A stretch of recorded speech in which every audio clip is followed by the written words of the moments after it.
1984. By George Orwell. Part 1.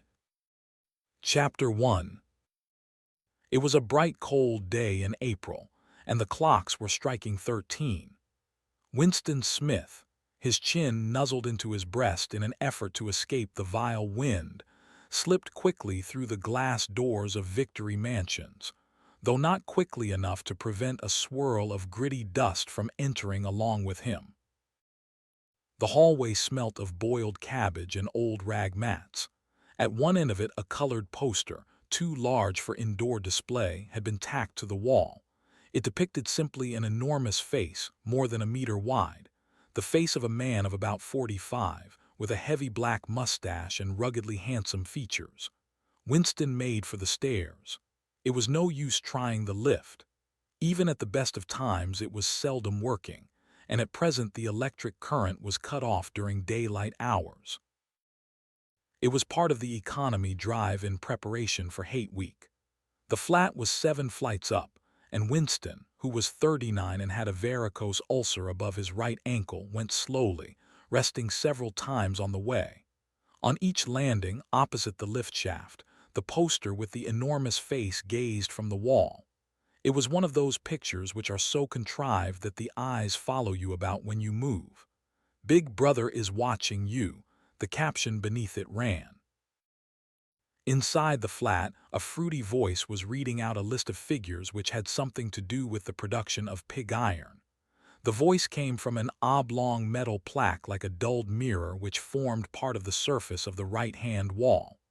Winston turned a switch and the voice sank somewhat, though the words were still distinguishable.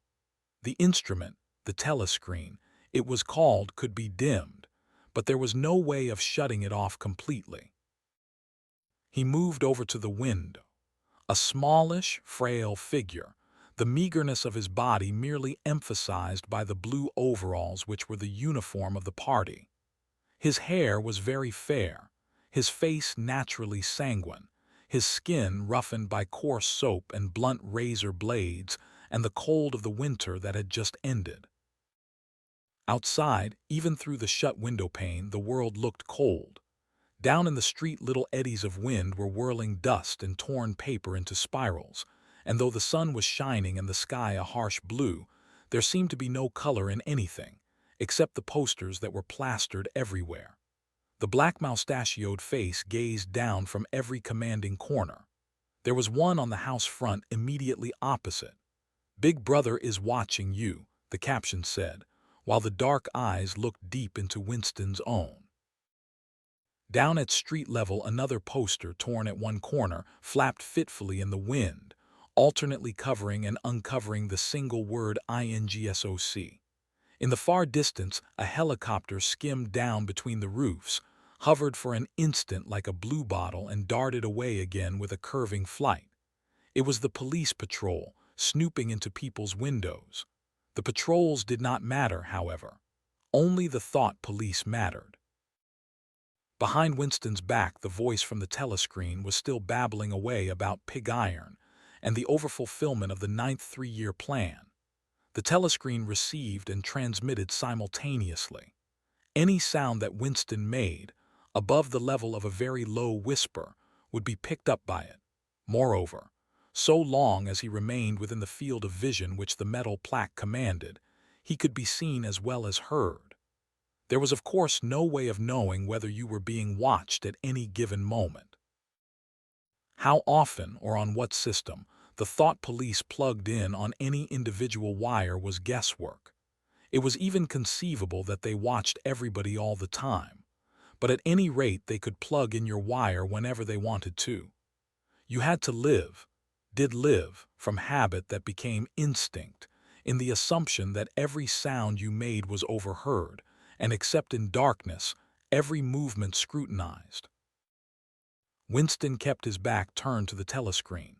It was safer, though, as he well knew, even a back can be revealing. A kilometer away, the Ministry of Truth, his place of work, towered vast and white above the grimy landscape.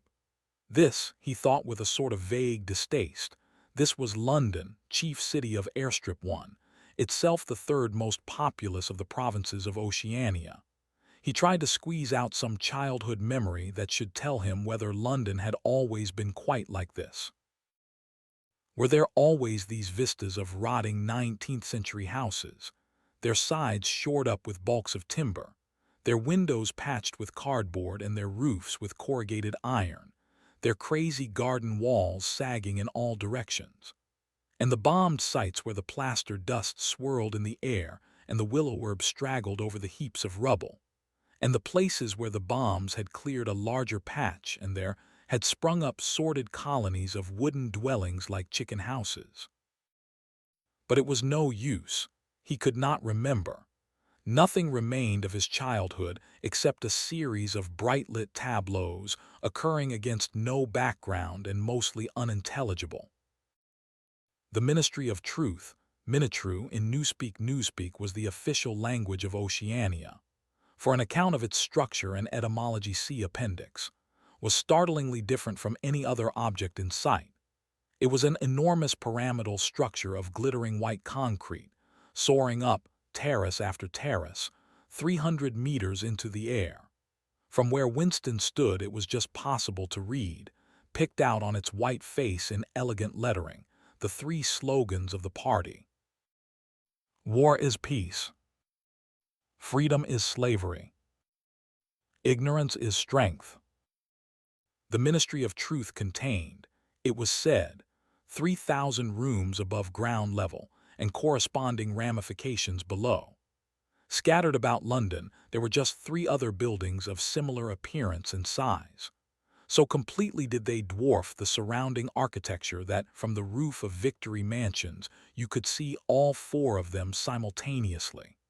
They were the homes of the 4 ministries between which the entire apparatus of government was divided. The Ministry of Truth, which concerned itself with news, entertainment, education, and the fine arts. The Ministry of Peace, which concerned itself with war. The Ministry of Love, which maintained law and order. And the Ministry of Plenty, which was responsible for economic affairs. Their names in Newspeak: Minitru, Minipax, Minilove, and Miniplenty. The Ministry of Love was the really frightening one. There were no windows in it at all. Winston had never been inside the Ministry of Love, nor within half a kilometer of it. It was a place impossible to enter except on official business, and then only by penetrating through a maze of barbed wire entanglements, steel doors, and hidden machine-gun nests. Even the streets leading up to its outer barriers were roamed by gorilla-faced guards in black uniforms, armed with jointed truncheons. Winston turned round abruptly. He had set his features into the expression of quiet optimism which it was advisable to wear when facing the telescreen. He crossed the room into the tiny kitchen. By leaving the ministry at this time of day, he had sacrificed his lunch in the canteen, and he was aware that there was no food in the kitchen except a hunk of dark-colored bread which had got to be saved for tomorrow's breakfast. He took down from the shelf a bottle of colorless liquid with a plain white label marked Victory Gin. It gave off a sickly, oily smell, as of Chinese rice spirit. Winston poured out nearly a teacupful, nerved himself for a shock, and gulped it down like a dose of medicine. Instantly his face turned scarlet and the water ran out of his eyes. The stuff was like nitric acid, and moreover, in swallowing it one had the sensation of being hit on the back of the head with a rubber club. The next moment, however, the burning in his belly died down and the world began to look more cheerful. He took a cigarette from a crumpled packet marked Victory Cigarettes and incautiously held it upright, whereupon the tobacco fell out onto the floor. With the next he was more successful. He went back to the living room and sat down at a small table that stood to the left of the telescreen. From the table drawer he took out a penholder, a bottle of ink, and a thick, quarto-sized blank book with a red back and a marbled cover. For some reason the telescreen in the living room was in an unusual position. Instead of being placed, as was normal, in the end wall where it could command the whole room, It was in the longer wall, opposite the window. To one side of it there was a shallow alcove in which Winston was now sitting, and which, when the flats were built, had probably been intended to hold bookshelves.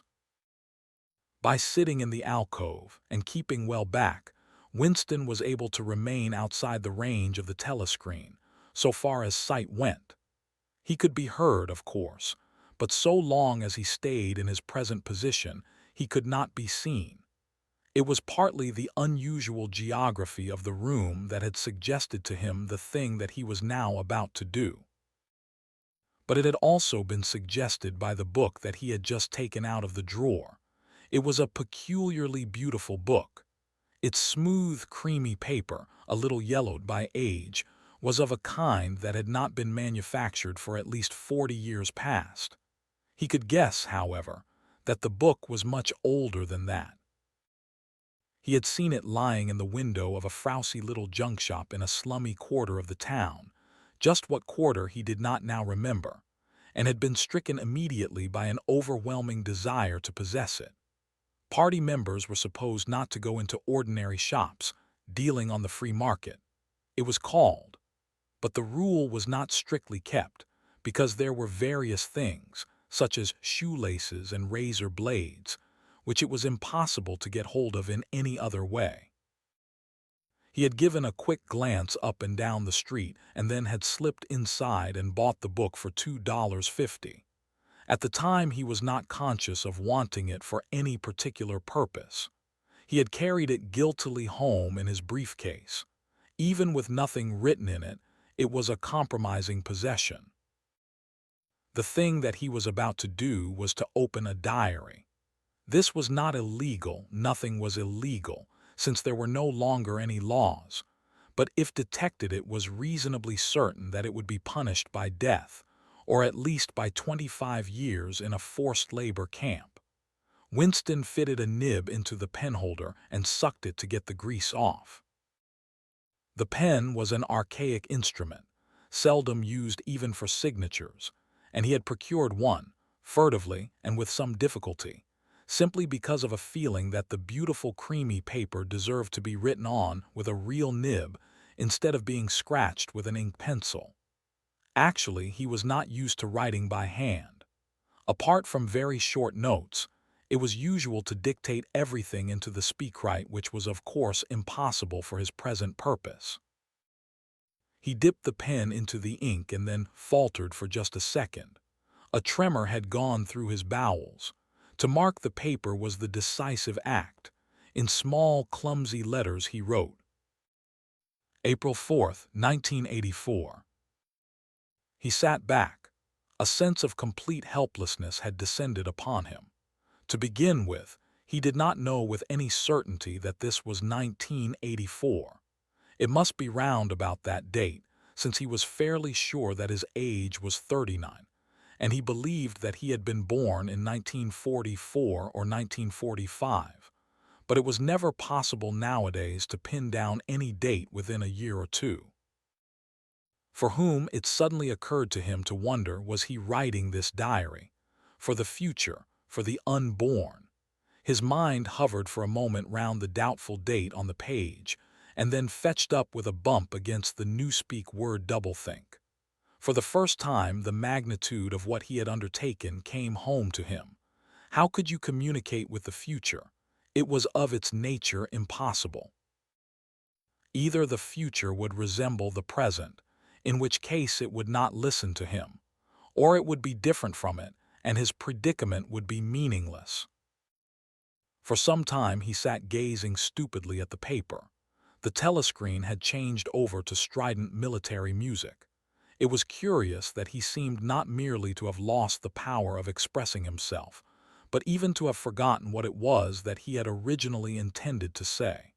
For weeks past he had been making ready for this moment, and it had never crossed his mind that anything would be needed except courage. The actual writing would be easy. All he had to do was to transfer to paper the interminable restless monologue that had been running inside his head, literally for years.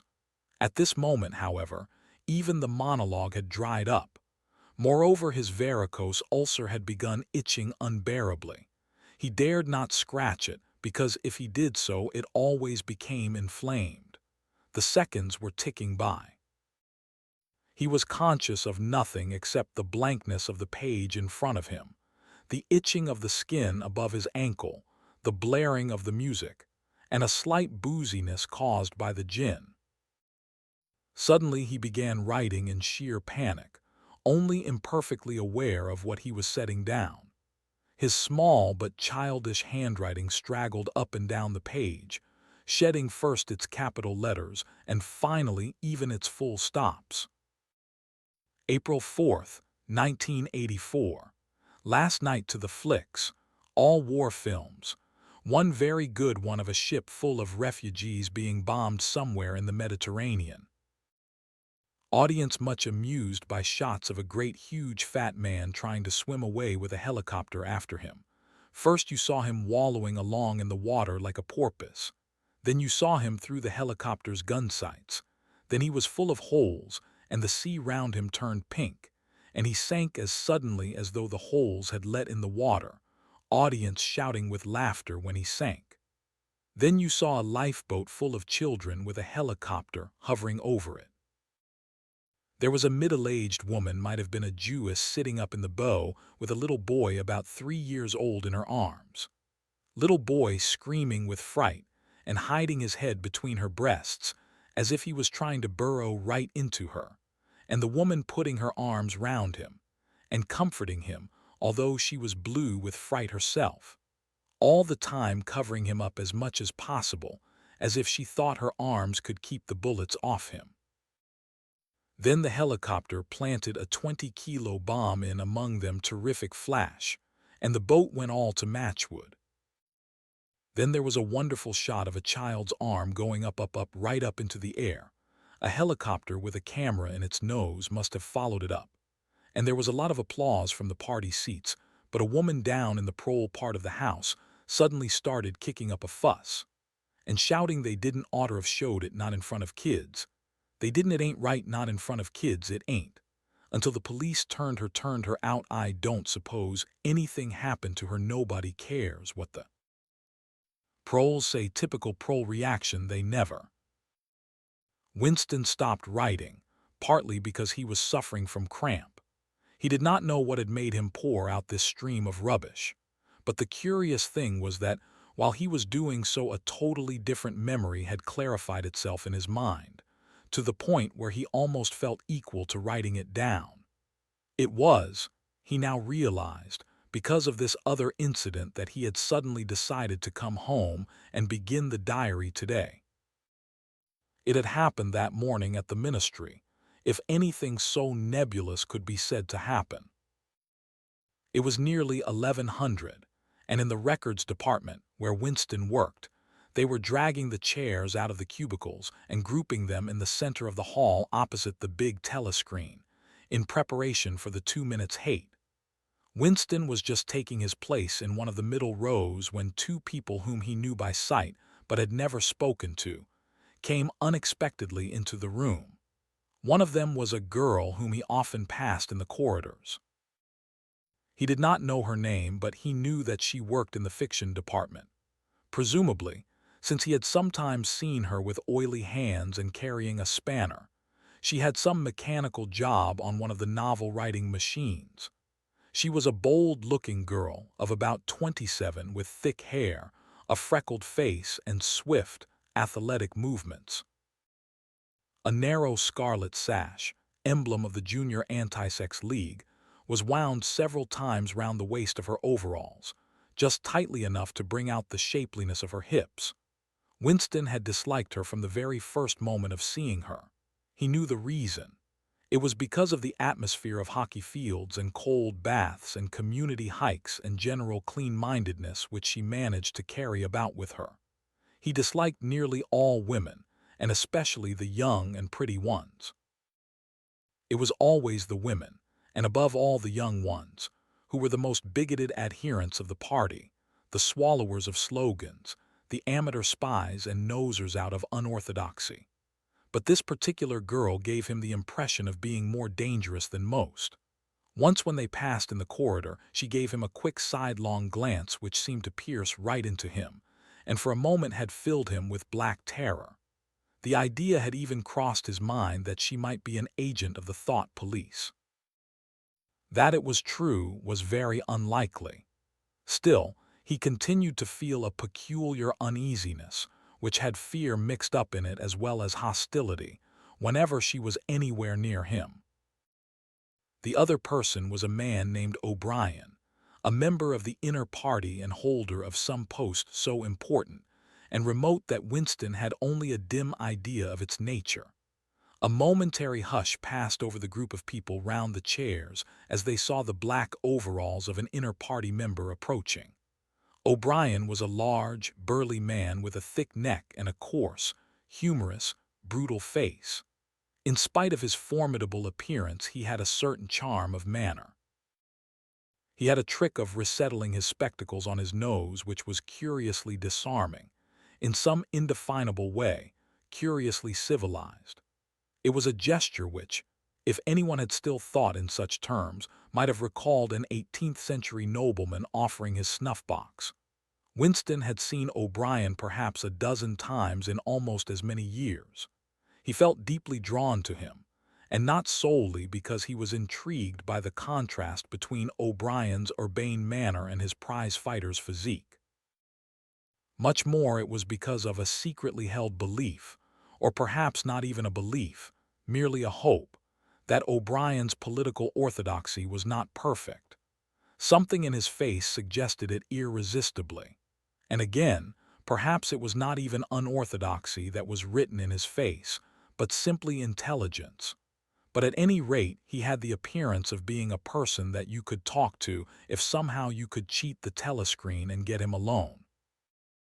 Winston had never made the smallest effort to verify this guess. Indeed, there was no way of doing so. At this moment O'Brien glanced at his wristwatch, saw that it was nearly 1100, and evidently decided to stay in the records department until the 2 minutes hate was over. He took a chair in the same row as Winston, a couple of places away. A small, sandy-haired woman who worked in the next cubicle to Winston was between them. The girl with dark hair was sitting immediately behind. The next moment, a hideous, grinding speech, as of some monstrous machine running without oil, burst from the big telescreen at the end of the room. It was a noise that set one's teeth on edge and bristled the hair at the back of one's neck. The hate had started. As usual, the face of Emmanuel Goldstein, the enemy of the people, had flashed on to the screen. There were hisses here and there among the audience. The little sandy-haired woman gave a squeak of mingled fear and disgust. Goldstein was the renegade and backslider who once, long ago, how long ago nobody quite remembered, had been one of the leading figures of the party, almost on a level with Big Brother himself, and then had engaged in counter-revolutionary activities, had been condemned to death, and had mysteriously escaped and disappeared. The programs of the 2 minutes hate varied from day to day, but there was none in which Goldstein was not the principal figure. He was the primal traitor, the earliest defiler of the party's purity. All subsequent crimes against the party, all treacheries, acts of sabotage, heresies, deviations sprang directly out of his teaching. Somewhere or other he was still alive and hatching his conspiracies, perhaps somewhere beyond the sea, under the protection of his foreign paymasters, perhaps even, so it was occasionally rumored, in some hiding place in Oceania itself. Winston's diaphragm was constricted. He could never see the face of Goldstein without a painful mixture of emotions. It was a lean Jewish face, with a great fuzzy aureole of white hair and a small goatee beard, a clever face, and yet somehow inherently despicable, with a kind of senile silliness in the long, thin nose, near the end of which a pair of spectacles was perched. It resembled the face of a sheep, and the voice, too, had a sheep-like quality. Goldstein was delivering his usual venomous attack upon the doctrines of the party, An attack so exaggerated and perverse that a child should have been able to see through it, and yet just plausible enough to fill one with an alarmed feeling that other people, less level-headed than oneself, might be taken in by it. He was abusing Big Brother. He was denouncing the dictatorship of the party. He was demanding the immediate conclusion of peace with Eurasia. He was advocating freedom of speech, freedom of the press, freedom of assembly, freedom of thought. He was crying hysterically that the revolution had been betrayed. And all this in rapid polysyllabic speech, which was a sort of parody of the habitual style of the orators of the party, and even contained newspeak words. More newspeak words, indeed, than any party member would normally use in real life. And all the while, lest one should be in any doubt as to the reality which Goldstein's specious claptrap covered, behind his head on the telescreen, there marched the endless columns of the Eurasian army, row after row of solid-looking men with expressionless Asiatic faces, who swam up to the surface of the screen and vanished, to be replaced by others exactly similar. The dull, rhythmic tramp of the soldiers' boots formed the background to Goldstein's bleating voice. Before the hate had proceeded for 30 seconds, uncontrollable exclamations of rage were breaking out from half the people in the room. The self-satisfied sheep-like face on the screen, and the terrifying power of the Eurasian army behind it, were too much to be borne. Besides, the sight or even the thought of Goldstein produced fear and anger automatically.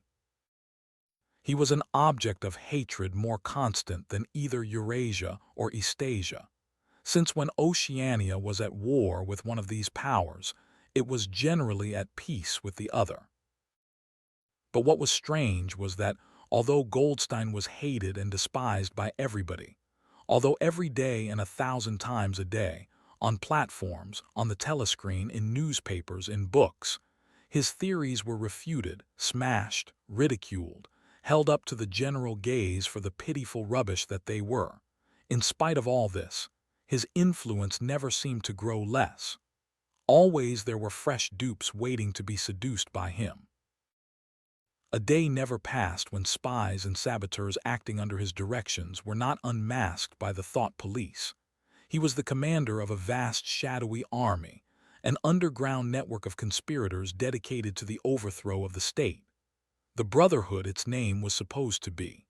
There were also whispered stories of a terrible book, a compendium of all the heresies, of which Goldstein was the author and which circulated clandestinely here and there. It was a book without a title. People referred to it, if at all, simply as the book, but one knew of such things only through vague rumors. Neither the Brotherhood nor the book was a subject that any ordinary party member would mention if there was a way of avoiding it. In its second minute, the hate rose to a frenzy. People were leaping up and down in their places and shouting at the tops of their voices in an effort to drown the maddening bleating voice that came from the screen. The little sandy-haired woman had turned bright pink, and her mouth was opening and shutting like that of a landed fish. Even O'Brien's heavy face was flushed. He was sitting very straight in his chair, his powerful chest swelling and quivering as though he were standing up to the assault of a wave. The dark-haired girl behind Winston had begun crying out, "Swine! Swine! Swine!" And suddenly she picked up a heavy Newspeak dictionary and flung it at the screen. It struck Goldstein's nose and bounced off. The voice continued inexorably. In a lucid moment, Winston found that he was shouting with the others and kicking his heel violently against the rung of his chair. The horrible thing about the 2 minutes hate was not that one was obliged to act a part, but on the contrary, that it was impossible to avoid joining in. Within 30 seconds, any pretense was always unnecessary. A hideous ecstasy of fear and vindictiveness, a desire to kill, to torture, to smash faces in with a sledgehammer, seemed to flow through the whole group of people like an electric current, turning one even against one's will into a grimacing, screaming lunatic. And yet the rage that one felt was an abstract, undirected emotion which could be switched from one object to another like the flame of a blow lamp. Thus, at one moment Winston's hatred was not turned against Goldstein at all, but, on the contrary, against Big Brother, the party, and the thought police. And at such moments his heart went out to the lonely, derided heretic on the screen, sole guardian of truth and sanity in a world of lies. And yet the very next instant he was at one with the people about him, and all that was said of Goldstein seemed to him to be true. At those moments his secret loathing of Big Brother changed into adoration, and Big Brother seemed to tower up, an invincible, fearless protector, standing like a rock against the hordes of Asia. And Goldstein, in spite of his isolation, his helplessness, and the doubt that hung about his very existence, seemed like some sinister enchanter, capable by the mere power of his voice of wrecking the structure of civilization. It was even possible, at moments, to switch one's hatred this way or that by a voluntary act. Suddenly, by the sort of violent effort with which one wrenches one's head away from the pillow in a nightmare, Winston succeeded in transferring his hatred from the face on the screen to the dark-haired girl behind him. Vivid, beautiful hallucinations flashed through his mind. He would flog her to death with a rubber truncheon. He would tie her naked to a stake and shoot her full of arrows like Saint Sebastian. He would ravish her and cut her throat at the moment of climax. Better than before, moreover, he realized why it was that he hated her.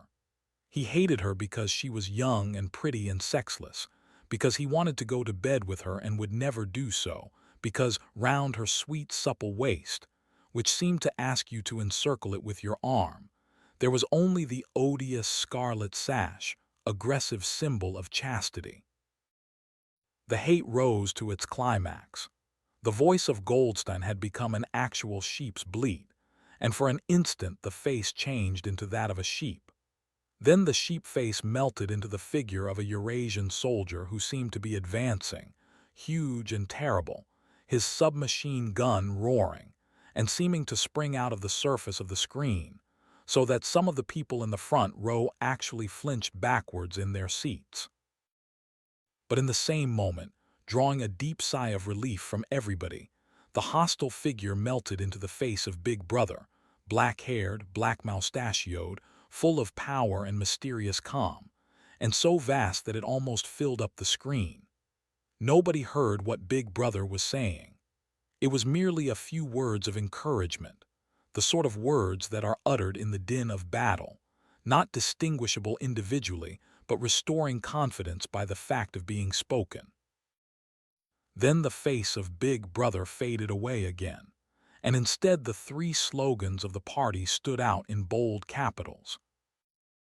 War is peace. Freedom is slavery. Ignorance is strength. But the face of Big Brother seemed to persist for several seconds on the screen, as though the impact that it had made on everyone's eyeballs was too vivid to wear off immediately. The little sandy-haired woman had flung herself forward over the back of the chair in front of her. With a tremulous murmur that sounded like, "My Savior," she extended her arms towards the screen. Then she buried her face in her hands. It was apparent that she was uttering a prayer. At this moment, the entire group of people broke into a deep, slow, rhythmical chant of BB, BB, over and over again very slowly, with a long pause between the first B and the second, a heavy murmurous sound, somehow curiously savage, in the background of which one seemed to hear the stamp of naked feet and the throbbing of tom-toms. For perhaps as much as 30 seconds they kept it up. It was a refrain that was often heard in moments of overwhelming emotion. Partly it was a sort of hymn to the wisdom and majesty of Big Brother, but still more it was an act of self-hypnosis, a deliberate drowning of consciousness by means of rhythmic noise. Winston's entrails seemed to grow cold. In the 2 minutes' hate he could not help sharing in the general delirium, but this subhuman chanting of BB, BB, always filled him with horror. Of course he chanted with the rest. It was impossible to do otherwise. To dissemble your feelings, to control your face, to do what everyone else was doing, was an instinctive reaction. But there was a space of a couple of seconds during which the expression of his eyes might conceivably have betrayed him. And it was exactly at this moment that the significant thing happened, if indeed it did happen. Momentarily he caught O'Brien's eye. O'Brien had stood up. He had taken off his spectacles and was in the act of resettling them on his nose with his characteristic gesture. But there was a fraction of a second when their eyes met, and for as long as it took to happen, Winston knew, yes, he knew, that O'Brien was thinking the same thing as himself. An unmistakable message had passed. It was as though their two minds had opened, and the thoughts were flowing from one into the other through their eyes. "I am with you," O'Brien seemed to be saying to him. "I know precisely what you are feeling. I know all about your contempt, your hatred, your disgust. But don't worry, I am on your side." And then the flash of intelligence was gone, and O'Brien's face was as inscrutable as everybody else's. That was all, and he was already uncertain whether it had happened. Such incidents never had any sequel. All that they did was to keep alive in him the belief, or hope, that others besides himself were the enemies of the party. Perhaps the rumors of vast underground conspiracies were true after all. Perhaps the Brotherhood really existed. It was impossible, in spite of the endless arrests and confessions and executions, to be sure that the Brotherhood was not simply a myth. Some days he believed in it, some days not. There was no evidence, only fleeting glimpses that might mean anything or nothing, snatches of overheard conversation, faint scribbles on lavatory walls.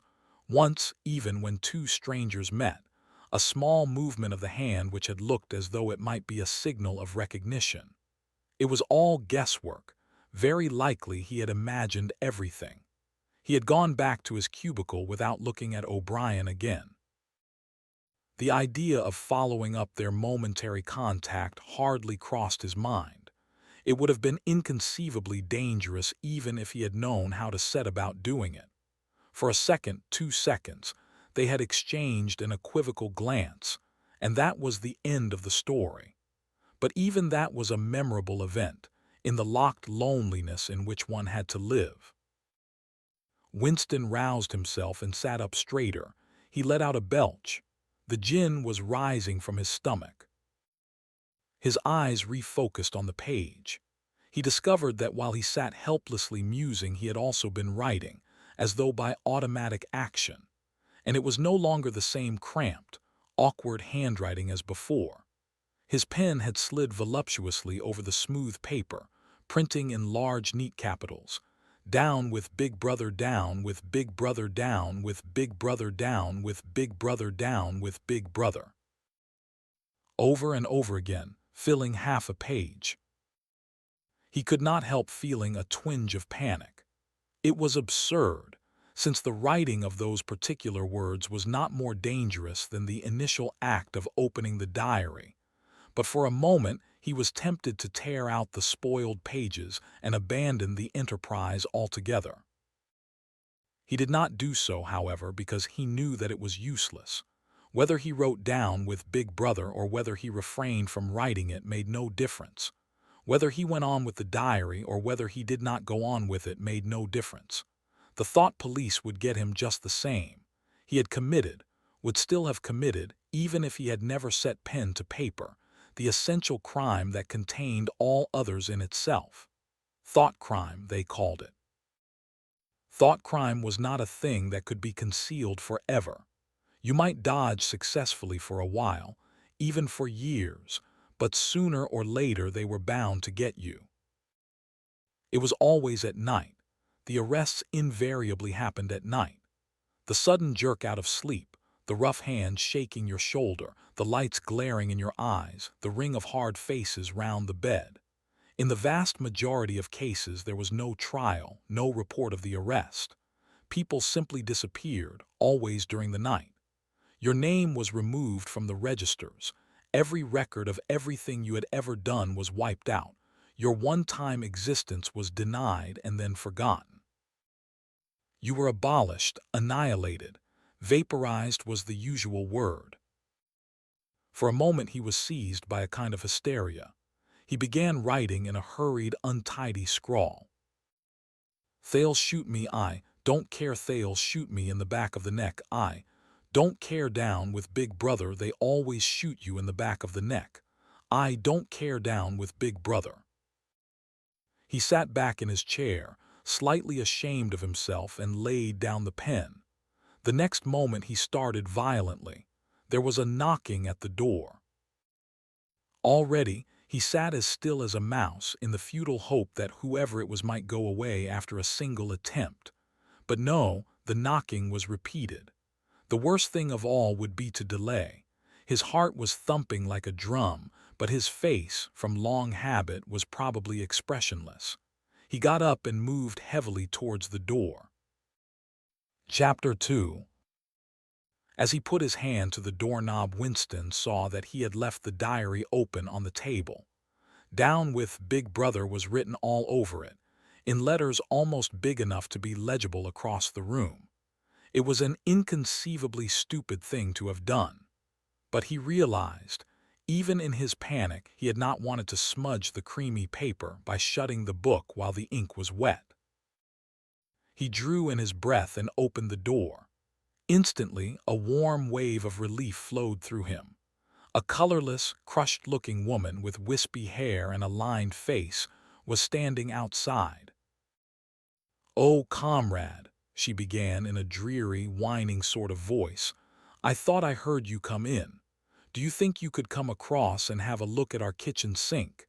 It's got blocked up and—" It was Mrs. Parsons, the wife of a neighbor on the same floor. Mrs. was a word somewhat discountenanced by the party. You were supposed to call everyone comrade, but with some women one used it instinctively. She was a woman of about 30, but looking much older. One had the impression that there was dust in the creases of her face. Winston followed her down the passage. These amateur repair jobs were an almost daily irritation. Victory Mansions were old flats, built in 1930 or thereabouts, and were falling to pieces. The plaster flaked constantly from ceilings and walls. The pipes burst in every hard frost. The roof leaked whenever there was snow. The heating system was usually running at half steam when it was not closed down altogether from motives of economy. Repairs, except what you could do for yourself, had to be sanctioned by remote committees, which were liable to hold up even the mending of a windowpane for 2 years. "Of course it's only because Tom isn't home," said Mrs. Parsons vaguely. The Parsons flat was bigger than Winston S., and dingy in a different way. Everything had a battered, trampled-on look, as though the place had just been visited by some large, violent animal. Games impedimenta, hockey sticks, boxing gloves, a burst football, a pair of sweaty shorts turned inside out, lay all over the floor, and on the table there was a litter of dirty dishes and dog-eared exercise books. On the walls were scarlet banners of the Youth League and the Spies, and a full-sized poster of Big Brother. There was the usual boiled cabbage smell, common to the whole building, but it was shot through by a sharper reek of sweat, which, one knew this at the first sniff, though it was hard to say how, was the sweat of some person not present at the moment. In another room, someone with a comb and a piece of toilet paper was trying to keep tune with the military music which was still issuing from the telescreen. "It's the children," said Mrs. Parsons, casting a half-apprehensive glance at the door.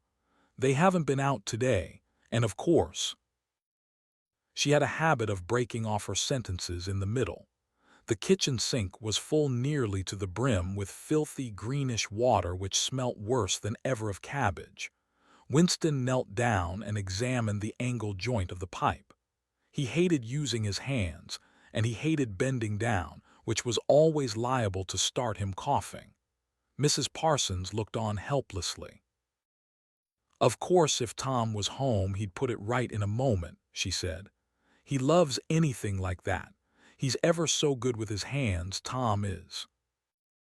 Parsons was Winston's fellow employee at the Ministry of Truth. He was a fattish but active man of paralyzing stupidity, a mass of imbecile enthusiasms, one of those completely unquestioning, devoted drudges on whom, more even than on the thought police, the stability of the party depended. At 35, he had just been unwillingly evicted from the Youth League, and before graduating into the Youth League, he had managed to stay on in the spies for a year beyond the statutory age. At the ministry, he was employed in some subordinate post for which intelligence was not required. But on the other hand, he was a leading figure on the sports committee and all the other committees engaged in organizing community hikes, spontaneous demonstrations, savings campaigns, and voluntary activities generally. He would inform you with quiet pride, between whiffs of his pipe, that he had put in an appearance at the community center every evening for the past 4 years. An overpowering smell of sweat, a sort of unconscious testimony to the strenuousness of his life, followed him about wherever he went, and even remained behind him after he had gone. "Have you got a spanner?" said Winston, fiddling with the nut on the angle joint. "A spanner," said Mrs. Parsons, immediately becoming invertebrate. "I don't know, I'm sure. Perhaps the children." There was a trampling of boots and another blast on the comb as the children charged into the living room. Mrs. Parsons brought the spanner. Winston let out the water and disgustedly removed the clot of human hair that had blocked up the pipe. He cleaned his fingers as best he could in the cold water from the tap and went back into the other room. "Up with your hands," yelled a savage voice. A handsome, tough-looking boy of 9 had popped up from behind the table and was menacing him with a toy automatic pistol, while his small sister, about 2 years younger, made the same gesture with a fragment of wood. Both of them were dressed in the blue shorts, gray shirts, and red neckerchiefs which were the uniform of the spies. Winston raised his hands above his head, but with an uneasy feeling, so vicious was the boy's demeanor, that it was not altogether a game. "You're a traitor," yelled the boy. "You're a thought criminal, you're a Eurasian spy. I'll shoot you, I'll vaporize you, I'll send you to the salt mines." Suddenly they were both leaping round him, shouting "traitor" and "thought criminal," the little girl imitating her brother in every movement. It was somehow slightly frightening, like the gambling of tiger cubs which will soon grow up into man-eaters. There was a sort of calculating ferocity in the boy's eye, a quite evident desire to hit or kick Winston, and a consciousness of being very nearly big enough to do so. It was a good job it was not a real pistol he was holding, Winston thought. Mrs. Parsons' eyes flitted nervously from Winston to the children, and back again. In the better light of the living room, he noticed with interest that there actually was dust in the creases of her face. "They do get so noisy," she said. "They're disappointed because they couldn't go to see the hanging, that's what it is. I'm too busy to take them, and Tom won't be back from work in time." "Why can't we go and see the hanging?" roared the boy in his huge voice. "Want to see the hanging, want to see the hanging," chanted the little girl, still capering round. Some Eurasian prisoners, guilty of war crimes, were to be hanged in the park that evening, Winston remembered. This happened about once a month and was a popular spectacle. Children always clamored to be taken to see it. He took his leave of Mrs. Parsons and made for the door, but he had not gone 6 steps down the passage when something hit the back of his neck, an agonizingly painful blow. It was as though a red-hot wire had been jabbed into him. He spun round just in time to see Mrs. Parsons dragging her son back into the doorway, while the boy pocketed a catapult. "Goldstein!" bellowed the boy as the door closed on him. But what most struck Winston was the look of helpless fright on the woman's grayish face. Back in the flat, he stepped quickly past the telescreen and sat down at the table again, still rubbing his neck. The music from the telescreen had stopped. Instead, A clipped military voice was reading out, with a sort of brutal relish, a description of the armaments of the new floating fortress which had just been anchored between Iceland and the Faroe Islands. With those children, he thought, that wretched woman must lead a life of terror. Another year, 2 years, and they would be watching her night and day for symptoms of unorthodoxy. Nearly all children nowadays were horrible. What was worst of all was that, by means of such organizations as the spies, they were systematically turned into ungovernable little savages, and yet this produced in them no tendency whatever to rebel against the discipline of the party. On the contrary, they adored the party and everything connected with it. The songs, the processions, the banners, the hiking, the drilling with dummy rifles, the yelling of slogans, the worship of Big Brother. It was all a sort of glorious game to them. All their ferocity was turned outwards, against the enemies of the state, against foreigners, traitors, saboteurs, thought criminals. It was almost normal for people over 30 to be frightened of their own children. And with good reason, for hardly a week passed in which the Times did not carry a paragraph describing how some eavesdropping little sneak, child hero, was the phrase generally used, had overheard some compromising remark and denounced its parents to the thought police. The sting of the catapult bullet had worn off. He picked up his pen half-heartedly, wondering whether he could find something more to write in the diary. Suddenly, he began thinking of O'Brien again. Years ago, how long was it? 7 years it must be. He had dreamed that he was walking through a pitch-dark room, and someone sitting to one side of him had said as he passed, "We shall meet in the place where there is no darkness." It was said very quietly, almost casually, a statement, not a command. He had walked on without pausing. What was curious was that at the time, in the dream, the words had not made much impression on him. It was only later and by degrees that they had seemed to take on significance. He could not now remember whether it was before or after having the dream that he had seen O'Brien for the first time, nor could he remember when he had first identified the voice as O'Brien's. But at any rate the identification existed. It was O'Brien who had spoken to him out of the dark. Winston had never been able to feel sure. Even after this morning's flash of the eyes, it was still impossible to be sure whether O'Brien was a friend or an enemy, nor did it even seem to matter greatly. There was a link of understanding between them, more important than affection or partisanship.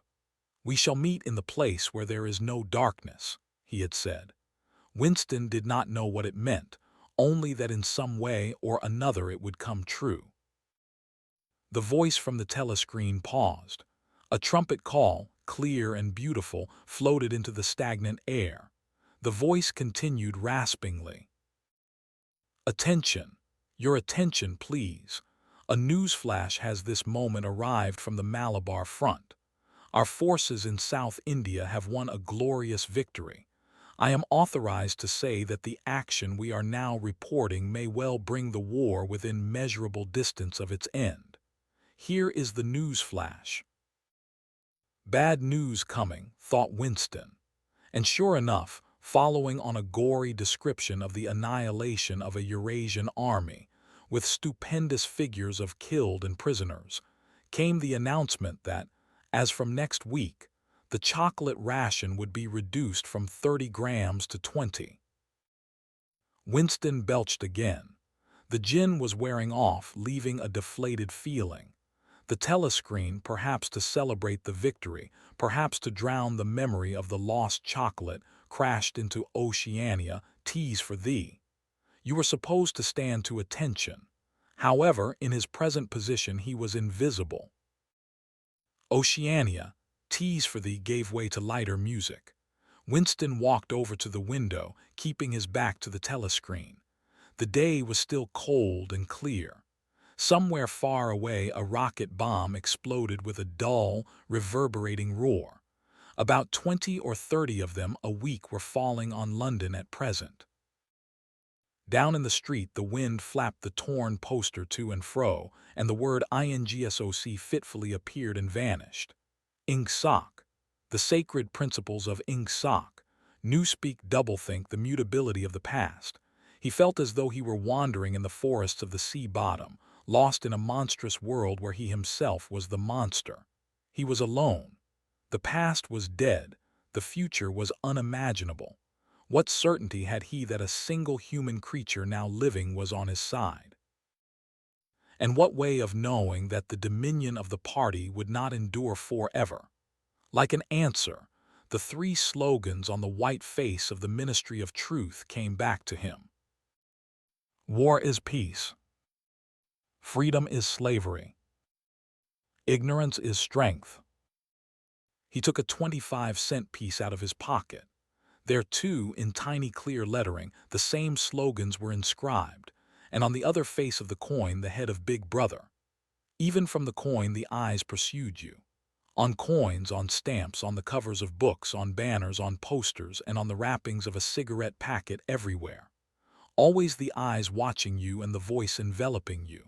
Asleep or awake, working or eating, indoors or out of doors, in the bath or in bed, no escape. Nothing was your own, except the few cubic centimeters inside your skull. The sun had shifted round, and the myriad windows of the Ministry of Truth, with the light no longer shining on them, looked grim as the loopholes of a fortress. His heart quailed before the enormous pyramidal shape. It was too strong, it could not be stormed. 1,000 rocket bombs would not batter it down. He wondered again for whom he was writing the diary. For the future, for the past, for an age that might be imaginary. And in front of him there lay not death but annihilation. The diary would be reduced to ashes and himself to vapor. Only the thought police would read what he had written before they wiped it out of existence and out of memory.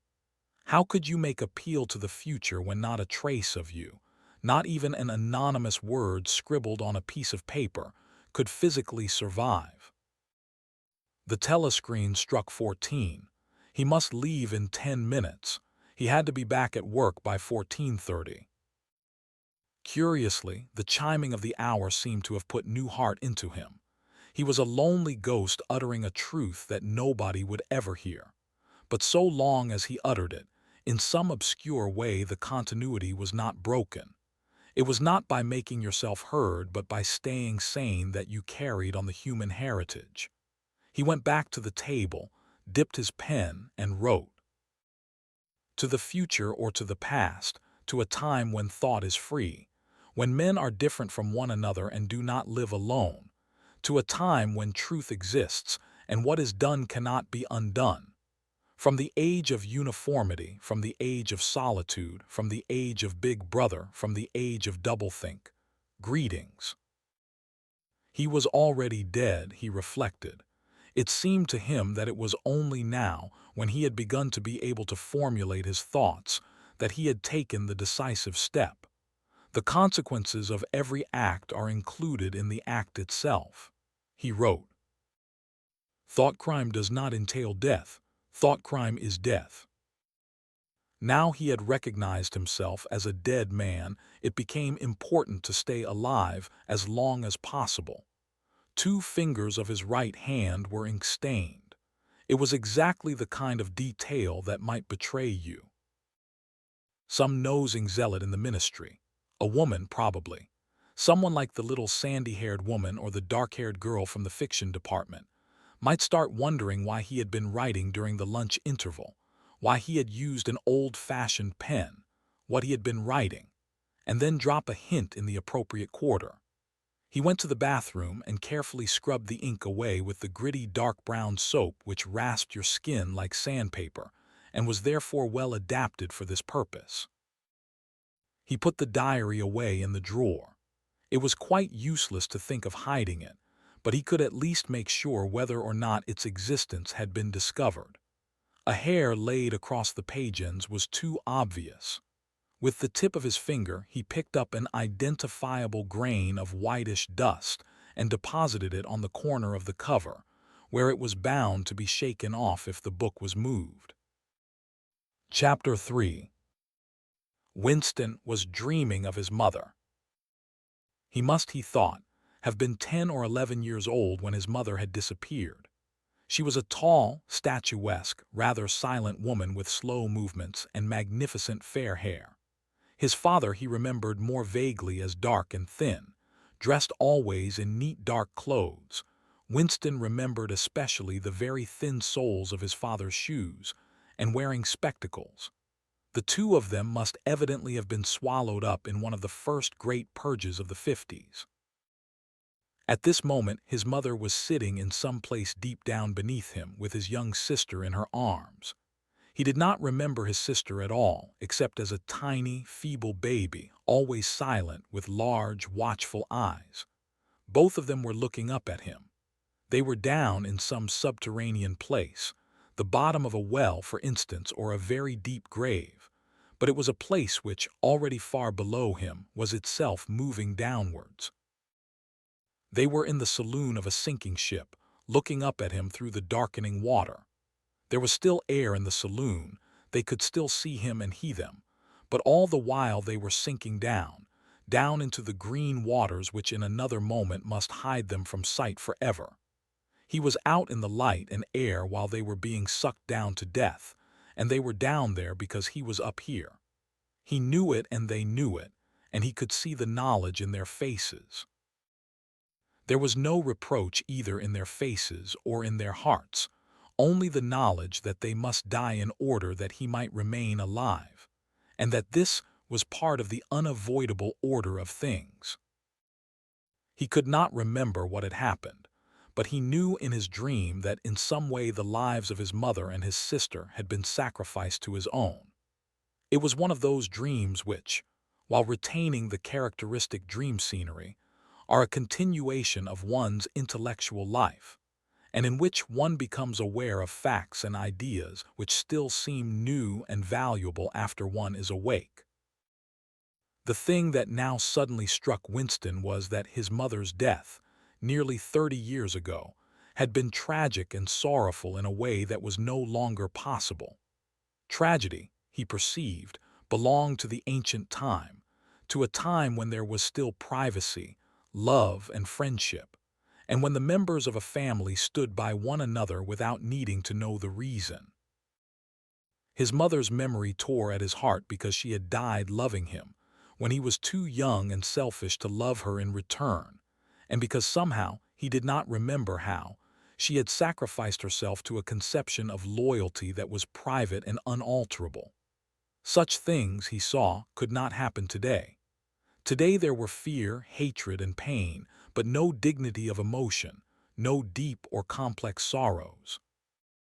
All this he seemed to see in the large eyes of his mother and his sister, looking up at him through the green water, hundreds of fathoms down and still sinking. Suddenly he was standing on short springy turf, on a summer evening when the slanting rays of the sun gilded the ground. The landscape that he was looking at recurred so often in his dreams that he was never fully certain whether or not he had seen it in the real world. In his waking thoughts he called it the Golden Country. It was an old, rabbit-bitten pasture, with a foot-track wandering across it and a molehill here and there. In the ragged hedge on the opposite side of the field, the boughs of the elm trees were swaying very faintly in the breeze, their leaves just stirring in dense masses like women's hair. Somewhere near at hand, though out of sight, there was a clear, slow-moving stream where dace were swimming in the pools under the willow trees. The girl with dark hair was coming towards them across the field. With what seemed a single movement, she tore off her clothes and flung them disdainfully aside. Her body was white and smooth, but it aroused no desire in him. Indeed, he barely looked at it. What overwhelmed him in that instant was admiration for the gesture with which she had thrown her clothes aside. With its grace and carelessness, it seemed to annihilate a whole culture, a whole system of thought, as though Big Brother and the party and the thought police could all be swept into nothingness by a single splendid movement of the arm. That, too, was a gesture belonging to the ancient time. Winston woke up with the word Shakespeare on his lips. The telescreen was giving forth an ear-splitting whistle which continued on the same note for 30 seconds. It was not 7:15, getting up time for office workers. Winston wrenched his body out of bed, naked. For a member of the outer party received only 3,000 clothing coupons annually, and a suit of pajamas was 600, and seized a dingy singlet and a pair of shorts that were lying across a chair. The physical jerks would begin in 3 minutes. The next moment he was doubled up by a violent coughing fit, which nearly always attacked him soon after waking up.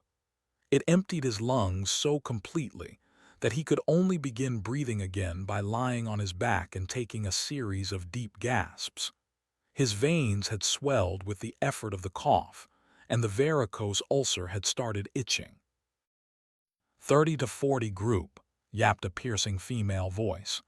30 to 40 group, take your places, please, 30s to 40s. Winston sprang to attention in front of the telescreen, upon which the image of a youngish woman, scrawny but muscular, dressed in tunic and gym shoes, had already appeared. Arms bending and stretching, she rapped out. Take your time by me. 1, 2, 3, 4. 1, 2, 3, 4. Come on, comrades, put a bit of life into it. 1, 2, 3, 4. 1, 2, 3, 4. The pain of the coughing fit had not quite driven out of Winston's mind the impression made by his dream, and the rhythmic movements of the exercise restored it somewhat. As he mechanically shot his arms back and forth, wearing on his face the look of grim enjoyment which was considered proper during the physical jerks, he was struggling to think his way backward into the dim period of his early childhood. It was extraordinarily difficult. Beyond the late 50s, everything faded. When there were no external records that you could refer to, even the outline of your own life lost its sharpness. You remembered huge events which had quite probably not happened. You remembered the detail of incidents without being able to recapture their atmosphere, and there were long blank periods to which you could assign nothing. Everything had been different then. Even the names of countries and their shapes on the map had been different. Airstrip 1, for instance, had not been so called in those days.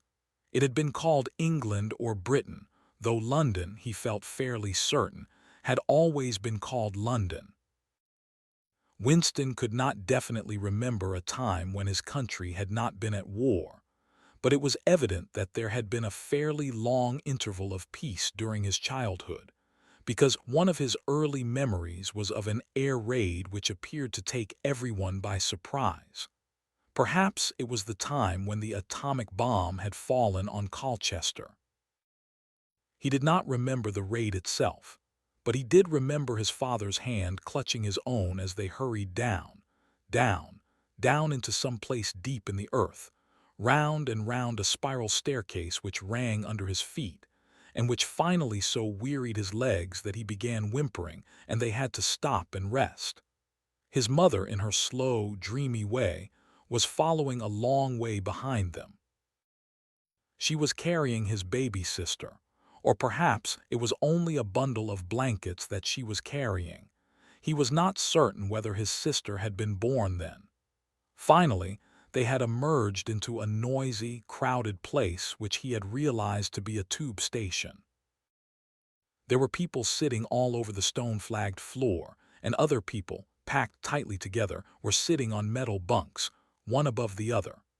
Winston and his mother and father found themselves a place on the floor, and near them an old man and an old woman were sitting side by side on a bunk. The old man had on a decent dark suit and a black cloth cap pushed back from very white hair. His face was scarlet and his eyes were blue and full of tears. He reeked of gin. It seemed to breathe out of his skin in place of sweat, and one could have fancied that the tears welling from his eyes were pure gin. But though slightly drunk, he was also suffering under some grief that was genuine and unbearable. In his childish way, Winston grasped that some terrible thing, something that was beyond forgiveness and could never be remedied, had just happened. It also seemed to him that he knew what it was. Someone whom the old man loved, a little granddaughter perhaps, had been killed. Every few minutes, the old man kept repeating, "We didn't ought to ave trusted 'im. I said so, ma, did I? That's what comes of trusting 'im. I said so all along. We didn't ought to ave trusted the buggers." But which buggers they didn't ought to have trusted Winston could not now remember. Since about that time, war had been literally continuous, though strictly speaking it had not always been the same war. For several months during his childhood, there had been confused street fighting in London itself, some of which he remembered vividly. But to trace out the history of the whole period, to say who was fighting whom at any given moment, would have been utterly impossible, since no written record and no spoken word ever made mention of any other alignment than the existing one. At this moment, for example, in 1984, if it was 1984, Oceania was at war with Eurasia and in alliance with Eastasia. In no public or private utterance was it ever admitted that the three powers had at any time been grouped along different lines. Actually, as Winston well knew, it was only 4 years since Oceania had been at war with Eastasia and in alliance with Eurasia. But that was merely a piece of furtive knowledge which he happened to possess, because his memory was not satisfactorily under control. Officially, the change of partners had never happened. Oceania was at war with Eurasia. Therefore, Oceania had always been at war with Eurasia. The enemy of the moment always represented absolute evil, and it followed that any past or future agreement with him was impossible. The frightening thing, he reflected for the 10,000th time as he forced his shoulders painfully backward, with hands on hips, they were gyrating their bodies from the waist, an exercise that was supposed to be good for the back muscles. The frightening thing was that it might all be true. If the party could thrust its hand into the past and say of this or that event, "It never happened," that surely was more terrifying than mere torture and death. The party said that Oceania had never been in alliance with Eurasia. He, Winston Smith, knew that Oceania had been in alliance with Eurasia as short a time as 4 years ago. But where did that knowledge exist? Only in his own consciousness, which in any case must soon be annihilated. And if all others accepted the lie which the party imposed, if all records told the same tale, then the lie passed into history and became truth. "Who controls the past," ran the party slogan, "controls the future. Who controls the present controls the past." And yet the past, though of its nature alterable, never had been altered. Whatever was true now was true from everlasting to everlasting. It was quite simple. All that was needed was an unending series of victories over your own memory. Reality control, they called it. In newspeak, double-think. "Stand easy," barked the instructress a little more genially. Winston sank his arms to his sides and slowly refilled his lungs with air. His mind slid away into the labyrinthine world of doublethink. To know and not to know, to be conscious of complete truthfulness while telling carefully constructed lies, to hold simultaneously two opinions which canceled out, knowing them to be contradictory and believing in both of them, to use logic against logic, to repudiate morality while laying claim to it, to believe that democracy was impossible, and that the party was the guardian of democracy, to forget whatever it was necessary to forget, then to draw it back into memory again at the moment when it was needed, and then promptly to forget it again, and above all, to apply the same process to the process itself. That was the ultimate subtlety, consciously to induce unconsciousness, and then, once again, to become unconscious of the act of hypnosis you had just performed. Even to understand the word doublethink involved the use of doublethink. The instructress had called them to attention again. "And now let's see which of us can touch our toes," she said enthusiastically. "Right over from the hips, please, comrades. 1, 2, 1-2. Winston loathed this exercise, which sent shooting pains all the way from his heels to his buttocks, and often ended by bringing on another coughing fit. The half-pleasant quality went out of his meditations. The past, he reflected, had not merely been altered, it had been actually destroyed. For how could you establish even the most obvious fact when there existed no record outside your own memory? He tried to remember in what year he had first heard mention of Big Brother. He thought it must have been at some time in the 60s, but it was impossible to be certain. In the party histories, of course, Big Brother figured as the leader and guardian of the revolution since its very earliest days. His exploits had been gradually pushed backwards in time, until already they extended into the fabulous world of the 40s and the 30s, when the capitalists in their strange cylindrical hats still rode through the streets of London in great gleaming motor cars or horse carriages with glass sides. There was no knowing how much of this legend was true and how much invented. Winston could not even remember at what date the party itself had come into existence. He did not believe he had ever heard the word ingsoc before 1960, but it was possible that in its old-speak form, English socialism, that is to say, it had been current earlier, everything melted into mist. Sometimes, indeed, you could put your finger on a definite lie. It was not true, for example, as was claimed in the party history books, that the party had invented aeroplanes. He remembered aeroplanes since his earliest childhood, but you could prove nothing. There was never any evidence. Just once in his whole life he had held in his hands unmistakable documentary proof of the falsification of an historical fact. And on that occasion, "Smith!" screamed the shrewish voice from the telescreen. 6079 Smith W. Yes, you. Bend lower, please. You can do better than that. You're not trying. Lower, please. That's better, comrade. Now stand at ease, the whole squad, and watch me. A sudden hot sweat had broken out all over Winston's body. His face remained completely inscrutable. Never show dismay. Never show resentment. A single flicker of the eyes could give you away.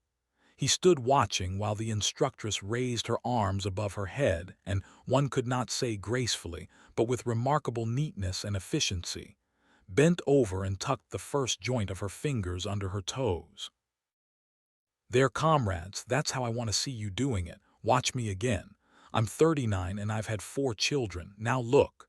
She bent over again. You see why knees aren't bent. You can all do it if you want to, she added as she straightened herself up. Anyone under 45 is perfectly capable of touching his toes. We don't all have the privilege of fighting in the front line, but at least we can all keep fit. Remember our boys on the Malabar front. And the sailors in the floating fortresses. Just think what they have to put up with. Now try again. That's better, comrade, that's much better, she added encouragingly as Winston, with a violent lunge, succeeded in touching his toes with knees unbent for the first time in several years. Chapter 4. With the deep, unconscious sigh which not even the nearness of the telescreen could prevent him from uttering when his day's work started, Winston pulled the speakwrite towards him, blew the dust from its mouthpiece, and put on his spectacles. Then he unrolled and clipped together 4 small cylinders of paper which had already flopped out of the pneumatic tube on the right-hand side of his desk. In the walls of the cubicle there were 3 orifices. To the right of the speakwrite, a small pneumatic tube for written messages; to the left, a larger one for newspapers; and in the side wall, within easy reach of Winston's arm, a large oblong slit protected by a wire grating. This last was for the disposal of waste paper. Similar slits existed in thousands or tens of thousands throughout the building, not only in every room but at short intervals in every corridor. For some reason they were nicknamed memory holes. When one knew that any document was due for destruction, or even when one saw a scrap of waste paper lying about, It was an automatic action to lift the flap of the nearest memory hole and drop it in, whereupon it would be whirled away on a current of warm air to the enormous furnaces which were hidden somewhere in the recesses of the building. Winston examined the 4 slips of paper which he had unrolled. Each contained a message of only 1 or 2 lines in the abbreviated jargon, not actually Newspeak, but consisting largely of Newspeak words, which was used in the ministry for internal purposes. They ran: Times 17-384 BB speech, malreported Africa rectify. Times 1912-83, forecasts 3 IP fourth quarter 83 misprints verify current issue. Times 14-284 miniplenty, malquoted chocolate rectify. Times 3-1283, reporting BB day order double plusengood refs, unpersons, rewrite fullwise upsub antifiling. With a faint feeling of satisfaction, Winston laid the 4th message aside. It was an intricate and responsible job and had better be dealt with last. The other 3 were routine matters, though the second one would probably mean some tedious wading through lists of figures. Winston dialed back numbers on the telescreen and called for the appropriate issues of the Times, which slid out of the pneumatic tube after only a few minutes' delay. The messages he had received referred to articles or news items which, for one reason or another, it was thought necessary to alter, or, as the official phrase had it, to rectify. For example, it appeared from the Times of the 17th of March that Big Brother, in his speech of the previous day, had predicted that the South Indian front would remain quiet, but that a Eurasian offensive would shortly be launched in North Africa. As it happened, the Eurasian Higher Command had launched its offensive in South India and left North Africa alone. It was therefore necessary to rewrite a paragraph of Big Brother's speech in such a way as to make him predict the thing that had actually happened. Or again, the Times of the 19th of December had published the official forecasts of the output of various classes of consumption goods in the 4th quarter of 1983, which was also the 6th quarter of the 9th three-year plan. Today's issue contained a statement of the actual output, from which it appeared that the forecasts were in every instance grossly wrong. Winston's job was to rectify the original figures by making them agree with the later ones. As for the 3rd message, it referred to a very simple error which could be set right in a couple of minutes. As short a time ago as February, the Ministry of Plenty had issued a promise, a categorical pledge, were the official words, that there would be no reduction of the chocolate ration during 1984. Actually, as Winston was aware, the chocolate ration was to be reduced from 30 grams to 20 at the end of the present week. All that was needed was to substitute for the original promise a warning that it would probably be necessary to reduce the ration at some time in April. As soon as Winston had dealt with each of the messages, he clipped his speak-written corrections to the appropriate copy of the Times and pushed them into the pneumatic tube. Then, with a movement which was as nearly as possible unconscious, he crumpled up the original message and any notes that he himself had made, and dropped them into the memory hole to be devoured by the flames. What happened in the unseen labyrinth to which the pneumatic tubes led, he did not know in detail, but he did know in general terms. As soon as all the corrections which happened to be necessary in any particular number of the Times had been assembled and collated, that number would be reprinted, the original copy destroyed, and the corrected copy placed on the files in its stead. This process of continuous alteration was applied not only to newspapers, but to books, periodicals, pamphlets, posters, leaflets, films, soundtracks, cartoons, photographs, to every kind of literature or documentation which might conceivably hold any political or ideological significance. Day by day and almost minute by minute, the past was brought up to date. In this way, every prediction made by the party could be shown by documentary evidence to have been correct, nor was any item of news, or any expression of opinion, which conflicted with the needs of the moment, ever allowed to remain on record. All history was a palimpsest, scraped clean and reinscribed exactly as often as was necessary. In no case would it have been possible, once the deed was done, to prove that any falsification had taken place. The largest section of the records department, far larger than the one on which Winston worked, consisted simply of persons whose duty it was to track down and collect all copies of books, newspapers, and other documents which had been superseded and were due for destruction. A number of the times which might, because of changes in political alignment or mistaken prophecies uttered by Big Brother, have been rewritten a dozen times, still stood on the files bearing its original date, and no other copy existed to contradict it. Books, also, were recalled and rewritten again and again, and were invariably reissued without any admission that any alteration had been made. Even the written instructions which Winston received, and which he invariably got rid of as soon as he had dealt with them, never stated or implied that an act of forgery was to be committed. Always the reference was to slips, errors, misprints, or misquotations, which it was necessary to put right in the interests of accuracy. But actually, he thought as he readjusted the Ministry of Plenty's figures, it was not even forgery. It was merely the substitution of one piece of nonsense for another. Most of the material that you were dealing with had no connection with anything in the real world, not even the kind of connection that is contained in a direct lie. Statistics were just as much a fantasy in their original version as in their rectified version. A great deal of the time you were expected to make them up out of your head. For example, the Ministry of Plenty's forecast had estimated the output of boots for the quarter at 145 million pairs. The actual output was given as 62 millions. Winston, however, in rewriting the forecast, marked the figure down to 57 millions, so as to allow for the usual claim that the quota had been overfulfilled.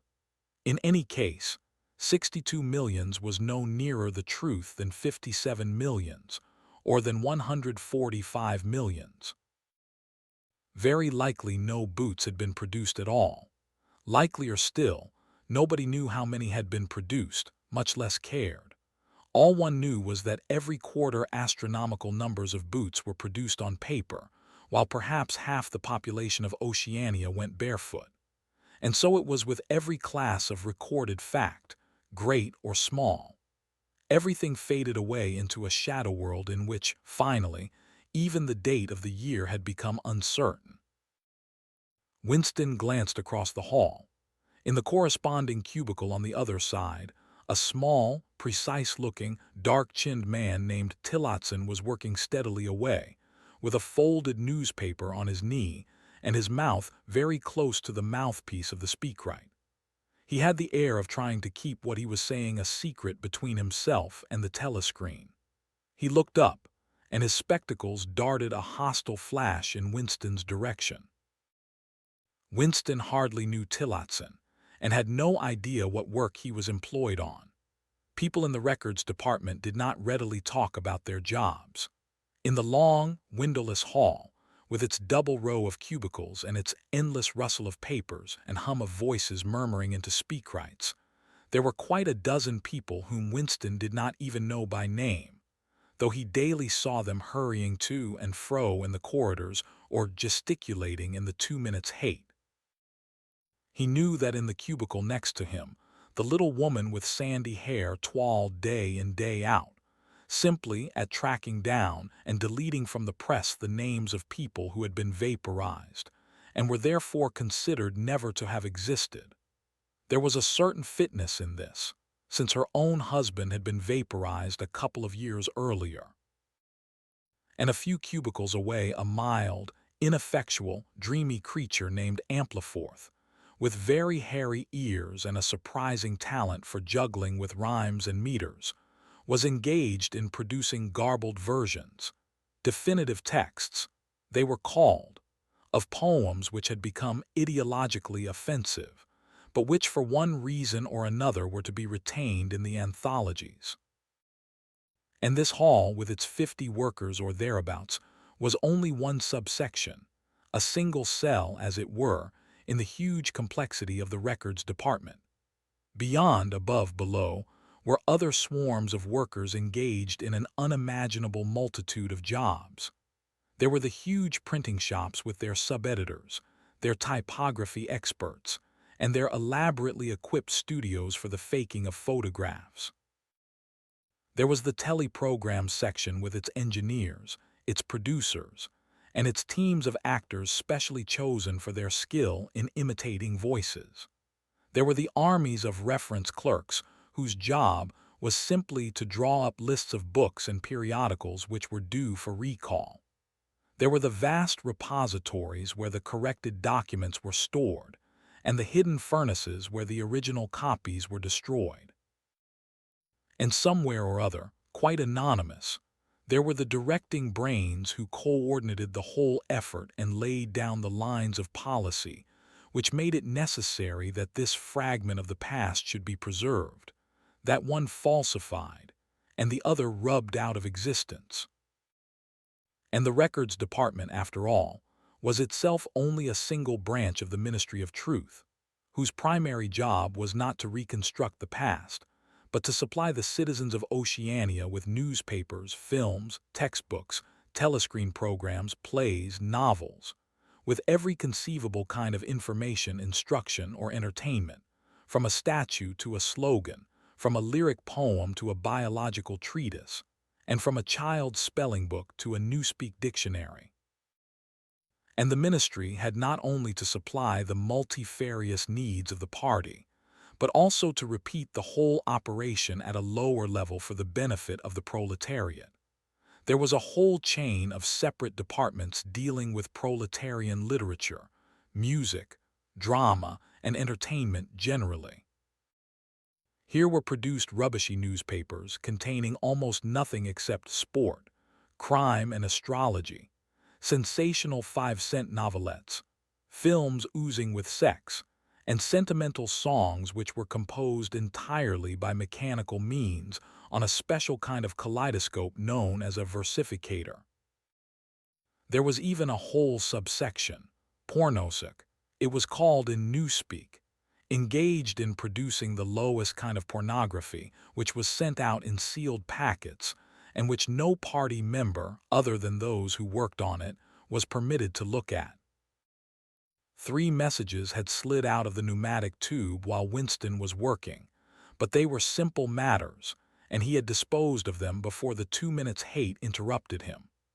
When the hate was over, he returned to his cubicle, took the Newspeak dictionary from the shelf, pushed the speakwrite to one side, cleaned his spectacles, and settled down to his main job of the morning. Winston's greatest pleasure in life was in his work. Most of it was a tedious routine, but included in it there were also jobs so difficult and intricate that you could lose yourself in them as in the depths of a mathematical problem, delicate pieces of forgery in which you had nothing to guide you except your knowledge of the principles of ingsoc and your estimate of what the party wanted you to say. Winston was good at this kind of thing. On occasion, he had even been entrusted with the rectification of the Times' leading articles, which were written entirely in newspeak. He unrolled the message that he had set aside earlier.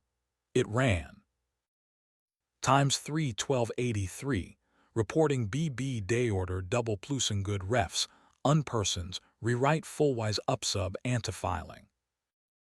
In Oldspeak or Standard English, this might be rendered: the reporting of Big Brother's order for the day in the Times of December 3, 1983, is extremely unsatisfactory and makes references to non-existent persons. Rewrite it in full and submit your draft to higher authority before filing. Winston read through the offending article. Big Brother's order for the day, it seemed, had been chiefly devoted to praising the work of an organization known as FFCC, which supplied cigarettes and other comforts to the sailors in the floating fortresses.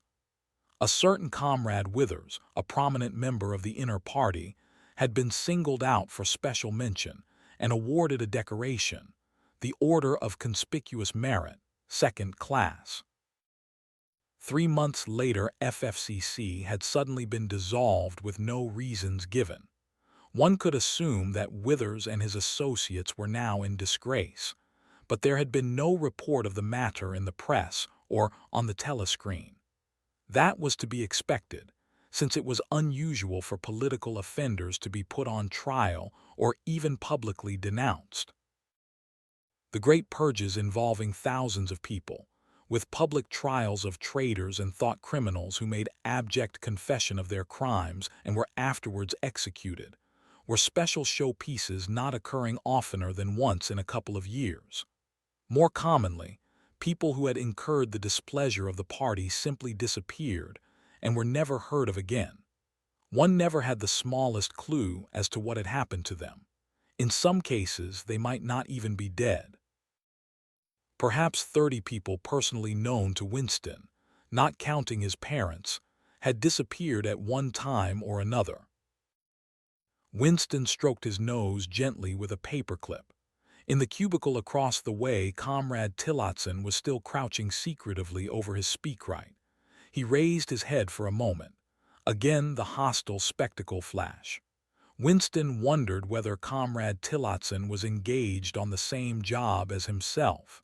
It was perfectly possible. So tricky a piece of work would never be entrusted to a single person.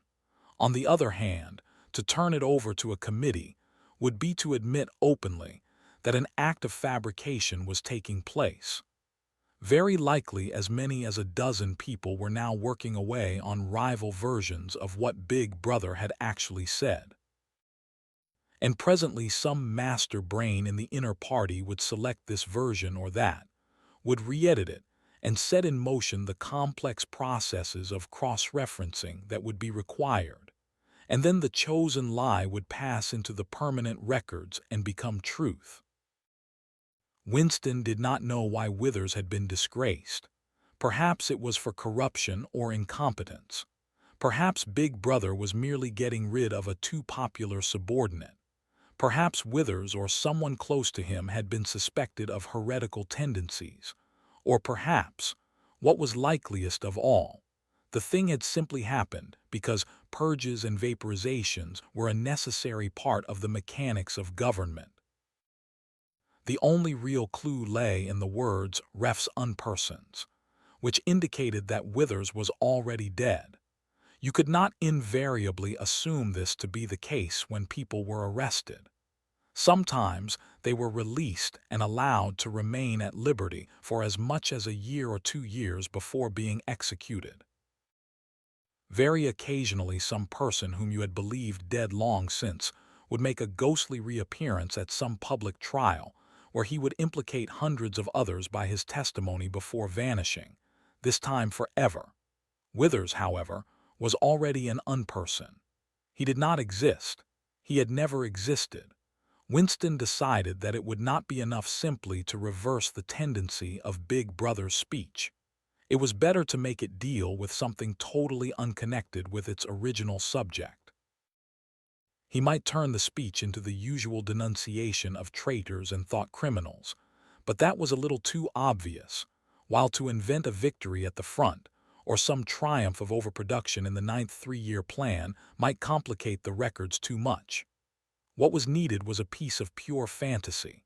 Suddenly there sprang into his mind, ready-made as it were, the image of a certain Comrade Ogilvy who had recently died in battle, in heroic circumstances. There were occasions when Big Brother devoted his order for the day to commemorating some humble, rank-and-file party member whose life and death he held up as an example worthy to be followed. Today he should commemorate Comrade Ogilvy. It was true that there was no such person as Comrade Ogilvy, but a few lines of print and a couple of faked photographs would soon bring him into existence. Winston thought for a moment, then pulled the speakwrite towards him and began dictating in Big Brother's familiar style, a style at once military and pedantic, and because of a trick of asking questions and then promptly answering them. What lessons do we learn from this fact, comrades? The lesson, which is also one of the fundamental principles of ingsoc, that, etc., etc., easy to imitate. At the age of 3, Comrade Ogilvy had refused all toys except a drum, a submachine gun, and a model helicopter. At 6, a year early, by a special relaxation of the rules, he had joined the spies. At 9, he had been a troop leader. At 11, he had denounced his uncle to the thought police after overhearing a conversation which appeared to him to have criminal tendencies. At 17, he had been a district organizer of the Junior Anti-Sex League. At 19, he had designed a hand grenade which had been adopted by the Ministry of Peace and which, at its first trial, had killed 31 Eurasian prisoners in one burst. At 23, he had perished in action. Pursued by enemy jet planes while flying over the Indian Ocean with important dispatches, he had weighted his body with his machine gun and leapt out of the helicopter into deep water, dispatches and all. An end, said Big Brother, which it was impossible to contemplate without feelings of envy. Big Brother added a few remarks on the purity and single-mindedness of Comrade Ogilvy's life. He was a total abstainer and a non-smoker, had no recreations except a daily hour in the gymnasium, and had taken a vow of celibacy, believing marriage and the care of a family to be incompatible with a 24-hour-a-day devotion to duty. He had no subjects of conversation except the principles of ingsoc, and no aim in life except the defeat of the Eurasian enemy and the hunting down of spies, saboteurs, thought criminals, and traitors generally. Winston debated with himself whether to award Comrade Ogilvy the Order of Conspicuous Merit. In the end, he decided against it because of the unnecessary cross-referencing that it would entail. Once again he glanced at his rival in the opposite cubicle. Something seemed to tell him with certainty that Tillotson was busy on the same job as himself. There was no way of knowing whose job would finally be adopted, but he felt a profound conviction that it would be his own. Comrade Ogilvy, unimagined an hour ago, was now a fact. It struck him as curious that you could create dead men but not living ones. Comrade Ogilvy, who had never existed in the present, now existed in the past, and when once the act of forgery was forgotten, he would exist just as authentically, and upon the same evidence, as Charlemagne or Julius Caesar. Chapter 5. In the low-ceilinged canteen deep underground, the lunch queue jerked slowly forward. The room was already very full and deafeningly noisy. From the grill at the counter the steam of stew came pouring forth, with a sour metallic smell which did not quite overcome the fumes of Victory gin. On the far side of the room there was a small bar, a mere hole in the wall, where gin could be bought at 10 cents the large nip. "Just the man I was looking for," said a voice at Winston's back. He turned round. It was his friend Syme, who worked in the research department. Perhaps friend was not exactly the right word. You did not have friends nowadays, you had comrades, but there were some comrades whose society was pleasanter than that of others.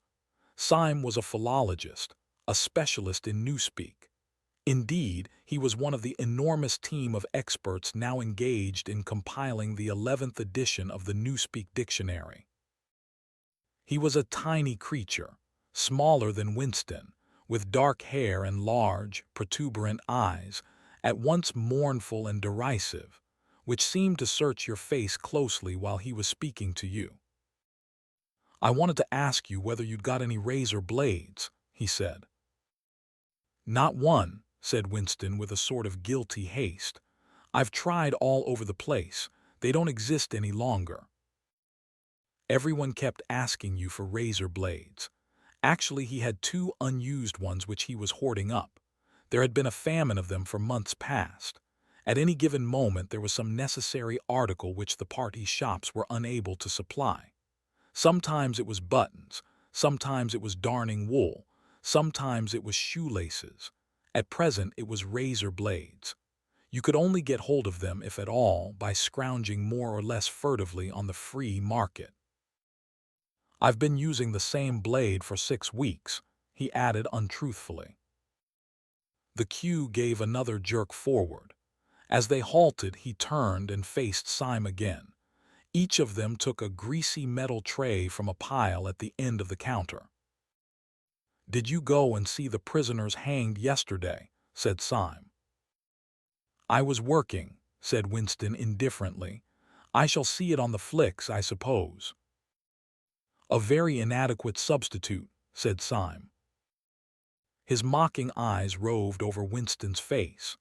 "I know you," the eyes seemed to say. "I see through you.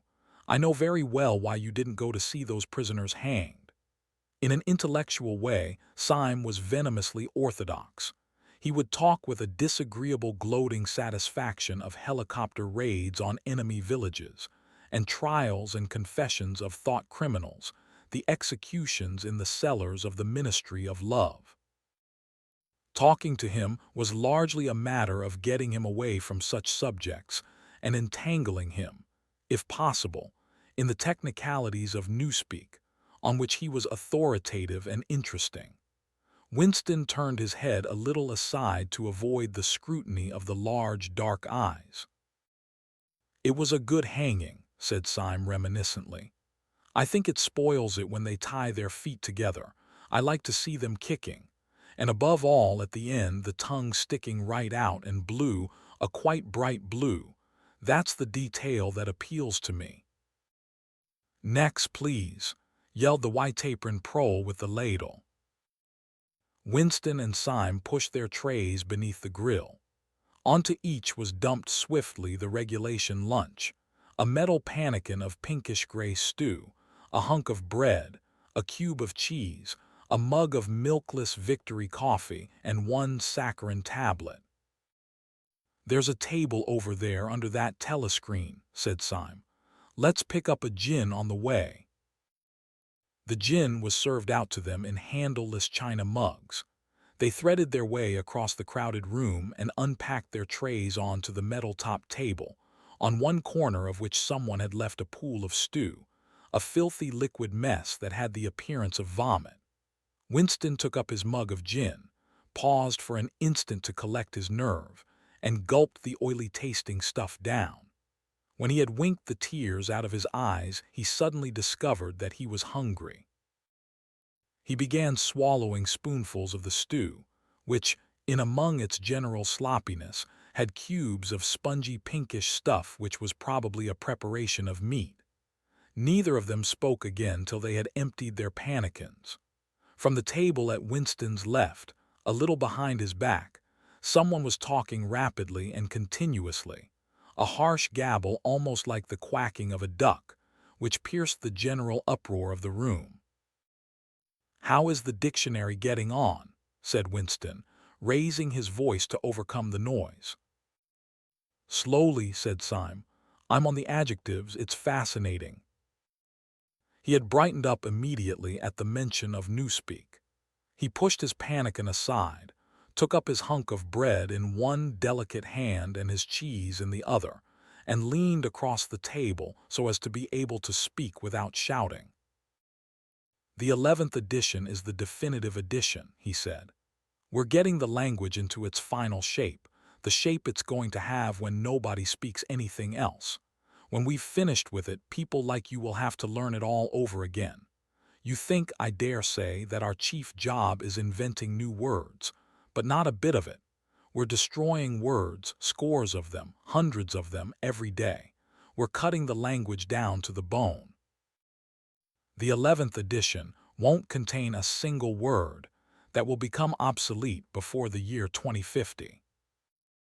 He bit hungrily into his bread and swallowed a couple of mouthfuls, then continued speaking, with a sort of pedant's passion. His thin, dark face had become animated. His eyes had lost their mocking expression and grown almost dreamy. It's a beautiful thing, the destruction of words. Of course, the great wastage is in the verbs and adjectives, but there are hundreds of nouns that can be got rid of as well. It isn't only the synonyms, there are also the antonyms.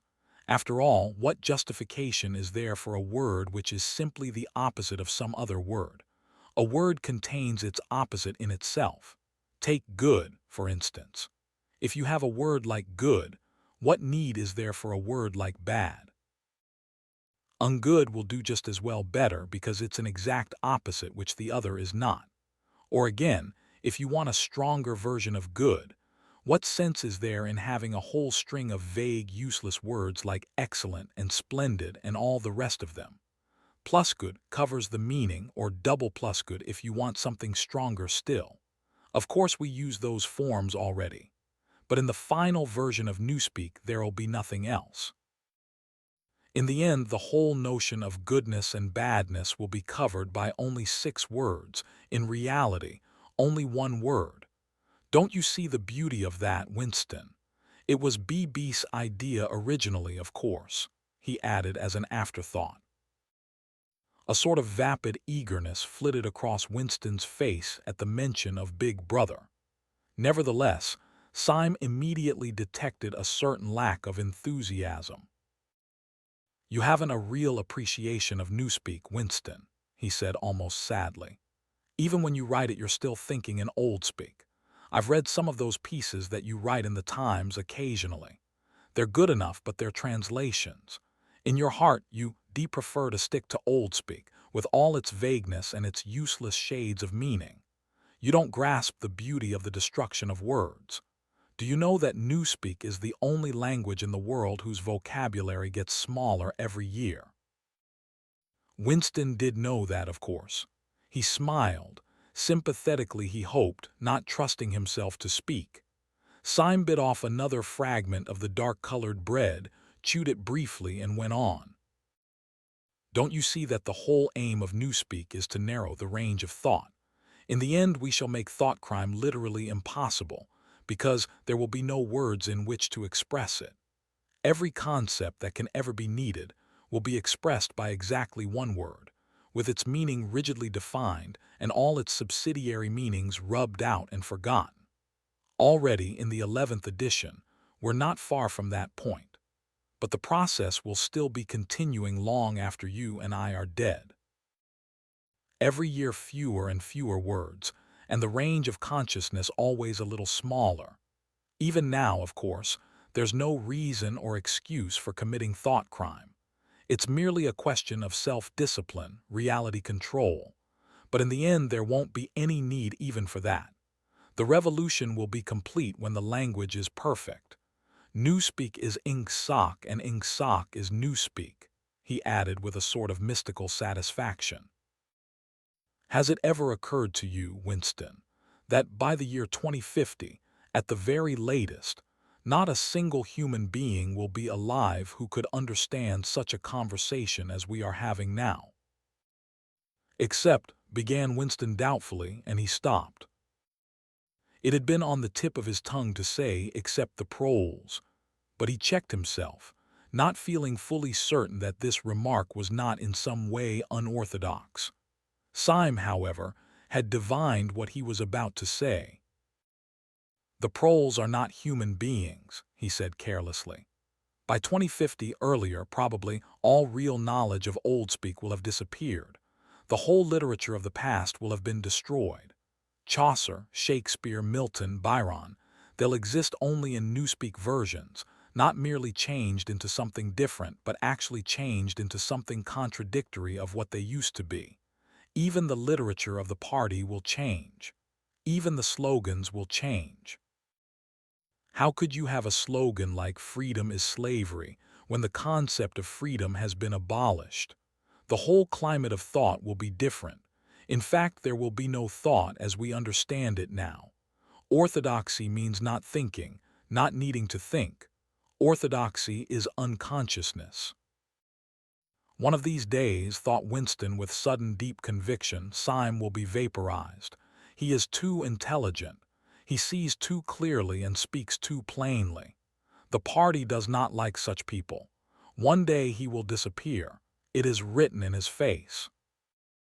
Winston had finished his bread and cheese. He turned a little sideways in his chair to drink his mug of coffee. At the table on his left, the man with the strident voice was still talking remorselessly away. A young woman who was perhaps his secretary, and who was sitting with her back to Winston, was listening to him and seemed to be eagerly agreeing with everything that he said. From time to time, Winston caught some such remark as, "I think you're so right, I do so agree with you," uttered in a youthful and rather silly feminine voice. But the other voice never stopped for an instant, even when the girl was speaking. Winston knew the man by sight, though he knew no more about him than that he held some important post in the fiction department.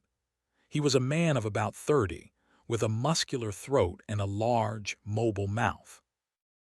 His head was thrown back a little, and because of the angle at which he was sitting, his spectacles caught the light and presented to Winston two blank discs instead of eyes. What was slightly horrible was that from the stream of sound that poured out of his mouth it was almost impossible to distinguish a single word. Just once Winston caught a phrase, "complete and final elimination of Goldsteinism," jerked out very rapidly, and as it seemed, all in one piece, like a line of type cast solid. For the rest it was just a noise, a quack-quack-quacking. And yet, though you could not actually hear what the man was saying, you could not be in any doubt about its general nature. He might be denouncing Goldstein and demanding sterner measures against thought criminals and saboteurs.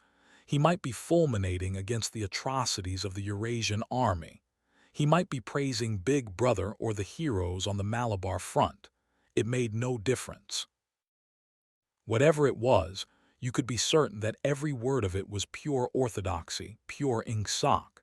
As he watched the eyeless face with the jaw moving rapidly up and down, Winston had a curious feeling that this was not a real human being but some kind of dummy.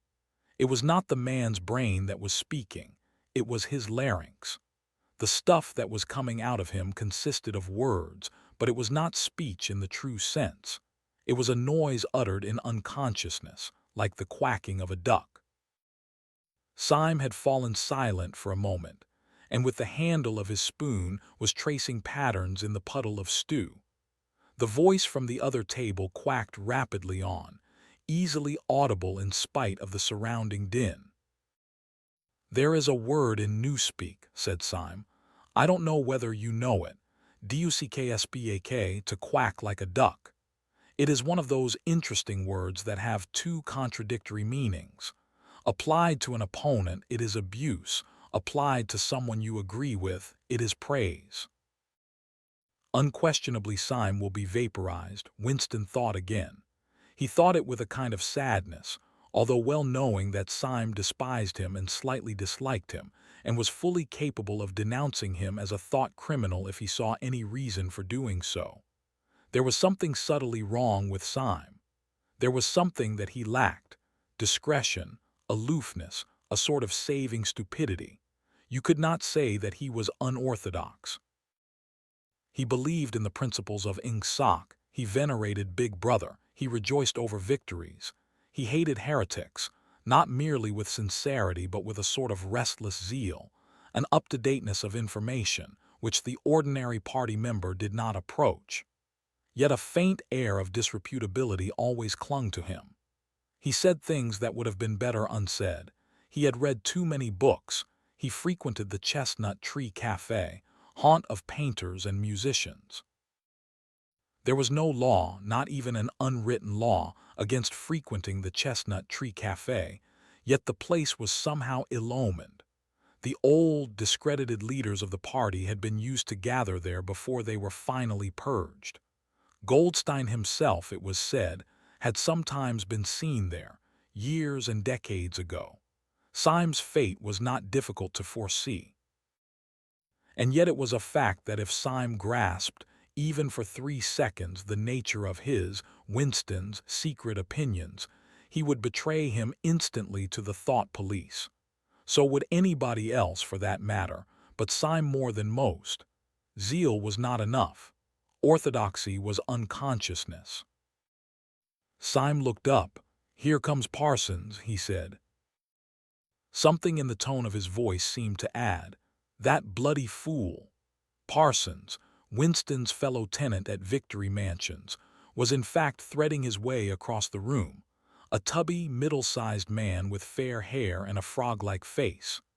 At 35 he was already putting on rolls of fat at neck and waistline, but his movements were brisk and boyish. His whole appearance was that of a little boy grown large, so much so that, although he was wearing the regulation overalls, it was almost impossible not to think of him as being dressed in the blue shorts, gray shirt, and red neckerchief of the spies. In visualizing him, one saw always a picture of dimpled knees and sleeves rolled back from pudgy forearms. Parsons did, indeed, invariably revert to shorts when a community hike or any other physical activity gave him an excuse for doing so. He greeted them both with a cheery "Hullo, hullo," and sat down at the table, giving off an intense smell of sweat. Beads of moisture stood out all over his pink face. His powers of sweating were extraordinary. At the community center, you could always tell when he had been playing table tennis by the dampness of the bat handle. Syme had produced a strip of paper on which there was a long column of words, and was studying it with an ink pencil between his fingers. "Look at him working away in the lunch hour," said Parsons, nudging Winston. "Keenness, eh? What's that you've got there, old boy? Something a bit too brainy for me, I expect. Smith, old boy, I'll tell you why I'm chasing you. It's that sub you forgot to give me." "Which sub is that?" said Winston, automatically feeling for money. About a quarter of one's salary had to be earmarked for voluntary subscriptions, which were so numerous that it was difficult to keep track of them. "For Hate Week. You know, the house-by-house fund. I'm treasurer for our block. We're making an all-out effort, going to put on a tremendous show. I tell you, it won't be my fault if old Victory Mansions doesn't have the biggest outfit of flags in the whole street. $2 you promised me." Winston found and handed over 2 creased and filthy notes, which Parsons entered in a small notebook, in the neat handwriting of the illiterate. "By the way, old boy," he said, "I hear that little beggar of mine let fly at you with his catapult yesterday. I gave him a good dressing down for it. In fact, I told him I'd take the catapult away if he does it again." "I think he was a little upset at not going to the execution," said Winston. "Ah, well, what I mean to say shows the right spirit, doesn't it? Mischievous little beggars they are, both of them, but talk about keenness. All they think about is the spies and the war, of course. Do you know what that little girl of mine did last Saturday when her troop was on a hike out Berkhamsted way? She got 2 other girls to go with her, slipped off from the hike, and spent the whole afternoon following a strange man. They kept on his tail for 2 hours, right through the woods, and then, when they got into Amersham, handed him over to the patrols." "What did they do that for?" said Winston, somewhat taken aback. Parsons went on triumphantly. "My kid made sure he was some kind of enemy agent, might have been dropped by parachute, for instance. But here's the point, old boy. What do you think put her on to him in the first place? She spotted he was wearing a funny kind of shoes, said she'd never seen anyone wearing shoes like that before. So the chances were he was a foreigner. Pretty smart for a nipper of 7, eh?" "What happened to the man?" said Winston. "Ah, that I couldn't say, of course.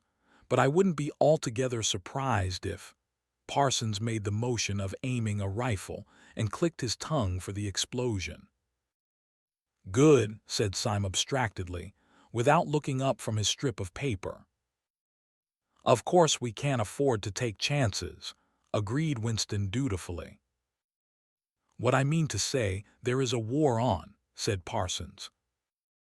As though in confirmation of this, a trumpet call floated from the telescreen just above their heads.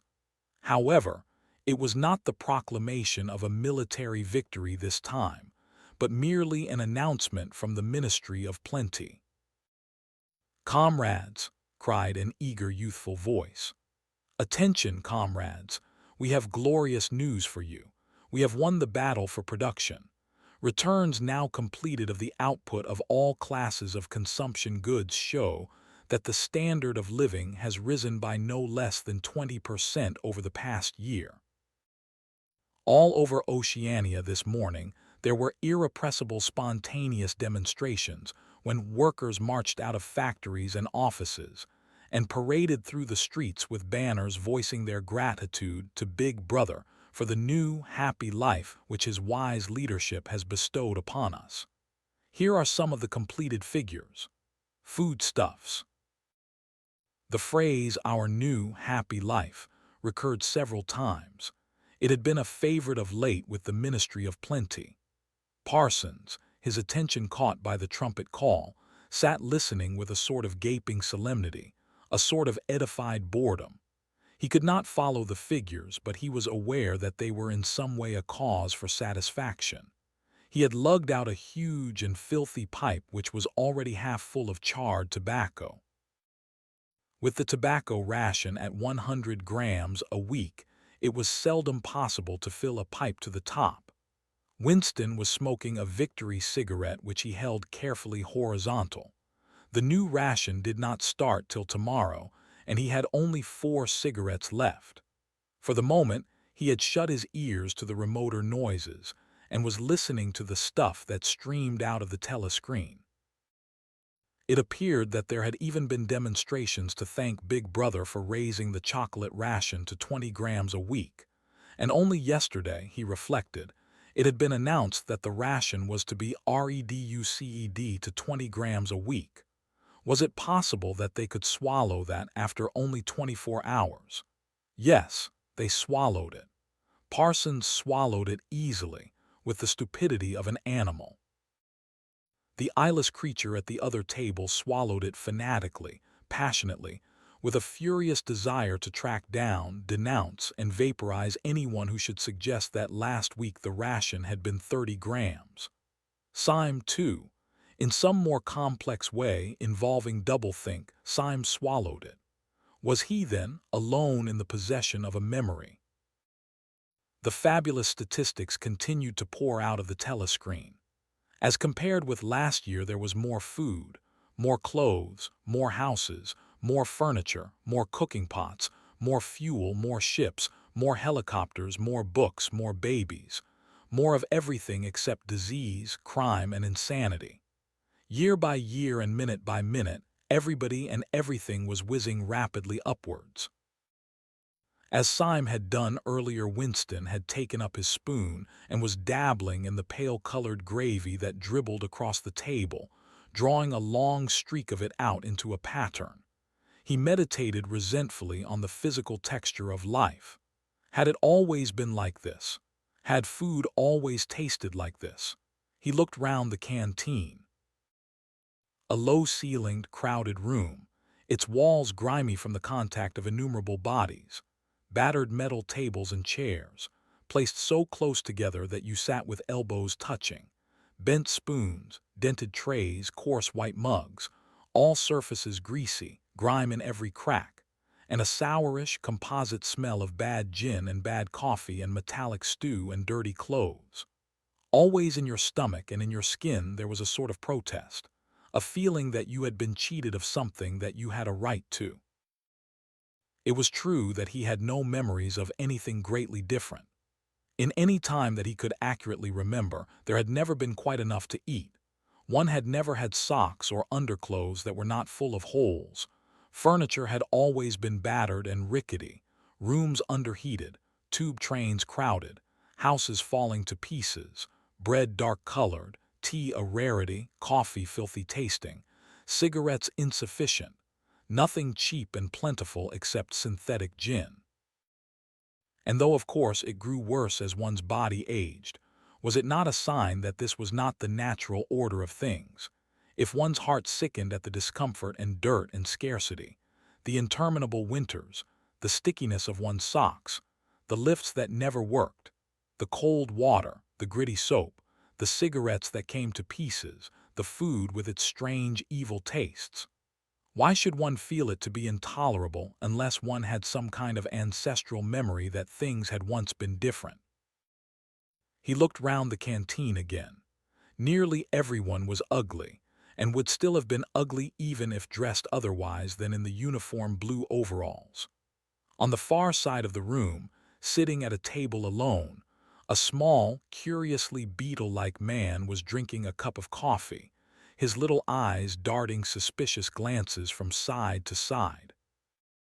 How easy it was, thought Winston, if you did not look about you, to believe that the physical type set up by the party as an ideal, tall muscular youths and deep-bosomed maidens, blonde-haired, vital, sunburnt, carefree, existed and even predominated. Actually, so far as he could judge, the majority of people in Airstrip 1 were small, dark, and ill-favored. It was curious how that beetle-like type proliferated in the ministries, little dumpy men, growing stout very early in life, with short legs, swift scuttling movements, and fat, inscrutable faces with very small eyes. It was the type that seemed to flourish best under the dominion of the party. The announcement from the Ministry of Plenty ended on another trumpet call and gave way to tinny music. Parsons, stirred to vague enthusiasm by the bombardment of figures, took his pipe out of his mouth. "The Ministry of Plenty's certainly done a good job this year," he said with a knowing shake of his head. "By the way, Smith, old boy, I suppose you haven't got any razor blades you can let me have." "Not one," said Winston. "I've been using the same blade for 6 weeks myself." "Ah, well, just thought I'd ask you, old boy." "Sorry," said Winston. The quacking voice from the next table, temporarily silenced during the ministry's announcement, had started up again, as loud as ever. For some reason, Winston suddenly found himself thinking of Mrs. Parsons, with her wispy hair and the dust in the creases of her face. Within 2 years, those children would be denouncing her to the thought police. Mrs. Parsons would be vaporized. Syme would be vaporized. Winston would be vaporized. O'Brien would be vaporized. Parsons, on the other hand, would never be vaporized. The eyeless creature with the quacking voice would never be vaporized. The little beetle-like men who scuttle so nimbly through the labyrinthine corridors of ministries, they, too, would never be vaporized. And the girl with dark hair, the girl from the fiction department, she would never be vaporized either. It seemed to him that he knew instinctively who would survive and who would perish. Though just what it was that made for survival, it was not easy to say. At this moment he was dragged out of his reverie with a violent jerk. The girl at the next table had turned partly round and was looking at him. It was the girl with dark hair. She was looking at him in a sidelong way, but with curious intensity. The instant she caught his eye, she looked away again. The sweat started out on Winston's backbone. A horrible pang of terror went through him. It was gone almost at once, but it left a sort of nagging uneasiness behind. Why was she watching him? Why did she keep following him about? Unfortunately, he could not remember whether she had already been at the table when he arrived, or had come there afterwards. But yesterday, at any rate, during the 2 minutes' hate, she had sat immediately behind him when there was no apparent need to do so. Quite likely her real object had been to listen to him, and make sure whether he was shouting loudly enough. His earlier thought returned to him. Probably she was not actually a member of the thought police, but then it was precisely the amateur spy who was the greatest danger of all. He did not know how long she had been looking at him, but perhaps for as much as 5 minutes, and it was possible that his features had not been perfectly under control. It was terribly dangerous to let your thoughts wander when you were in any public place or within range of a telescreen. The smallest thing could give you away. A nervous tic, an unconscious look of anxiety, a habit of muttering to yourself, anything that carried with it the suggestion of abnormality, of having something to hide. In any case, to wear an improper expression on your face, to look incredulous when a victory was announced, for example, was itself a punishable offense. There was even a word for it in newspeak. Faccrime, it was called. The girl had turned her back on him again. Perhaps after all she was not really following him about. Perhaps it was coincidence that she had sat so close to him 2 days running. His cigarette had gone out, and he laid it carefully on the edge of the table. He would finish smoking it after work if he could keep the tobacco in it. Quite likely the person at the next table was a spy of the thought police, and quite likely he would be in the cellars of the Ministry of Love within 3 days, but a cigarette end must not be wasted. Syme had folded up his strip of paper and stowed it away in his pocket. Parsons had begun talking again. "Did I ever tell you, old boy," he said, chuckling round the stem of his pipe, "about the time when those 2 nippers of mine set fire to the old market woman's skirt because they saw her wrapping up sausages in a poster of BB? Sneaked up behind her and set fire to it with a box of matches. Burned her quite badly, I believe. Little beggars, eh? But keen as mustard. That's a first-rate training they give them in the spies nowadays, better than in my day, even.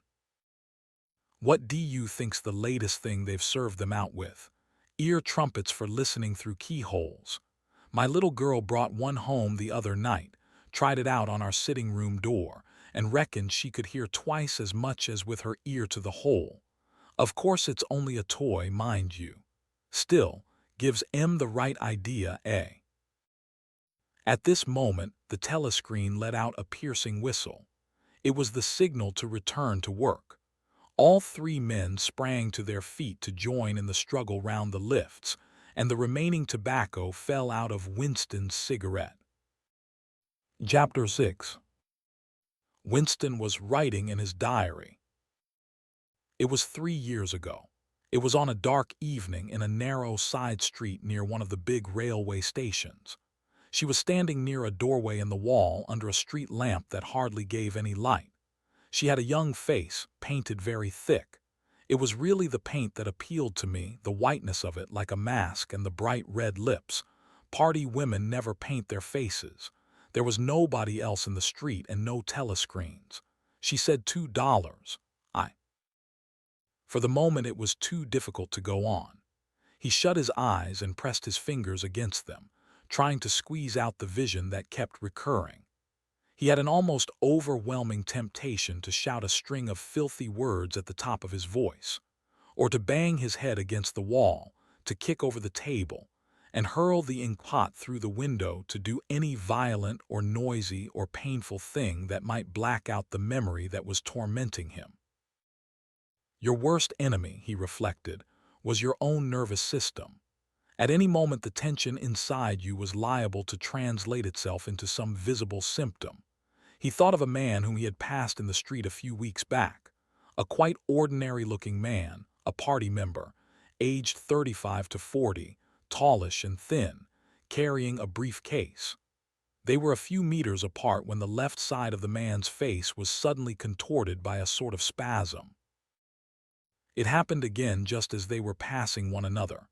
It was only a twitch, a quiver, rapid as the clicking of a camera shutter, but obviously habitual. He remembered thinking at the time, that poor devil is done for, and what was frightening was that the action was quite possibly unconscious. The most deadly danger of all was talking in your sleep. There was no way of guarding against that, so far as he could see. He drew his breath and went on writing. I went with her through the doorway and across a backyard into a basement kitchen. There was a bed against the wall and a lamp on the table, turned down very low. His teeth were set on edge. He would have liked to spit. Simultaneously with the woman in the basement kitchen he thought of Catherine, his wife. Winston was married, had been married at any rate. Probably he still was married, so far as he knew his wife was not dead. He seemed to breathe again the warm, stuffy odor of the basement kitchen, an odor compounded of bugs and dirty clothes and villainous cheap scent, but nevertheless alluring, because no woman of the party ever used scent, or could be imagined as doing so. Only the proles used scent. In his mind, the smell of it was inextricably mixed up with fornication. When he had gone with that woman, it had been his first lapse in 2 years or thereabouts. Consorting with prostitutes was forbidden, of course, but it was one of those rules that you could occasionally nerve yourself to break. It was dangerous, but it was not a life-and-death matter. To be caught with a prostitute might mean 5 years in a forced labor camp, not more if you had committed no other offense. And it was easy enough, provided that you could avoid being caught in the act. The poorer quarters swarmed with women who were ready to sell themselves. Some could even be purchased for a bottle of gin, which the proles were not supposed to drink. Tacitly, the party was even inclined to encourage prostitution, as an outlet for instincts which could not be altogether suppressed. Mere debauchery did not matter very much, so long as it was furtive and joyless, and only involved the women of a submerged and despised class. The unforgivable crime was promiscuity between party members. But though this was one of the crimes that the accused in the great purges invariably confessed to, it was difficult to imagine any such thing actually happening. The aim of the party was not merely to prevent men and women from forming loyalties which it might not be able to control. Its real, undeclared purpose was to remove all pleasure from the sexual act. Not love so much as eroticism was the enemy, inside marriage as well as outside it. All marriages between party members had to be approved by a committee appointed for the purpose, and, though the principle was never clearly stated, permission was always refused if the couple concerned gave the impression of being physically attracted to one another. The only recognized purpose of marriage was to beget children for the service of the party. Sexual intercourse was to be looked on as a slightly disgusting minor operation, like having an enema. This again was never put into plain words, but in an indirect way it was rubbed into every party member from childhood onwards. There were even organizations such as the Junior Anti-Sex League, which advocated complete celibacy for both sexes. All children were to be begotten by artificial insemination, ARTSCM. It was called in newspeak, and brought up in public institutions. This, Winston was aware, was not meant altogether seriously, but somehow it fitted in with the general ideology of the party. The party was trying to kill the sex instinct, or, if it could not be killed, then to distort it and dirty it. He did not know why this was so, but it seemed natural that it should be so. And as far as the women were concerned, the party's efforts were largely successful. He thought again of Catharine. It must be 9, 10, nearly 11 years since they had parted. It was curious how seldom he thought of her. For days at a time he was capable of forgetting that he had ever been married.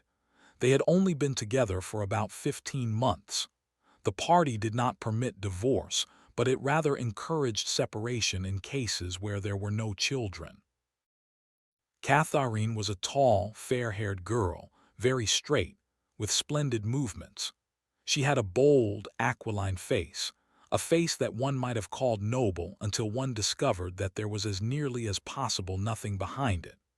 Very early in her married life he had decided, though perhaps it was only that he knew her more intimately than he knew most people, that she had without exception the most stupid, vulgar, empty mind that he had ever encountered. She had not a thought in her head that was not a slogan, and there was no imbecility, absolutely none, that she was not capable of swallowing if the party handed it out to her. The human soundtrack, he nicknamed her in his own mind. Yet he could have endured living with her if it had not been for just one thing: sex. As soon as he touched her, she seemed to wince and stiffen. To embrace her was like embracing a jointed wooden image. And what was strange was that even when she was clasping him against her, he had the feeling that she was simultaneously pushing him away with all her strength. The rigidity of her muscles managed to convey that impression. She would lie there with shut eyes, neither resisting nor cooperating but submitting. It was extraordinarily embarrassing, and after a while horrible. But even then he could have borne living with her if it had been agreed that they should remain celibate. But curiously enough, it was Catharine who refused this. They must, she said, produce a child if they could. So the performance continued to happen, once a week quite regularly, whenever it was not impossible. She even used to remind him of it in the morning, as something which had to be done that evening and which must not be forgotten. She had two names for it. One was making a baby, and the other was our duty to the party. Yes, she had actually used that phrase. Quite soon he grew to have a feeling of positive dread when the appointed day came round. But luckily no child appeared, and in the end she agreed to give up trying, and soon afterwards they parted. Winston sighed inaudibly. He picked up his pen again and wrote. She threw herself down on the bed, and at once, without any kind of preliminary, in the most coarse, horrible way you can imagine, pulled up her skirt. He saw himself standing there in the dim lamplight, with the smell of bugs and cheap scent in his nostrils, and in his heart a feeling of defeat and resentment which even at that moment was mixed up with the thought of Catharine's white body, frozen forever by the hypnotic power of the party. Why did it always have to be like this? Why could he not have a woman of his own instead of these filthy scuffles at intervals of years? But a real love affair was an almost unthinkable event. The women of the party were all alike. Chastity was as deep ingrained in them as party loyalty. By careful early conditioning, by games and cold water, by the rubbish that was dinned into them at school and in the spies and the youth league, by lectures, parades, songs, slogans, and martial music, the natural feeling had been driven out of them. His reason told him that there must be exceptions, but his heart did not believe it. They were all impregnable, as the party intended that they should be. And what he wanted, more even than to be loved, was to break down that wall of virtue, even if it were only once in his whole life. The sexual act, successfully performed, was rebellion. Desire was thought crime. Even to have awakened Catharine, if he could have achieved it, would have been like a seduction, although she was his wife. But the rest of the story had got to be written down. He wrote, I turned up the lamp when I saw her in the light. After the darkness, the feeble light of the paraffin lamp had seemed very bright. For the first time he could see the woman properly. He had taken a step towards her and then halted, full of lust and terror. He was painfully conscious of the risk he had taken in coming here. It was perfectly possible that the patrols would catch him on the way out. For that matter, they might be waiting outside the door at this moment. If he went away without even doing what he had come here to do. It had got to be written down. It had got to be confessed. What he had suddenly seen in the lamplight was that the woman was old. The paint was plastered so thick on her face that it looked as though it might crack like a cardboard mask. There were streaks of white in her hair, but the truly dreadful detail was that her mouth had fallen a little open, revealing nothing except a cavernous blackness. She had no teeth at all. He wrote hurriedly, in scrabbling handwriting. When I saw her in the light, she was quite an old woman, 50 years old at least. But I went ahead and did it just the same. He pressed his fingers against his eyelids again. He had written it down at last, but it made no difference. The therapy had not worked. The urge to shout filthy words at the top of his voice was as strong as ever. Chapter 7. If there is hope, wrote Winston, it lies in the proles. If there was hope, it must lie in the proles, because only there in those swarming disregarded masses, 85% of the population of Oceania, could the force to destroy the party ever be generated. The party could not be overthrown from within. Its enemies, if it had any enemies, had no way of coming together or even of identifying one another. Even if the legendary brotherhood existed, as just possibly it might, it was inconceivable that its members could ever assemble in larger numbers than twos and threes. Rebellion meant a look in the eyes, an inflection of the voice at the most, an occasional whispered word. But the proles, if only they could somehow become conscious of their own strength, would have no need to conspire. They needed only to rise up and shake themselves like a horse shaking off flies. If they chose, they could blow the party to pieces tomorrow morning. Surely sooner or later it must occur to them to do it. And yet, he remembered how once he had been walking down a crowded street when a tremendous shout of hundreds of voices, women's voices, had burst from a side street a little way ahead. It was a great formidable cry of anger and despair, a deep, loud oh-oh-oh-oh that went humming on like the reverberation of a bell. His heart had leapt. It started, he had thought. A riot. The proles are breaking loose at last.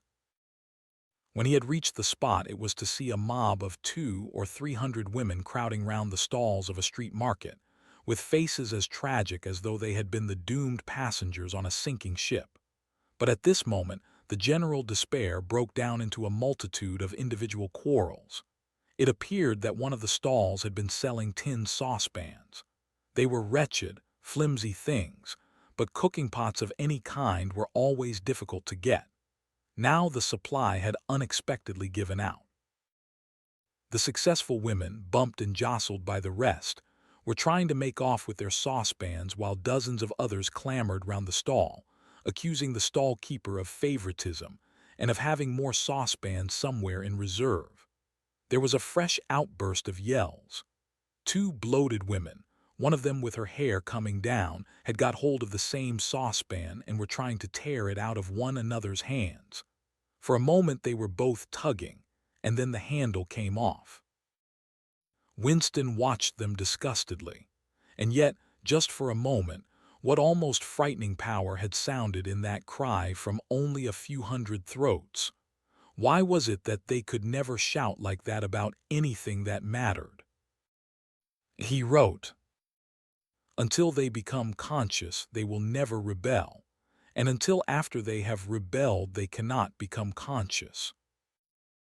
That, he reflected, might almost have been a transcription from one of the party textbooks. The party claimed, of course, to have liberated the proles from bondage. Before the revolution, they had been hideously oppressed by the capitalists. They had been starved and flogged. Women had been forced to work in the coal mines. Women still did work in the coal mines. As a matter of fact, children had been sold into the factories at the age of 6.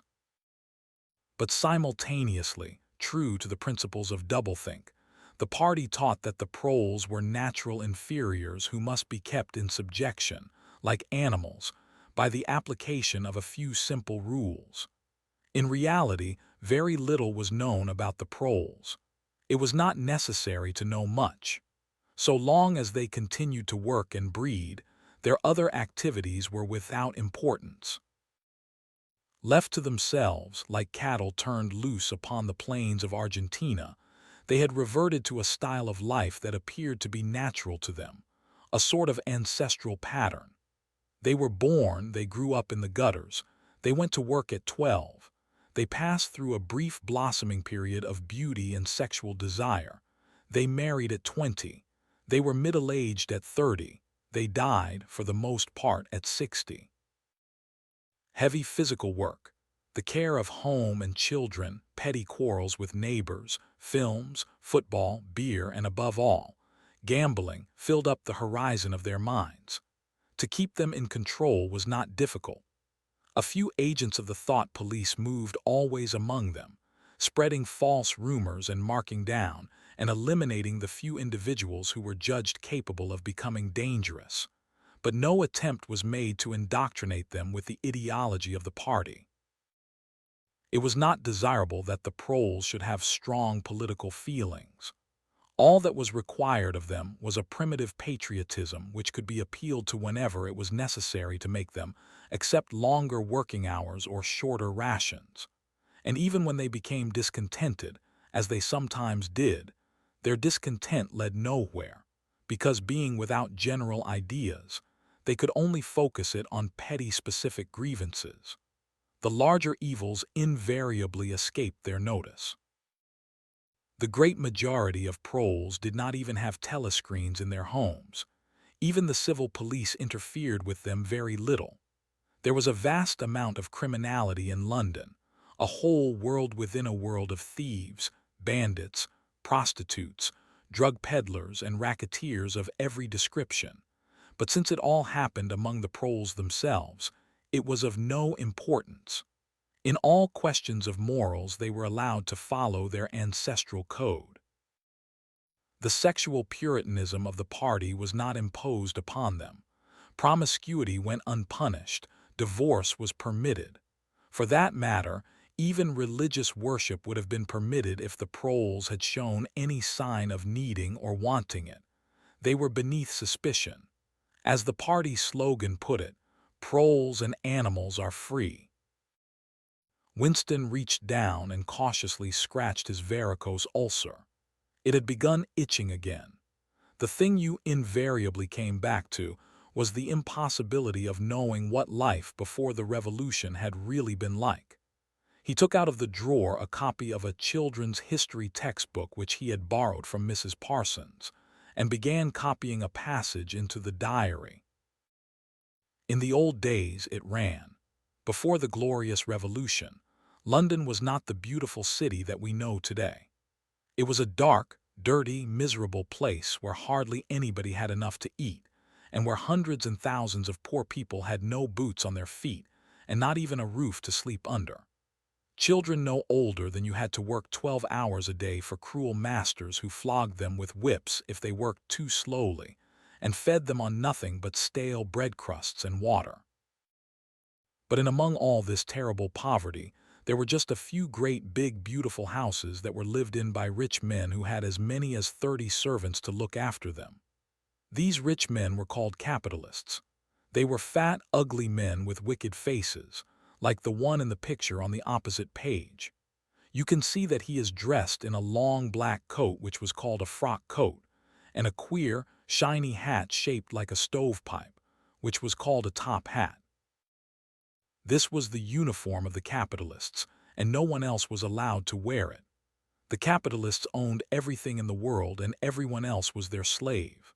They owned all the land, all the houses, all the factories, and all the money. If anyone disobeyed them, they could throw them into prison, or they could take his job away and starve him to death. When any ordinary person spoke to a capitalist, he had to cringe and bow to him, and take off his cap and address him as Sir.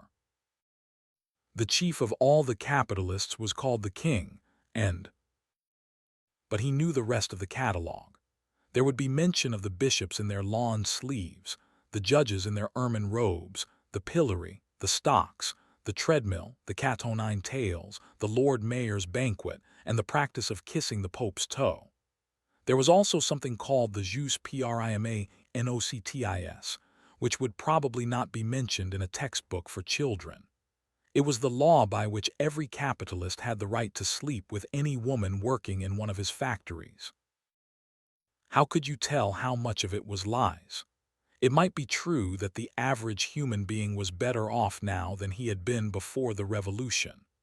The only evidence to the contrary was the mute protest in your own bones, the instinctive feeling that the conditions you lived in were intolerable, and that at some other time they must have been different. It struck him that the truly characteristic thing about modern life was not its cruelty and insecurity, but simply its bareness, its dinginess, its listlessness. Life, if you looked about you, bore no resemblance not only to the lies that streamed out of the telescreens, but even to the ideals that the party was trying to achieve. Great areas of it, even for a party member, were neutral and non-political, a matter of slogging through dreary jobs, fighting for a place on the tube, darning a worn-out sock, cadging a saccharine tablet, saving a cigarette end. The ideal set up by the party was something huge, terrible, and glittering, a world of steel and concrete, of monstrous machines and terrifying weapons, a nation of warriors and fanatics, marching forward in perfect unity, all thinking the same thoughts and shouting the same slogans, perpetually working, fighting, triumphing, persecuting, 300 million people all with the same face. The reality was decaying, dingy cities where underfed people shuffled to and fro in leaky shoes, in patched-up 19th-century houses that smelt always of cabbage and bad lavatories. He seemed to see a vision of London, vast and ruinous, city of a million dustbins, and mixed up with it was a picture of Mrs. Parsons, a woman with lined face and wispy hair, fiddling helplessly with a blocked waste pipe. He reached down and scratched his ankle again. Day and night the telescreens bruised your ears with statistics proving that people today had more food, more clothes, better houses, better recreations, that they lived longer, worked shorter hours, were bigger, healthier, stronger, happier, more intelligent, better educated than the people of 50 years ago. Not a word of it could ever be proved or disproved. The party claimed, for example, that today 40% of adult proles were literate. Before the revolution, it was said, the number had only been 15%. The party claimed that the infant mortality rate was now only 160 per thousand, whereas before the revolution it had been 300, and so it went on. It was like a single equation with two unknowns. It might very well be that literally every word in the history books, even the things that one accepted without question, was pure fantasy. For all he knew, there might never have been any such law as the jus primae noctis, or any such creature as a capitalist, or any such garment as a top hat. Everything faded into mist. The past was erased, the erasure was forgotten, the lie became truth. Just once in his life he had possessed, after the event, that was what counted, concrete, unmistakable evidence of an act of falsification. He had held it between his fingers for as long as 30 seconds. In 1973, it must have been. At any rate, it was at about the time when he and Catharine had parted. But the really relevant date was 7 or 8 years earlier. The story really began in the middle 60s, the period of the great purges in which the original leaders of the revolution were wiped out once and for all. By 1970, none of them was left, except Big Brother himself. All the rest had by that time been exposed as traitors and counter-revolutionaries. Goldstein had fled and was hiding no one knew where, and of the others, a few had simply disappeared, while the majority had been executed after spectacular public trials at which they made confession of their crimes. Among the last survivors were 3 men named Jones, Aronson, and Rutherford. It must have been in 1965 that these 3 had been arrested. As often happened, they had vanished for a year or more, so that one did not know whether they were alive or dead, and then had suddenly been brought forth to incriminate themselves in the usual way. They had confessed to intelligence with the enemy. At that date, too, the enemy was Eurasia, embezzlement of public funds, the murder of various trusted party members, intrigues against the leadership of Big Brother which had started long before the revolution happened, and acts of sabotage causing the death of hundreds of thousands of people. After confessing to these things, they had been pardoned, reinstated in the party, and given posts which were in fact sinecures, but which sounded important. All 3 had written long, abject articles in the Times, analyzing the reasons for their defection and promising to make amends. Sometime after their release, Winston had actually seen all three of them in the Chestnut Tree Cafe. He remembered the sort of terrified fascination with which he had watched them out of the corner of his eye. They were men far older than himself, relics of the ancient world, almost the last great figures left over from the heroic days of the party.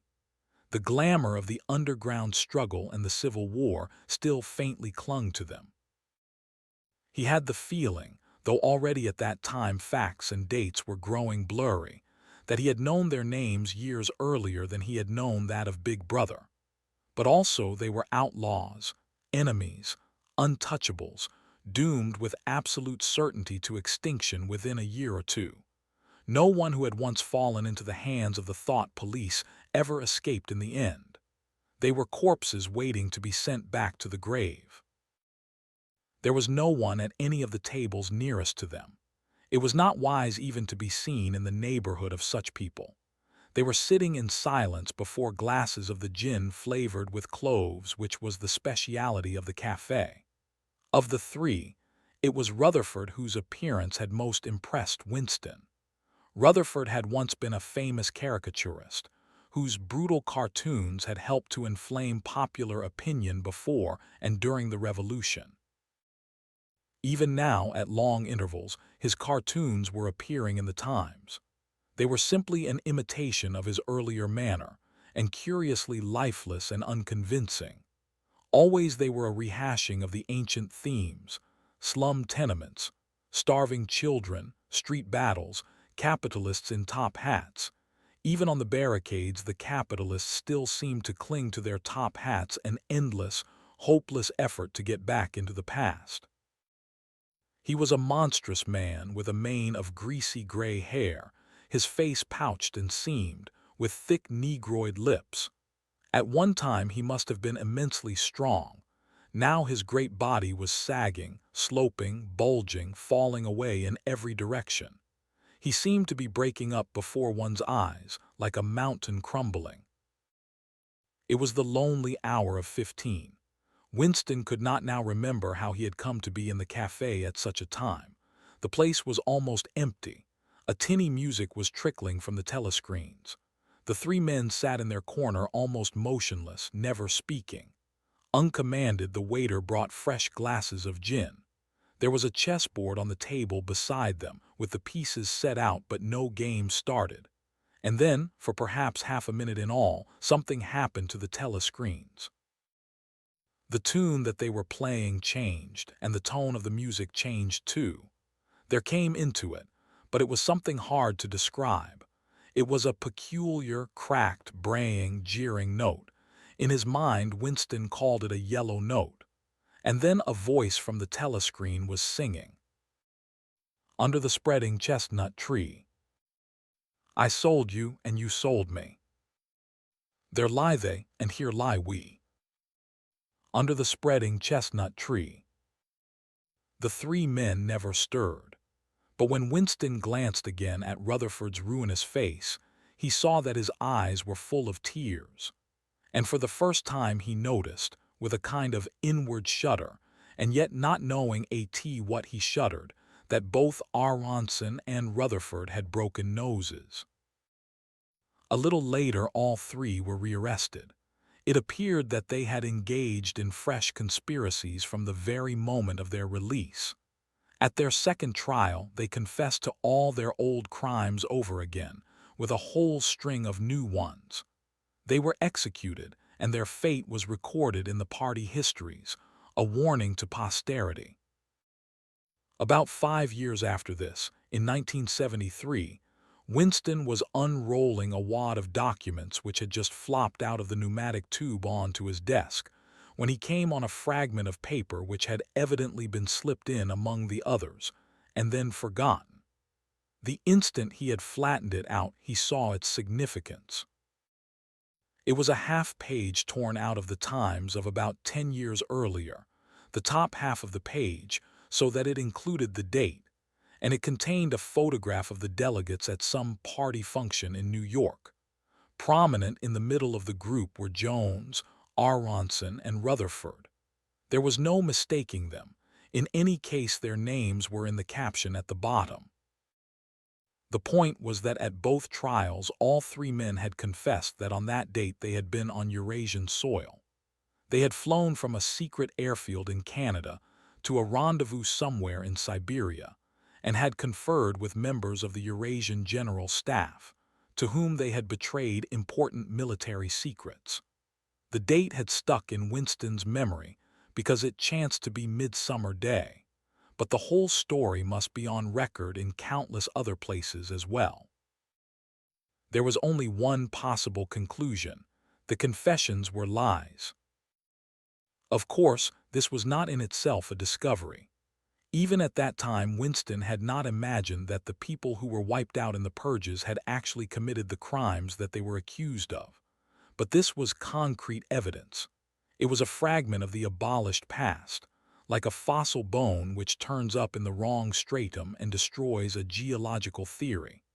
It was enough to blow the party to atoms, if in some way it could have been published to the world and its significance made known. He had gone straight on working. As soon as he saw what the photograph was and what it meant, he had covered it up with another sheet of paper. Luckily, when he unrolled it, it had been upside down from the point of view of the telescreen. He took his scribbling pad on his knee and pushed back his chair so as to get as far away from the telescreen as possible.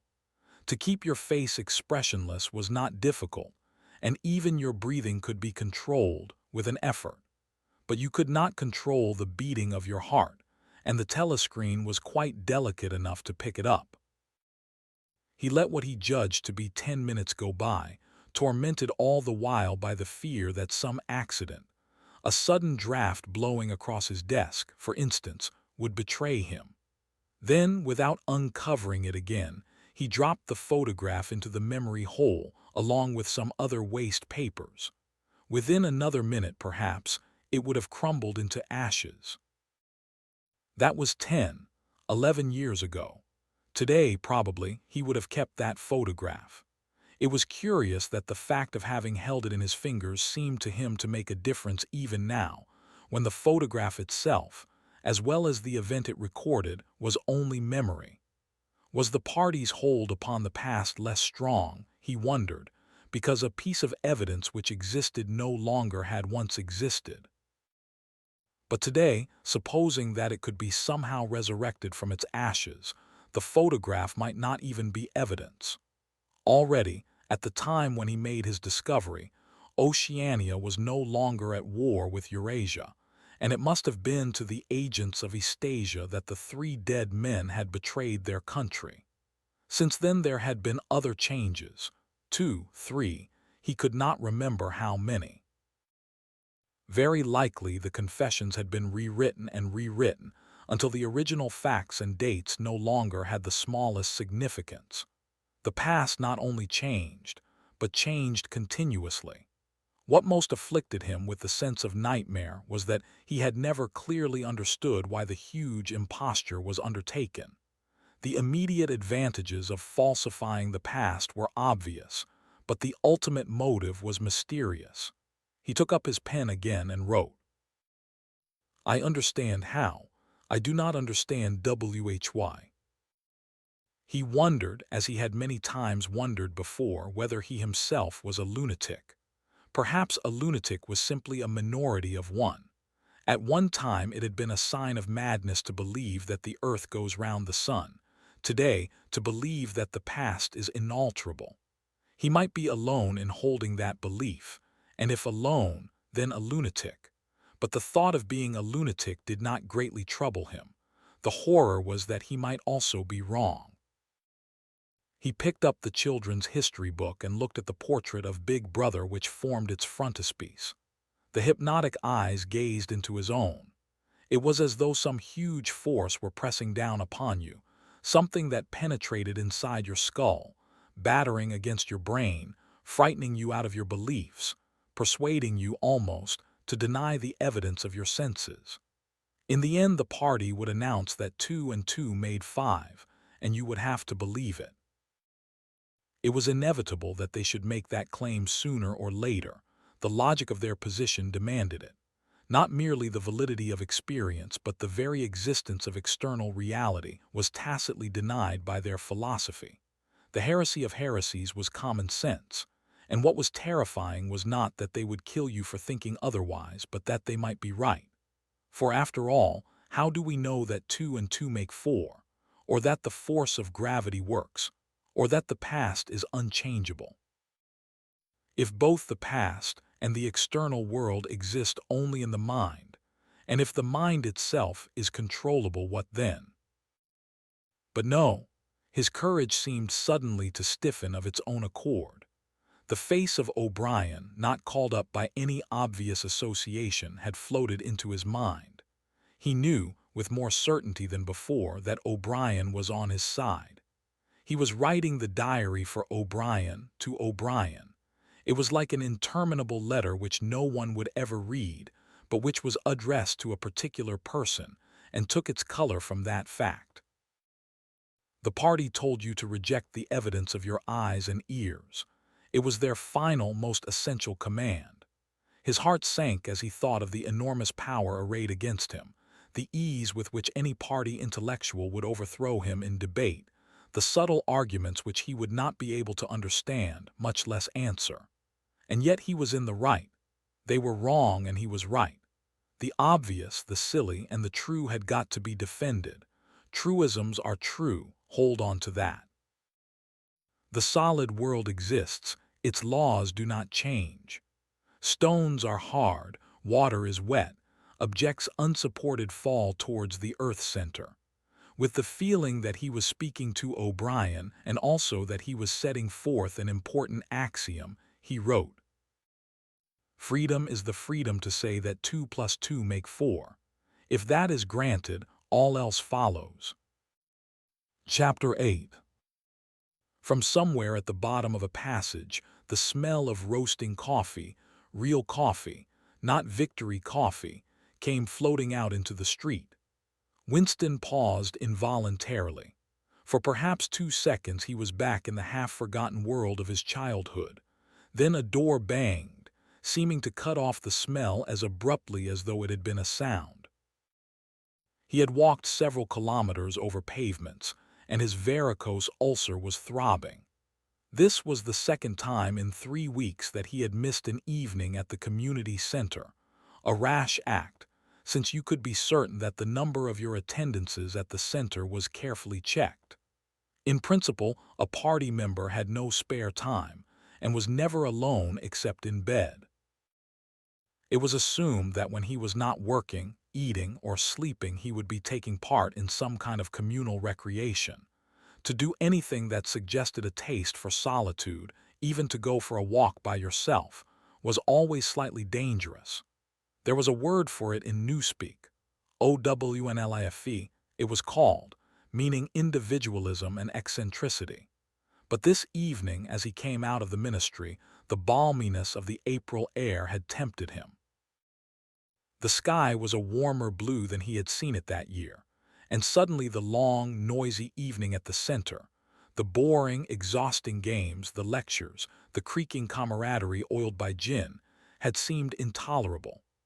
On impulse he had turned away from the bus stop and wandered off into the labyrinth of London, first south, then east, then north again, losing himself among unknown streets and hardly bothering in which direction he was going. "If there is hope," he had written in the diary, "it lies in the proles." The words kept coming back to him, statement of a mystical truth and a palpable absurdity. He was somewhere in the vague, brown-colored slums to the north and east of what had once been St. Pancras Station. He was walking up a cobbled street of little 2-story houses with battered doorways which gave straight on the pavement and which were somehow curiously suggestive of rat holes. There were puddles of filthy water here and there among the cobbles. In and out of the dark doorways, and down narrow alleyways that branched off on either side, people swarmed in astonishing numbers, girls in full bloom, with crudely lipsticked mouths, and youths who chased the girls, and swollen waddling women who showed you what the girls would be like in 10 years' time, and old bent creatures shuffling along on splayed feet, and ragged, barefooted children who played in the puddles and then scattered at angry yells from their mothers. Perhaps a quarter of the windows in the street were broken and boarded up. Most of the people paid no attention to Winston. A few eyed him with a sort of guarded curiosity. Two monstrous women with brick-red forearms folded across theller aprons were talking outside a doorway. Winston caught scraps of conversation as he approached. "Yes," I says to her, "that's all very well," I says. "But if you'd have been in my place, you'd have done the same as what I done. It's easy to criticize," I says, "but you ain't got the same problems as what I got." "Ah," said the other, "that's just it. That's just where it is." The strident voices stopped abruptly.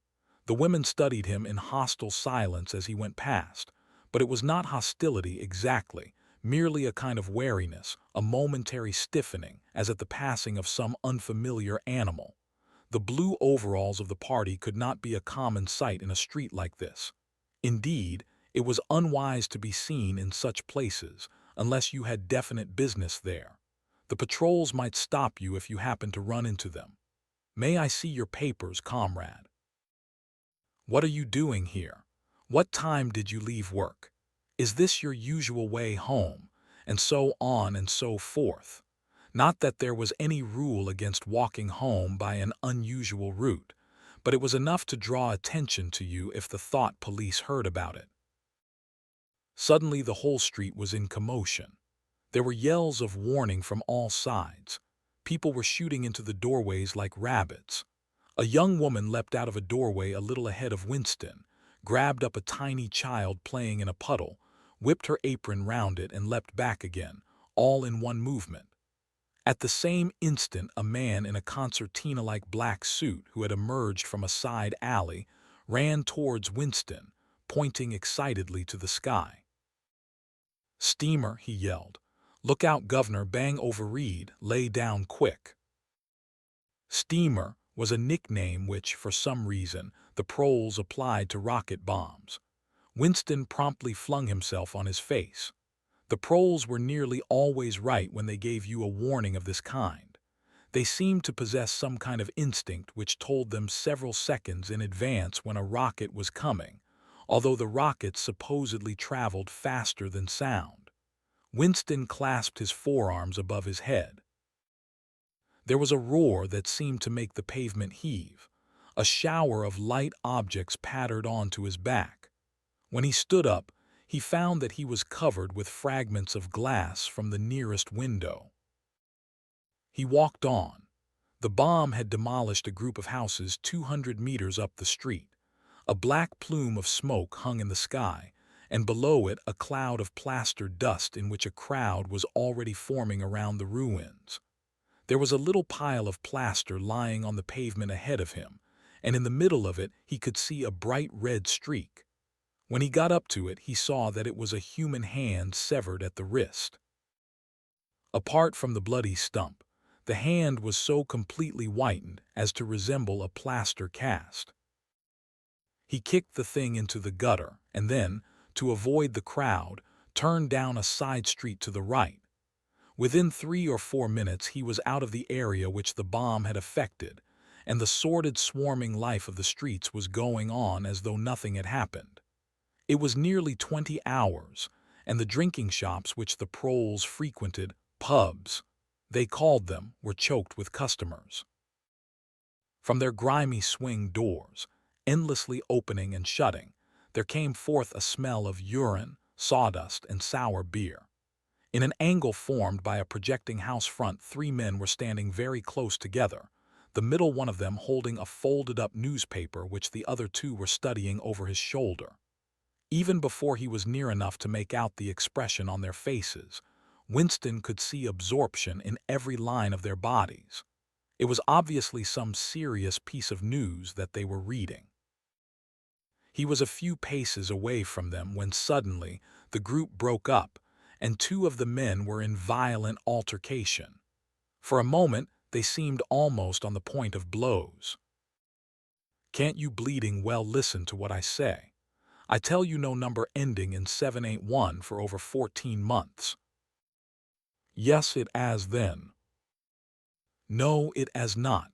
Back 'ome I got the old lot of 'em for over 2 years wrote down on a piece of paper. I takes 'em down reglar as the clock. And I tell you, no number ending in 7. Yes, a 7 AS1.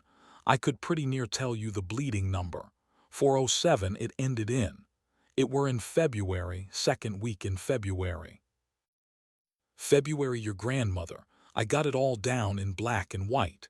And I tell you no number. Oh, pack it in, said the third man. They were talking about the lottery. Winston looked back when he had gone 30 meters. They were still arguing, with vivid, passionate faces. The lottery, with its weekly payout of enormous prizes, was the one public event to which the proles paid serious attention. It was probable that there were some millions of proles for whom the lottery was the principal if not the only reason for remaining alive. It was their delight, their folly, their anodyne, their intellectual stimulant. Where the lottery was concerned, even people who could barely read and write seemed capable of intricate calculations and staggering feats of memory. There was a whole tribe of men who made a living simply by selling systems, forecasts, and lucky amulets.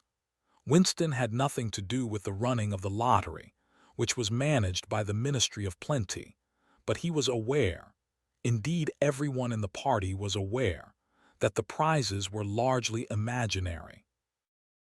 Only small sums were actually paid out, the winners of the big prizes being non-existent persons. In the absence of any real intercommunication between one part of Oceania and another, this was not difficult to arrange. But if there was hope, it lay in the proles. You had to cling on to that. When you put it in words, it sounded reasonable. It was when you looked at the human beings passing you on the pavement that it became an act of faith. The street into which he had turned ran downhill.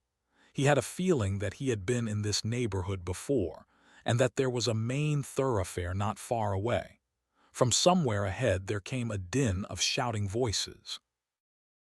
The street took a sharp turn, and then ended in a flight of steps which led down into a sunken alley where a few stall keepers were selling tired-looking vegetables. At this moment Winston remembered where he was.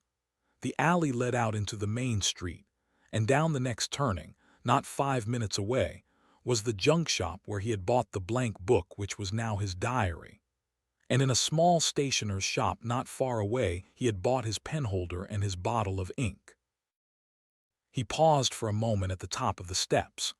On the opposite side of the alley there was a dingy little pub whose windows appeared to be frosted over but in reality were merely coated with dust. A very old man, bent but active, with white mustaches that bristled forward like those of a prawn, pushed open the swing door and went in. As Winston stood watching, it occurred to him that the old man, who must be 80 at the least, had already been middle-aged when the revolution happened. He and a few others like him were the last links that now existed with the vanished world of capitalism. In the party itself, there were not many people left whose ideas had been formed before the revolution. The older generation had mostly been wiped out in the great purges of the 50s and 60s, and the few who survived had long ago been terrified into complete intellectual surrender. If there was anyone still alive who could give you a truthful account of conditions in the early part of the century, it could only be a prole. Suddenly the passage from the history book that he had copied into his diary came back into Winston's mind, and a lunatic impulse took hold of him. He would go into the pub, he would scrape acquaintance with that old man and question him. He would say to him, "Tell me about your life when you were a boy. What was it like in those days? Were things better than they are now, or were they worse?"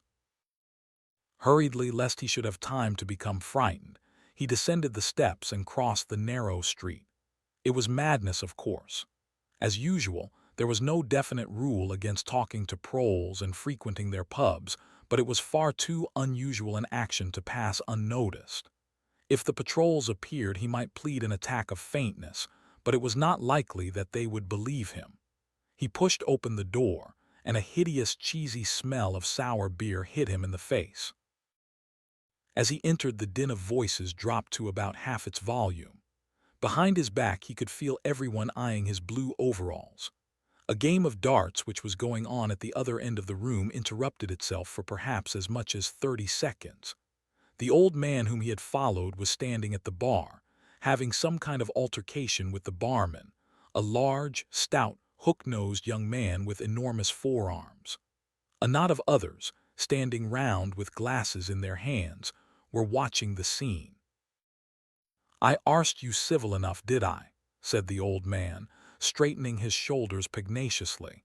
"You telling me you ain't got a pint mug in the old bleeding boozer?"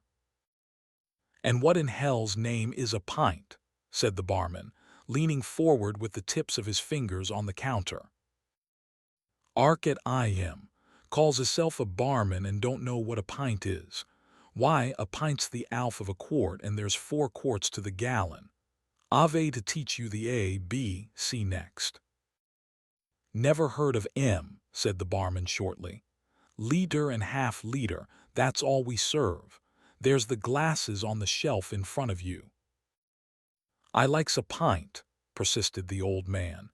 "You could a drawed me off a pint easy enough.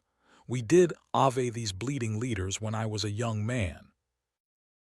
"When you were a young man, we were all living in the tree-tops," said the barman, with a glance at the other customers. There was a shout of laughter, and the uneasiness caused by Winston's entry seemed to disappear. The old man's white-stubbled face had flushed pink. He turned away, muttering to himself, and bumped into Winston. Winston caught him gently by the arm. "May I offer you a drink?" he said. "You're a gent," said the other, straightening his shoulders again. He appeared not to have noticed Winston's blue overalls. "Pint," he added aggressively to the barman. "Pint of wallop." The barman swished 2 half-liters of dark brown beer into thick glasses which he had rinsed in a bucket under the counter. Beer was the only drink you could get in prole pubs.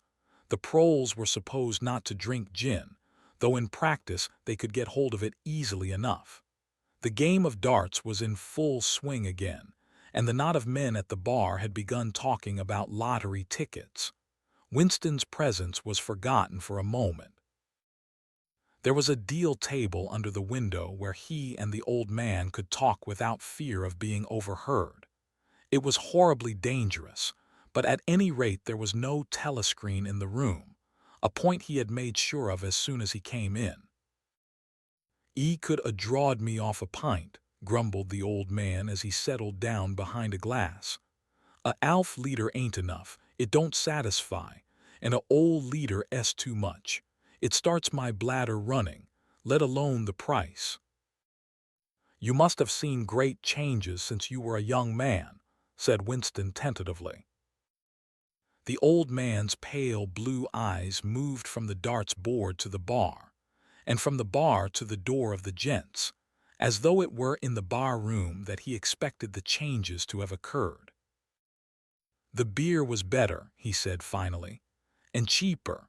When I was a young man, mild beer, wallop we used to call it, was 4d. a pint.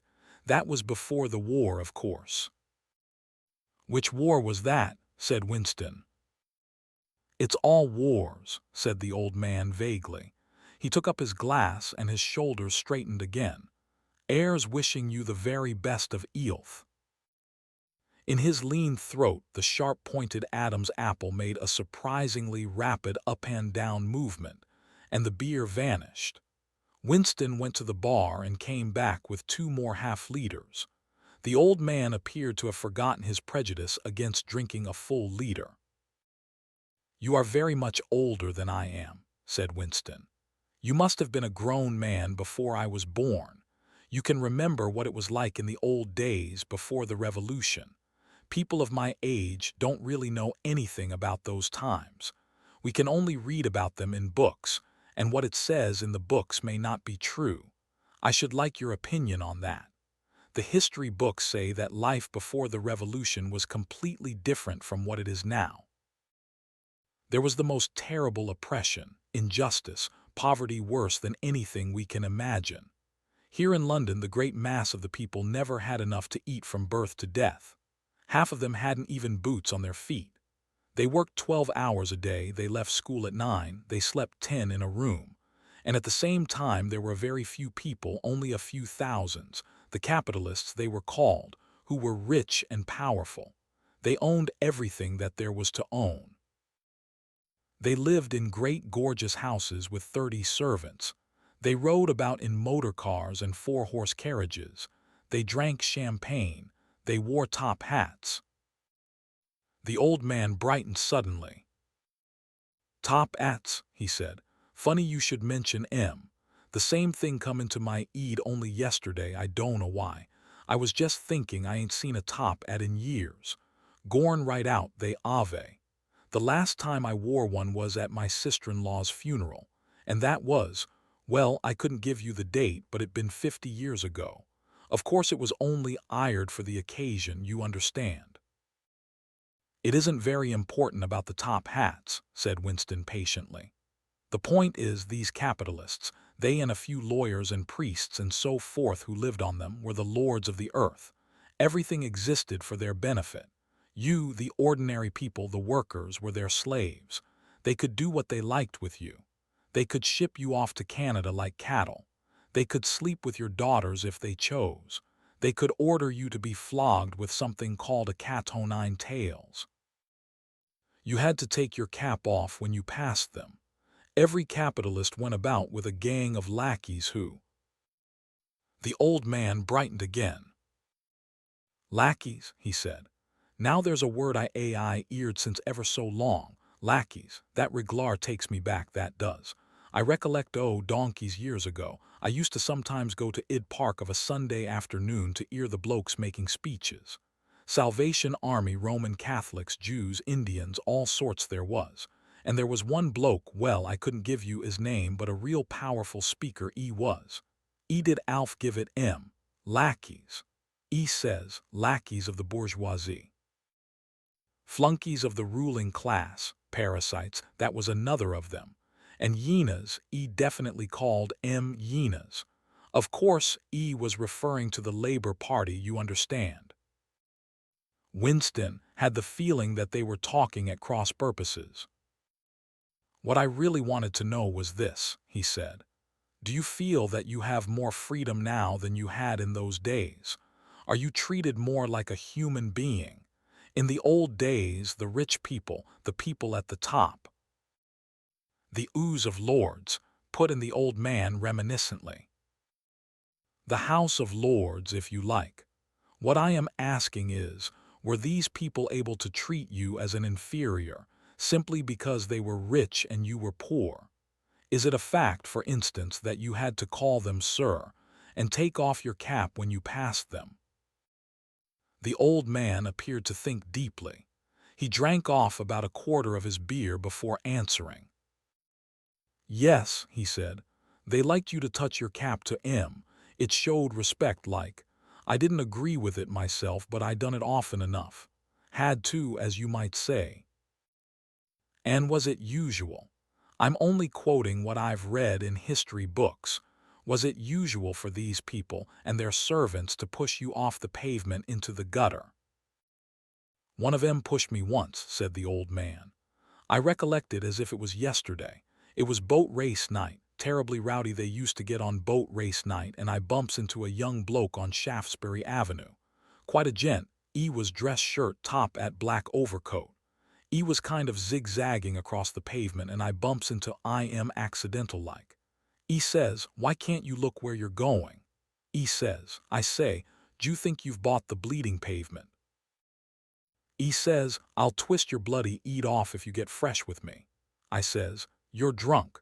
I'll give you in charge in a minute, I says.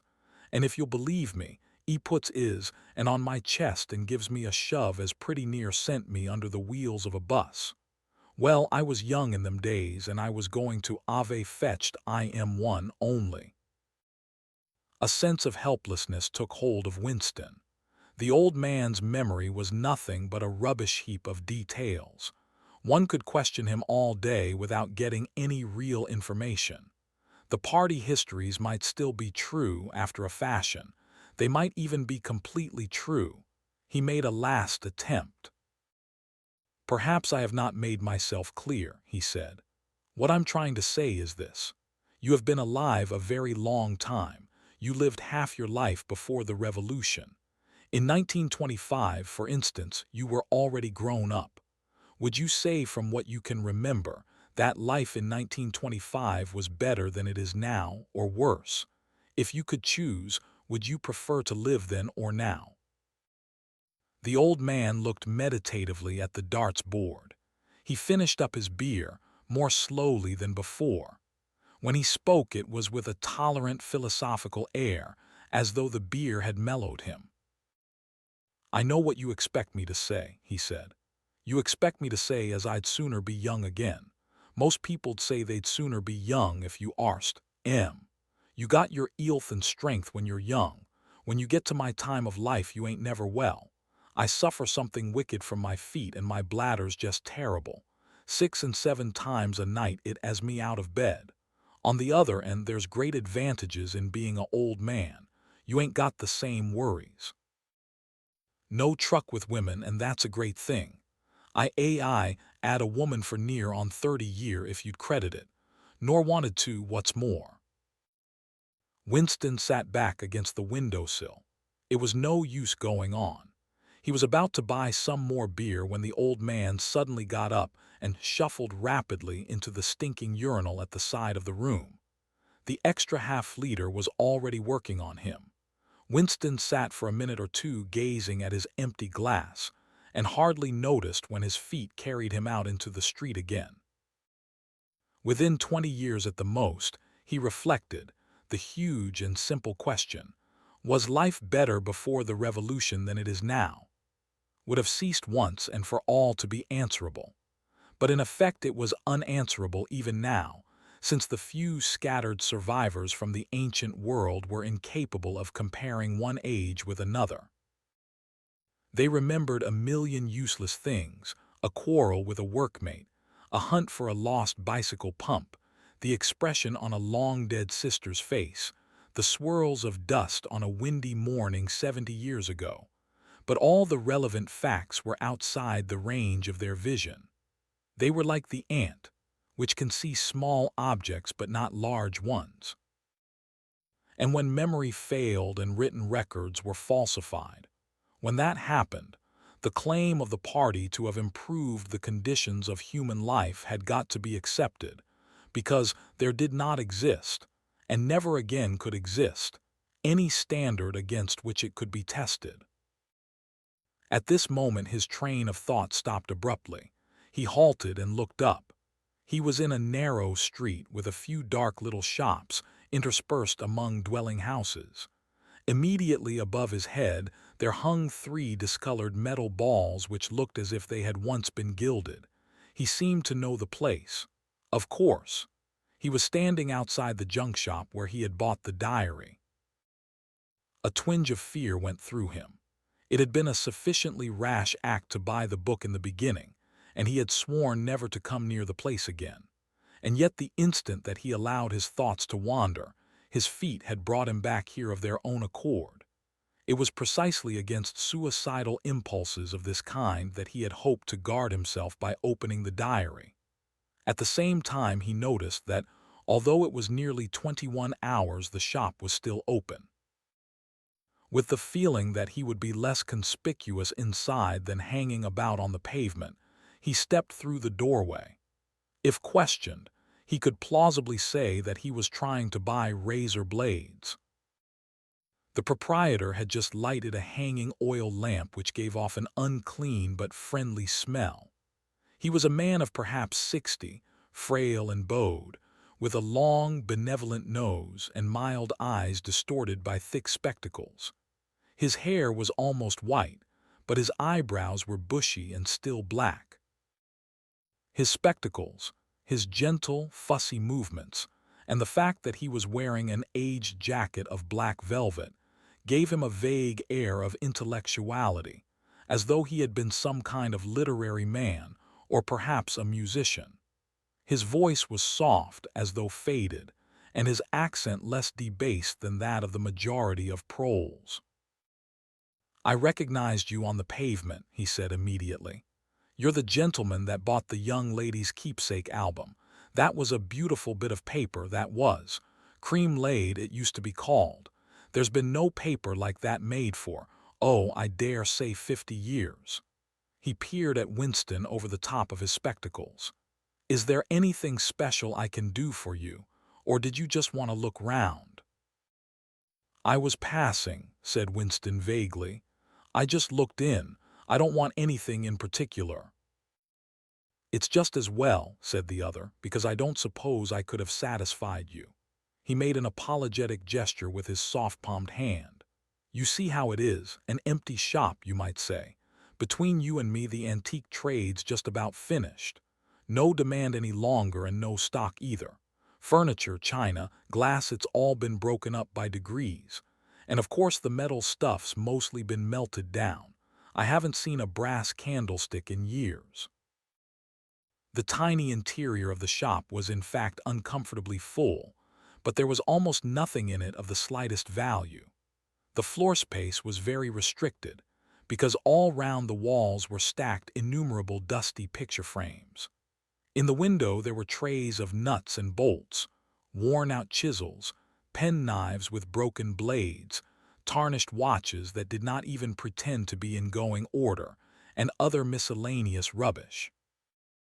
Only on a small table in the corner was there a litter of odds and ends, lacquered snuff-boxes, agate brooches, and the like, which looked as though they might include something interesting.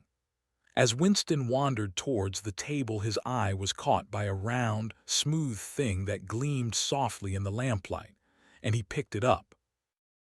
It was a heavy lump of glass, curved on one side, flat on the other, making almost a hemisphere. There was a peculiar softness, as of rainwater, in both the color and the texture of the glass.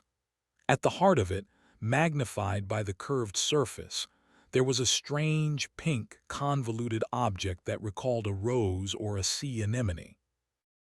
"What is it?" said Winston, fascinated. "That's coral, that is," said the old man. "It must have come from the Indian Ocean. They used to kind of embed it in the glass. That wasn't made less than 100 years ago, more by the look of it." "It's a beautiful thing," said Winston. "It is a beautiful thing," said the other appreciatively. "But there's not many that say so nowadays." He coughed. "Now, if it so happened that you wanted to buy it, that cost you $4.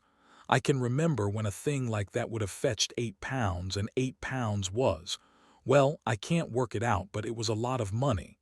But who cares about genuine antiques nowadays, even the few that's left?"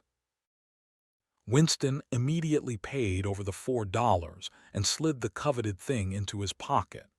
What appealed to him about it was not so much its beauty as the air it seemed to possess of belonging to an age quite different from the present one. The soft, rain-watery glass was not like any glass that he had ever seen. The thing was doubly attractive because of its apparent uselessness, though he could guess that it must once have been intended as a paperweight. It was very heavy in his pocket, but fortunately it did not make much of a bulge. It was a queer thing, even a compromising thing, for a party member to have in his possession. Anything old, and for that matter anything beautiful, was always vaguely suspect. The old man had grown noticeably more cheerful after receiving the $4.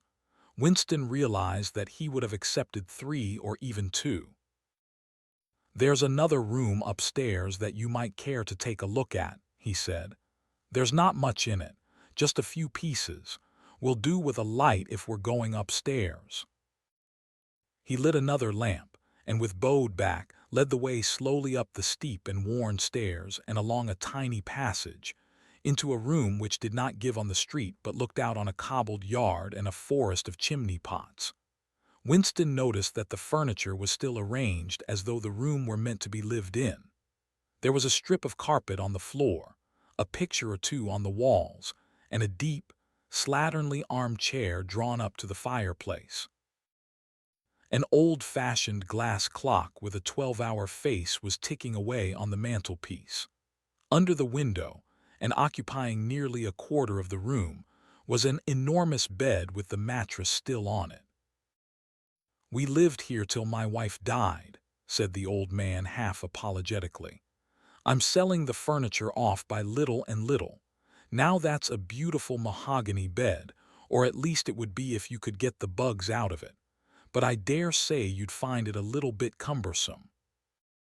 He was holding the lamp high up, so as to illuminate the whole room, and in the warm, dim light the place looked curiously inviting. The thought flitted through Winston's mind that it would probably be quite easy to rent the room for a few dollars a week, if he dared to take the risk. It was a wild, impossible notion, to be abandoned as soon as thought of, but the room had awakened in him a sort of nostalgia, a sort of ancestral memory. It seemed to him that he knew exactly what it felt like to sit in a room like this, in an armchair beside an open fire with your feet in the fender and a kettle on the hob, utterly alone, utterly secure, with nobody watching you, no voice pursuing you, no sound except the singing of the kettle and the friendly ticking of the clock. "There's no telescreen," he could not help murmuring. "Ah," said the old man, "I never had one of those things. Too expensive. And I never seemed to feel the need of it somehow. Now that's a nice gate-leg table in the corner there, though of course you'd have to put new hinges on it if you wanted to use the flaps." There was a small bookcase in the other corner, and Winston had already gravitated towards it. It contained nothing but rubbish. The hunting down and destruction of books had been done with the same thoroughness in the prole quarters as everywhere else. It was very unlikely that there existed anywhere in Oceania a copy of a book printed earlier than 1960. The old man, still carrying the lamp, was standing in front of a picture in a rosewood frame which hung on the other side of the fireplace, opposite the bed. "Now, if you happen to be interested in old prints at all," he began delicately. Winston came across to examine the picture. It was a steel engraving of an oval building with rectangular windows and a small tower in front. There was a railing running round the building, and at the rear end there was what appeared to be a statue. Winston gazed at it for some moments. It seemed vaguely familiar, though he did not remember the statue. "The frame's fixed to the wall," said the old man, "but I could unscrew it for you, I dare say." "I know that building," said Winston finally. "It's a ruin now. It's in the middle of the street outside the Palace of Justice." "That's right, outside the law courts. It was bombed in, many years ago. It was a church at one time, St. Clement Danes, its name was." He smiled apologetically, as though conscious of saying something slightly ridiculous, and added, "Oranges and lemons, say the bells of St. Clement S." "What's that?" said Winston. "Oh, oranges and lemons, say the bells of St. Clement S. That was a rhyme we had when I was a little boy. How it goes on I don't remember, but I do know it ended up, 'Here comes a candle to light you to bed, here comes a chopper to chop off your head.' It was a kind of a dance. They held out their arms for you to pass under, and when they came to 'Here comes a chopper to chop off your head,' they brought their arms down and caught you. It was just names of churches. All the London churches were in it, all the principal ones, that is." Winston wondered vaguely to what century the church belonged. It was always difficult to determine the age of a London building. Anything large and impressive, if it was reasonably new in appearance, was automatically claimed as having been built since the Revolution, while anything that was obviously of earlier date was ascribed to some dim period called the Middle Ages. The centuries of capitalism were held to have produced nothing of any value. One could not learn history from architecture any more than one could learn it from books. Statues, inscriptions, memorial stones, the names of streets, anything that might throw light upon the past had been systematically altered. "I never knew it had been a church," he said. "There's a lot of them left, really," said the old man, "though they've been put to other uses. Now, how did that rhyme go? Ah, I've got it. Oranges and lemons, say the bells of St. Clement S. You owe me 3 farthings, say the bells of St. Martin's. There now, that's as far as I can get. A farthing, that was a small copper coin, looked something like a cent." "Where was St. Martin S.?" said Winston. "St. Martin S. That's still standing. It's in Victory Square, alongside the picture gallery. A building with a kind of a triangular porch and pillars in front, and a big flight of steps." Winston knew the place well.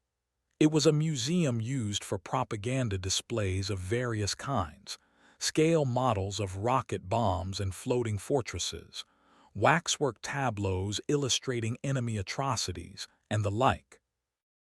"St. Martin's in the Fields it used to be called," supplemented the old man, "though I don't recollect any fields anywhere in those parts." Winston did not buy the picture. It would have been an even more incongruous possession than the glass paperweight, and impossible to carry home, unless it were taken out of its frame. But he lingered for some minutes more, talking to the old man, whose name, he discovered, was not Weeks, as one might have gathered from the inscription over the shop front, but Charrington. Mr. Charrington, it seemed, was a widower aged 63 and had inhabited this shop for 30 years. Throughout that time, he had been intending to alter the name over the window, but had never quite got to the point of doing it. All the while that they were talking, the half-remembered rhyme kept running through Winston's head. "Oranges and lemons, say the bells of St. Clement S. You owe me 3 farthings, say the bells of St. Martin S." It was curious, but when you said it to yourself, you had the illusion of actually hearing bells, the bells of a lost London that still existed somewhere or other, disguised and forgotten. From one ghostly steeple after another, he seemed to hear them pealing forth. Yet so far as he could remember, he had never in real life heard church bells ringing. He got away from Mr. Charrington and went down the stairs alone, so as not to let the old man see him reconnoitering the street before stepping out of the door. He had already made up his mind that after a suitable interval, a month, say, he would take the risk of visiting the shop again. It was perhaps not more dangerous than shirking an evening at the center. The serious piece of folly had been to come back here in the first place, after buying the diary and without knowing whether the proprietor of the shop could be trusted.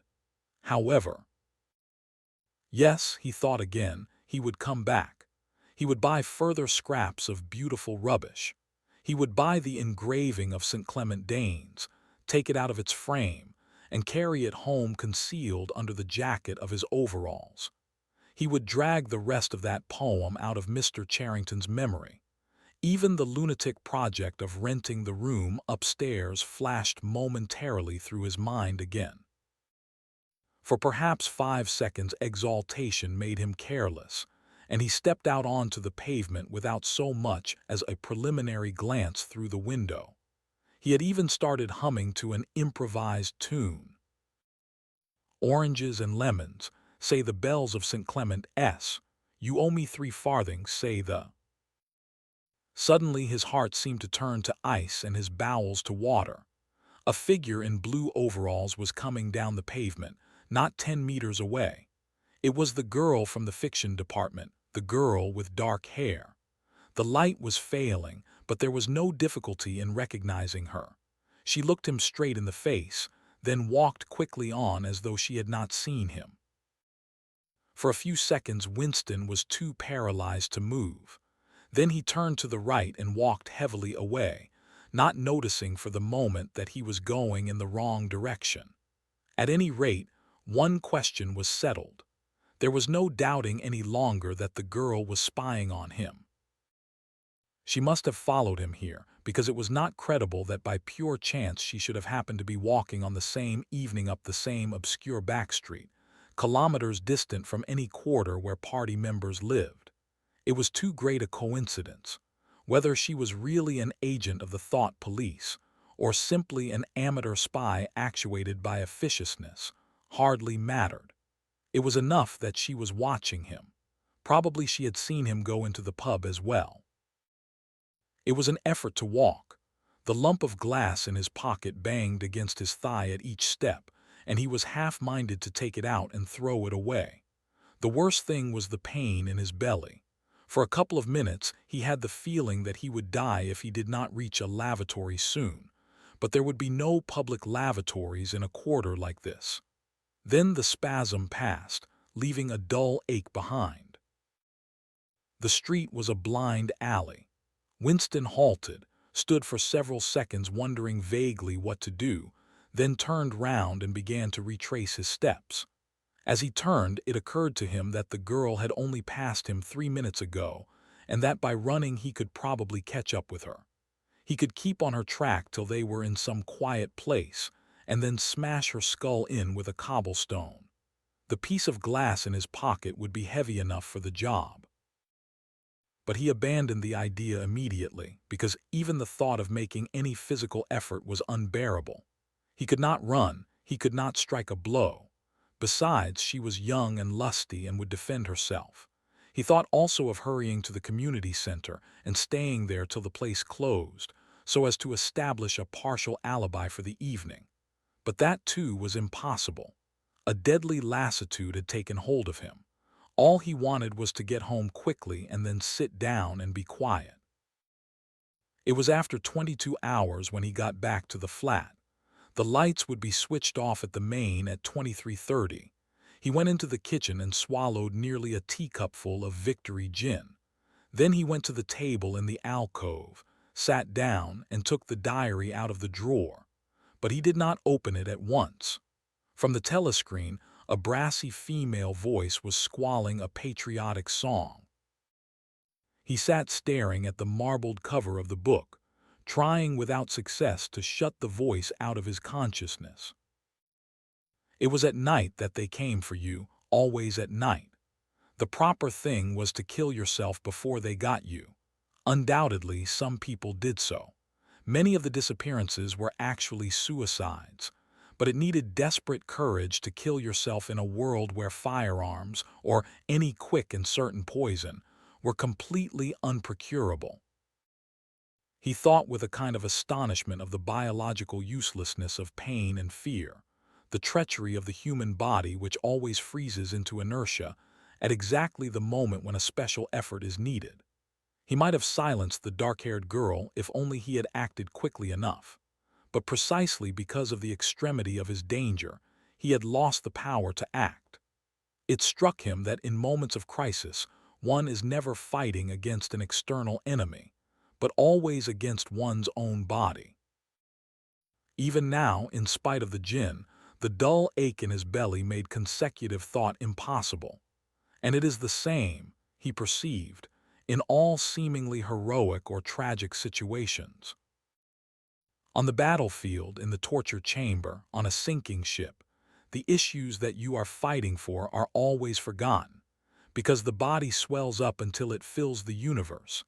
And even when you are not paralyzed by fright or screaming with pain, life is a moment-to-moment struggle against hunger or cold or sleeplessness, against a sour stomach or an aching tooth. He opened the diary. It was important to write something down. The woman on the telescreen had started a new song. Her voice seemed to stick into his brain like jagged splinters of glass. He tried to think of O'Brien, for whom, or to whom, the diary was written, but instead he began thinking of the things that would happen to him after the thought police took him away. It would not matter if they killed you at once. To be killed was what you expected. But before death, nobody spoke of such things, yet everybody knew of them. There was the routine of confession that had to be gone through, the groveling on the floor and screaming for mercy, the crack of broken bones, the smashed teeth and bloody clots of hair. Why did you have to endure it, since the end was always the same? Why was it not possible to cut a few days or weeks out of your life? Nobody ever escaped detection, and nobody ever failed to confess. When once you had succumbed to thought crime, it was certain that by a given date you would be dead. Why then did that horror, which altered nothing, have to lie embedded in future time? He tried with a little more success than before to summon up the image of O'Brien. "We shall meet in the place where there is no darkness," O'Brien had said to him. He knew what it meant, or thought he knew. The place where there is no darkness was the imagined future which one would never see, but which, by foreknowledge, one could mystically share in. But with the voice from the telescreen nagging at his ears, he could not follow the train of thought further. He put a cigarette in his mouth. Half the tobacco promptly fell out onto his tongue, a bitter dust which was difficult to spit out again. The face of Big Brother swam into his mind, displacing that of O'Brien. Just as he had done a few days earlier, he slid a coin out of his pocket and looked at it. The face gazed up at him, heavy, calm, protecting. But what kind of smile was hidden beneath the dark mustache? Like a leaden knell, the words came back at him. War is peace. Freedom is slavery. Ignorance is strength. Part 2. Chapter 1. It was the middle of the morning, and Winston had left the cubicle to go to the lavatory. A solitary figure was coming towards him from the other end of the long, brightly lit corridor. It was the girl with dark hair. 4 days had gone past since the evening when he had run into her outside the junk shop. As she came nearer, he saw that her right arm was in a sling, not noticeable at a distance because it was of the same color as her overalls. Probably she had crushed her hand while swinging round one of the big kaleidoscopes on which the plots of novels were roughed in. It was a common accident in the fiction department. They were perhaps 4 meters apart when the girl stumbled and fell almost flat on her face. A sharp cry of pain was wrung out of her. She must have fallen right on the injured arm. Winston stopped short. The girl had risen to her knees. Her face had turned a milky yellow color against which her mouth stood out redder than ever. Her eyes were fixed on his, with an appealing expression that looked more like fear than pain. A curious emotion stirred in Winston's heart. In front of him was an enemy who was trying to kill him. In front of him, also, was a human creature, in pain and perhaps with a broken bone. Already he had instinctively started forward to help her. In the moment when he had seen her fall on the bandaged arm, it had been as though he felt the pain in his own body. "You're hurt," he said. "It's nothing, my arm. It'll be all right in a second." She spoke as though her heart were fluttering. She had certainly turned very pale. "You haven't broken anything." "No, I'm all right. It hurt for a moment, that's all." She held out her free hand to him, and he helped her up. She had regained some of her color and appeared very much better. "It's nothing," she repeated shortly. "I only gave my wrist a bit of a bang, thanks, comrade." And with that she walked on in the direction in which she had been going, as briskly as though it had really been nothing. The whole incident could not have taken as much as half a minute. Not to let one's feelings appear in one's face was a habit that had acquired the status of an instinct, and in any case, they had been standing straight in front of a telescreen when the thing happened. Nevertheless, it had been very difficult not to betray a momentary surprise, for in the 2 or 3 seconds while he was helping her up, the girl had slipped something into his hand. There was no question that she had done it intentionally. It was something small and flat. As he passed through the lavatory door, he transferred it to his pocket and felt it with the tips of his fingers. It was a scrap of paper folded into a square. While he stood at the urinal, he managed, with a little more fingering, to get it unfolded. Obviously, there must be a message of some kind written on it. For a moment, he was tempted to take it into one of the water closets and read it at once. But that would be shocking folly, as he well knew. There was no place where you could be more certain that the telescreens were watched continuously. He went back to his cubicle, sat down, threw the fragment of paper casually among the other papers on the desk, put on his spectacles and hitched the speakwrite towards him. 5 minutes, he told himself. 5 minutes at the very least. His heart bumped in his breast with frightening loudness. Fortunately, the piece of work he was engaged on was mere routine, the rectification of a long list of figures, not needing close attention. Whatever was written on the paper, it must have some kind of political meaning. So far as he could see, there were two possibilities. One, much the more likely, was that the girl was an agent of the thought police, just as he had feared. He did not know why the thought police should choose to deliver their messages in such a fashion, but perhaps they had their reasons. The thing that was written on the paper might be a threat, a summons, an order to commit suicide, a trap of some description. But there was another, wilder possibility that kept raising its head, though he tried vainly to suppress it. This was, that the message did not come from the thought police at all, but from some kind of underground organization. Perhaps the Brotherhood existed after all. Perhaps the girl was part of it. No doubt the idea was absurd, but it had sprung into his mind in the very instant of feeling the scrap of paper in his hand. It was not till a couple of minutes later that the other, more probable explanation had occurred to him. And even now, though his intellect told him that the message probably meant death, still, that was not what he believed, and the unreasonable hope persisted, and his heart banged, and it was with difficulty that he kept his voice from trembling as he murmured his figures into the speakwrite. He rolled up the completed bundle of work and slid it into the pneumatic tube. 8 minutes had gone by. He readjusted his spectacles on his nose, sighed, and drew the next batch of work towards him, with the scrap of paper on top of it. He flattened it out. On it was written, in a large, unformed handwriting, "I love you." For several seconds he was too stunned even to throw the incriminating thing into the memory hole. When he did so, although he knew very well the danger of showing too much interest, he could not resist reading it once again, just to make sure that the words were really there. For the rest of the morning it was very difficult to work. What was even worse than having to focus his mind on a series of niggling jobs was the need to conceal his agitation from the telescreen. He felt as though a fire were burning in his belly. Lunch in the hot, crowded, noise-filled canteen was torment.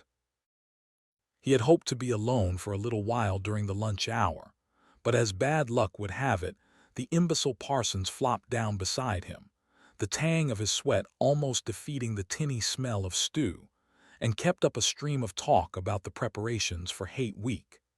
He was particularly enthusiastic about a papier-mâché model of Big Brother's head, 2 meters wide, which was being made for the occasion by his daughter's troop of spies. The irritating thing was that in the racket of voices Winston could hardly hear what Parsons was saying, and was constantly having to ask for some fatuous remark to be repeated. Just once he caught a glimpse of the girl, at a table with 2 other girls at the far end of the room. She appeared not to have seen him, and he did not look in that direction again.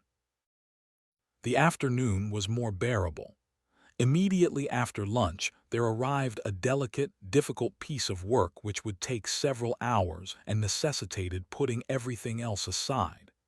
It consisted in falsifying a series of production reports of 2 years ago, in such a way as to cast discredit on a prominent member of the inner party, who was now under a cloud. This was the kind of thing that Winston was good at, and for more than 2 hours he succeeded in shutting the girl out of his mind altogether. Then the memory of her face came back, and with it a raging, intolerable desire to be alone. Until he could be alone, it was impossible to think this new development out. Tonight was one of his nights at the community center. He wolfed another tasteless meal in the canteen, hurried off to the center, took part in the solemn foolery of a discussion group, played 2 games of table tennis, swallowed several glasses of gin, and sat for half an hour through a lecture entitled Ing Soc in relation to chess. His soul writhed with boredom, but for once he had had no impulse to shirk his evening at the center. At the sight of the words "I love you," the desire to stay alive had welled up in him, and the taking of minor risks suddenly seemed stupid. It was not till 23 hours, when he was home and in bed, in the darkness, where you were safe even from the telescreen so long as you kept silent, that he was able to think continuously. It was a physical problem that had to be solved: how to get in touch with the girl and arrange a meeting. He did not consider any longer the possibility that she might be laying some kind of trap for him. He knew that it was not so, because of her unmistakable agitation when she handed him the note. Obviously, she had been frightened out of her wits, as well she might be, nor did the idea of refusing her advances even cross his mind. Only 5 nights ago he had contemplated smashing her skull in with a cobblestone, but that was of no importance. He thought of her naked, youthful body as he had seen it in his dream. He had imagined her a fool like all the rest of them, her head stuffed with lies and hatred, her belly full of ice. A kind of fever seized him at the thought that he might lose her, the white youthful body might slip away from him. What he feared more than anything else was that she would simply change her mind if he did not get in touch with her quickly. But the physical difficulty of meeting was enormous. It was like trying to make a move at chess when you were already mated. Whichever way you turned, the telescreen faced you. Actually, all the possible ways of communicating with her had occurred to him within 5 minutes of reading the note. But now, with time to think, he went over them one by one, as though laying out a row of instruments on a table.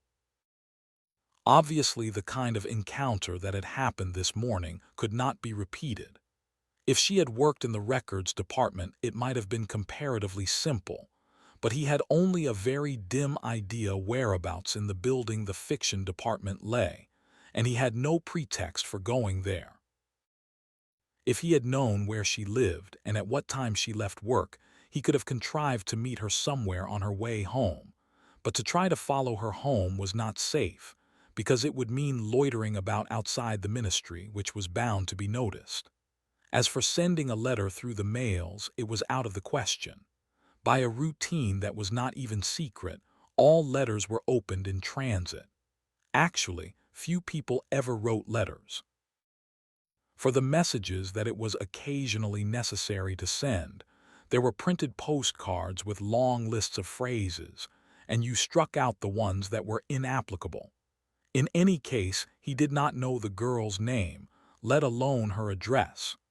Finally, he decided that the safest place was the canteen.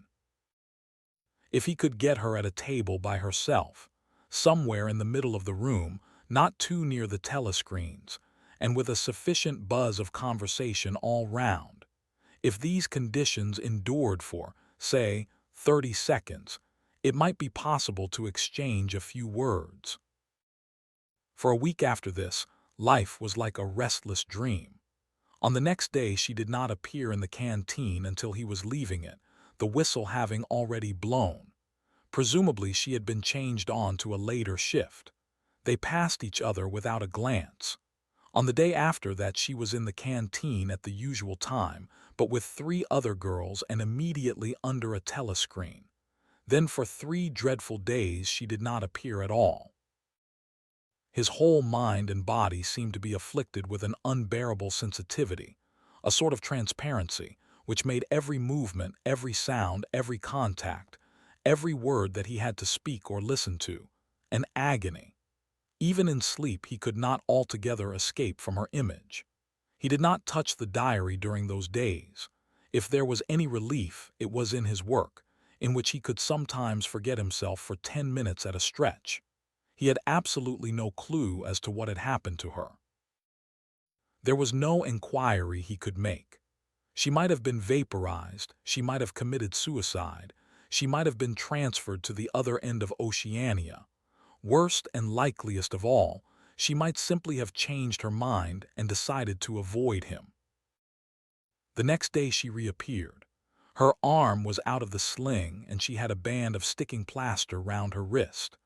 The relief of seeing her was so great that he could not resist staring directly at her for several seconds. On the following day he very nearly succeeded in speaking to her. When he came into the canteen, she was sitting at a table well out from the wall and was quite alone. It was early, and the place was not very full. The queue edged forward till Winston was almost at the counter, then was held up for 2 minutes because someone in front was complaining that he had not received his tablet of saccharin. But the girl was still alone when Winston secured his tray and began to make for her table. He walked casually towards her, his eyes searching for a place at some table beyond her. She was perhaps 3 meters away from him. Another 2 seconds would do it. Then a voice behind him called, "Smith." He pretended not to hear. "Smith," repeated the voice more loudly. It was no use. He turned round. A blonde-headed, silly-faced young man named Wilshire, whom he barely knew, was inviting him with a smile to a vacant place at his table. It was not safe to refuse. After having been recognized, he could not go and sit at a table with an unattended girl. It was too noticeable. He sat down with a friendly smile. The silly blonde face beamed into his. Winston had a hallucination of himself smashing a pickaxe right into the middle of it. The girl's table filled up a few minutes later. But she must have seen him coming towards her, and perhaps she would take the hint. Next day he took care to arrive early. Surely enough, she was at a table in about the same place, and again alone. The person immediately ahead of him in the queue was a small, swiftly moving, beetle-like man with a flat face and tiny, suspicious eyes. As Winston turned away from the counter with his tray, he saw that the little man was making straight for the girl's table. His hopes sank again. There was a vacant place at a table further away, but something in the little man's appearance suggested that he would be sufficiently attentive to his own comfort to choose the emptiest table. With ice at his heart, Winston followed. It was no use unless he could get the girl alone. At this moment there was a tremendous crash. The little man was sprawling on all fours. His tray had gone flying. 2 streams of soup and coffee were flowing across the floor. He started to his feet with a malignant glance at Winston, whom he evidently suspected of having tripped him up. But it was all right. 5 seconds later, with a thundering heart, Winston was sitting at the girl's table. He did not look at her. He unpacked his tray and promptly began eating. It was all important to speak at once before anyone else came, but now a terrible fear had taken possession of him. A week had gone by since she had first approached him. She would have changed her mind. She must have changed her mind. It was impossible that this affair should end successfully. Such things did not happen in real life. He might have flinched altogether from speaking if at this moment he had not seen Ampleforth, the hairy-eared poet, wandering limply round the room with a tray, looking for a place to sit down. In his vague way, Ampleforth was attached to Winston and would certainly sit down at his table if he caught sight of him. There was perhaps a minute in which to act. Both Winston and the girl were eating steadily. The stuff they were eating was a thin stew, actually a soup, of haricot beans. In a low murmur Winston began speaking. Neither of them looked up. Steadily they spooned the watery stuff into their mouths, and between spoonfuls exchanged the few necessary words in low, expressionless voices. "What time do you leave work?" 18:30. Where can we meet? Victory Square, near the monument. It's full of telescreens. It doesn't matter if there's a crowd. Any signal. No, don't come up to me until you see me among a lot of people. And don't look at me. Just keep somewhere near me. What time? 19 hours. All right. Ampliforth failed to see Winston and sat down at another table. They did not speak again, and so far as it was possible for two people sitting on opposite sides of the same table, they did not look at one another. The girl finished her lunch quickly and made off, while Winston stayed to smoke a cigarette. Winston was in Victory Square before the appointed time. He wandered round the base of the enormous fluted column, at the top of which Big Brother's statue gazed southward towards the skies where he had vanquished the Eurasian aeroplanes, the Eastasian aeroplanes. It had been, a few years ago, in the Battle of Airstrip 1. In the street in front of it there was a statue of a man on horseback which was supposed to represent Oliver Cromwell. At 5 minutes past the hour the girl had still not appeared. Again the terrible fear seized upon Winston. She was not coming, she had changed her mind. He walked slowly up to the north side of the square and got a sort of pale-colored pleasure from identifying St. Martin's Church, whose bells, when it had bells, had chimed, "You owe me 3 farthings." Then he saw the girl standing at the base of the monument, reading or pretending to read a poster which ran spirally up the column. It was not safe to go near her until some more people had accumulated. There were telescreens all round the pediment, but at this moment there was a din of shouting and a zoom of heavy vehicles from somewhere to the left. Suddenly everyone seemed to be running across the square. The girl nipped nimbly round the lions at the base of the monument and joined in the rush. Winston followed. As he ran, he gathered from some shouted remarks that a convoy of Eurasian prisoners was passing. Already a dense mass of people was blocking the south side of the square. Winston, at normal times the kind of person who gravitates to the outer edge of any kind of scrimmage, shoved, buted, squirmed his way forward into the heart of the crowd. Soon he was within arm's length of the girl, but the way was blocked by an enormous prole and an almost equally enormous woman, presumably his wife, who seemed to form an impenetrable wall of flesh. Winston wriggled himself sideways and with a violent lunge managed to drive his shoulder between them. For a moment it felt as though his entrails were being ground to pulp between the two muscular hips. Then he had broken through, sweating a little. He was next to the girl. They were shoulder to shoulder, both staring fixedly in front of them. A long line of trucks, with wooden-faced guards armed with submachine guns standing upright in each corner, was passing slowly down the street. In the trucks, little yellow men in shabby greenish uniforms were squatting, jammed close together. Their sad, Mongolian faces gazed out over the sides of the trucks utterly incurious. Occasionally, when a truck jolted, there was a clank-clank of metal. All the prisoners were wearing leg irons. Truckload after truckload of the sad faces passed. Winston knew they were there, but he saw them only intermittently. The girl's shoulder and her arm right down to the elbow were pressed against his. Her cheek was almost near enough for him to feel its warmth. She had immediately taken charge of the situation, just as she had done in the canteen. She began speaking in the same expressionless voice as before, with lips barely moving, a mere murmur easily drowned by the din of voices and the rumbling of the trucks. "Can you hear me?" "Yes." "Can you get Sunday afternoon off?" "Yes." "Then listen carefully. You'll have to remember this. Go to Paddington Station." With a sort of military precision that astonished him, she outlined the route that he was to follow. A half-hour railway journey, turn left outside the station, 2 kilometers along the road, a gate with the top bar missing, a path across a field, a grass-grown lane, a track between bushes, a dead tree with moss on it. It was as though she had a map inside her head. "Can you remember all that?" she murmured finally. "Yes." "You turn left, then right, then left again. And the gate's got no top bar."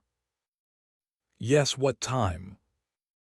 "About 15. You may have to wait. I'll get there by another way. Are you sure you remember everything?" "Yes." "Then get away from me as quick as you can."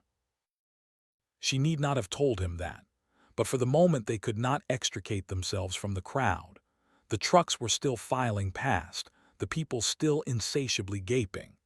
At the start there had been a few boos and hisses, but it came only from the party members among the crowd and had soon stopped. The prevailing emotion was simply curiosity. Foreigners, whether from Eurasia or from Eastasia, were a kind of strange animal. One literally never saw them except in the guise of prisoners, and even as prisoners one never got more than a momentary glimpse of them. Nor did one know what became of them, apart from the few who were hanged as war criminals. The others simply vanished, presumably into forced labor camps. The round Mongol faces had given way to faces of a more European type, dirty, bearded, and exhausted. From over scrubby cheekbones eyes looked into Winston's, sometimes with strange intensity, and flashed away again. The convoy was drawing to an end. In the last truck he could see an aged man, his face a mass of grizzled hair, standing upright with wrists crossed in front of him, as though he were used to having them bound together. It was almost time for Winston and the girl to part. But at the last moment, while the crowd still hemmed them in, her hand felt for his and gave it a fleeting squeeze. It could not have been 10 seconds, and yet it seemed a long time that their hands were clasped together. He had time to learn every detail of her hand. He explored the long fingers, the shapely nails, the work-hardened palm with its row of calluses, the smooth flesh under the wrist. Merely from feeling it, he would have known it by sight. In the same instant it occurred to him that he did not know what color the girl's eyes were. They were probably brown, but people with dark hair sometimes had blue eyes. To turn his head and look at her would have been inconceivable folly. With hands locked together, invisible among the press of bodies, they stared steadily in front of them, and instead of the eyes of the girl, the eyes of the aged prisoner gazed mournfully at Winston out of nests of hair. Chapter 2. Winston picked his way up the lane through dappled light and shade, stepping out into pools of gold wherever the boughs parted. Under the trees to the left of him, the ground was misty with bluebells. The air seemed to kiss one's skin. It was the 2nd of May. From somewhere deeper in the heart of the wood came the droning of ringed doves. He was a bit early. There had been no difficulties about the journey, and the girl was so evidently experienced that he was less frightened than he would normally have been. Presumably, she could be trusted to find a safe place. In general, you could not assume that you were much safer in the country than in London. There were no telescreens, of course, but there was always the danger of concealed microphones by which your voice might be picked up and recognized. Besides, it was not easy to make a journey by yourself without attracting attention. For distances of less than 100 kilometers, it was not necessary to get your passport endorsed, but sometimes there were patrols hanging about the railway stations, who examined the papers of any party member they found there and asked awkward questions. However, no patrols had appeared, and on the walk from the station he had made sure by cautious backward glances that he was not being followed. The train was full of proles, in holiday mood because of the summery weather. The wooden-seated carriage in which he traveled was filled to overflowing by a single enormous family, ranging from a toothless great-grandmother to a month-old baby, going out to spend an afternoon with in-laws in the country, and, as they freely explained to Winston, to get hold of a little black market butter.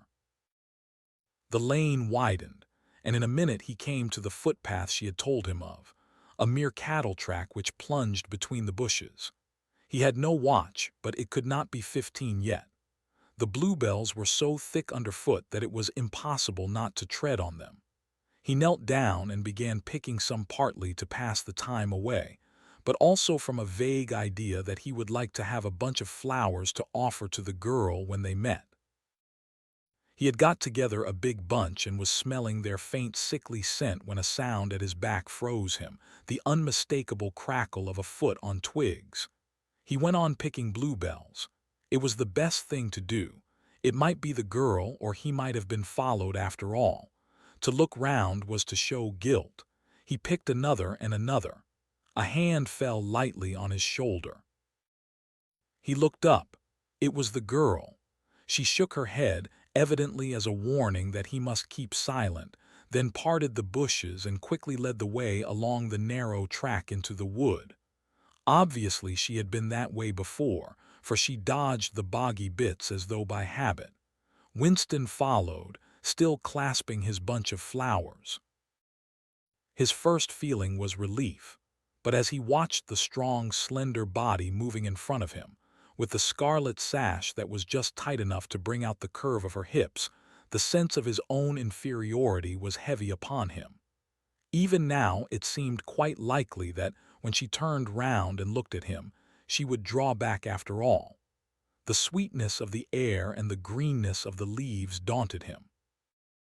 Already on the walk from the station, the May sunshine had made him feel dirty and etiolated, a creature of indoors, with the sooty dust of London in the pores of his skin. It occurred to him that, till now, she had probably never seen him in broad daylight in the open. They came to the fallen tree that she had spoken of. The girl hopped over and forced apart the bushes, in which there did not seem to be an opening.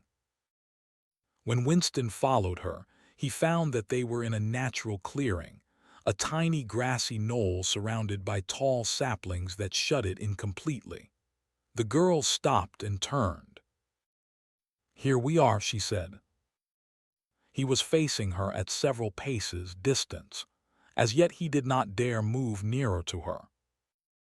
"I didn't want to say anything in the lane," she went on, "in case there's a mic hidden there. I don't suppose there is, but there could be. There's always the chance of one of those swine recognizing your voice. We're all right here." He still had not the courage to approach her. "We're all right here," he repeated stupidly. "Yes, look at the trees." They were small ashes which at some time had been cut down and had sprouted up again into a forest of poles, none of them thicker than one's wrist. "There's nothing big enough to hide a mic in. Besides, I've been here before." They were only making conversation. He had managed to move closer to her now. She stood before him very upright, with a smile on her face that looked faintly ironical, as though she were wondering why he was so slow to act. The bluebells had cascaded onto the ground. They seemed to have fallen of their own accord. He took her hand. "Would you believe," he said, "that till this moment I didn't know what color your eyes were?" They were brown, he noted, a rather light shade of brown with dark lashes. "Now that you've seen what I'm really like, can you still bear to look at me?" "Yes, easily. I'm 39 years old. I've got a wife that I can't get rid of. I've got varicose veins. I've got 5 false teeth." "I couldn't care less," said the girl. The next moment it was hard to say by whose act she was in his arms. At the beginning he had no feeling except sheer incredulity. The youthful body was strained against his own, the mass of dark hair was against his face, and yes, actually she had turned her face up and he was kissing the wide red mouth. She had clasped her arms about his neck. She was calling him darling, precious one, loved one. He had pulled her down onto the ground. She was utterly unresisting. He could do what he liked with her. But the truth was that he had no physical sensation except that of mere contact. All he felt was incredulity and pride. He was glad that this was happening, but he had no physical desire. It was too soon. Her youth and prettiness had frightened him. He was too much used to living without women. He did not know the reason. The girl picked herself up and pulled a bluebell out of her hair. She sat against him, putting her arm round his waist. "Never mind, dear. There's no hurry. We've got the whole afternoon. Isn't this a splendid hideout? I found it when I got lost once on a community hike. If anyone was coming, you could hear them 100 meters away." "What is your name?" said Winston. "Julia, I know yours. It's Winston Smith." "How did you find that out?" "I expect I'm better at finding things out than you are, dear. Tell me, what did you think of me before that day I gave you the note?" He did not feel any temptation to tell lies to her. It was even a sort of love offering to start off by telling the worst. "I hated the sight of you," he said. "I wanted to rape you and then murder you afterwards. 2 weeks ago I thought seriously of smashing your head in with a cobblestone. If you really want to know, I imagined that you had something to do with the thought police." The girl laughed delightedly, evidently taking this as a tribute to the excellence of her disguise. "Not the thought police. You didn't honestly think that." "Well, perhaps not exactly that. But from your general appearance, merely because you're young and fresh and healthy, you understand. I thought that probably. You thought I was a good party member, pure in word and deed. Banners, processions, slogans, games, community hikes, all that stuff. And you thought that if I had a quarter of a chance, I'd denounce you as a thought criminal and get you killed off." "Yes, something of that kind. A great many young girls are like that, you know." "It's this bloody thing that does it," she said, ripping off the scarlet sash of the Junior Anti-Sex League and flinging it onto a bough. Then, as though touching her waist had reminded her of something, she felt in the pocket of her overalls and produced a small slab of chocolate. She broke it in half and gave one of the pieces to Winston. Even before he had taken it, he knew by the smell that it was very unusual chocolate. It was dark and shiny, and was wrapped in silver paper. Chocolate normally was dull brown crumbly stuff that tasted, as nearly as one could describe it, like the smoke of a rubbish fire.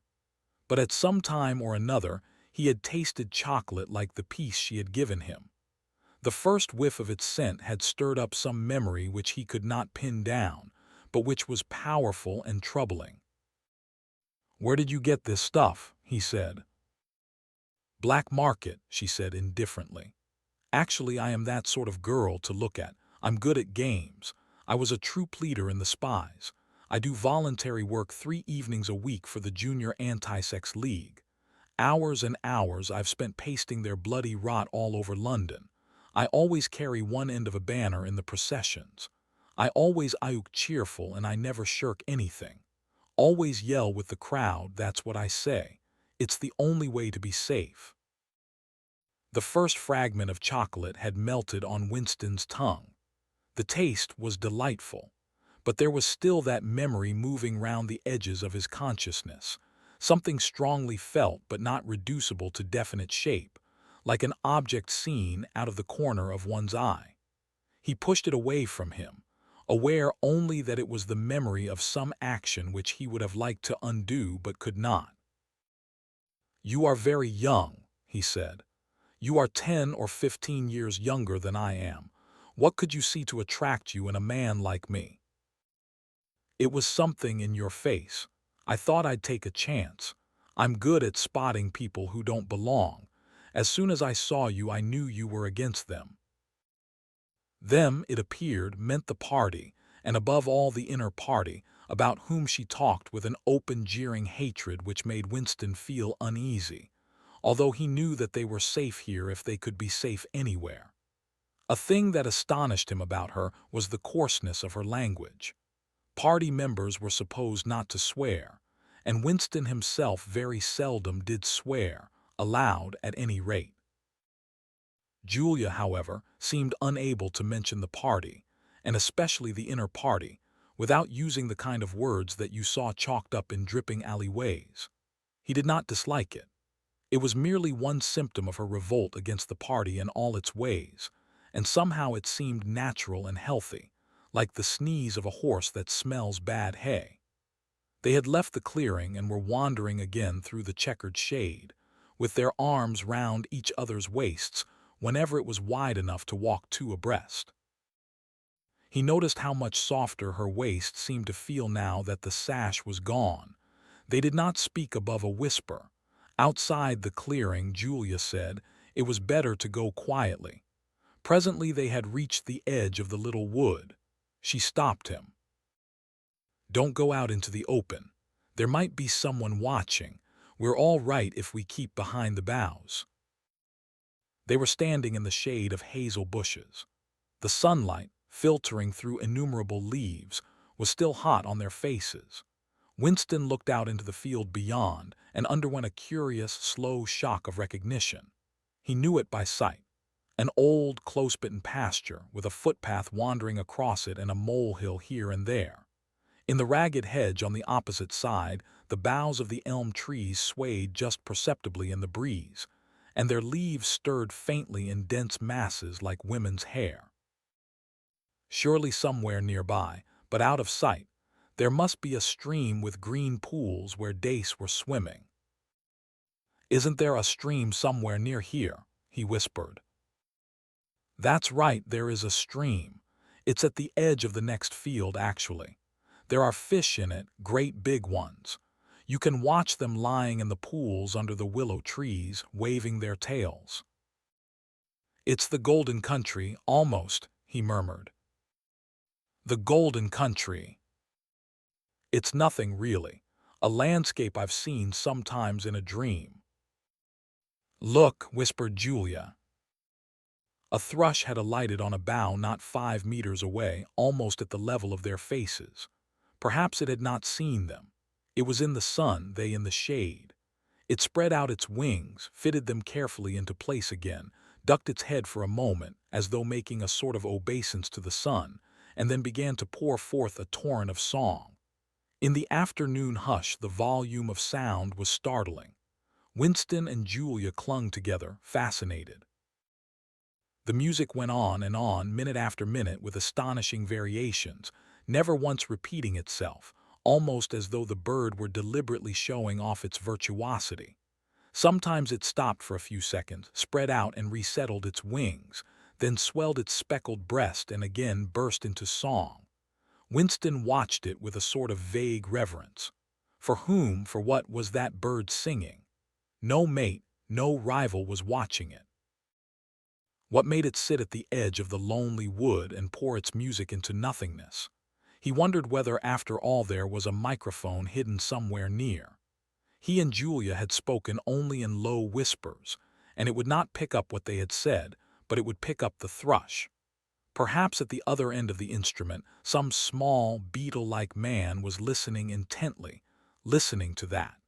But by degrees, the flood of music drove all speculations out of his mind. It was as though it were a kind of liquid stuff that poured all over him and got mixed up with the sunlight that filtered through the leaves. He stopped thinking and merely felt. The girl's waist in the bend of his arm was soft and warm. He pulled her round so that they were breast to breast. Her body seemed to melt into his. Wherever his hands moved, it was all as yielding as water. Their mouths clung together. It was quite different from the hard kisses they had exchanged earlier. When they moved their faces apart again, both of them sighed deeply. The bird took fright and fled with a clatter of wings. Winston put his lips against her ear. "Now," he whispered. "Not here," she whispered back. "Come back to the hideout, it's safer." Quickly, with an occasional crackle of twigs, they threaded their way back to the clearing. When they were once inside the ring of saplings, she turned and faced him. They were both breathing fast, but the smile had reappeared round the corners of her mouth. She stood looking at him for an instant, then felt at the zipper of her overalls. And yes, It was almost as in his dream. Almost as swiftly as he had imagined it, she had torn her clothes off, and when she flung them aside, it was with that same magnificent gesture by which a whole civilization seemed to be annihilated. Her body gleamed white in the sun, but for a moment he did not look at her body. His eyes were anchored by the freckled face with its faint, bold smile. He knelt down before her and took her hands in his. "Have you done this before?" "Of course, hundreds of times, well, scores of times anyway." "With party members?" "Yes, always with party members." "With members of the inner party?" "Not with those swine, no. But there's plenty that would if they got half a chance. They're not so holy as they make out." His heart leapt. Scores of times she had done it. He wished it had been hundreds, thousands. Anything that hinted at corruption always filled him with a wild hope.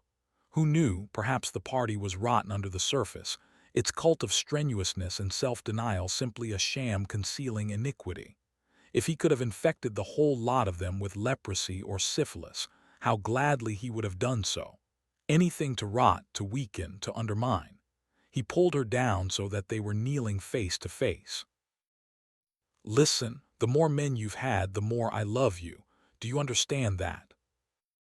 "Yes, perfectly. I hate purity, I hate goodness. I don't want any virtue to exist anywhere. I want everyone to be corrupt to the bones." "Well then, I ought to suit you, dear. I'm corrupt to the bones." "You like doing this. I don't mean simply me. I mean the thing in itself." "I adore it." That was above all what he wanted to hear. Not merely the love of one person, but the animal instinct, the simple, undifferentiated desire. That was the force that would tear the party to pieces. He pressed her down upon the grass among the fallen bluebells. This time there was no difficulty. Presently the rising and falling of their breasts slowed to normal speed, and in a sort of pleasant helplessness they fell apart. The sun seemed to have grown hotter. They were both sleepy. He reached out for the discarded overalls and pulled them partly over her. Almost immediately they fell asleep and slept for about half an hour. Winston woke first. He sat up and watched the freckled face, still peacefully asleep, pillowed on the palm of her hand. Except for her mouth, you could not call her beautiful. There was a line or two round the eyes if you looked closely. The short dark hair was extraordinarily thick and soft. It occurred to him that he still did not know her surname or where she lived. The young, strong body, now helpless in sleep, awoke in him a pitying, protecting feeling. But the mindless tenderness that he had felt under the hazel tree, while the thrush was singing, had not quite come back. He pulled the overalls aside and studied her smooth white flank. In the old days, he thought, a man looked at a girl's body and saw that it was desirable, and that was the end of the story. But you could not have pure love or pure lust nowadays. No emotion was pure because everything was mixed up with fear and hatred. Their embrace had been a battle, the climax of victory. It was a blow struck against the party. It was a political act. Chapter 3.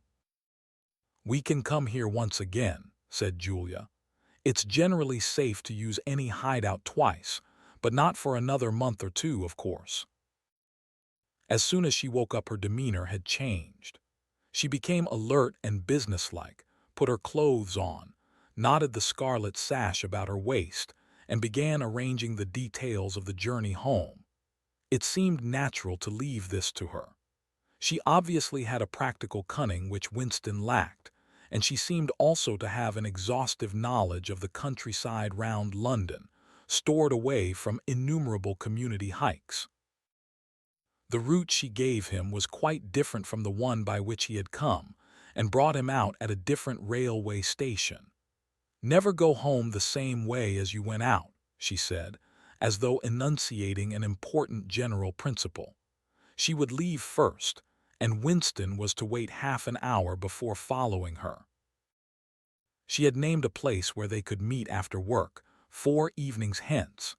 It was a street in one of the poorer quarters, where there was an open market which was generally crowded and noisy.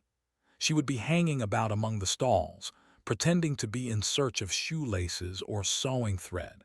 If she judged that the coast was clear, she would blow her nose when he approached. Otherwise, he was to walk past her without recognition. But with luck, in the middle of the crowd, it would be safe to talk for a quarter of an hour and arrange another meeting. "And now I must go," she said as soon as he had mastered his instructions. "I'm due back at 19:30. I've got to put in 2 hours for the Junior Anti-Sex League handing out leaflets or something. Isn't it bloody? Give me a brush down, would you? Have I got any twigs in my hair? Are you sure? Then good. Bye, my love, goodbye." She flung herself into his arms, kissed him almost violently, and a moment later pushed her way through the saplings and disappeared into the wood with very little noise. Even now he had not found out her surname or her address. However, it made no difference, for it was inconceivable that they could ever meet indoors or exchange any kind of written communication. As it happened, they never went back to the clearing in the wood. During the month of May, there was only one further occasion on which they actually succeeded in making love. That was in another hidden place known to Julia, the belfry of a ruinous church in an almost deserted stretch of country where an atomic bomb had fallen 30 years earlier. It was a good hiding place when once you got there, but the getting there was very dangerous. For the rest, they could meet only in the streets, in a different place every evening and never for more than half an hour at a time. In the street, it was usually possible to talk, after a fashion. As they drifted down the crowded pavements, not quite abreast and never looking at one another, they carried on a curious, intermittent conversation which flicked on and off like the beams of a lighthouse, suddenly nipped into silence by the approach of a party uniform or the proximity of a telescreen, then taken up again minutes later in the middle of a sentence, then abruptly cut short as they parted at the agreed spot, then continued almost without introduction on the following day. Julia appeared to be quite used to this kind of conversation, which she called talking by installments. She was also surprisingly adept at speaking without moving her lips. Just once in almost a month of nightly meetings they managed to exchange a kiss. They were passing in silence down a side street. Julia would never speak when they were away from the main streets. When there was a deafening roar, the earth heaved, and the air darkened, and Winston found himself lying on his side, bruised and terrified. A rocket bomb must have dropped quite near at hand. Suddenly he became aware of Julia's face a few centimeters from his own, deathly white as chalk. Even her lips were white. She was dead. He clasped her against him and found that he was kissing a live, warm face, but there was some powdery stuff that got in the way of his lips. Both of their faces were thickly coated with plaster. There were evenings when they reached their rendezvous and then had to walk past one another without a sign, because a patrol had just come round the corner or a helicopter was hovering overhead. Even if it had been less dangerous, it would still have been difficult to find time to meet. Winston's working week was 60 hours, Julia's was even longer, and their free days varied according to the pressure of work and did not often coincide. Julia, in any case, seldom had an evening completely free. She spent an astonishing amount of time in attending lectures and demonstrations, distributing literature for the Junior Anti-Sex League, preparing banners for Hate Week, making collections for the Savings Campaign, and such like activities. It paid, she said. It was camouflage. If you kept the small rules, you could break the big ones.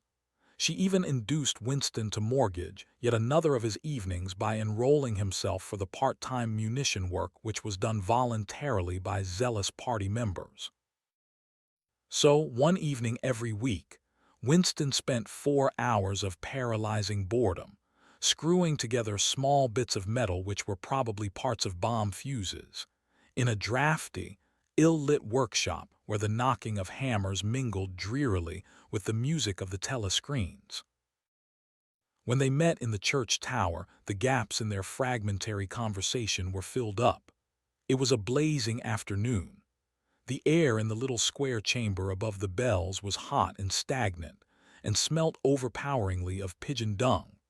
They sat talking for hours on the dusty, twig-littered floor, one or other of them getting up from time to cast a glance through the arrow slits and make sure that no one was coming. Julia was 26 years old. She lived in a hostel with 30 other girls, always in the stink of women. "How I hate women," she said parenthetically, and she worked, as he had guessed, on the novel-writing machines in the fiction department. She enjoyed her work, which consisted chiefly in running and servicing a powerful but tricky electric motor. She was not clever, but was fond of using her hands and felt at home with machinery. She could describe the whole process of composing a novel, from the general directive issued by the planning committee down to the final touching up by the rewrite squad. But she was not interested in the finished product. She didn't much care for reading, she said. Books were just a commodity that had to be produced, like jam or bootlaces. She had no memories of anything before the early 60s, and the only person she had ever known who talked frequently of the days before the revolution was a grandfather who had disappeared when she was 8. At school, she had been captain of the hockey team and had won the gymnastics trophy 2 years running. She had been a troop leader in the Spies and a branch secretary in the Youth League before joining the Junior Anti-Sex League. She had always borne an excellent character. She had even, an infallible mark of good reputation, been picked out to work in Pornosec, the subsection of the fiction department which turned out cheap pornography for distribution among the proles. It was nicknamed Muck House by the people who worked in it, she remarked. There she had remained for a year, helping to produce booklets in sealed packets with titles like Spanking Stories or One Night in a Girls' School, to be bought furtively by proletarian youths who were under the impression that they were buying something illegal. "What are these books like?" said Winston curiously. "Oh, ghastly rubbish. They're boring, really. They only have 6 plots, but they swap them round a bit. Of course I was only on the kaleidoscopes. I was never in the rewrite squad. I'm not literary, dear, not even enough for that." He learned with astonishment that all the workers in Pornosec, except the heads of the departments, were girls. The theory was that men, whose sex instincts were less controllable than those of women, were in greater danger of being corrupted by the filth they handled. "They don't even like having married women there," she added. "Girls are always supposed to be so pure. Here's one who isn't anyway." She had had her first love affair when she was 16 with a party member of 60 who later committed suicide to avoid arrest. "And a good job too," said Julia, "otherwise they'd have had my name out of him when he confessed." Since then there had been various others. Life as she saw it was quite simple. You wanted a good time. They, meaning the party, wanted to stop you having it. You broke the rules as best you could. She seemed to think it just as natural that they should want to rob you of your pleasures as that you should want to avoid being caught. She hated the party, and said so in the crudest words, but she made no general criticism of it. Except where it touched upon her own life, she had no interest in party doctrine. He noticed that she never used newspeak words except the ones that had passed into everyday use. She had never heard of the Brotherhood, and refused to believe in its existence. Any kind of organized revolt against the party, which was bound to be a failure, struck her as stupid. The clever thing was to break the rules and stay alive all the same. He wondered vaguely how many others like her there might be in the younger generation, people who had grown up in the world of the revolution, knowing nothing else, accepting the party as something unalterable, like the sky, not rebelling against its authority but simply evading it, as a rabbit dodges a dog. They did not discuss the possibility of getting married. It was too remote to be worth thinking about. No imaginable committee would ever sanction such a marriage, even if Catharine, Winston's wife, could somehow have been got rid of. It was hopeless even as a daydream. "What was she like, your wife?" said Julia. "She was, do you know the Newspeak word goodthinkful, meaning naturally orthodox, incapable of thinking a bad thought?" "No, I didn't know the word, but I know the kind of person, right enough." He began telling her the story of his married life, but curiously enough she appeared to know the essential parts of it already. She described to him, almost as though she had seen or felt it, the stiffening of Catharine's body as soon as he touched her, the way in which she still seemed to be pushing him from her with all her strength, even when her arms were clasped tightly round him. With Julia he felt no difficulty in talking about such things. Catharine, in any case, had long ceased to be a painful memory and became merely a distasteful one. "I could have stood it if it hadn't been for one thing," he said. He told her about the frigid little ceremony that Catharine had forced him to go through on the same night every week. She hated it, but nothing would make her stop doing it. She used to call it, but you'll never guess. "Our duty to the party," said Julia promptly. "How did you know that?" "I've been at school too, dear. Sex talks once a month for the over-16s, and in the youth movement. They rub it into you for years.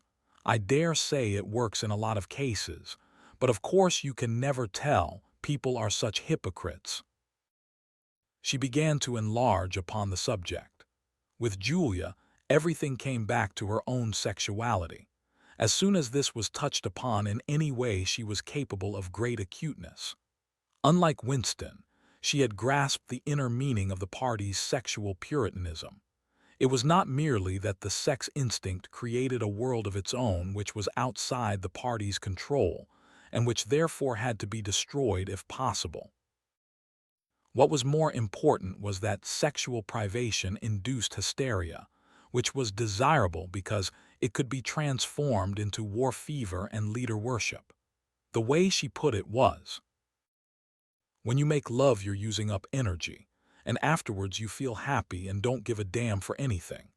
They can't bear you to feel like that. They want you to be bursting with energy all the time.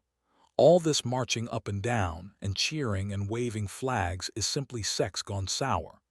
If you're happy inside yourself, why should you get excited about Big Brother and the 3-year plans and the 2 minutes hate and all the rest of their bloody rot?"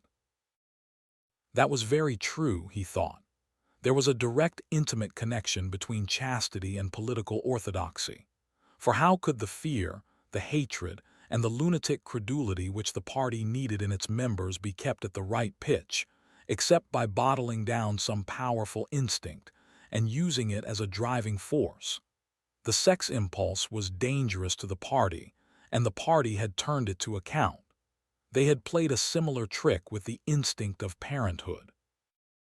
The family could not actually be abolished, and indeed, people were encouraged to be fond of their children, in almost the old-fashioned way.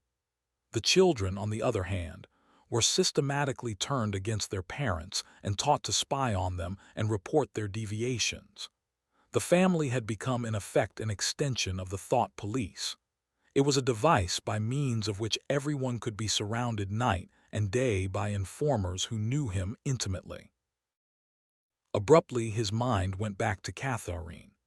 Catharine would unquestionably have denounced him to the thought police if she had not happened to be too stupid to detect the unorthodoxy of his opinions. But what really recalled her to him at this moment was the stifling heat of the afternoon, which had brought the sweat out on his forehead. He began telling Julia of something that had happened, or rather had failed to happen, on another sweltering summer afternoon, 11 years ago. It was 3 or 4 months after they were married. They had lost their way on a community hike somewhere in Kent. They had only lagged behind the others for a couple of minutes, but they took a wrong turning and presently found themselves pulled up short by the edge of an old chalk quarry. It was a sheer drop of 10 or 20 meters, with boulders at the bottom. There was nobody of whom they could ask the way. As soon as she realized that they were lost, Catherine became very uneasy. To be away from the noisy mob of hikers even for a moment gave her a feeling of wrongdoing. She wanted to hurry back by the way they had come and start searching in the other direction. But at this moment, Winston noticed some tufts of loosestrife growing in the cracks of the cliff beneath them. One tuft was of two colors, magenta and brick red, apparently growing on the same root. He had never seen anything of the kind before, and he called to Catherine to come and look at it. "Look, Catherine, look at those flowers, that clump down near the bottom. Do you see they're two different colors?" She had already turned to go, but she did rather fretfully come back for a moment. She even leaned out over the cliff face to see where he was pointing. He was standing a little behind her, and he put his hand on her waist to steady her. At this moment, it suddenly occurred to him how completely alone they were. There was not a human creature anywhere, not a leaf stirring, not even a bird awake. In a place like this, the danger that there would be a hidden microphone was very small, and even if there was a microphone, it would only pick up sounds. It was the hottest, sleepiest hour of the afternoon. The sun blazed down upon them, the sweat tickled his face, and the thought struck him.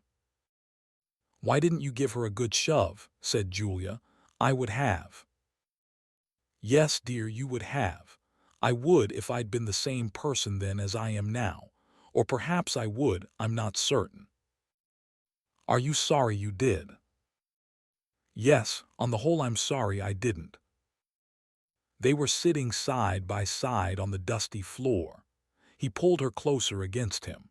Her head rested on his shoulder, the pleasant smell of her hair conquering the pigeon dung. She was very young, he thought. She still expected something from life. She did not understand that to push an inconvenient person over a cliff solves nothing. "Actually, it would have made no difference," he said. "Then why are you sorry you didn't do it?"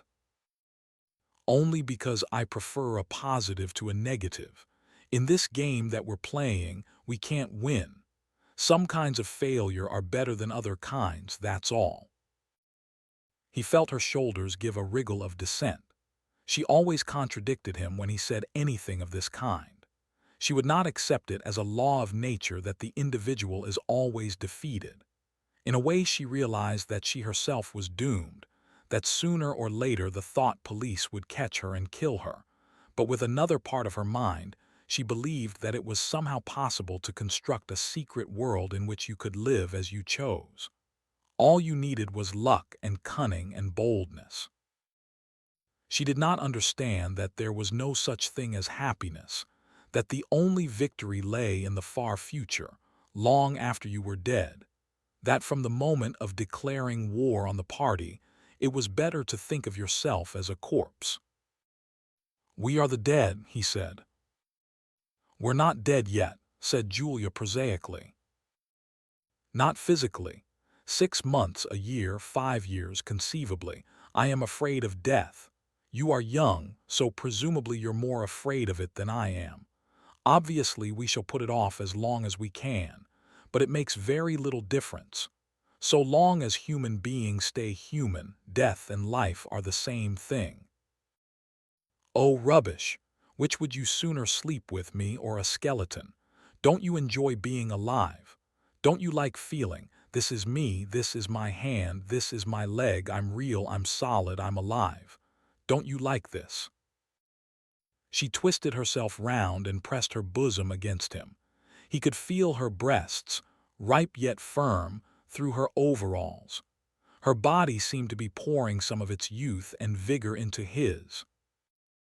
"Yes, I like that," he said. "Then stop talking about dying.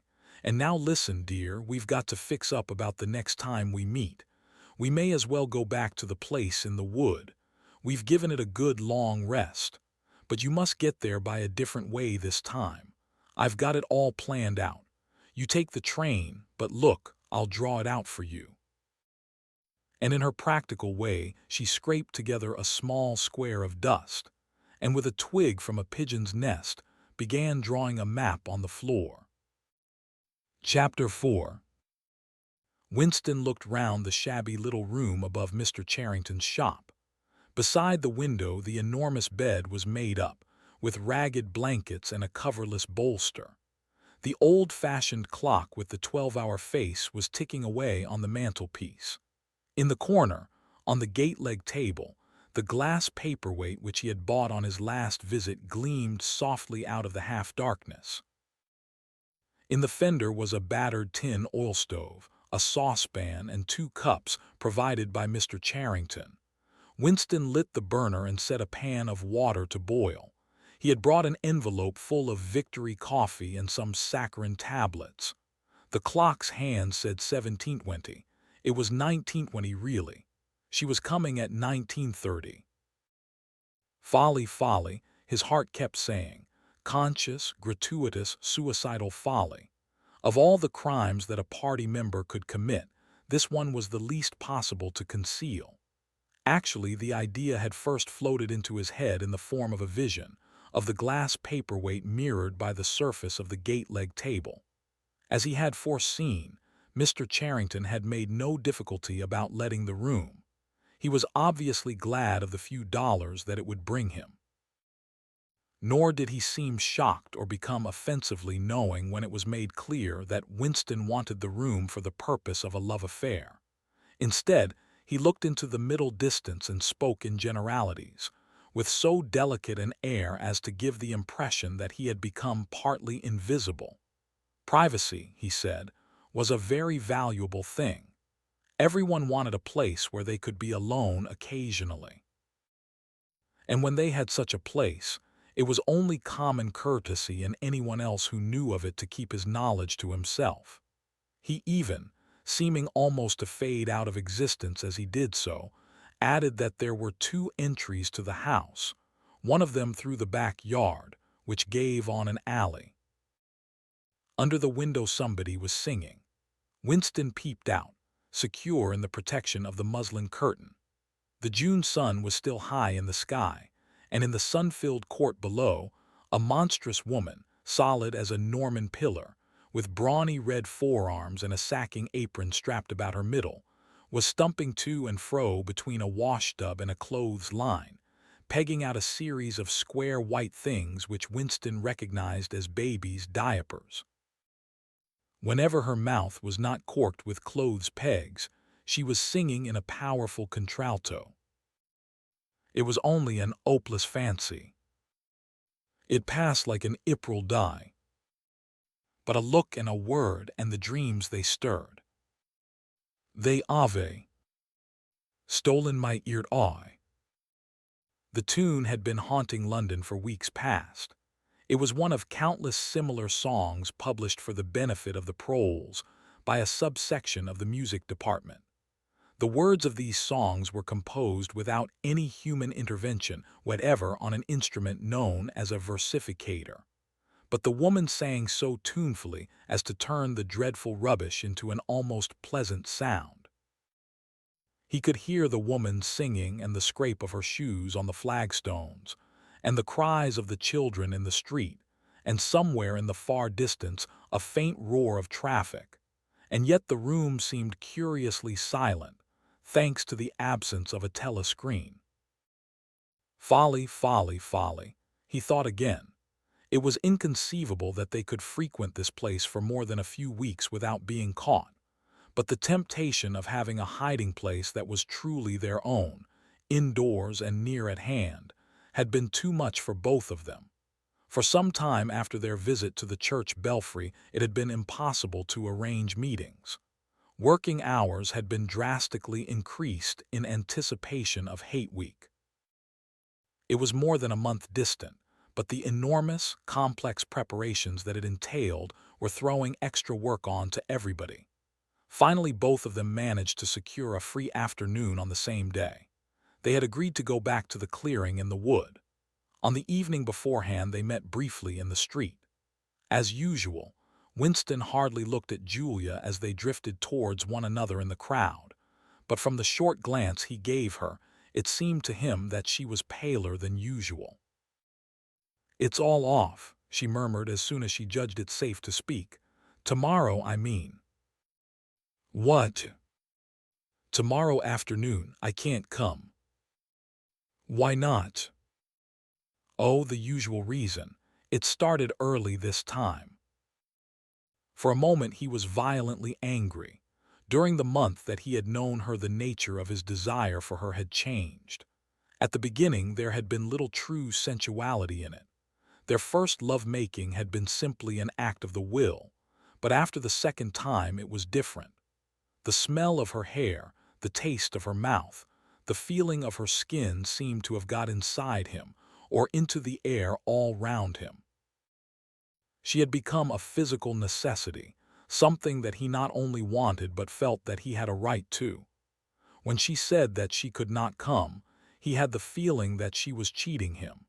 But just at this moment the crowd pressed them together, and their hands accidentally met. She gave the tips of his fingers a quick squeeze that seemed to invite not desire but affection. It struck him that when one lived with a woman, this particular disappointment must be a normal, recurring event, and a deep tenderness, such as he had not felt for her before, suddenly took hold of him. He wished that they were a married couple of 10 years standing. He wished that he were walking through the streets with her just as they were doing now, but openly and without fear, talking of trivialities and buying odds and ends for the household. He wished above all that they had some place where they could be alone together without feeling the obligation to make love every time they met. It was not actually at that moment, but at some time on the following day, that the idea of renting Mr. Charrington's room had occurred to him. When he suggested it to Julia, she had agreed with unexpected readiness. Both of them knew that it was lunacy. It was as though they were intentionally stepping nearer to their graves. As he sat waiting on the edge of the bed, he thought again of the cellars of the Ministry of Love. It was curious how that predestined horror moved in and out of one's consciousness. There it lay, fixed in future times, preceding death as surely as 99 precedes 100. One could not avoid it, but one could perhaps postpone it.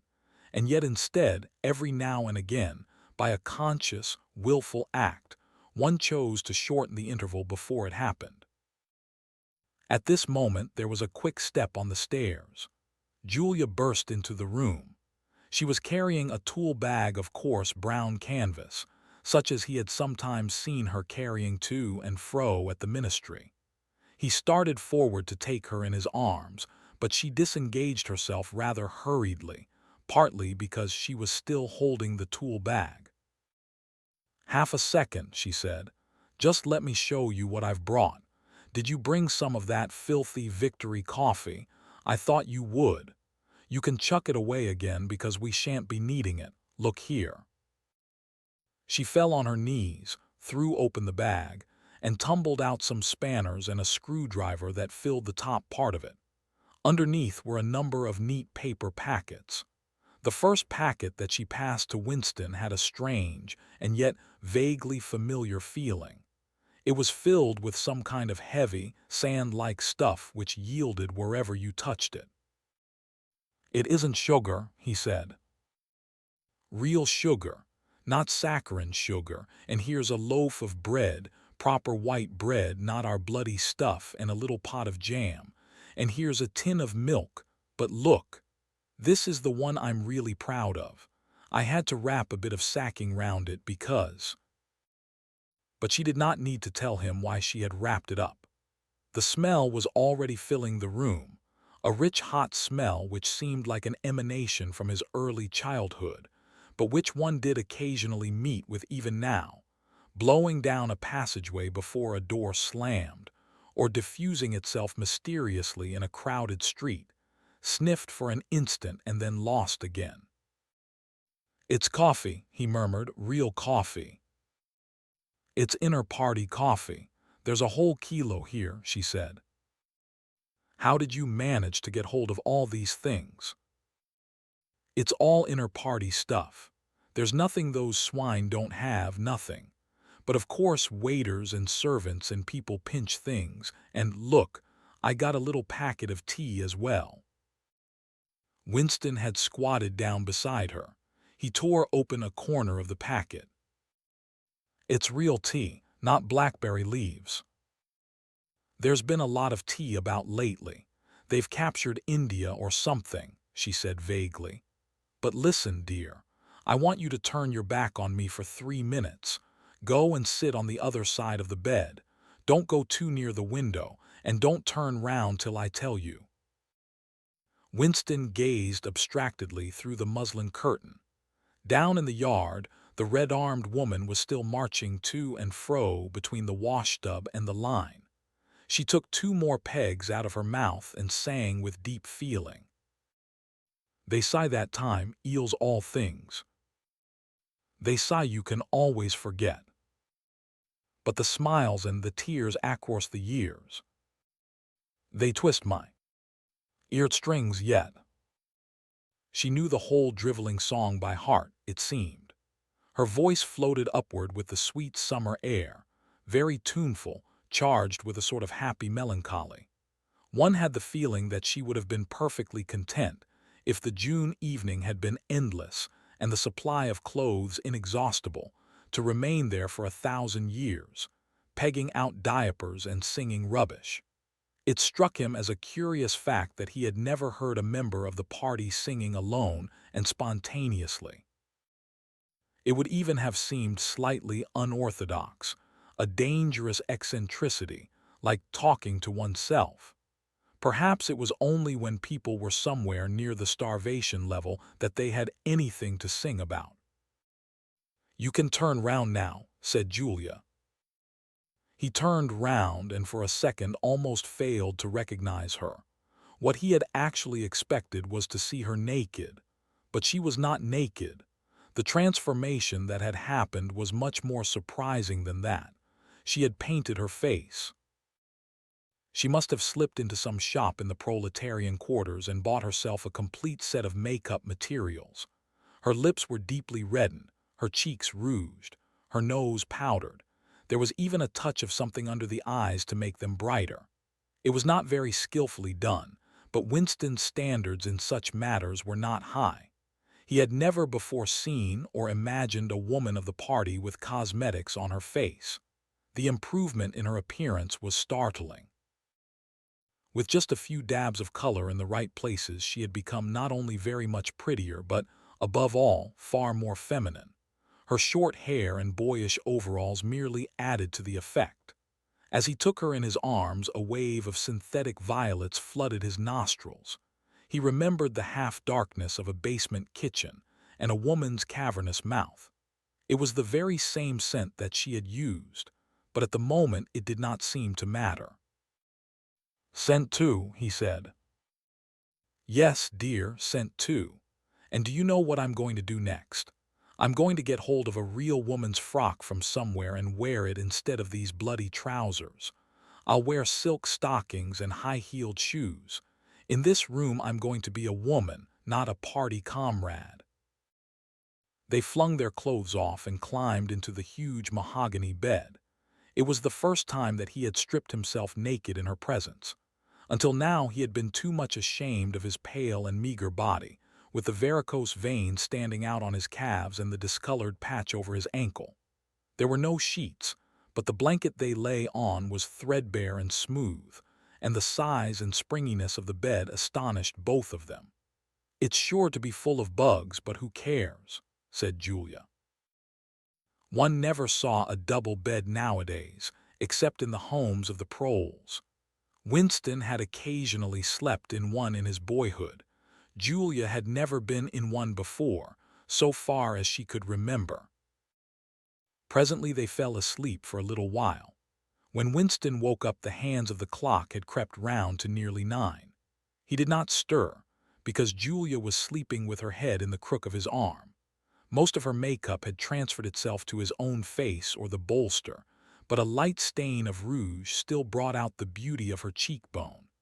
A yellow ray from the sinking sun fell across the foot of the bed and lighted up the fireplace, where the water in the pan was boiling fast.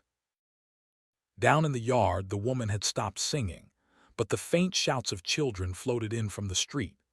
He wondered vaguely whether in the abolished past it had been a normal experience to lie in bed like this, in the cool of a summer evening, a man and a woman with no clothes on, making love when they chose, talking of what they chose, not feeling any compulsion to get up, simply lying there and listening to peaceful sounds outside.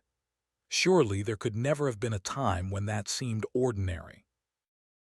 Julia woke up, rubbed her eyes, and raised herself on her elbow to look at the oil stove. "Half that water's boiled away," she said. "I'll get up and make some coffee in another moment. We've got an hour. What time do they cut the lights off at your flats?" 23:30. It's 23 at the hostel, but you have to get in earlier than that because, hi, get out, you filthy brute. She suddenly twisted herself over in the bed, seized a shoe from the floor, and sent it hurtling into the corner with a boyish jerk of her arm, exactly as he had seen her fling the dictionary at Goldstein that morning during the 2 minutes hate. "What was it?" he said in surprise. "A rat. I saw him stick his beastly nose out of the wainscoting. There's a hole down there. I gave him a good fright anyway." "Rats," murmured Winston, "in this room." "They're all over the place," said Julia indifferently as she lay down again. "We've even got them in the kitchen at the hostel. Some parts of London are swarming with them. Did you know they attack children? Yes, they do. In some of these streets a woman daren't leave a baby alone for 2 minutes. It's the great huge brown ones that do it. And the nasty thing is that the brutes always—" "Don't go on," said Winston with his eyes tightly shut. "Dearest, you've gone quite pale. What's the matter? Do they make you feel sick?"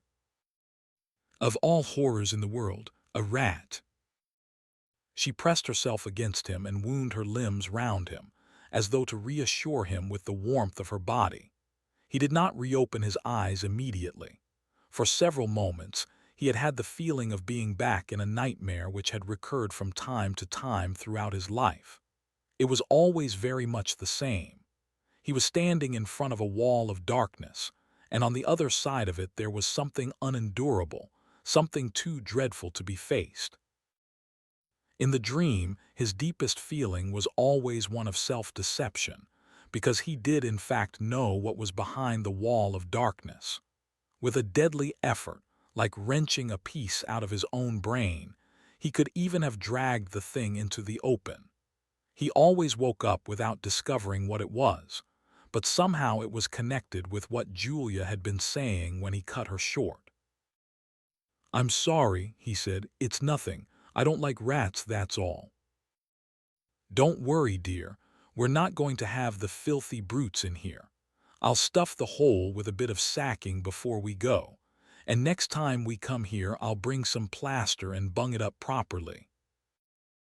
Already the black instant of panic was half forgotten.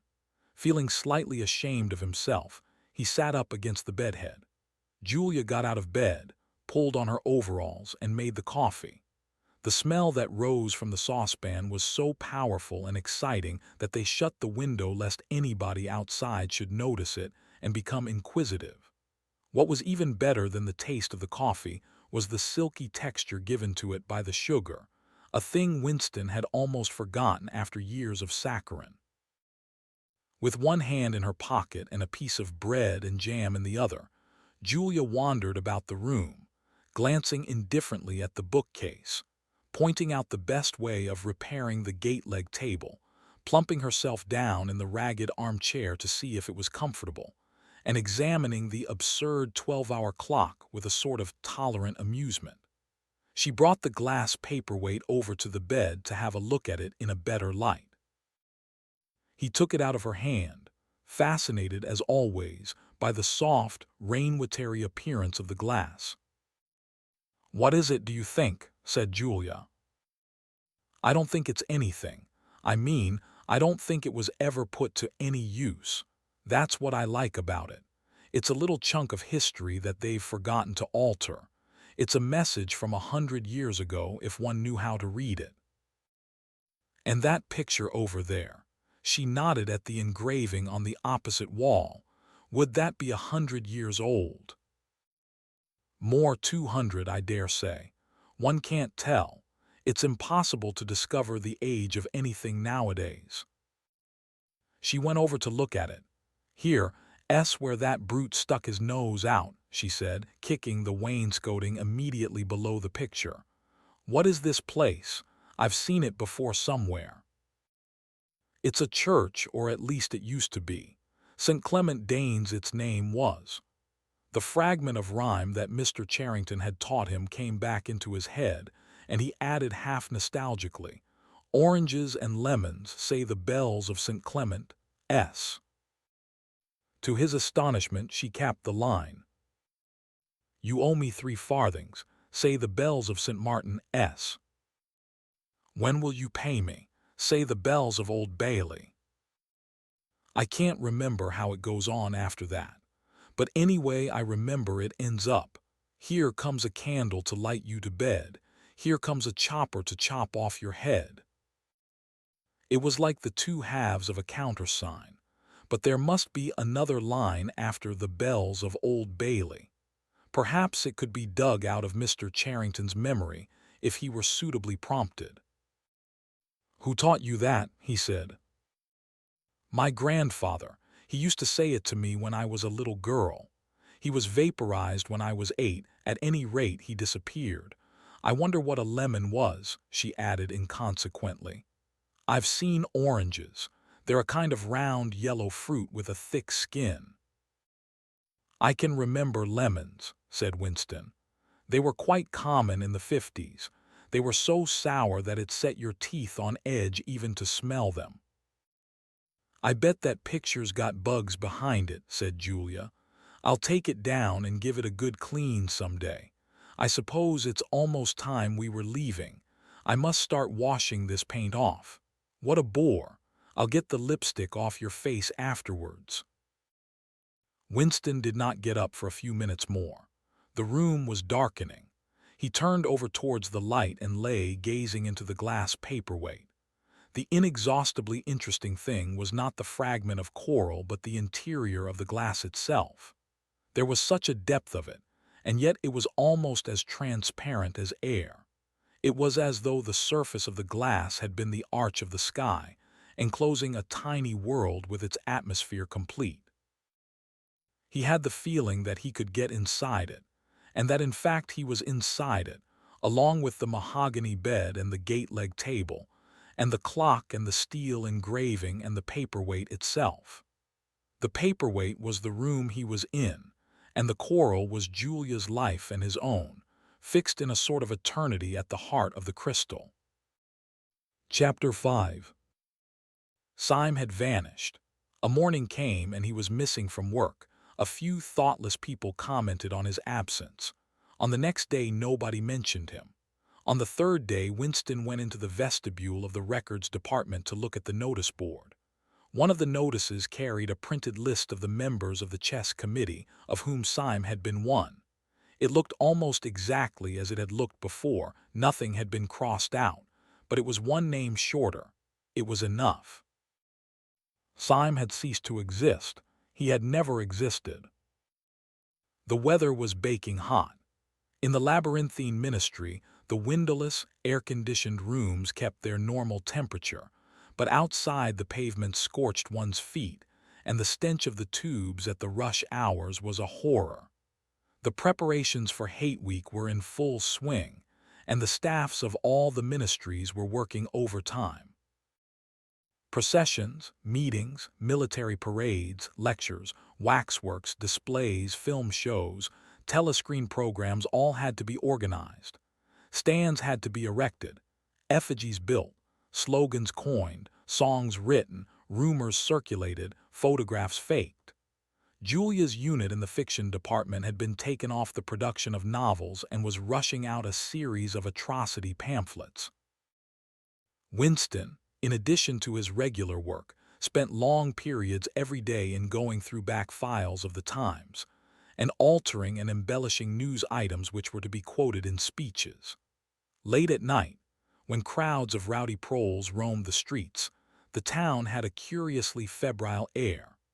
The rocket bombs crashed oftener than ever, and sometimes in the far distance there were enormous explosions which no one could explain and about which there were wild rumors. The new tune which was to be the theme song of Hate Week, the Hate Song, it was called, had already been composed and was being endlessly plugged on the telescreens. It had a savage, barking rhythm which could not exactly be called music, but resembled the beating of a drum. Roared out by hundreds of voices to the tramp of marching feet, it was terrifying. The proles had taken a fancy to it, and in the midnight streets it competed with the still popular. It was only a hopeless fancy. The parson's children played it at all hours of the night and day, unbearably, on a comb and a piece of toilet paper. Winston's evenings were fuller than ever. Squads of volunteers, organized by parsons, were preparing the street for Hate Week, stitching banners, painting posters, erecting flagstaffs on the roofs, and perilously slinging wires across the street for the reception of streamers. Parsons boasted that Victory Mansions alone would display 400 meters of bunting. He was in his native element and as happy as a lark. The heat and the manual work had even given him a pretext for reverting to shorts and an open shirt in the evenings. He was everywhere at once, pushing, pulling, sawing, hammering, improvising, jollying everyone along with comradely exhortations, and giving out from every fold of his body what seemed an inexhaustible supply of acrid-smelling sweat. A new poster had suddenly appeared all over London. It had no caption and represented simply the monstrous figure of a Eurasian soldier, 3 or 4 meters high, striding forward with expressionless Mongolian face and enormous boots, a submachine gun pointed from his hip. From whatever angle you looked at the poster, the muzzle of the gun, magnified by the foreshortening, seemed to be pointed straight at you. The thing had been plastered on every blank space on every wall, even outnumbering the portraits of Big Brother. The proles, normally apathetic about the war, were being lashed into one of their periodical frenzies of patriotism. As though to harmonize with the general mood, the rocket bombs had been killing larger numbers of people than usual. One fell on a crowded film theater in Stepney, burying several hundred victims among the ruins. The whole population of the neighborhood turned out for a long, trailing funeral which went on for hours, and was in effect an indignation meeting. Another bomb fell on a piece of waste ground which was used as a playground, and several dozen children were blown to pieces. There were further angry demonstrations. Goldstein was burned in effigy. Hundreds of copies of the poster of the Eurasian soldier were torn down and added to the flames, and a number of shops were looted in the turmoil. Then a rumor flew round that spies were directing the rocket bombs by means of wireless waves, and an old couple who were suspected of being of foreign extraction had their house set on fire and perished of suffocation. In the room over Mr. Charrington's shop, when they could get there, Julia and Winston lay side by side on a stripped bed under the open window, naked for the sake of coolness. The rat had never come back, but the bugs had multiplied hideously in the heat. It did not seem to matter. Dirty or clean, the room was paradise. As soon as they arrived, they would sprinkle everything with pepper bought on the black market, tear off their clothes, and make love with sweating bodies, then fall asleep and wake to find that the bugs had rallied and were massing for the counterattack. 4, 5, 6, 7 times they met during the month of June. Winston had dropped his habit of drinking gin at all hours. He seemed to have lost the need for it. He had grown fatter. His varicose ulcer had subsided, leaving only a brown stain on the skin above his ankle. His fits of coughing in the early morning had stopped. The process of life had ceased to be intolerable. He had no longer any impulse to make faces at the telescreen or shout curses at the top of his voice. Now that they had a secure hiding place, almost a home, it did not even seem a hardship that they could only meet infrequently and for a couple of hours at a time. What mattered was that the room over the junk shop should exist. To know that it was there, inviolate, was almost the same as being in it. The room was a world, a pocket of the past where extinct animals could walk. Mr. Charrington, thought Winston, was another extinct animal. He usually stopped to talk with Mr. Charrington for a few minutes on his way upstairs. The old man seemed seldom or never to go out of doors, and on the other hand to have almost no customers. He led a ghost-like existence between the tiny, dark shop and an even tinier back kitchen where he prepared his meals and which contained, among other things, an unbelievably ancient gramophone with an enormous horn. He seemed glad of the opportunity to talk. Wandering about among his worthless stock, with his long nose and thick spectacles and his bowed shoulders in the velvet jacket, he had always vaguely the air of being a collector rather than a tradesman. With a sort of faded enthusiasm, he would finger this scrap of rubbish or that, a china bottle stopper, the painted lid of a broken snuff-box, a pinchbeck locket containing a strand of some long-dead baby's hair, never asking that Winston should buy it, merely that he should admire it. To talk to him was like listening to the tinkling of a worn-out musical box. He had dragged out from the corners of his memory some more fragments of forgotten rhymes. There was one about 24 blackbirds, and another about a cow with a crumpled horn, and another about the death of poor Cock Robin. "It just occurred to me you might be interested," he would say with a deprecating little laugh whenever he produced a new fragment. But he could never recall more than a few lines of any one rhyme. Both of them knew, in a way, it was never out of their minds that what was now happening could not last long. There were times when the fact of impending death seemed as palpable as the bed they lay on, and they would cling together with a sort of despairing sensuality, like a damned soul grasping at his last morsel of pleasure when the clock is within 5 minutes of striking. But there were also times when they had the illusion not only of safety, but of permanence. So long as they were actually in this room, they both felt, no harm could come to them. Getting there was difficult and dangerous, but the room itself was sanctuary. It was as when Winston had gazed into the heart of the paperweight, with the feeling that it would be possible to get inside that glassy world, and that once inside it time could be arrested.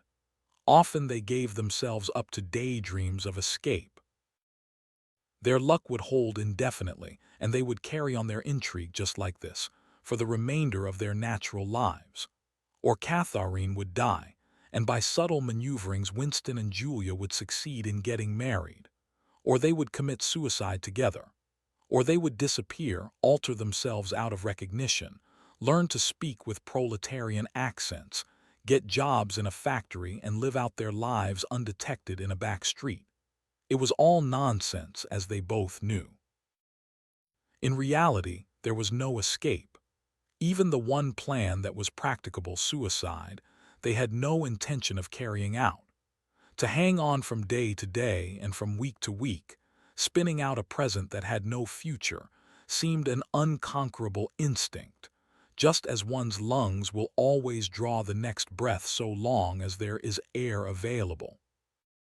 Sometimes, too, they talked of engaging in active rebellion against the party, but with no notion of how to take the first step.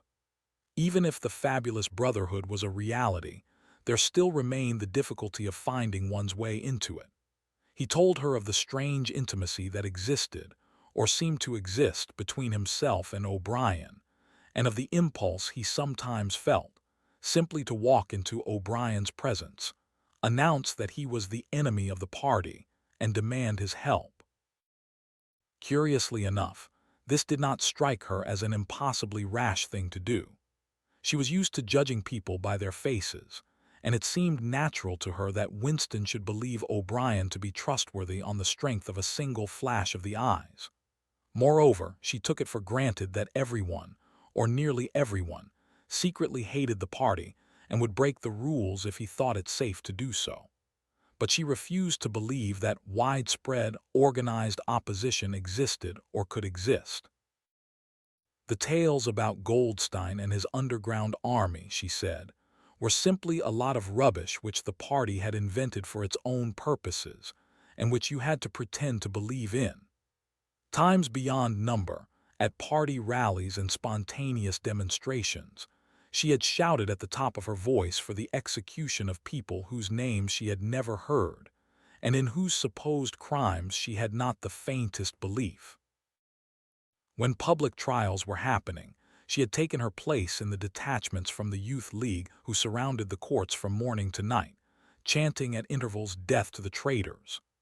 During the 2 minutes hate, she always excelled all others in shouting insults at Goldstein. Yet she had only the dimmest idea of who Goldstein was and what doctrines he was supposed to represent.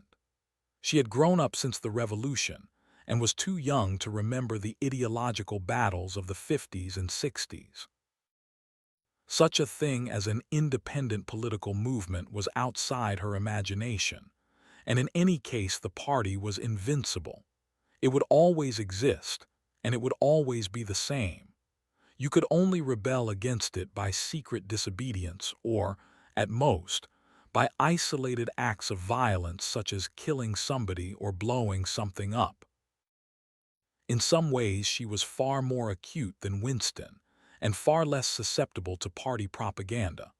Once when he happened in some connection to mention the war against Eurasia, she startled him by saying casually that in her opinion the war was not happening. The rocket bombs which fell daily on London were probably fired by the government of Oceania itself, just to keep people frightened. This was an idea that had literally never occurred to him. She also stirred a sort of envy in him by telling him that during the 2 minutes hate her great difficulty was to avoid bursting out laughing. But she only questioned the teachings of the party when they in some way touched upon her own life. Often she was ready to accept the official mythology, simply because the difference between truth and falsehood did not seem important to her. She believed, for instance, having learnt it at school, that the party had invented aeroplanes. In his own school days, Winston remembered in the late 50s, it was only the helicopter that the party claimed to have invented. A dozen years later, when Julia was at school, it was already claiming the aeroplane. 1 generation more, and it would be claiming the steam engine. And when he told her that aeroplanes had been in existence before he was born and long before the Revolution, the fact struck her as totally uninteresting. After all, what did it matter who had invented aeroplanes? It was rather more of a shock to him when he discovered from some chance remark that she did not remember that Oceania, 4 years ago, had been at war with Eastasia and at peace with Eurasia. It was true that she regarded the whole war as a sham, but apparently she had not even noticed that the name of the enemy had changed. "I thought we'd always been at war with Eurasia," she said vaguely. It frightened him a little. The invention of aeroplanes dated from long before her birth, but the switchover in the war had happened only 4 years ago, well after she was grown up.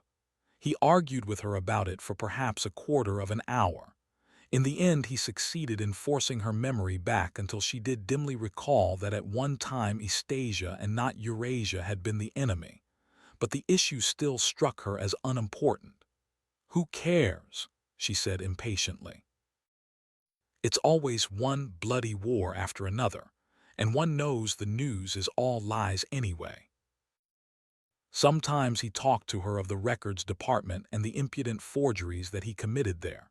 Such things did not appear to horrify her.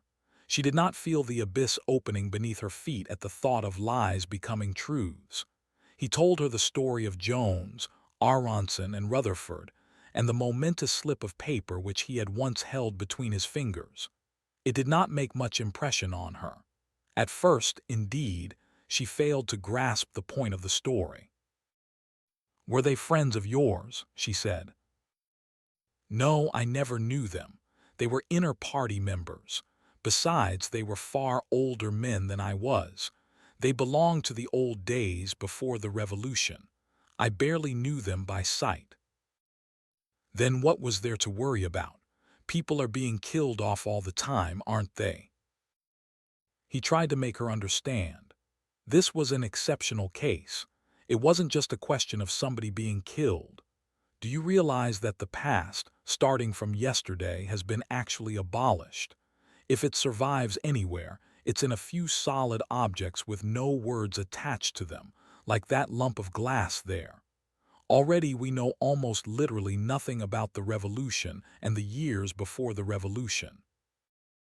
Every record has been destroyed or falsified, every book has been rewritten, every picture has been repainted, every statue and street and building has been renamed, every date has been altered. And that process is continuing day by day and minute by minute. History has stopped. Nothing exists except an endless present in which the party is always right. I know, of course, that the past is falsified, but it would never be possible for me to prove it, even when I did the falsification myself. After the thing is done, no evidence ever remains. The only evidence is inside my own mind, and I don't know with any certainty that any other human being shares my memories. Just in that one instance in my whole life, I did possess actual concrete evidence after the event, years after it. And what good was that? It was no good, because I threw it away a few minutes later. But if the same thing happened today, I should keep it." "Well, I would," said Julia. "I'm quite ready to take risks, but only for something worthwhile, not for bits of old newspaper. What could you have done with it even if you had kept it?" "Not much, perhaps, but it was evidence. It might have planted a few doubts here and there, supposing that I dared to show it to anybody. I don't imagine that we can alter anything in our own lifetime, but one can imagine little knots of resistance springing up here and there, small groups of people banding themselves together and gradually growing, and even leaving a few records behind, so that the next generations can carry on where we leave off." "I'm not interested in the next generation, dear. I'm interested in U.S. "You're only a rebel from the waist downwards," he told her.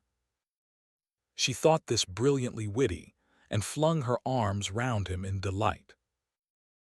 In the ramifications of party doctrine she had not the faintest interest. Whenever he began to talk of the principles of Ingsoc, doublethink, the mutability of the past, and the denial of objective reality, and to use newspeak words, she became bored and confused and said that she never paid any attention to that kind of thing. One knew that it was all rubbish, so why let oneself be worried by it? She knew when to cheer and when to boo, and that was all one needed. If he persisted in talking of such subjects, she had a disconcerting habit of falling asleep. She was one of those people who can go to sleep at any hour and in any position. Talking to her, he realized how easy it was to present an appearance of orthodoxy while having no grasp whatever of what orthodoxy meant. In a way, the worldview of the party imposed itself most successfully on people incapable of understanding it. They could be made to accept the most flagrant violations of reality, because they never fully grasped the enormity of what was demanded of them, and were not sufficiently interested in public events to notice what was happening. By lack of understanding they remained sane. They simply swallowed everything, and what they swallowed did them no harm, because it left no residue behind, just as a grain of corn will pass undigested through the body of a bird. Chapter 6. Tea had happened at last. The expected message had come. All his life, it seemed to him, he had been waiting for this to happen. He was walking down the long corridor at the ministry, and he was almost at the spot where Julia had slipped the note into his hand when he became aware that someone larger than himself was walking just behind him. The person, whoever it was, gave a small cough, evidently as a prelude to speaking. Winston stopped abruptly and turned. It was O'Brien. At last they were face to face, and it seemed that his only impulse was to run away. His heart bounded violently. He would have been incapable of speaking. O'Brien, however, had continued forward in the same movement, laying a friendly hand for a moment on Winston's arm, so that the two of them were walking side by side. He began speaking with the peculiar grave courtesy that differentiated him from the majority of inner-party members. "I had been hoping for an opportunity of talking to you," he said. "I was reading one of your Newspeak articles in the Times the other day. You take a scholarly interest in Newspeak, I believe." Winston had recovered part of his self-possession. "Hardly scholarly," he said. "I'm only an amateur. It's not my subject. I have never had anything to do with the actual construction of the language." "But you write it very elegantly," said O'Brien. "That is not only my own opinion. I was talking recently to a friend of yours who is certainly an expert. His name has slipped my memory for the moment." Again Winston's heart stirred painfully. It was inconceivable that this was anything other than a reference to Syme. But Syme was not only dead, he was abolished, an unperson. Any identifiable reference to him would have been mortally dangerous. O'Brien's remark must obviously have been intended as a signal, a code word. By sharing a small act of thought crime, he had turned the two of them into accomplices. They had continued to stroll slowly down the corridor, but now O'Brien halted. With the curious, disarming friendliness that he always managed to put into the gesture, he resettled his spectacles on his nose. Then he went on. "What I had really intended to say was that, in your article, I noticed you had used two words which have become obsolete, but they have only become so very recently. Have you seen the 10th edition of the Newspeak Dictionary?" "No," said Winston. "I didn't think it had been issued yet. We are still using the 9th in the records department." "The 10th edition is not due to appear for some months, I believe, but a few advance copies have been circulated. I have one myself. It might interest you to look at it, perhaps." "Very much so," said Winston, immediately seeing where this tended. "Some of the new developments are most ingenious. The reduction in the number of verbs, that is the point that will appeal to you, I think. Let me see, shall I send a messenger to you with the dictionary? But I am afraid I invariably forget anything of that kind. Perhaps you could pick it up at my flat at some time that suited you. Wait, let me give you my address." They were standing in front of a telescreen.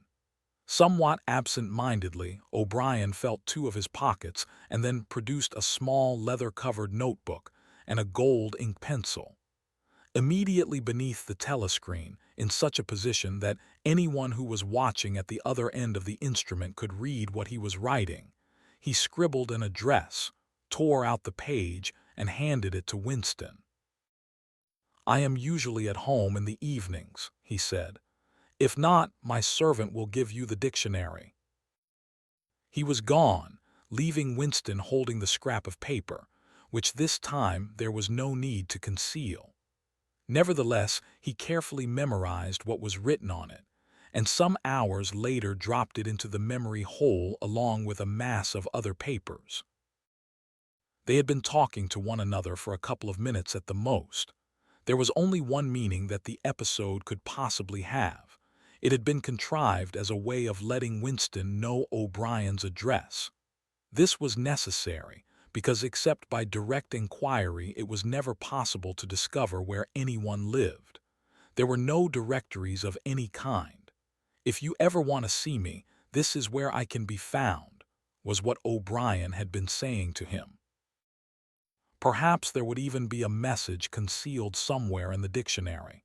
But at any rate, One thing was certain. The conspiracy that he had dreamed of did exist, and he had reached the outer edges of it. He knew that sooner or later he would obey O'Brien's summons. Perhaps tomorrow, perhaps after a long delay, he was not certain. What was happening was only the working out of a process that had started years ago. The first step had been a secret, involuntary thought. The second had been the opening of the diary.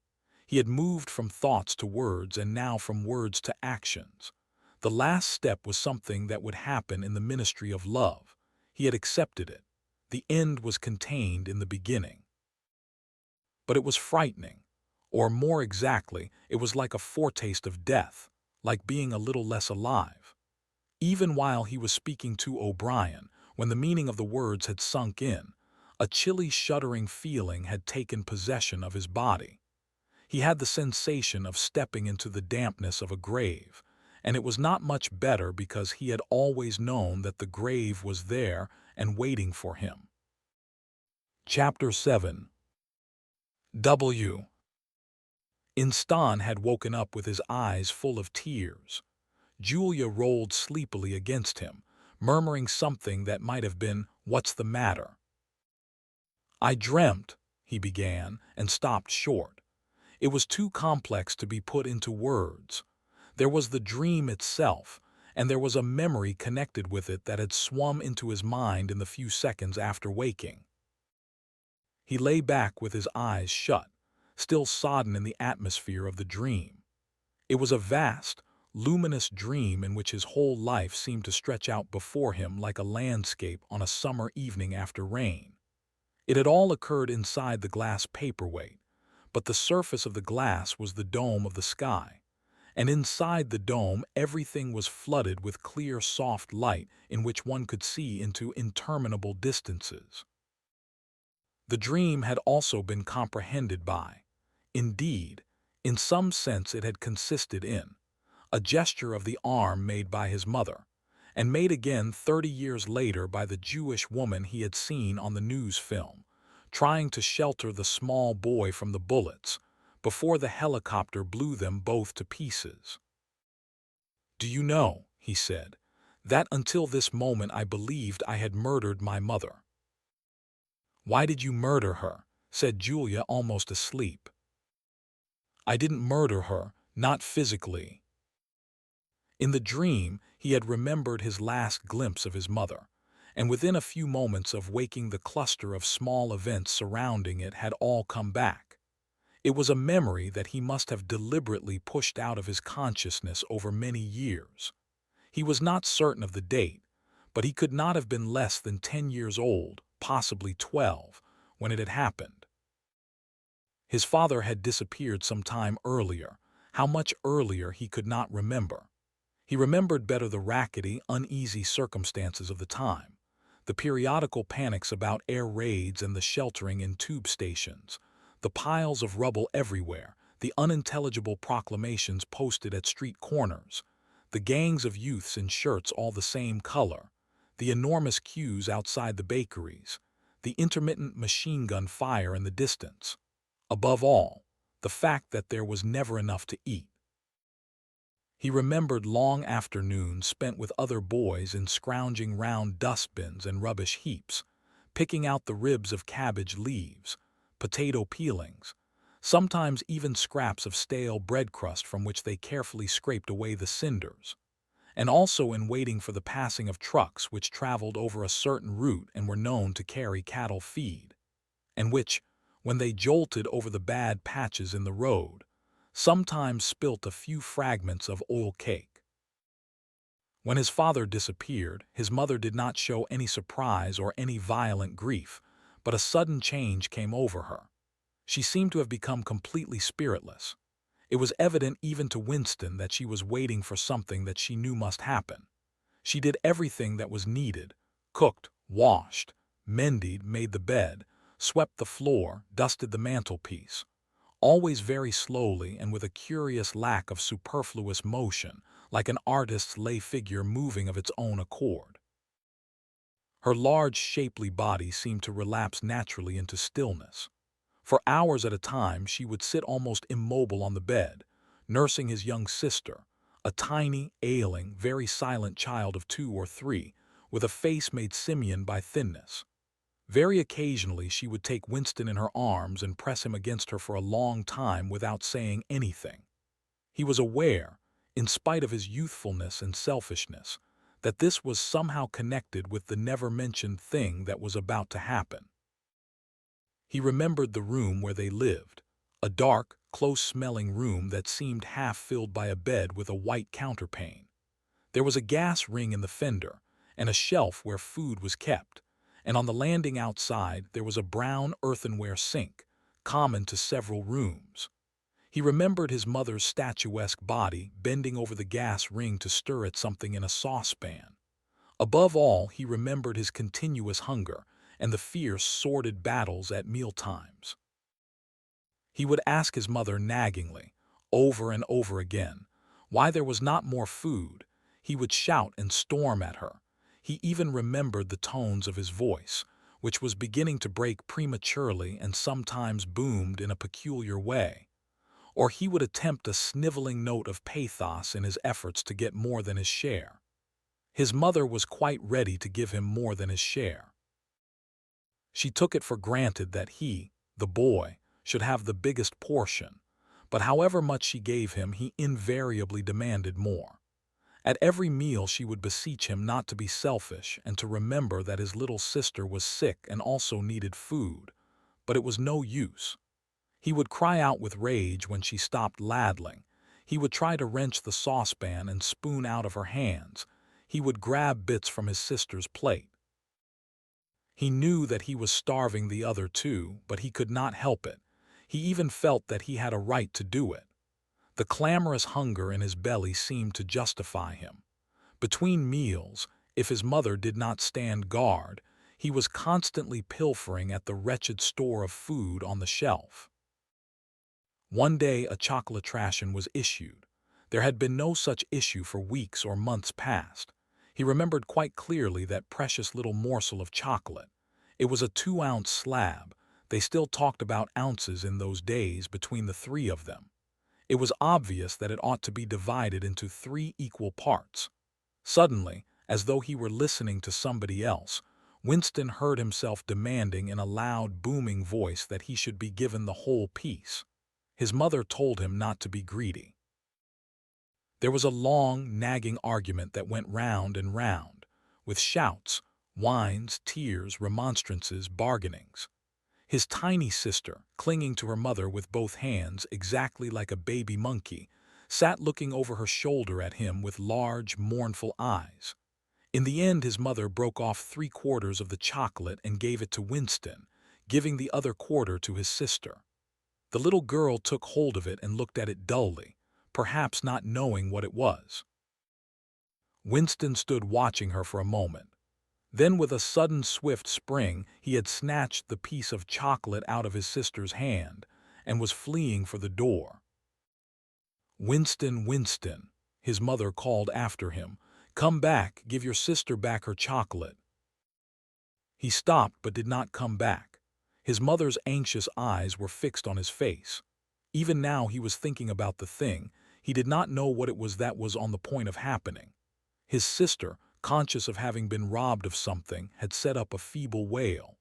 His mother drew her arm round the child and pressed its face against her breast. Something in the gesture told him that his sister was dying. He turned and fled down the stairs, with the chocolate growing sticky in his hand. He never saw his mother again. After he had devoured the chocolate, he felt somewhat ashamed of himself and hung about in the streets for several hours until hunger drove him home. When he came back, his mother had disappeared. This was already becoming normal at that time. Nothing was gone from the room except his mother and his sister.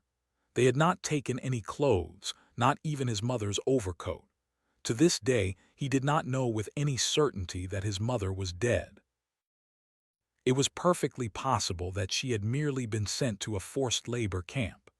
As for his sister, she might have been removed, like Winston himself, to one of the colonies for homeless children reclamation centers, they were called, which had grown up as a result of the Civil War, Or she might have been sent to the labor camp along with his mother, or simply left somewhere or other to die.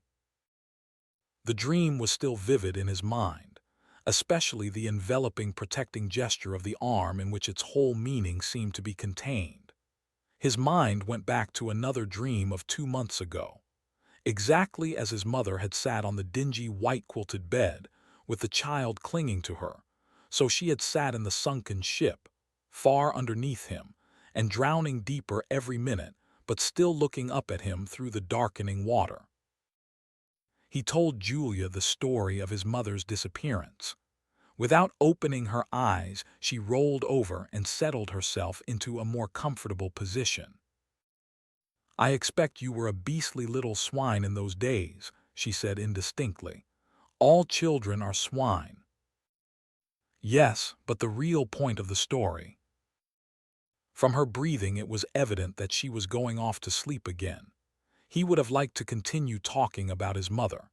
He did not suppose, from what he could remember of her, that she had been an unusual woman, still less an intelligent one. And yet she had possessed a kind of nobility, a kind of purity, simply because the standards that she obeyed were private ones. Her feelings were her own, and could not be altered from outside. It would not have occurred to her that an action which is ineffectual thereby becomes meaningless. If you loved someone, you loved him, and when you had nothing else to give, you still gave him love. When the last of the chocolate was gone, his mother had clasped the child in her arms. It was no use, it changed nothing. It did not produce more chocolate. It did not avert the child's death or her own, but it seemed natural to her to do it. The refugee woman in the boat had also covered the little boy with her arm, which was no more use against the bullets than a sheet of paper. The terrible thing that the party had done was to persuade you that mere impulses, mere feelings, were of no account, while at the same time robbing you of all power over the material world. When once you were in the grip of the party, what you felt or did not feel, what you did or refrained from doing, made literally no difference. Whatever happened, you vanished, and neither you nor your actions were ever heard of again. You were lifted clean out of the stream of history. And yet to the people of only 2 generations ago this would not have seemed all-important, because they were not attempting to alter history. They were governed by private loyalties which they did not question. What mattered were individual relationships, and a completely helpless gesture, an embrace, a tear, a word spoken to a dying man could have value in itself. The proles, it suddenly occurred to him, had remained in this condition. They were not loyal to a party or a country or an idea. They were loyal to one another. For the first time in his life, he did not despise the proles or think of them merely as an inert force which would one day spring to life and regenerate the world. The proles had stayed human. They had not become hardened inside. They had held on to the primitive emotions which he himself had to relearn by conscious effort. And in thinking this, he remembered, without apparent relevance, how a few weeks ago he had seen a severed hand lying on the pavement, and had kicked it into the gutter as though it had been a cabbage stalk. "The proles are human beings," he said aloud. "We are not human." "Why not?" said Julia, who had woken up again. He thought for a little while. "Has it ever occurred to you," he said, "that the best thing for us to do would be simply to walk out of here before it's too late and never see each other again?" "Yes, dear, it has occurred to me several times, but I'm not going to do it all the same." "We've been lucky," he said, "but it can't last much longer. You're young. You look normal and innocent. If you keep clear of people like me, you might stay alive for another 50 years. No, I've thought it all out. What you do, I'm going to do, and don't be too downhearted. I'm rather good at staying alive. We may be together for another 6 months. A year, there's no knowing. At the end, we're certain to be apart. Do you realize how utterly alone we shall be? When once they get hold of us, there will be nothing, literally nothing, that either of us can do for the other. If I confess, they'll shoot you, And if I refuse to confess, they'll shoot you just the same. Nothing that I can do or say or stop myself from saying will put off your death for as much as 5 minutes. Neither of us will even know whether the other is alive or dead. We shall be utterly without power of any kind. The one thing that matters is that we shouldn't betray one another, although even that can't make the slightest difference. If you mean confessing, she said, we shall do that right enough. Everybody always confesses. You can't help it. They torture you. I don't mean confessing. Confession is not betrayal. What you say or do doesn't matter. Only feelings matter. If they could make me stop loving you, that would be the real betrayal. She thought it over. They can't do that, she said finally. It's the one thing they can't do. They can make you say anything, but they can't make you believe it. They can't get inside you. No, he said a little more hopefully. No, that's quite true. They can't get inside you. If you can feel that staying human is worthwhile, even when it can't have any result whatever, you've beaten them. He thought of the telescreen with its never-sleeping ear. They could spy upon you night and day, but if you kept your head, you could still outwit them. With all their cleverness, they had never mastered the secret of finding out what another human being was thinking. Perhaps that was less true when you were actually in their hands. One did not know what happened inside the Ministry of Love, but it was possible to guess. Tortures, drugs, delicate instruments that registered your nervous reactions, gradual wearing down by sleeplessness and solitude and persistent questioning. Facts, at any rate, could not be kept hidden. They could be tracked down by inquiry. They could be squeezed out of you by torture. But if the object was not to stay alive but to stay human, what difference did it ultimately make? They could not alter your feelings. For that matter, you could not alter them yourself, even if you wanted to. They could lay bare in the utmost detail everything that you had done or said or thought, but the inner heart, whose workings were mysterious even to yourself, remained impregnable. Chapter 8. They had done it at last. The room they were standing in was long-shaped and softly lit. The telescreen was dimmed to a low murmur. The richness of the dark blue carpet gave one the impression of treading on velvet. At the far end of the room, O'Brien was sitting at a table under a green-shaded lamp, with a mass of papers on either side of him. He had not bothered to look up when the servant showed Julia and Winston in. Winston's heart was thumping so hard that he doubted whether he would be able to speak. They had done it at last, was all he could think. It had been a rash act to come here at all, and sheer folly to arrive together, though it was true that they had come by different routes and only met on O'Brien's doorstep. But merely to walk into such a place needed an effort of the nerve. It was only on very rare occasions that one saw inside the dwelling places of the inner party, or even penetrated into the quarter of the town where they lived. The whole atmosphere of the huge block of flats, the richness and spaciousness of everything, the unfamiliar smells of good food and good tobacco, the silent and incredibly rapid lifts sliding up and down, the white-jacketed servants hurrying to and fro, everything was intimidating. Although he had a good pretext for coming here, he was haunted at every step by the fear that a black uniformed guard would suddenly appear from round the corner, demand his papers, and order him to get out.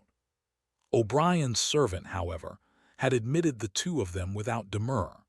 He was a small, dark-haired man in a white jacket, with a diamond-shaped, completely expressionless face which might have been that of a Chinese. The passage down which he led them was softly carpeted, with cream-papered walls and white wainscoting, all exquisitely clean. That, too, was intimidating. Winston could not remember ever to have seen a passageway whose walls were not grimy from the contact of human bodies.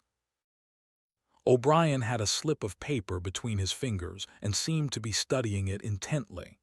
His heavy face, bent down so that one could see the line of the nose, looked both formidable and intelligent. For perhaps 20 seconds he sat without stirring.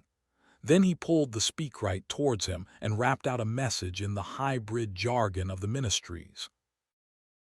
Items 1, 5, 7 approved full-wise stop suggestion. Contained item 6, double-plus ridiculous verging crime think cancel stop. Unproceed, construction-wise anti-getting plus full estimates machinery overheads stop end message. He rose deliberately from his chair and came towards them across the soundless carpet.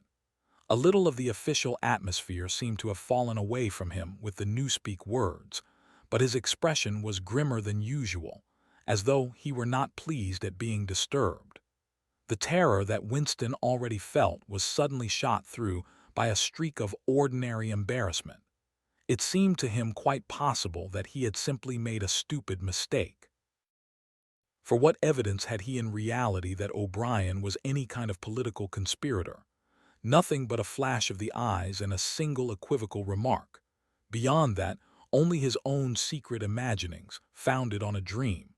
He could not even fall back on the pretense that he had come to borrow the dictionary, because in that case Julia's presence was impossible to explain. As O'Brien passed the telescreen, a thought seemed to strike him. He stopped, turned aside, and pressed a switch on the wall. There was a sharp snap. The voice had stopped. Julia uttered a tiny sound, a sort of squeak of surprise. Even in the midst of his panic, Winston was too much taken aback to be able to hold his tongue. "You can turn it off," he said. "Yes," said O'Brien, "we can turn it off. We have that privilege." He was opposite them now. His solid form towered over the pair of them, and the expression on his face was still indecipherable. He was waiting, somewhat sternly, for Winston to speak, but about what? Even now it was quite conceivable that he was simply a busy man wondering irritably why he had been interrupted. Nobody spoke. After the stopping of the telescreen, the room seemed deadly silent. The seconds marched past, enormous. With difficulty, Winston continued to keep his eyes fixed on O'Brien's. Then, suddenly, the grim face broke down into what might have been the beginnings of a smile. With his characteristic gesture, O'Brien resettled his spectacles on his nose. "Shall I say it, or will you?" he said. "I will say it," said Winston promptly. "That thing is really turned off." "Yes, everything is turned off. We are alone. We have come here because—" He paused, realizing for the first time the vagueness of his own motives. Since he did not in fact know what kind of help he expected from O'Brien, it was not easy to say why he had come here. He went on, conscious that what he was saying must sound both feeble and pretentious. "We believe that there is some kind of conspiracy, some kind of secret organization working against the party, and that you are involved in it. We want to join it and work for it. We are enemies of the party. We disbelieve in the principles of Ingsoc. We are thought criminals. We are also adulterers. I tell you this because we want to put ourselves at your mercy. If you want us to incriminate ourselves in any other way, we are ready." He stopped and glanced over his shoulder, with the feeling that the door had opened. Sure enough, the little yellow-faced servant had come in without knocking. Winston saw that he was carrying a tray with a decanter and glasses. "Martin is one of us," said O'Brien impassively. "Bring the drinks over here, Martin. Put them on the round table. Have we enough chairs? Then we may as well sit down and talk in comfort. Bring a chair for yourself, Martin. This is business. You can stop being a servant for the next 10 minutes. The little man sat down, quite at his ease, and yet still with a servant-like air, the air of a valet enjoying a privilege. Winston regarded him out of the corner of his eye. It struck him that the man's whole life was playing a part, and that he felt it to be dangerous to drop his assumed personality even for a moment. O'Brien took the decanter by the neck and filled up the glasses with a dark red liquid. It aroused in Winston dim memories of something seen long ago on a wall or a hoarding, a vast bottle composed of electric lights which seemed to move up and down and pour its contents into a glass. Seen from the top, the stuff looked almost black, but in the decanter it gleamed like a ruby. It had a sour-sweet smell. He saw Julia pick up her glass and sniff at it with frank curiosity. "It is called wine," said O'Brien with a faint smile. "You will have read about it in books, no doubt. Not much of it gets to the outer party, I am afraid." His face grew solemn again, and he raised his glass. "I think it is fitting that we should begin by drinking a health to our leader, to Emmanuel Goldstein." Winston took up his glass with a certain eagerness. Wine was a thing he had read and dreamed about. Like the glass paperweight or Mr. Charrington's half-remembered rhymes, it belonged to the vanished, romantic past, the olden time as he liked to call it in his secret thoughts. For some reason he had always thought of wine as having an intensely sweet taste, like that of blackberry jam, and an immediate intoxicating effect. Actually, when he came to swallow it, the stuff was distinctly disappointing. The truth was that after years of gin drinking he could barely taste it. He set down the empty glass. "Then there is such a person as Goldstein," he said. "Yes, there is such a person, and he is alive. Where, I do not know." "And the conspiracy, the organization, is it real? It is not simply an invention of the thought police." "No, it is real. The Brotherhood, we call it. You will never learn much more about the Brotherhood than that it exists and that you belong to it. I will come back to that presently." He looked at his wristwatch. "It is unwise even for members of the inner party to turn off the telescreen for more than half an hour. You ought not to have come here together, and you will have to leave separately. You, comrade," he bowed his head to Julia, "will leave first. We have about 20 minutes at our disposal. You will understand that I must start by asking you certain questions. In general terms, what are you prepared to do?" "Anything that we are capable of," said Winston. O'Brien had turned himself a little in his chair so that he was facing Winston. He almost ignored Julia, seeming to take it for granted that Winston could speak for her. For a moment the lids flitted down over his eyes. He began asking his questions in a low, expressionless voice, as though this were a routine, a sort of catechism, most of whose answers were known to him already. "You are prepared to give your lives?" "Yes." "You are prepared to commit murder?" "Yes."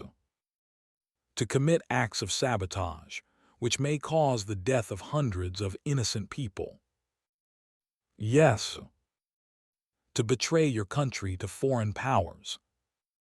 "Yes." "You are prepared to cheat, to forge, to blackmail, to corrupt the minds of children, to distribute habit-forming drugs, to encourage prostitution, to disseminate venereal diseases, to do anything which is likely to cause demoralization and weaken the power of the party?" "Yes." "If, for example, it would somehow serve our interests to throw sulfuric acid in a child's face, are you prepared to do that?" "Yes." "You are prepared to lose your identity and live out the rest of your life as a waiter or a dock worker?" "Yes." "You are prepared to commit suicide if and when we order you to do so?" "Yes." "You are prepared, the two of you, to separate and never see one another again?" "No," broke in Julia. It appeared to Winston that a long time passed before he answered. For a moment he seemed even to have been deprived of the power of speech. His tongue worked soundlessly, forming the opening syllables first of one word, then of the other, over and over again. Until he had said it, He did not know which word he was going to say. "No," he said finally. "You did well to tell me," said O'Brien. "It is necessary for us to know everything." He turned himself toward Julia and added in a voice with somewhat more expression in it, "Do you understand that even if he survives, it may be as a different person? We may be obliged to give him a new identity. His face, his movements, the shape of his hands, the color of his hair, even his voice would be different. And you yourself might have become a different person. Our surgeons can alter people beyond recognition. Sometimes it is necessary. Sometimes we even amputate a limb." Winston could not help snatching another sidelong glance at Martin's Mongolian face. There were no scars that he could see. Julia had turned a shade paler so that her freckles were showing, but she faced O'Brien boldly. She murmured something that seemed to be assent. "Good, then that is settled." There was a silver box of cigarettes on the table. With a rather absent-minded air, O'Brien pushed them towards the others, took one himself, then stood up and began to pace slowly to and fro, as though he could think better standing. They were very good cigarettes, very thick and well-packed, with an unfamiliar silkiness in the paper. O'Brien looked at his wristwatch again. "You had better go back to your pantry, Martin," he said.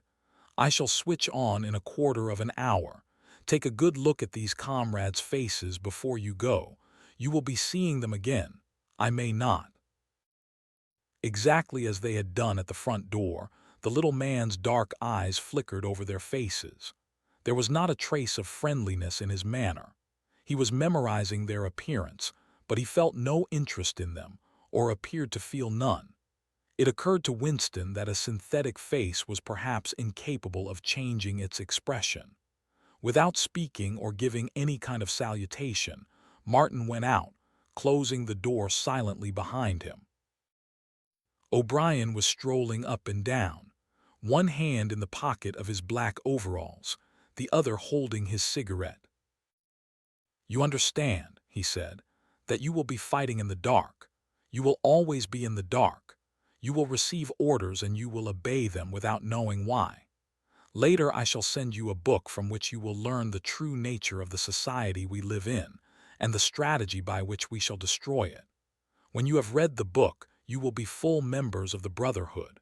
But between the general aims that we are fighting for and the immediate tasks of the moment, you will never know anything. I tell you that the Brotherhood exists, but I cannot tell you whether it numbers 100 members or 10 million. From your personal knowledge, you will never be able to say that it numbers even as many as a dozen. You will have 3 or 4 contacts, who will be renewed from time to time as they disappear. As this was your first contact, it will be preserved. When you receive orders, they will come from me. If we find it necessary to communicate with you, it will be through Martin. When you are finally caught, you will confess. That is unavoidable, but you will have very little to confess other than your own actions. You will not be able to betray more than a handful of unimportant people. Probably you will not even betray me. By that time I may be dead, or I shall have become a different person with a different face." He continued to move to and fro over the soft carpet. In spite of the bulkiness of his body, there was a remarkable grace in his movements. It came out even in the gesture with which he thrust a hand into his pocket or manipulated a cigarette. More even than of strength, he gave an impression of confidence and of an understanding tinged by irony. However much in earnest he might be, he had nothing of the single-mindedness that belongs to a fanatic. When he spoke of murder, suicide, venereal disease, amputated limbs, and altered faces, it was with a faint air of persiflage. "This is unavoidable," his voice seemed to say. "This is what we have got to do unflinchingly. But this is not what we shall be doing when life is worth living again." A wave of admiration, almost of worship, flowed out from Winston towards O'Brien. For the moment he had forgotten the shadowy figure of Goldstein. When you looked at O'Brien's powerful shoulders and his blunt-featured face, so ugly and yet so civilized, it was impossible to believe that he could be defeated. There was no stratagem that he was not equal to, no danger that he could not foresee. Even Julia seemed to be impressed. She had let her cigarette go out and was listening intently. O'Brien went on. You will have heard rumors of the existence of the Brotherhood. No doubt you have formed your own picture of it. You have imagined, probably, a huge underworld of conspirators, meeting secretly in cellars, scribbling messages on walls, recognizing one another by code words or by special movements of the hand. Nothing of the kind exists. The members of the Brotherhood have no way of recognizing one another, and it is impossible for any one member to be aware of the identity of more than a few others. Goldstein himself, if he fell into the hands of the thought police, could not give them a complete list of members, or any information that would lead them to a complete list. No such list exists. The Brotherhood cannot be wiped out because it is not an organization in the ordinary sense. Nothing holds it together except an idea which is indestructible. You will never have anything to sustain you except the idea. You will get no comradeship and no encouragement. When finally you are caught, you will get no help. We never help our members. At most, when it is absolutely necessary that someone should be silenced, we are occasionally able to smuggle a razor blade into a prisoner's cell. You will have to get used to living without results and without hope. You will work for a while, you will be caught, you will confess, and then you will die. Those are the only results that you will ever see. There is no possibility that any perceptible change will happen within our own lifetime. We are the dead. Our only true life is in the future. We shall take part in it as handfuls of dust and splinters of bone. But how far away that future may be, there is no knowing. It might be 1,000 years. At present, nothing is possible except to extend the area of sanity little by little. We cannot act collectively. We can only spread our knowledge outwards from individual to individual, generation after generation. In the face of the thought police, there is no other way. He halted and looked for the third time at his wristwatch. It is almost time for you to leave, comrade, he said to Julia. Wait, the decanter is still half full. He filled the glasses and raised his own glass by the stem. What shall it be this time? He said, still with the same faint suggestion of irony. To the confusion of the thought police, to the death of Big Brother, to humanity, to the future. To the past, said Winston. The past is more important, agreed O'Brien gravely. They emptied their glasses, and a moment later Julia stood up to go. O'Brien took a small box from the top of a cabinet and handed her a flat white tablet which he told her to place on her tongue. It was important, he said, not to go out smelling of wine. The lift attendants were very observant. As soon as the door had shut behind her, he appeared to forget her existence. He took another pace or two up and down, then stopped.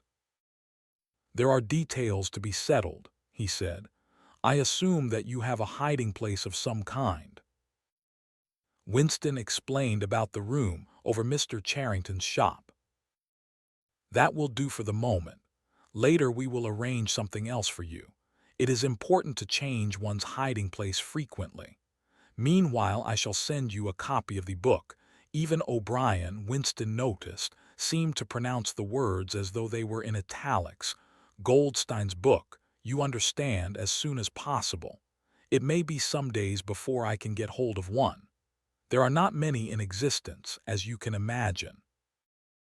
The thought police hunt them down and destroy them almost as fast as we can produce them. It makes very little difference. The book is indestructible. If the last copy were gone, we could reproduce it almost word for word. Do you carry a briefcase to work with you? He added. As a rule, yes. What is it like?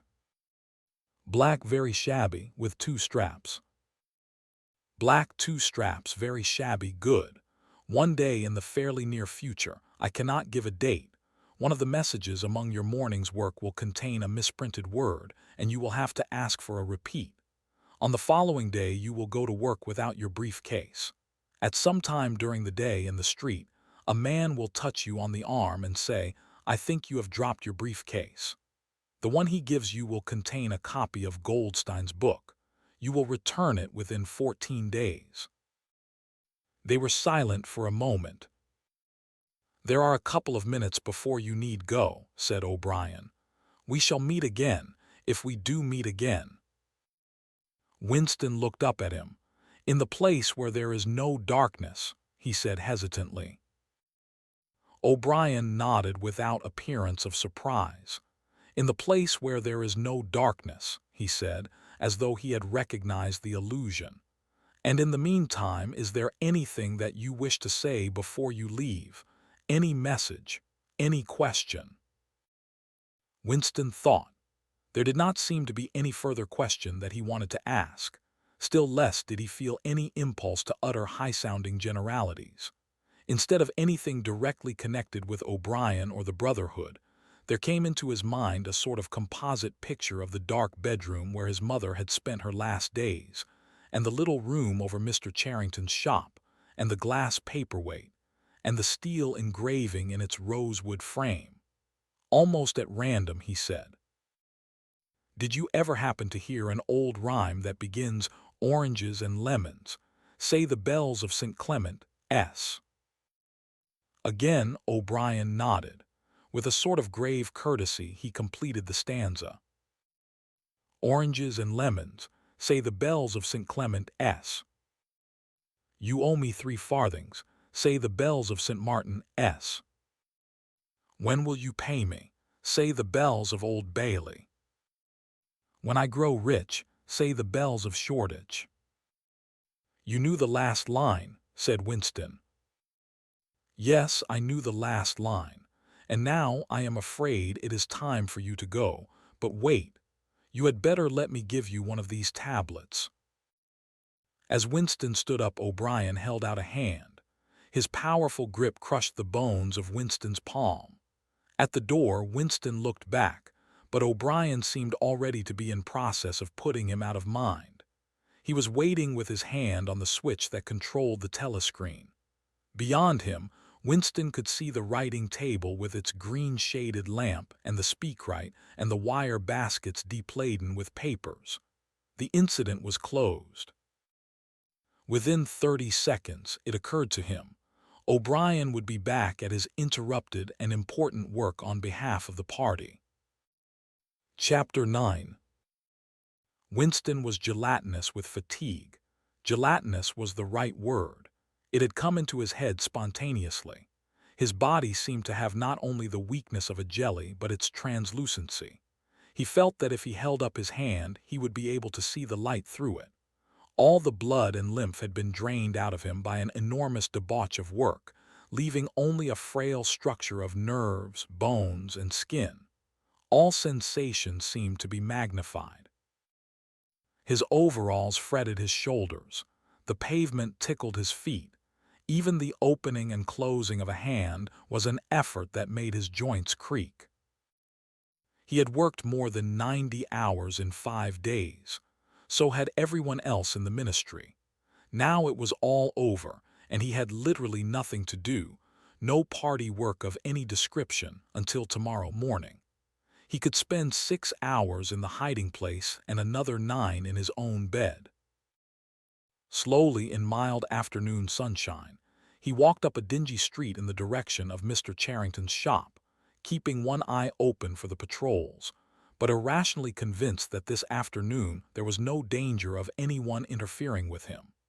The heavy briefcase that he was carrying bumped against his knee at each step, sending a tingling sensation up and down the skin of his leg.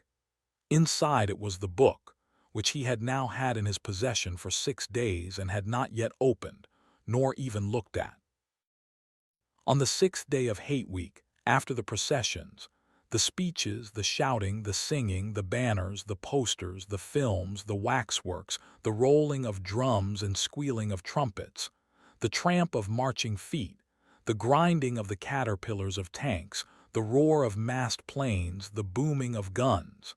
After 6 days of this, when the great orgasm was quivering to its climax, and the general hatred of Eurasia had boiled up into such delirium that if the crowd could have got their hands on the 2,000 Eurasian war criminals who were to be publicly hanged on the last day of the proceedings, they would unquestionably have torn them to pieces. At just this moment, it had been announced that Oceania was not after all at war with Eurasia. Oceania was at war with Eastasia. Eurasia was an ally. There was, of course, no admission that any change had taken place. Merely it became known, with extreme suddenness, and everywhere at once, that Eastasia and not Eurasia was the enemy. Winston was taking part in a demonstration in one of the central London squares at the moment when it happened.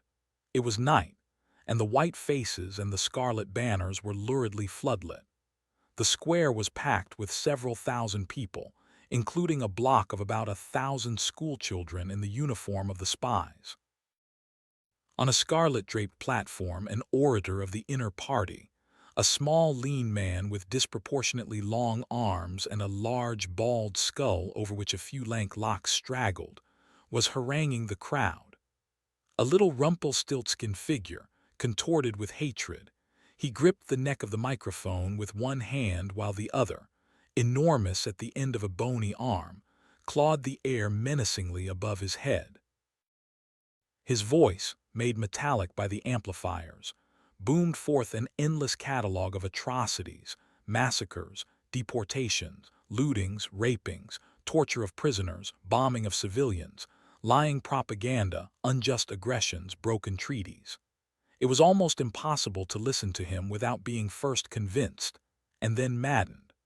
At every few moments the fury of the crowd boiled over, and the voice of the speaker was drowned by a wild beast-like roaring that rose uncontrollably from thousands of throats. The most savage yells of all came from the schoolchildren. The speech had been proceeding for perhaps 20 minutes when a messenger hurried onto the platform, and a scrap of paper was slipped into the speaker's hand. He unrolled and read it without pausing in his speech. Nothing altered in his voice or manner, or in the content of what he was saying, but suddenly the names were different. Without words said, a wave of understanding rippled through the crowd. Oceania was at war with Eastasia. The next moment there was a tremendous commotion. The banners and posters with which the square was decorated were all wrong. Quite half of them had the wrong faces on them. It was sabotage. The agents of Goldstein had been at work.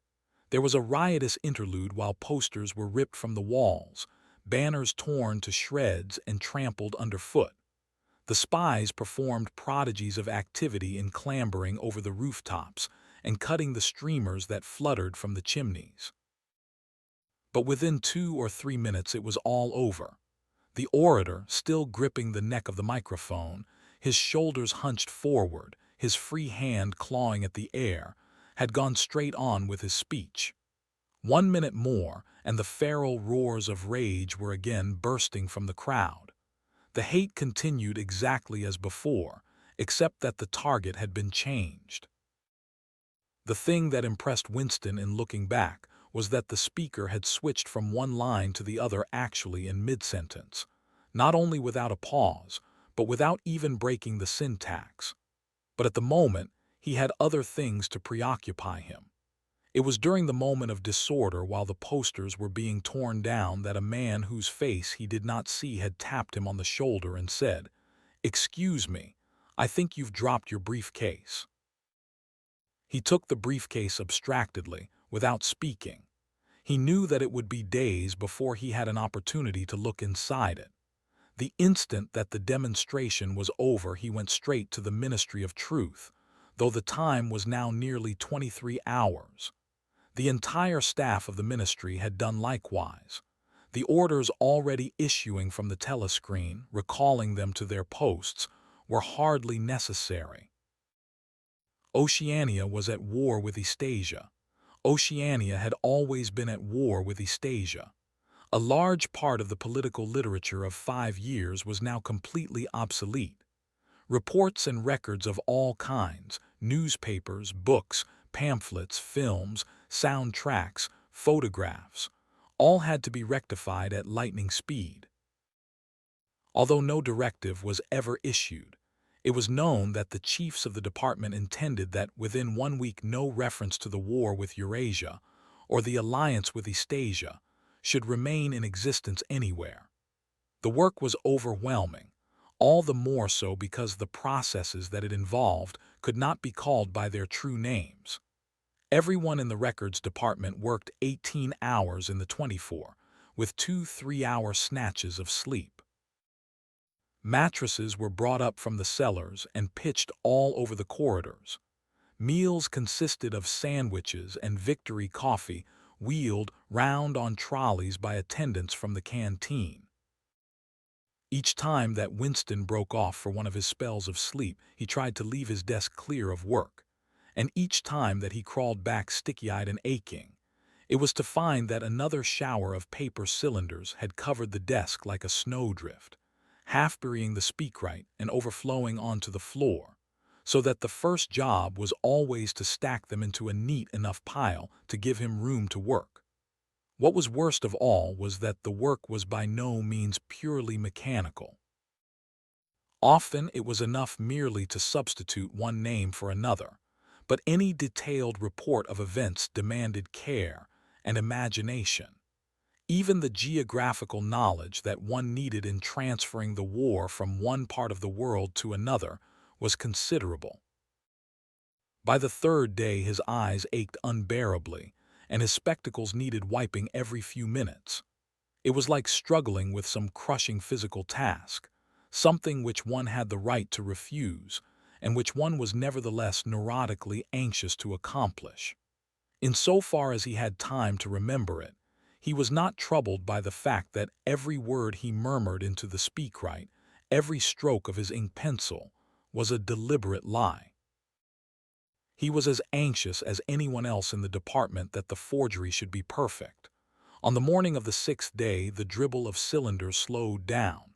For as much as half an hour nothing came out of the tube, then one more cylinder, then nothing. Everywhere at about the same time the work was easing off. A deep and as it were secret sigh went through the department. A mighty deed which could never be mentioned had been achieved. It was now impossible for any human being to prove by documentary evidence that the war with Eurasia had ever happened. At 1200, it was unexpectedly announced that all workers in the ministry were free till tomorrow morning. Winston, still carrying the briefcase containing the book, which had remained between his feet while he worked and under his body while he slept, went home, shaved himself, and almost fell asleep in his bath, although the water was barely more than tepid. With a sort of voluptuous creaking in his joints he climbed the stair above Mr. Charrington's shop. He was tired, but not sleepy any longer. He opened the window, lit the dirty little oil stove and put on a pan of water for coffee. Julia would arrive presently. Meanwhile there was the book. He sat down in the sluttish armchair and undid the straps of the briefcase. A heavy black volume, amateurishly bound, with no name or title on the cover. The print also looked slightly irregular. The pages were worn at the edges and fell apart easily, as though the book had passed through many hands. The inscription on the title page ran, "The Theory and Practice of Oligarchical Collectivism," by Emmanuel Goldstein. Winston began reading. Chapter I. Ignorance is Strength. Throughout recorded time, and probably since the end of the Neolithic Age, there have been 3 kinds of people in the world: the high, the middle, and the low. They have been subdivided in many ways, they have borne countless different names, and their relative numbers as well as their attitude towards one another have varied from age to age. But the essential structure of society has never altered. Even after enormous upheavals and seemingly irrevocable changes, the same pattern has always reasserted itself, just as a gyroscope will always return to equilibrium, however far it is pushed one way or the other. The aims of these groups are entirely irreconcilable. Winston stopped reading, chiefly in order to appreciate the fact that he was reading in comfort and safety. He was alone. No telescreen, no ear at the keyhole, no nervous impulse to glance over his shoulder or cover the page with his hand. The sweet summer air played against his cheek. From somewhere far away there floated the faint shouts of children. In the room itself there was no sound except the insect voice of the clock. He settled deeper into the armchair and put his feet up on the fender. It was bliss. It was eternity. Suddenly, as one sometimes does with a book of which one knows that one will ultimately read and reread every word, he opened it at a different place and found himself at chapter III. He went on reading. Chapter III. War as Peace. The splitting up of the world into three great superstates was an event which could be and indeed was foreseen before the middle of the 20th century. With the absorption of Europe by Russia and of the British Empire by the United States, two of the three existing powers, Eurasia and Oceania, were already effectively in being. The third, Eastasia, only emerged as a distinct unit after another decade of confused fighting. The frontiers between the three superstates are in some places arbitrary, and in others they fluctuate according to the fortunes of war, but in general they follow geographical lines. Eurasia comprises the whole of the northern part of the European and Asiatic landmass, from Portugal to the Bering Strait. Oceania comprises the Americas, the Atlantic Islands including the British Isles, Australasia, and the southern portion of Africa. Eastasia, smaller than the others and with a less definite western frontier, comprises China and the countries to the south of it, the Japanese islands and a large but fluctuating portion of Manchuria, Mongolia, and Tibet. In one combination or another, these three superstates are permanently at war, and have been so for the past 25 years. War, however, is no longer the desperate, annihilating struggle that it was in the early decades of the 20th century. It is a warfare of limited aims between combatants who are unable to destroy one another, have no material cause for fighting, and are not divided by any genuine ideological difference.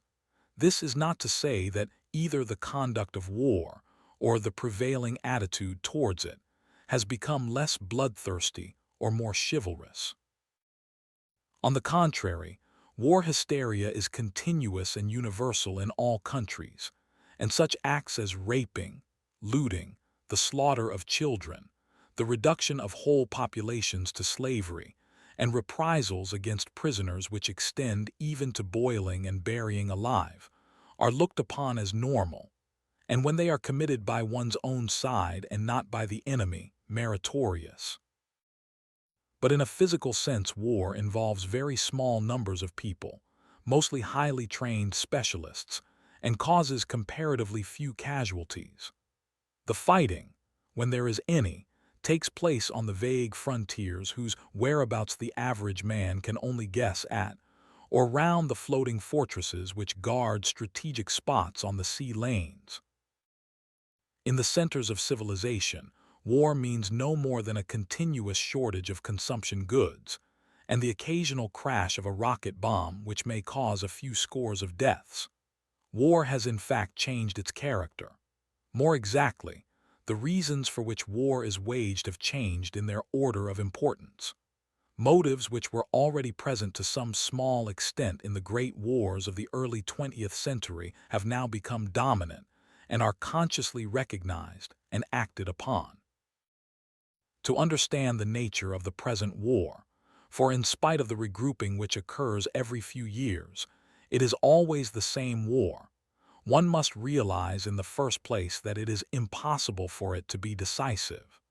None of the three superstates could be definitively conquered even by the other two in combination. They are too evenly matched, and their natural defenses are too formidable. Eurasia is protected by its vast land spaces, Oceania by the width of the Atlantic and the Pacific, Eastasia by the fecundity and industriousness of its inhabitants. Secondly, there is no longer, in a material sense, anything to fight about. With the establishment of self-contained economies, in which production and consumption are geared to one another, the scramble for markets, which was a main cause of previous wars, has come to an end, while the competition for raw materials is no longer a matter of life and death. In any case, each of the three superstates is so vast that it can obtain almost all the materials that it needs within its own boundaries. Insofar as the war has a direct economic purpose, it is a war for labor power. Between the frontiers of the superstates, and not permanently in the possession of any of them, there lies a rough quadrilateral with its corners at Tangier, Brazzaville, Darwin, and Hong Kong, containing within it about a fifth of the population of the earth. It is for the possession of these thickly populated regions, and of the northern ice cap, that the three powers are constantly struggling. In practice, no one power ever controls the whole of the disputed area. Portions of it are constantly changing hands, and it is the chance of seizing this or that fragment by a sudden stroke of treachery that dictates the endless changes of alignment. All of the disputed territories contain valuable minerals, and some of them yield important vegetable products, such as rubber, which in colder climates it is necessary to synthesize by comparatively expensive methods.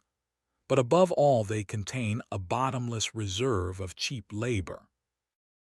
Whichever power controls equatorial Africa, or the countries of the Middle East, or southern India, or the Indonesian archipelago, disposes also of the bodies of scores or hundreds of millions of ill-paid and hard-working coolies. The inhabitants of these areas, reduced more or less openly to the status of slaves, pass continually from conqueror to conqueror, and are expended like so much coal or oil in the race to turn out more armaments, to capture more territory, to control more labor power, to turn out more armaments, to capture more territory, and so on indefinitely. It should be noted that the fighting never really moves beyond the edges of the disputed areas. The frontiers of Eurasia flow back and forth between the basin of the Congo and the northern shore of the Mediterranean. The islands of the Indian Ocean and the Pacific are constantly being captured and recaptured by Oceania or by Eastasia. In Mongolia, the dividing line between Eurasia and Eastasia is never stable.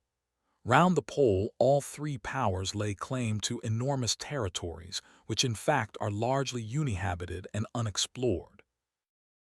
But the balance of power always remains roughly even, and the territory which forms the heartland of each superstate always remains inviolate.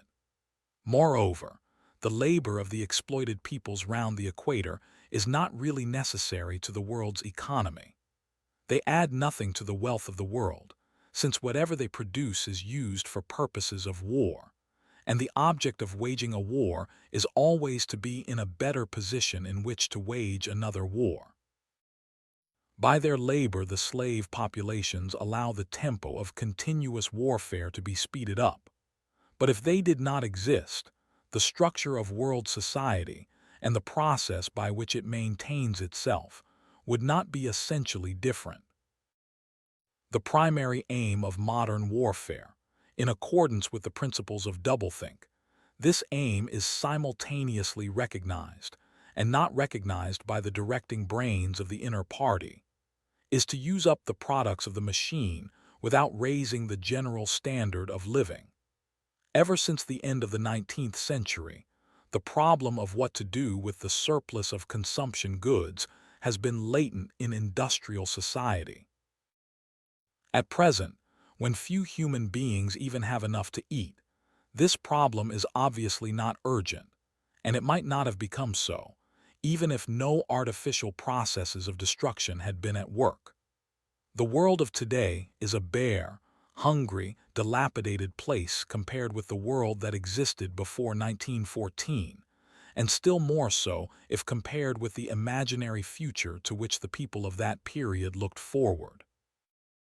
In the early 20th century, the vision of a future society unbelievably rich, leisured, orderly, and efficient, a glittering antiseptic world of glass and steel and snow-white concrete, was part of the consciousness of nearly every literate person. Science and technology were developing at a prodigious speed, and it seemed natural to assume that they would go on developing. This failed to happen, partly because of the impoverishment caused by a long series of wars and revolutions, partly because scientific and technical progress depended on the empirical habit of thought, which could not survive in a strictly regimented society. As a whole, the world is more primitive today than it was 50 years ago. Certain backward areas have advanced, and various devices, always in some way connected with warfare and police espionage, have been developed, but experiment and invention have largely stopped, and the ravages of the atomic war of the 1950s have never been fully repaired. Nevertheless, the dangers inherent in the machine are still there. From the moment when the machine first made its appearance, it was clear to all thinking people that the need for human drudgery, and therefore to a great extent for human inequality, had disappeared. If the machine were used deliberately for that end, hunger, overwork, dirt, illiteracy, and disease could be eliminated within a few generations. And in fact, without being used for any such purpose, but by a sort of automatic process, by producing wealth which it was sometimes impossible not to distribute, the machine did raise the living standards of the average human being very greatly over a period of about 50 years at the end of the 19th and the beginning of the 20th centuries.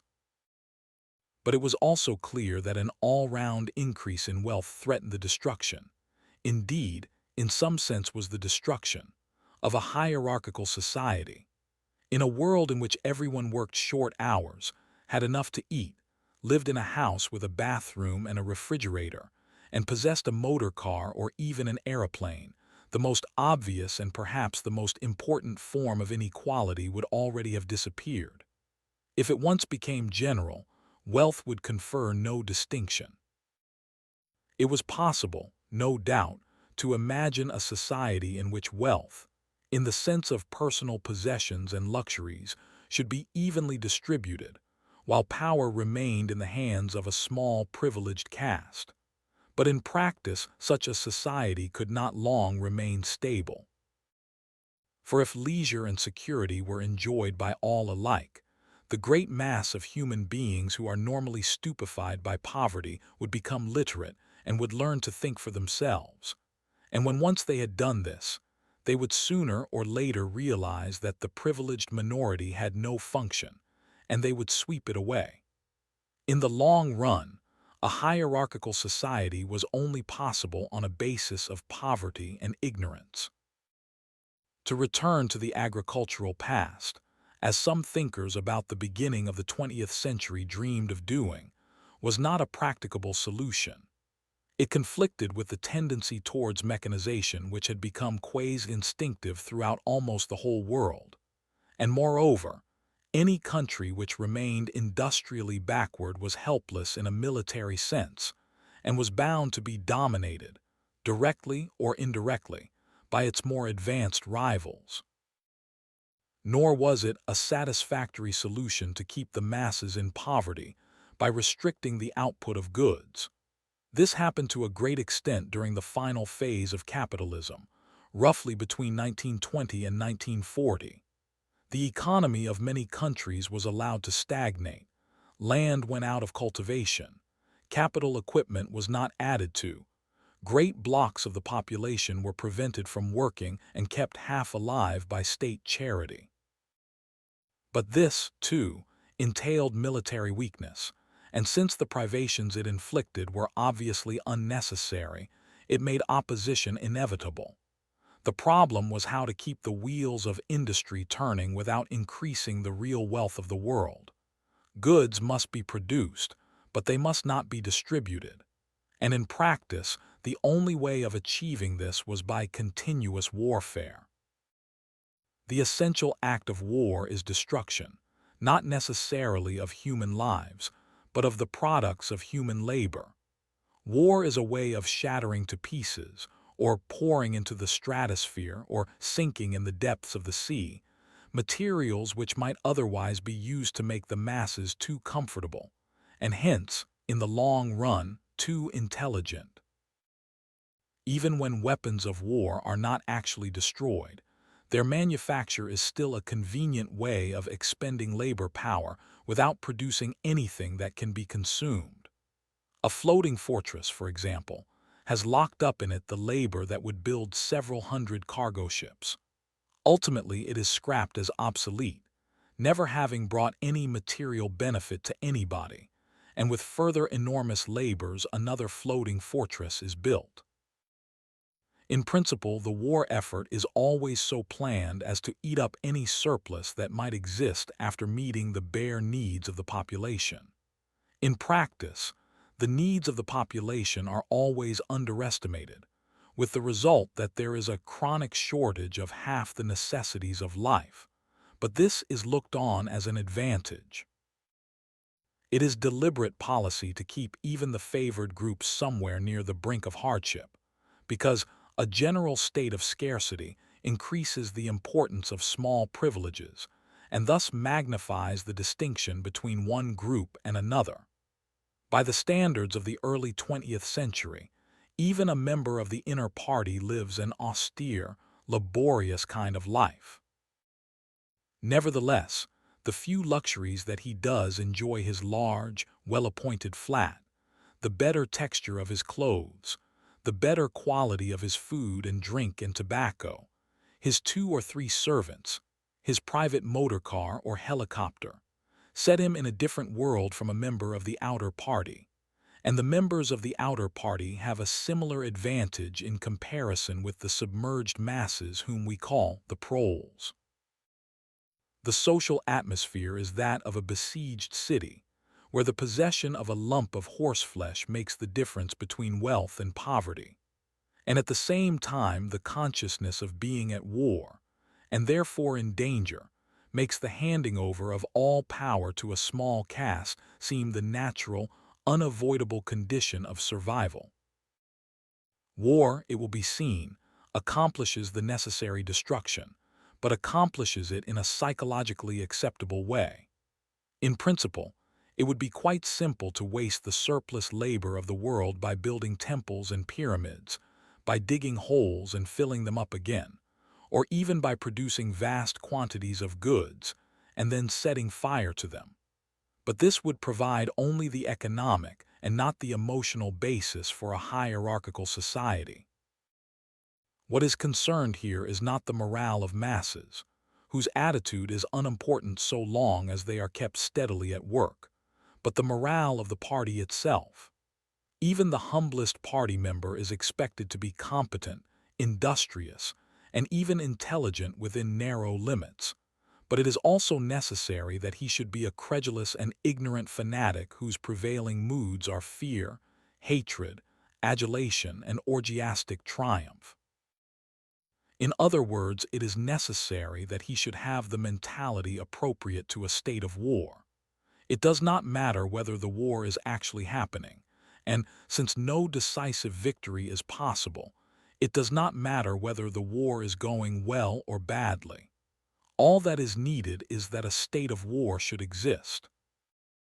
The splitting of the intelligence which the party requires of its members, and which is more easily achieved in an atmosphere of war, is now almost universal, but the higher up the ranks one goes, the more marked it becomes. It is precisely in the inner party that war hysteria and hatred of the enemy are strongest.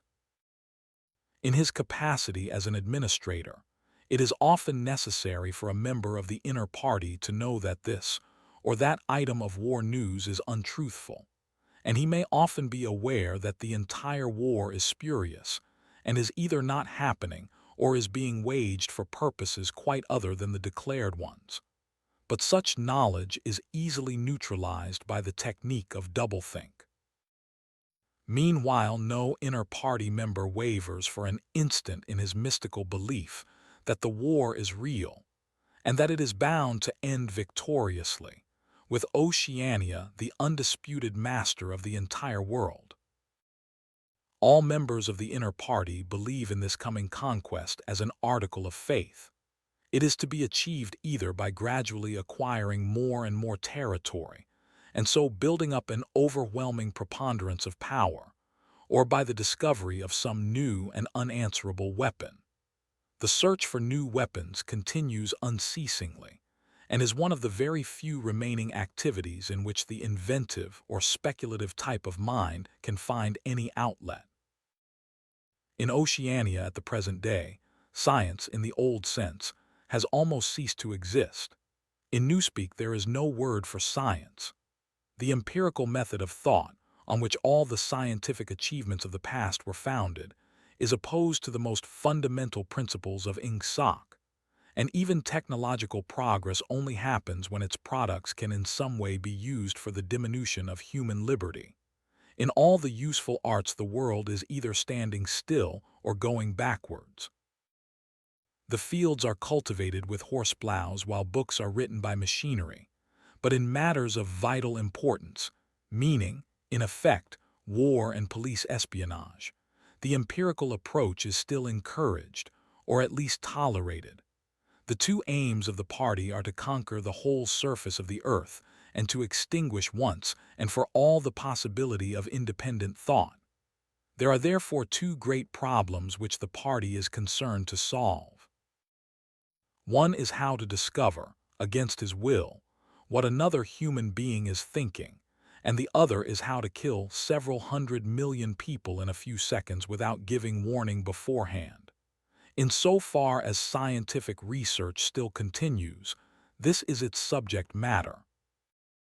The scientist of today is either a mixture of psychologist and inquisitor, studying with real ordinary minuteness the meaning of facial expressions, gestures, and tones of voice, and testing the truth-producing effects of drugs, shock therapy, hypnosis, and physical torture.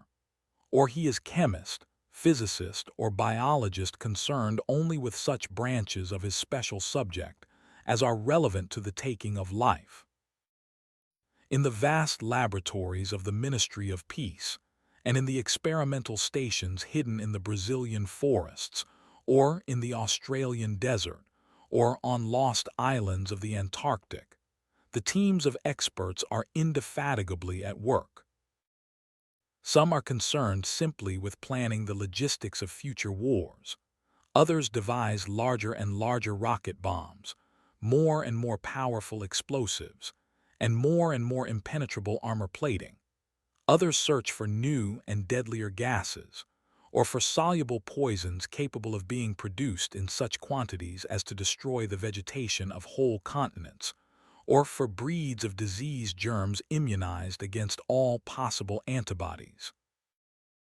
Others strive to produce a vehicle that shall bore its way under the soil like a submarine under the water, or an aeroplane as independent of its base as a sailing ship. Others explore even remoter possibilities, such as focusing the sun's rays through lenses suspended thousands of kilometers away in space, or producing artificial earthquakes and tidal waves by tapping the heat at the Earth's center. But none of these projects ever comes anywhere near realization, and none of the three superstates ever gains a significant lead on the others. What is more remarkable is that all three powers already possess, in the atomic bomb, a weapon far more powerful than any that their present researches are likely to discover. Although the party, according to its habit, claims the invention for itself. Atomic bombs first appeared as early as the 1940s and were first used on a large scale about 10 years later. At that time, some hundreds of bombs were dropped on industrial centers, chiefly in European Russia, Western Europe, and North America. The effect was to convince the ruling groups of all countries that a few more atomic bombs would mean the end of organized society, and hence of their own power. Thereafter, although no formal agreement was ever made or hinted at, no more bombs were dropped. All three powers merely continue to produce atomic bombs and store them up against the decisive opportunity which they all believe will come sooner or later. And meanwhile, the art of war has remained almost stationary for 30 or 40 years. Helicopters are more used than they were formerly. Bombing planes have been largely superseded by self-propelled projectiles, and the fragile movable battleship has given way to the almost unsinkable floating fortress. But otherwise there has been little development. The tank, the submarine, the torpedo, the machine gun, even the rifle and the hand grenade are still in use. And in spite of the endless slaughters reported in the press and on the telescreens, the desperate battles of earlier wars, in which hundreds of thousands or even millions of men were often killed in a few weeks, have never been repeated. None of the three superstates ever attempts any maneuver which involves the risk of serious defeat. When any large operation is undertaken, it is usually a surprise attack against an ally. The strategy that all three powers are following, or pretend to themselves that they are following, is the same. The plan is, by a combination of fighting, bargaining, and well-timed strokes of treachery, to acquire a ring of bases completely encircling one or other of the rival states, and then to sign a pact of friendship with that rival and remain on peaceful terms for so many years as to lull suspicion to sleep. During this time, rockets loaded with atomic bombs can be assembled at all the strategic spots. Finally, they will all be fired simultaneously, with effects so devastating as to make retaliation impossible. It will then be time to sign a pact of friendship with the remaining world power in preparation for another attack. This scheme, it is hardly necessary to say, is a mere daydream, impossible of realization. Moreover, no fighting ever occurs except in the disputed areas round the equator and the pole. No invasion of enemy territory is ever undertaken. This explains the fact that in some places the frontiers between the superstates are arbitrary. Eurasia, for example, could easily conquer the British Isles, which are geographically part of Europe, or on the other hand it would be possible for Oceania to push its frontiers to the Rhine or even to the Vistula. But this would violate the principle, followed on all sides though never formulated, of cultural integrity. If Oceania were to conquer the areas that used once to be known as France and Germany, it would be necessary either to exterminate the inhabitants, a task of great physical difficulty, or to assimilate a population of about 100 million people, who, so far as technical development goes, are roughly on the oceanic level. The problem is the same for all three superstates. It is absolutely necessary to their structure that there should be no contact with foreigners except, to a limited extent, with war prisoners and colored slaves. Even the official ally of the moment is always regarded with the darkest suspicion. War prisoners apart, the average citizen of Oceania never sets eyes on a citizen of either Eurasia or Eastasia, and he is forbidden the knowledge of foreign languages. If he were allowed contact with foreigners, he would discover that they are creatures similar to himself, and that most of what he has been told about them is lies. The sealed world in which he lives would be broken, and the fear, hatred, and self-righteousness on which his morale depends might evaporate. It is therefore realized on all sides that however often Persia, or Egypt, or Java, or Ceylon may change hands, The main frontiers must never be crossed by anything except bombs.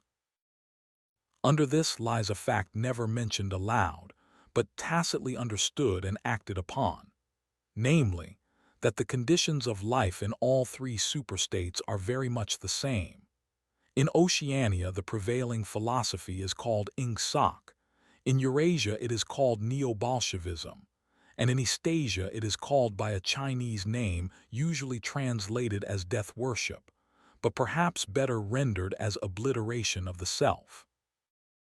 The citizen of Oceania is not allowed to know anything of the tenets of the other two philosophies, but he is taught to execrate them as barbarous outrages upon morality and common sense. Actually, the three philosophies are barely distinguishable, and the social systems which they support are not distinguishable at all.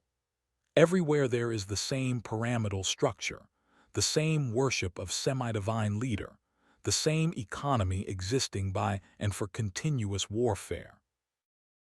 It follows that the three superstates not only cannot conquer one another, but would gain no advantage by doing so. On the contrary, so long as they remain in conflict they prop one another up, like three sheaves of corn. And as usual, the ruling groups of all three powers are simultaneously aware and unaware of what they are doing. Their lives are dedicated to world conquest, but they also know that it is necessary that the war should continue everlastingly and without victory. Meanwhile, the fact that there is no danger of conquest makes possible the denial of reality, which is the special feature of Ingsoc and its rival systems of thought. Here it is necessary to repeat what has been said earlier, that by becoming continuous war has fundamentally changed its character. In past ages, a war, almost by definition, was something that sooner or later came to an end, usually an unmistakable victory or defeat. In the past, also, war was one of the main instruments by which human societies were kept in touch with physical reality. All rulers in all ages have tried to impose a false view of the world upon their followers, but they could not afford to encourage any illusion that tended to impair military efficiency. So long as defeat meant the loss of independence, or some other result generally held to be undesirable, the precautions against defeat had to be serious. Physical facts could not be ignored. In philosophy, or religion, or ethics, or politics, 2 and 2 might make 5, but when one was designing a gun or an aeroplane they had to make 4. Inefficient nations were always conquered sooner or later, and the struggle for efficiency was inimical to illusions. Moreover, to be efficient it was necessary to be able to learn from the past, which meant having a fairly accurate idea of what had happened in the past. Newspapers and history books were, of course, always colored and biased, but falsification of the kind that is practiced today would have been impossible. War was a sure safeguard of sanity, and so far as the ruling classes were concerned, it was probably the most important of all safeguards. While wars could be won or lost, no ruling class could be completely irresponsible. But when war becomes literally continuous, it also ceases to be dangerous. When war is continuous, there is no such thing as military necessity. Technical progress can cease and the most palpable facts can be denied or disregarded. As we have seen, researches that could be called scientific are still carried out for the purposes of war, but they are essentially a kind of daydreaming, and their failure to show results is not important. Efficiency, even military efficiency, is no longer needed. Nothing is efficient in Oceania except the thought police. Since each of the three superstates is unconquerable, each is in effect a separate universe within which almost any perversion of thought can be safely practiced. Reality only exerts its pressure through the needs of everyday life, the need to eat and drink, to get shelter and clothing, to avoid swallowing poison or stepping out of top-story windows, and the like. Between life and death and between physical pleasure and physical pain, there is still a distinction, but that is all. cut off from contact with the outer world, and with the past. The citizen of Oceania is like a man in interstellar space, who has no way of knowing which direction is up and which is down. The rulers of such a state are absolute, as the pharaohs or the Caesars could not be. They are obliged to prevent their followers from starving to death in numbers large enough to be inconvenient, and they are obliged to remain at the same low level of military technique as their rivals. But once that minimum is achieved, they can twist reality into whatever shape they choose. The war, therefore, if we judge it by the standards of previous wars, is merely an imposture. It is like the battles between certain ruminant animals whose horns are set at such an angle that they are incapable of hurting one another. But though it is unreal, it is not meaningless. It eats up the surplus of consumable goods, and it helps to preserve the special mental atmosphere that a hierarchical society needs. War, it will be seen, is now a purely internal affair. In the past, the ruling groups of all countries, although they might recognize their common interest and therefore limit the destructiveness of war, did fight against one another, and the victor always plundered the vanquished. In our own day, they are not fighting against one another at all. The war is waged by each ruling group against its own subjects, and the object of the war is not to make or prevent conquests of territory, but to keep the structure of society intact. The very word war, therefore, has become misleading. It would probably be accurate to say that by becoming continuous, war has ceased to exist. The peculiar pressure that it exerted on human beings between the Neolithic age and the early 20th century has disappeared and been replaced by something quite different. The effect would be much the same if the three superstates, instead of fighting one another, should agree to live in perpetual peace, each inviolate within its own boundaries. For in that case, each would still be a self-contained universe, freed forever from the sobering influence of external danger. A peace that was truly permanent would be the same as a permanent war. This, although the vast majority of party members understand it only in a shallower sense, is the inner meaning of the party slogan, "War is peace." Winston stopped reading for a moment. Somewhere in remote distance, a rocket bomb thundered. The blissful feeling of being alone with the forbidden book in a room with no telescreen had not worn off. Solitude and safety were physical sensations, mixed up somehow with the tiredness of his body, the softness of the chair, the touch of the faint breeze from the window that played upon his cheek. The book fascinated him, or more exactly, it reassured him. In a sense, it told him nothing that was new, but that was part of the attraction. It said what he would have said if it had been possible for him to set his scattered thoughts in order. It was the product of a mind similar to his own, but enormously more powerful, more systematic, less fear-ridden. The best books, he perceived, are those that tell you what you know already. He had just turned back to chapter I when he heard Julia's footstep on the stair and started out of his chair to meet her. She dumped her brown tool bag on the floor and flung herself into his arms. It was more than a week since they had seen one another. "I've got the book," he said as they disentangled themselves. "Oh, you've got it.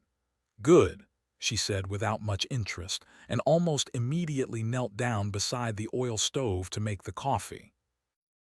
They did not return to the subject until they had been in bed for half an hour. The evening was just cool enough to make it worthwhile to pull up the counterpane. From below came the familiar sound of singing and the scrape of boots on the flagstones. The brawny, red-armed woman whom Winston had seen there on his first visit was almost a fixture in the yard. There seemed to be no hour of daylight when she was not marching to and fro between the washtub and the line, alternately gagging herself with clothes pegs and breaking forth into lusty song. Julia had settled down on her side and seemed to be already on the point of falling asleep. He reached out for the book, which was lying on the floor, and sat up against the bedhead. "We must read it," he said. "You too. All members of the Brotherhood have to read it." "You read it," she said with her eyes shut. "Read it aloud. That's the best way. Then you can explain it to me as you go." The clock's hands said 6, meaning 18. They had 3 or 4 hours ahead of them. He propped the book against his knees and began reading. Chapter I. Ignorance is Strength. Throughout recorded time, and probably since the end of the Neolithic Age, there have been 3 kinds of people in the world: the high, the middle, and the low. They have been subdivided in many ways. They have borne countless different names, and their relative numbers, as well as their attitude towards one another, have varied from age to age. But the essential structure of society has never altered. Even after enormous upheavals and seemingly irrevocable changes, the same pattern has always reasserted itself, just as a gyroscope will always return to equilibrium, however far it is pushed one way or the other. "Julia, are you awake?" said Winston. "Yes, my love, I'm listening. Go on, it's marvelous." He continued reading. The aims of these 3 groups are entirely irreconcilable. The aim of the high is to remain where they are. The aim of the middle is to change places with the high. The aim of the low, when they have an aim, for it is an abiding characteristic of the low that they are too much crushed by drudgery to be more than intermittently conscious of anything outside their daily lives, is to abolish all distinctions and create a society in which all men shall be equal. Thus, throughout history, a struggle which is the same in its main outlines recurs over and over again. For long periods the high seem to be securely in power, but sooner or later there always comes a moment when they lose either their belief in themselves or their capacity to govern efficiently, or both. They are then overthrown by the middle, who enlist the low on their side by pretending to them that they are fighting for liberty and justice. As soon as they have reached their objective, the middle thrust the low back into their old position of servitude, and themselves become the high. Presently, a new middle group splits off from one of the other groups, or from both of them, and the struggle begins over again. Of the 3 groups, only the low are never even temporarily successful in achieving their aims. It would be an exaggeration to say that throughout history there has been no progress of a material kind. Even today, in a period of decline, the average human being is physically better off than he was a few centuries ago. But no advance in wealth, no softening of manners, no reform or revolution has ever brought human equality a millimeter nearer.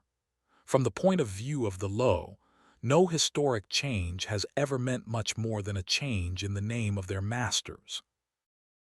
By the late 19th century, the recurrence of this pattern had become obvious to many observers.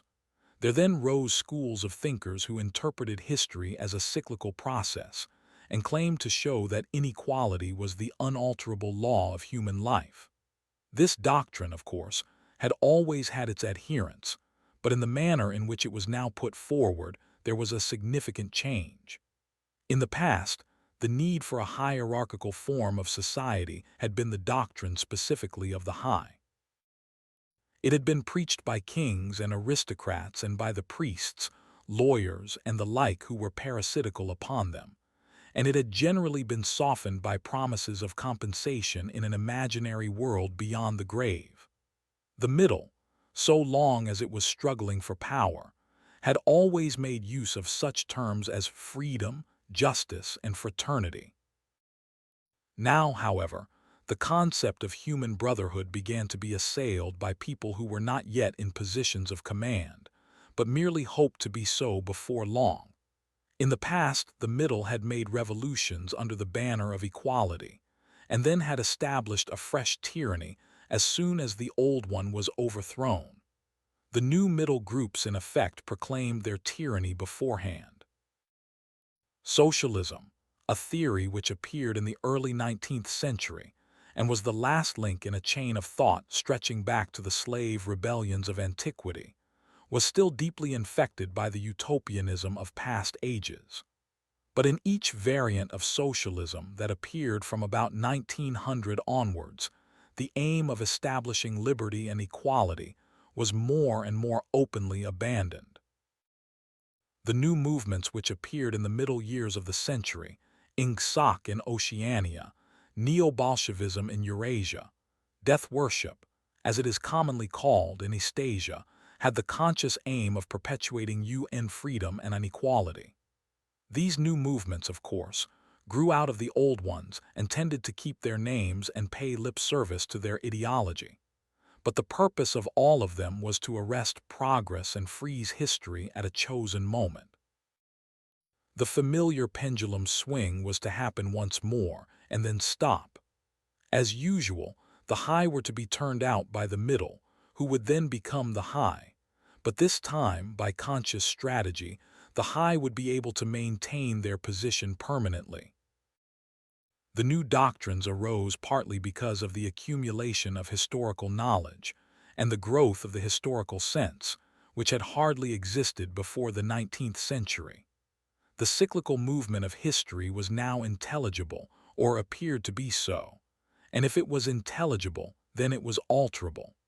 But the principal, underlying cause was that, as early as the beginning of the 20th century, human equality had become technically possible. It was still true that men were not equal in their native talents, and that functions had to be specialized in ways that favored some individuals against others. But there was no longer any real need for class distinctions or for large differences of wealth. In earlier ages, class distinctions had been not only inevitable but desirable.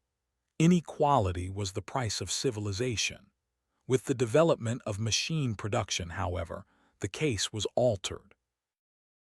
Even if it was still necessary for human beings to do different kinds of work, it was no longer necessary for them to live at different social or economic levels.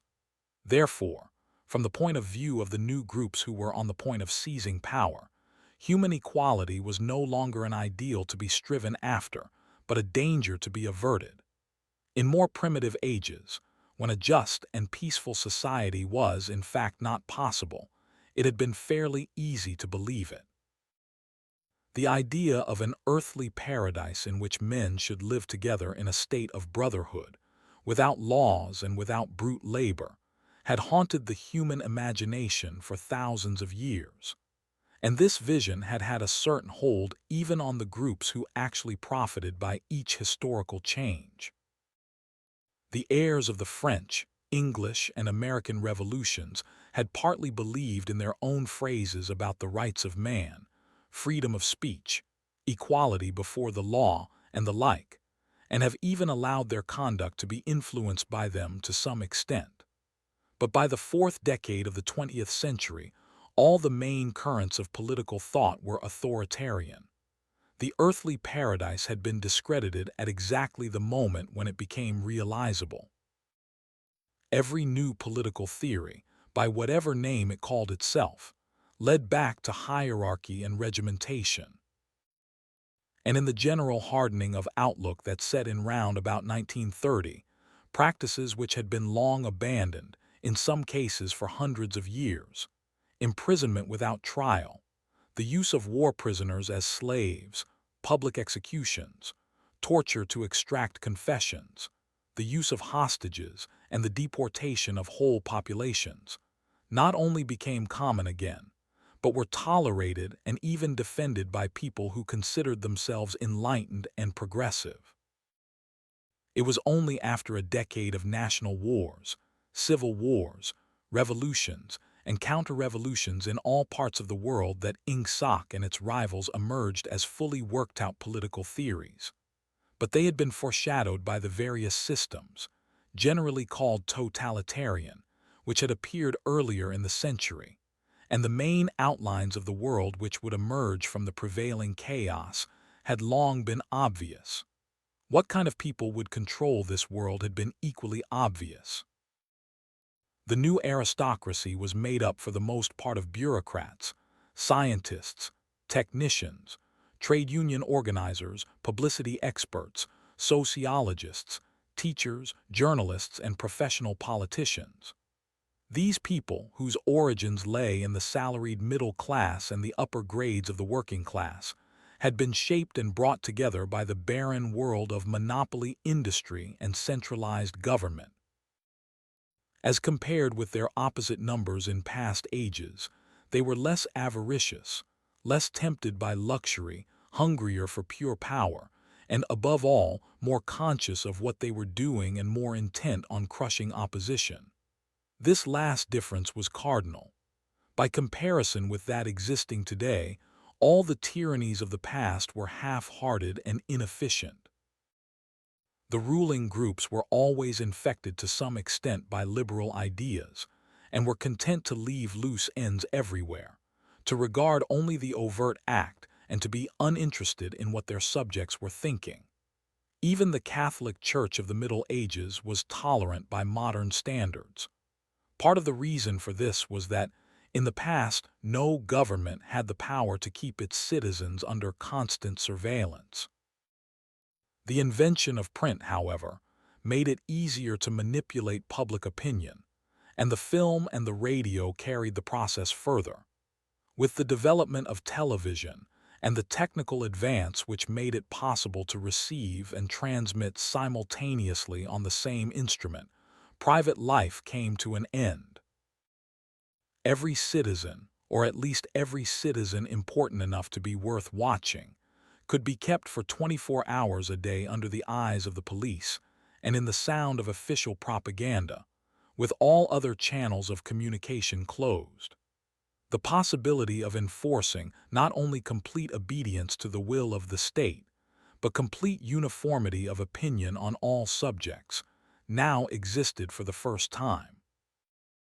After the revolutionary period of the 50s and 60s, society regrouped itself, as always, into high, middle, and low. But the new high group, unlike all its forerunners, did not act upon instinct but knew what was needed to safeguard its position. It had long been realized that the only secure basis for oligarchy is collectivism. Wealth and privilege are most easily defended when they are possessed jointly.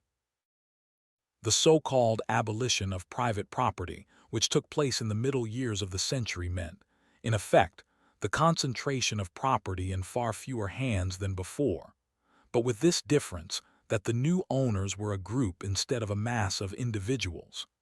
Individually, no member of the party owns anything, except petty personal belongings. Collectively, the party owns everything in Oceania because it controls everything and disposes of the products as it thinks fit. In the years following the revolution, it was able to step into this commanding position almost unopposed, because the whole process was represented as an act of collectivization. It had always been assumed that if the capitalist class were expropriated, socialism must follow, and unquestionably the capitalists had been expropriated. Factories, mines, land, houses, transport, everything had been taken away from them. And since these things were no longer private property, it followed that they must be public property. Ingsoc, which grew out of the earlier socialist movement and inherited its phraseology, has in fact carried out the main item in the socialist program, with the result, foreseen and intended beforehand, that economic inequality has been made permanent. But the problems of perpetuating a hierarchical society go deeper than this. There are only 4 ways in which a ruling group can fall from power. Either it is conquered from without, or it governs so inefficiently that the masses are stirred to revolt, or it allows a strong and discontented middle group to come into being, or it loses its own self-confidence and willingness to govern. These causes do not operate singly, and as a rule all 4 of them are present in some degree. A ruling class which could guard against all of them would remain in power permanently. Ultimately, the determining factor is the mental attitude of the ruling class itself. After the middle of the present century, the first danger had in reality disappeared. Each of the three powers which now divide the world is in fact unconquerable, and could only become conquerable through slow demographic changes, which a government with wide powers can easily avert. The second danger, also, is only a theoretical one. The masses never revolt of their own accord, and they never revolt merely because they are oppressed. Indeed, so long as they are not permitted to have standards of comparison, they never even become aware that they are oppressed. The recurrent economic crises of past times were totally unnecessary and are not now permitted to happen, but other and equally large dislocations can and do happen without having political results, because there is no way in which discontent can become articulate. As for the problem of overproduction, which has been latent in our society since the development of machine technique, it is solved by the device of continuous warfare, see chapter III, which is also useful in keying up public morale to the necessary pitch. From the point of view of our present rulers, therefore, the only genuine dangers are the splitting off of a new group of able, underemployed, power-hungry people, and the growth of liberalism and skepticism in their own ranks. The problem, that is to say, is educational. It is a problem of continuously molding the consciousness, both of the directing group and of the larger executive group that lies immediately below it. The consciousness of the masses needs only to be influenced in a negative way. Given this background, one could infer, if one did not know it already, the general structure of oceanic society. At the apex of the pyramid comes Big Brother. Big Brother is infallible and all-powerful. Every success, every achievement, every victory, every scientific discovery, all knowledge, all wisdom, all happiness, all virtue, are held to issue directly from his leadership and inspiration. Nobody has ever seen Big Brother. He is a face on the hoardings, a voice on the telescreen. We may be reasonably sure that he will never die, and there is already considerable uncertainty as to when he was born. Big Brother is the guise in which the party chooses to exhibit itself to the world. His function is to act as a focusing point for love, fear, and reverence, emotions which are more easily felt towards an individual than towards an organization. Below Big Brother comes the inner party. Its numbers limited to 6 millions, or something less than 2% of the population of Oceania. Below the inner party comes the outer party, which, if the inner party is described as the brain of the state, may be justly likened to the hands. Below that come the dumb masses whom we habitually refer to as the proles, numbering perhaps 85% of the population. In the terms of our earlier classification, the proles are the low, for the slave population of the equatorial lands who pass constantly from conqueror to conqueror are not a permanent or necessary part of the structure. In principle, membership of these three groups is not hereditary. The child of inner party parents is in theory not born into the inner party. Admission to either branch of the party is by examination, taken at the age of 16. Nor is there any racial discrimination or any marked domination of one province by another. Jews, Negroes, South Americans of pure Indian blood are to be found in the highest ranks of the party, and the administrators of any area are always drawn from the inhabitants of that area. In no part of Oceania do the inhabitants have the feeling that they are a colonial population ruled from a distant capital. Oceania has no capital, and its titular head is a person whose whereabouts nobody knows. Except that English is its chief lingua franca and Newspeak its official language, it is not centralized in any way. Its rulers are not held together by blood ties but by adherence to a common doctrine. It is true that our society is stratified, and very rigidly stratified, on what at first sight appear to be hereditary lines. There is far less to and fro movement between the different groups than happened under capitalism or even in the pre-industrial age. Between the two branches of the party, there is a certain amount of interchange, but only so much as will ensure that weaklings are excluded from the inner party, and that ambitious members of the outer party are made harmless by allowing them to rise. Proletarians, in practice, are not allowed to graduate into the party. The most gifted among them, who might possibly become nuclei of discontent, are simply marked down by the thought police and eliminated. But this state of affairs is not necessarily permanent, nor is it a matter of principle. The party is not a class in the old sense of the word. It does not aim at transmitting power to its own children, as such. And if there were no other way of keeping the ablest people at the top, it would be perfectly prepared to recruit an entire new generation from the ranks of the proletariat. In the crucial years, the fact that the party was not a hereditary body did a great deal to neutralize opposition. The older kind of socialist, who had been trained to fight against something called class privilege, assumed that what is not hereditary cannot be permanent. He did not see that the continuity of an oligarchy need not be physical, nor did he pause to reflect that hereditary aristocracies have always been short-lived, whereas adoptive organizations such as the Catholic Church have sometimes lasted for hundreds or thousands of years.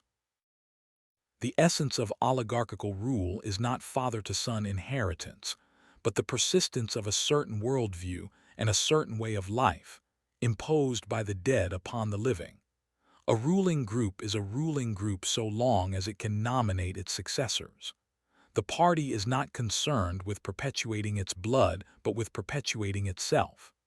Who wields power is not important, provided that the hierarchical structure remains always the same. All the beliefs, habits, tastes, emotions, mental attitudes that characterize our time are really designed to sustain the mystique of the party and prevent the true nature of present-day society from being perceived. Physical rebellion, or any preliminary move towards rebellion, is at present not possible. From the proletarians, nothing is to be feared. Left to themselves, they will continue from generation to generation and from century to century, working, breeding, and dying, not only without any impulse to rebel, but without the power of grasping that the world could be other than it is. They could only become dangerous if the advance of industrial technique made it necessary to educate them more highly. But since military and commercial rivalry are no longer important, the level of popular education is actually declining. What opinions the masses hold or do not hold is looked on as a matter of indifference. They can be granted intellectual liberty because they have no intellect. In a party member, on the other hand, not even the smallest deviation of opinion on the most unimportant subject can be tolerated. A party member lives from birth to death under the eye of the thought police. Even when he is alone, he can never be sure that he is alone. Wherever he may be, asleep or awake, working or resting, in his bath or in bed, he can be inspected without warning and without knowing that he is being inspected. Nothing that he does is indifferent. His friendships, his relaxations, his behavior towards his wife and children, the expression of his face when he is alone, the words he mutters in sleep, even the characteristic movements of his body, are all jealously scrutinized. Not only any actual misdemeanor, but any eccentricity, however small, any change of habits, any nervous mannerism that could possibly be the symptom of an inner struggle, is certain to be detected. He has no freedom of choice in any direction whatever. On the other hand, his actions are not regulated by law or by any clearly formulated code of behavior. In Oceania, there is no law. Thoughts and actions which, when detected, mean certain death are not formally forbidden, and the endless purges, arrests, tortures, imprisonments, and vaporizations are not inflicted as punishment for crimes which have actually been committed, but are merely the wiping out of persons who might perhaps commit a crime at some time in the future. A party member is required to have not only the right opinions, but the right instincts. Many of the beliefs and attitudes demanded of him are never plainly stated, and could not be stated without laying bare the contradictions inherent in ingsoc. If he is a person naturally orthodox, in newspeak a goodthinker, he will in all circumstances know, without taking thought, what is the true belief or the desirable emotion. But in any case, an elaborate mental training, undergone in childhood and grouping itself round the newspeak words CRIMESTOP, BLACKWHITE, and doublethink, makes him unwilling and unable to think too deeply on any subject whatever. A party member is expected to have no private emotions and no respites from enthusiasm. He is supposed to live in a continuous frenzy of hatred of foreign enemies and internal traitors, triumph over victories, and self-abasement before the power and wisdom of the party. The discontents produced by his bare, unsatisfying life are deliberately turned outwards and dissipated by such devices as the 2 minutes hate, and the speculations which might possibly induce a skeptical or rebellious attitude are killed in advance by his early acquired inner discipline. The first and simplest stage in the discipline, which can be taught even to young children, is called, in newspeak, CRIMESTOP. CRIMESTOP means the faculty of stopping short, as though by instinct, at the threshold of any dangerous thought. It includes the power of not grasping analogies, of failing to perceive logical errors, of misunderstanding the simplest arguments if they are inimical to ingsoc, and of being bored or repelled by any train of thought which is capable of leading in a heretical direction. CRIMESTOP, in short, means protective stupidity, but stupidity is not enough. On the contrary, orthodoxy in the full sense demands a control over one's own mental processes as complete as that of a contortionist over his body. Oceanic society rests ultimately on the belief that Big Brother is omnipotent and that the party is infallible. But since in reality Big Brother is not omnipotent and the party is not infallible, there is need for an unwearying, moment-to-moment flexibility in the treatment of facts. The key word here is BLACKWHITE. Like so many newspeak words, this word has two mutually contradictory meanings. Applied to an opponent, it means the habit of impudently claiming that black is white, in contradiction of the plain facts. Applied to a party member, it means a loyal willingness to say that black is white when party discipline demands this. But it means also the ability to believe that black is white, and more, to know that black is white, and to forget that one has ever believed the contrary.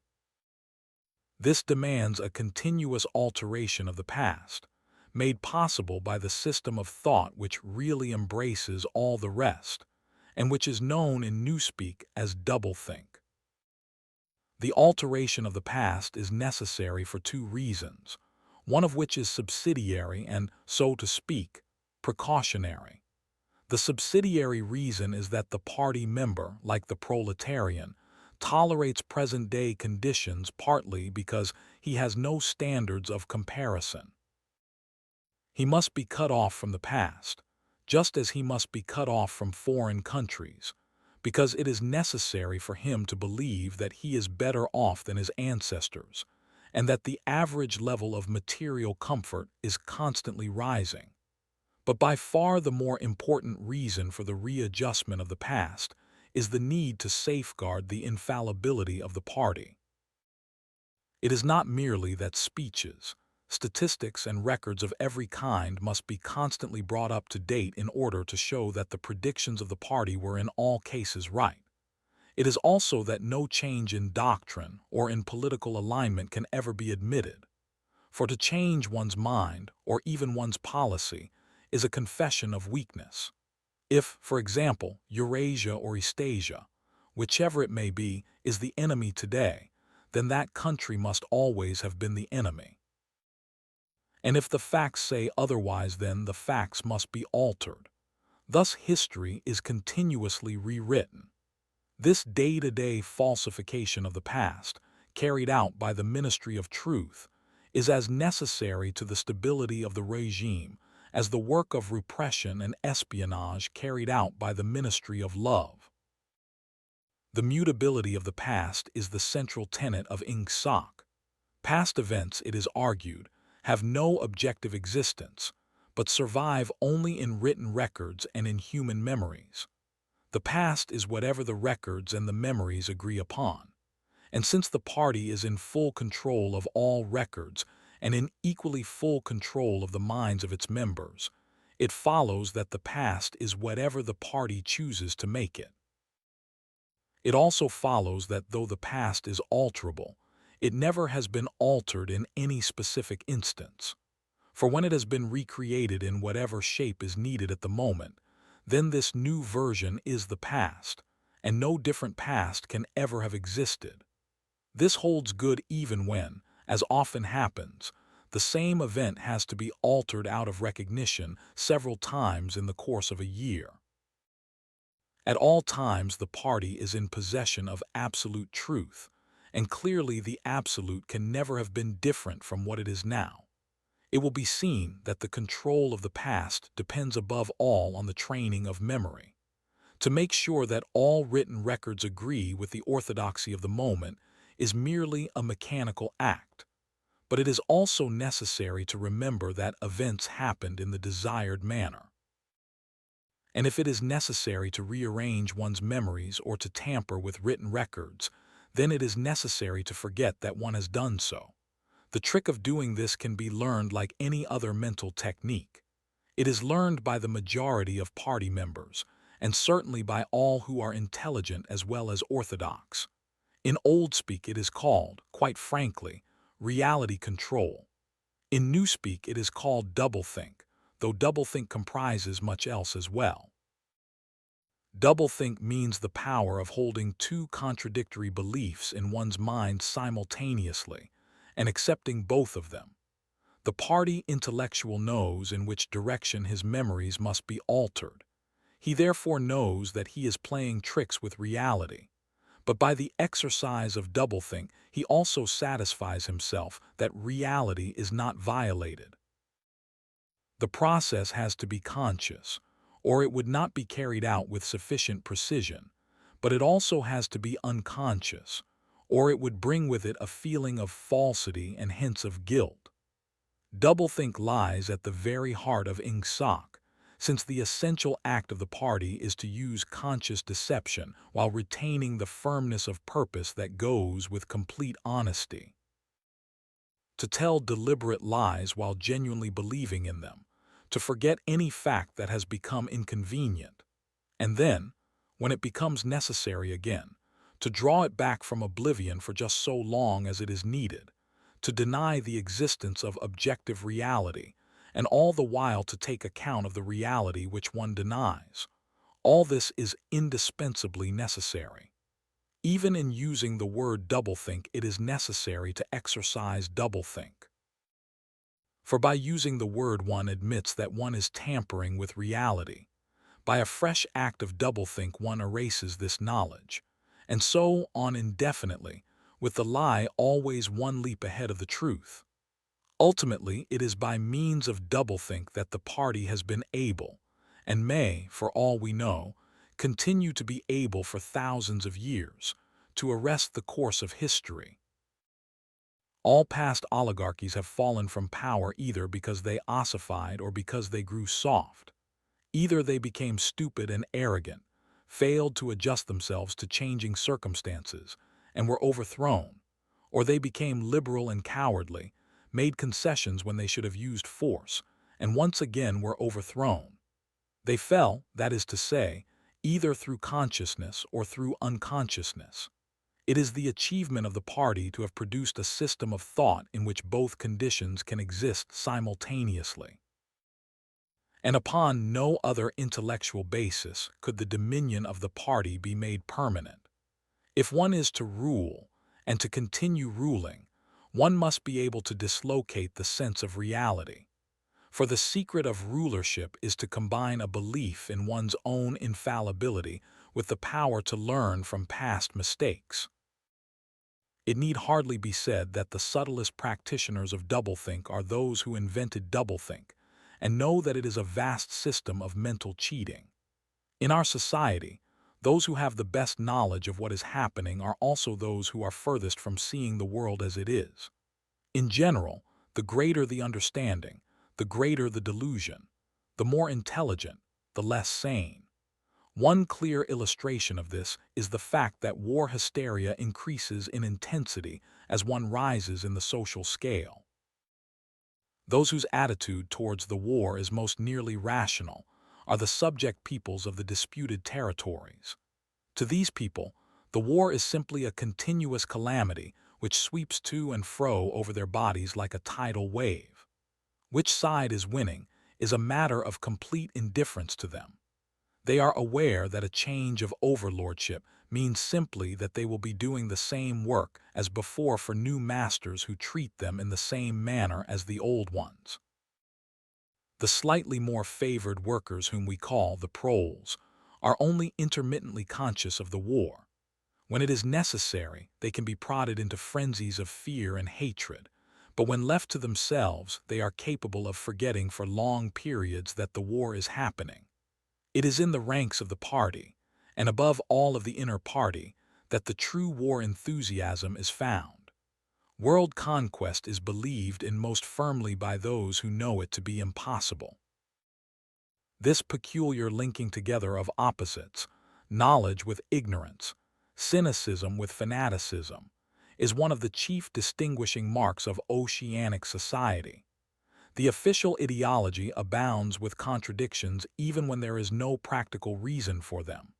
Thus, the party rejects and vilifies every principle for which the socialist movement originally stood, and it chooses to do this in the name of socialism. It preaches a contempt for the working class unexampled for centuries past, and it dresses its members in a uniform which was at one time peculiar to manual workers, and was adopted for that reason. It systematically undermines the solidarity of the family, and it calls its leader by a name, which is a direct appeal to the sentiment of family loyalty. Even the names of the four ministries by which we are governed exhibit a sort of impudence in their deliberate reversal of the facts. The Ministry of Peace concerns itself with war, the Ministry of Truth with lies, the Ministry of Love with torture, and the Ministry of Plenty with starvation. These contradictions are not accidental, nor do they result from ordinary hypocrisy. They are deliberate exercises in doublethink. For it is only by reconciling contradictions that power can be retained indefinitely. In no other way could the ancient cycle be broken.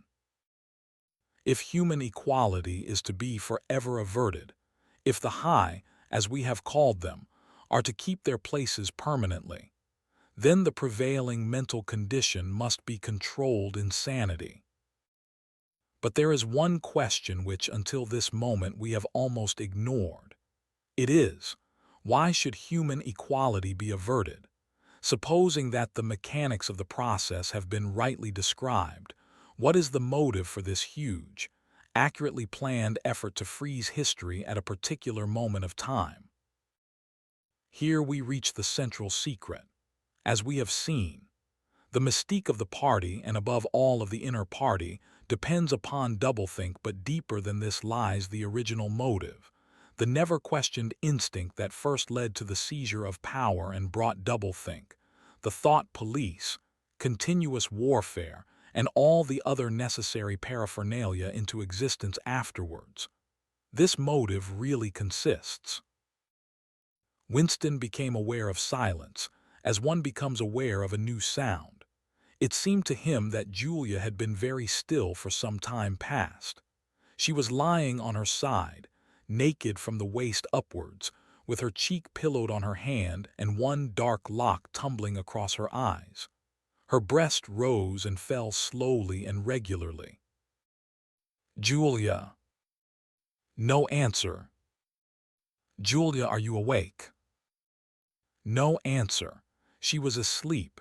He shut the book, put it carefully on the floor, lay down, and pulled the coverlet over both of them. He had still, he reflected, not learned the ultimate secret. He understood HOW. He did not understand WHY. Chapter I, like chapter III, had not actually told him anything that he did not know. It had merely systematized the knowledge that he possessed already. But after reading it, he knew better than before that he was not mad. Being in a minority, even a minority of one, did not make you mad. There was truth and there was untruth, and if you clung to the truth even against the whole world, you were not mad. A yellow beam from the sinking sun slanted in through the window and fell across the pillow. He shut his eyes. The sun on his face and the girl's smooth body touching his own gave him a strong, sleepy, confident feeling. He was safe. Everything was all right. He fell asleep murmuring, "Sanity is not statistical," with the feeling that this remark contained in it a profound wisdom. When he woke, it was with the sensation of having slept for a long time, but a glance at the old-fashioned clock told him that it was only 20:30. He lay dozing for a while. Then the usual deep-plunged singing struck up from the yard below. It was only an hopeless fancy.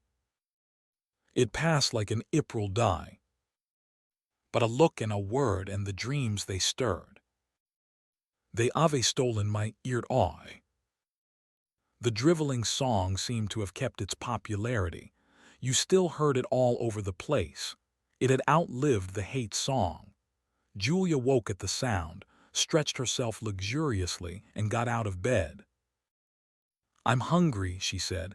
"Let's make some more coffee. Damn, the stove's gone out and the water's cold." She picked the stove up and shook it. "There's no oil in it." "We can get some from Old Charrington, I expect." "The funny thing is I made sure it was full. I'm going to put my clothes on," she added. "It seems to have got colder." Winston also got up and dressed himself. The indefatigable voice sang on. "They say that time heals all things. They say you can always forget. But the smiles and the tears across the years, they twist my ear-strings yet." As he fastened the belt of his overalls, he strolled across to the window. The sun must have gone down behind the houses. It was not shining into the yard any longer. The flagstones were wet as though they had just been washed, and he had the feeling that the sky had been washed too, so fresh and pale was the blue between the chimney pots. Tirelessly the woman marched to and fro, corking and uncorking herself, singing and falling silent, and pegging out more diapers and yet more. He wondered whether she took in washing for a living or was merely the slave of 20 or 30 grandchildren. Julia had come across to his side. Together they gazed down with a sort of fascination at the sturdy figure below. As he looked at the woman in her characteristic attitude, her thick arms reaching up for the line, her powerful mare-like buttocks protruded, it struck him for the first time that she was beautiful. It had never before occurred to him that the body of a woman of 50, blown up to monstrous dimensions by childbearing, then hardened, roughened by work till it was coarse in the grain like an overripe turnip, could be beautiful. But it was so, and after all, he thought, why not? The solid, contourless body like a block of granite, and the rasping red skin, bore the same relation to the body of a girl as the rose hip to the rose. Why should the fruit be held inferior to the flower? "She's beautiful," he murmured. "She's a meter across the hips easily," said Julia.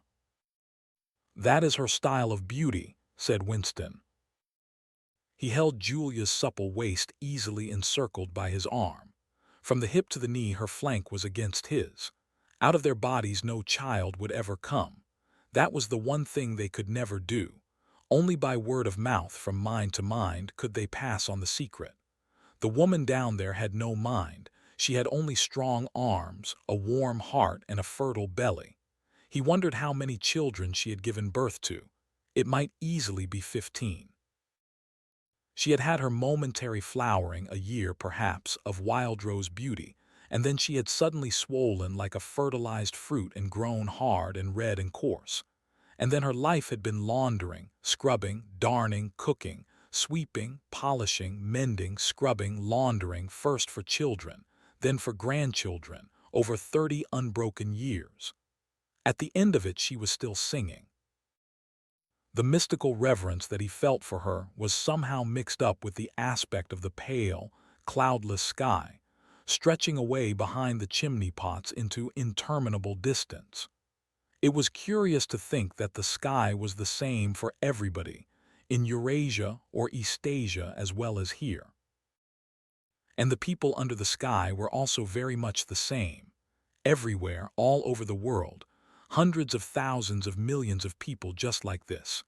People ignorant of one another's existence, held apart by walls of hatred and lies, and yet almost exactly the same.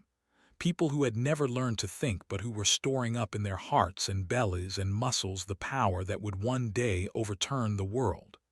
If there was hope, it lay in the proles. Without having read to the end of the book, he knew that that must be Goldstein's final message. The future belonged to the proles. And could he be sure that when their time came the world they constructed would not be just as alien to him, Winston Smith, as the world of the party? Yes, because at the least it would be a world of sanity. Where there is equality, there can be sanity.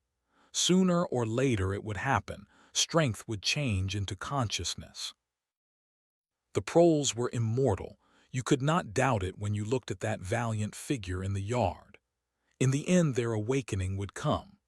And until that happened, though it might be 1,000 years, they would stay alive against all the odds like birds, passing on from body to body the vitality which the party did not share and could not kill.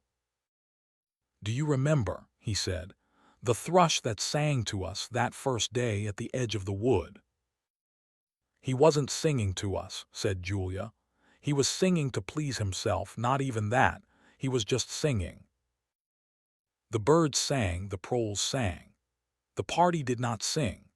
All round the world, in London and New York, in Africa and Brazil, and in the mysterious, forbidden lands beyond the frontiers, in the streets of Paris and Berlin, in the villages of the endless Russian plain, in the bazaars of China and Japan, everywhere stood the same solid, unconquerable figure, made monstrous by work and childbearing, toiling from birth to death and still singing.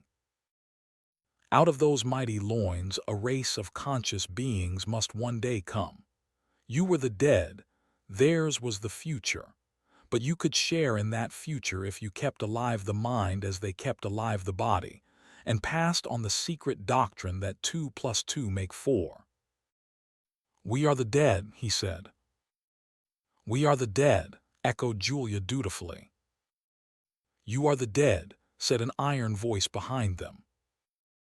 They sprang apart. Winston's entrails seemed to have turned into ice. He could see the white all round the irises of Julia's eyes. Her face had turned a milky yellow. The smear of rouge that was still on each cheekbone stood out sharply, almost as though unconnected with the skin beneath. "You are the dead," repeated the iron voice. "It was behind the picture," breathed Julia. "It was behind the picture," said the voice. "Remain exactly where you are. Make no movement until you are ordered." It was starting at last. They could do nothing except stand gazing into one another's eyes. To run for life, to get out of the house before it was too late, no such thought occurred to them. Unthinkable to disobey the iron voice from the wall. There was a snap as though a catch had been turned back, and a crash of breaking glass. The picture had fallen to the floor, uncovering the telescreen behind it. "Now they can see us," said Julia. "Now we can see you," said the voice. "Stand out in the middle of the room. Stand back to back. Clasp your hands behind your heads. Do not touch one another." They were not touching, but it seemed to him that he could feel Julia's body shaking. Or perhaps it was merely the shaking of his own. He could just stop his teeth from chattering, but his knees were beyond his control. There was a sound of trampling boots below, inside the house and outside. The yard seemed to be full of men. Something was being dragged across the stones. The woman's singing had stopped abruptly. There was a long, rolling clang, as though the washtub had been flung across the yard, and then a confusion of angry shouts which ended in a yell of pain. "The house is surrounded," said Winston. "The house is surrounded," said the voice. He heard Julia snap her teeth together. "I suppose we may as well say goodbye," she said. "You may as well say goodbye," said the voice. And then another quite different voice, a thin, cultivated voice which Winston had the impression of having heard before, struck in. "And by the way, while we are on the subject, here comes a candle to light you to bed. Here comes a chopper to chop off your head." Something crashed onto the bed behind Winston's back. The head of a ladder had been thrust through the window and had burst in the frame. Someone was climbing through the window. There was a stampede of boots up the stairs. The room was full of solid men in black uniforms, with iron-shod boots on their feet and truncheons in their hands. Winston was not trembling any longer. Even his eyes he barely moved.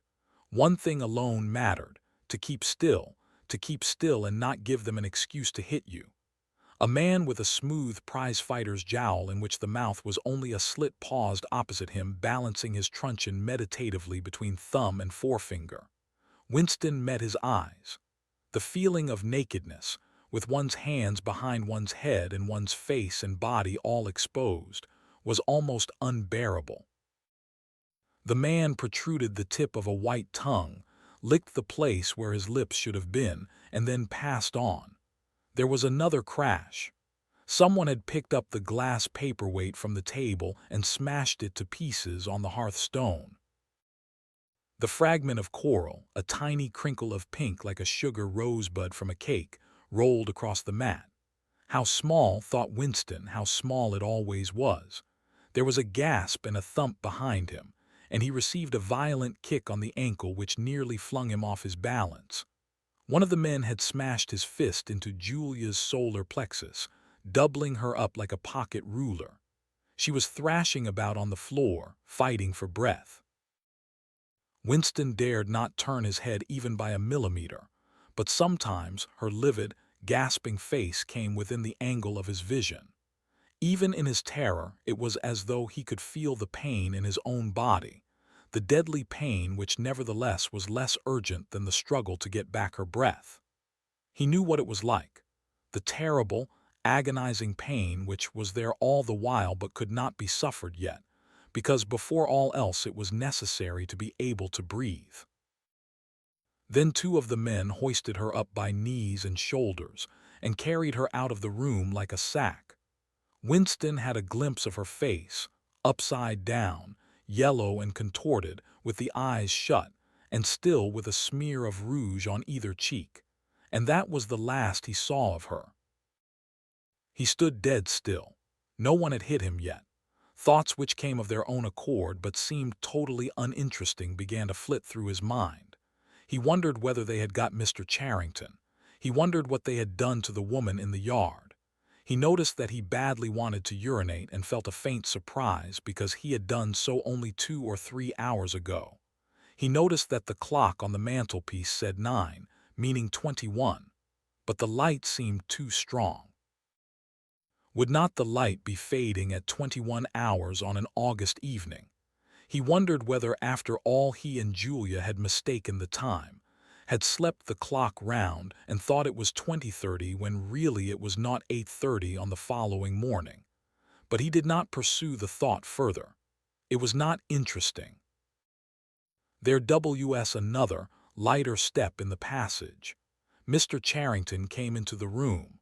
The demeanor of the black-uniformed men suddenly became more subdued. Something had also changed in Mr. Charrington's appearance. His eye fell on the fragments of the glass paperweight. "Pick up those pieces," he said sharply. A man stooped to obey.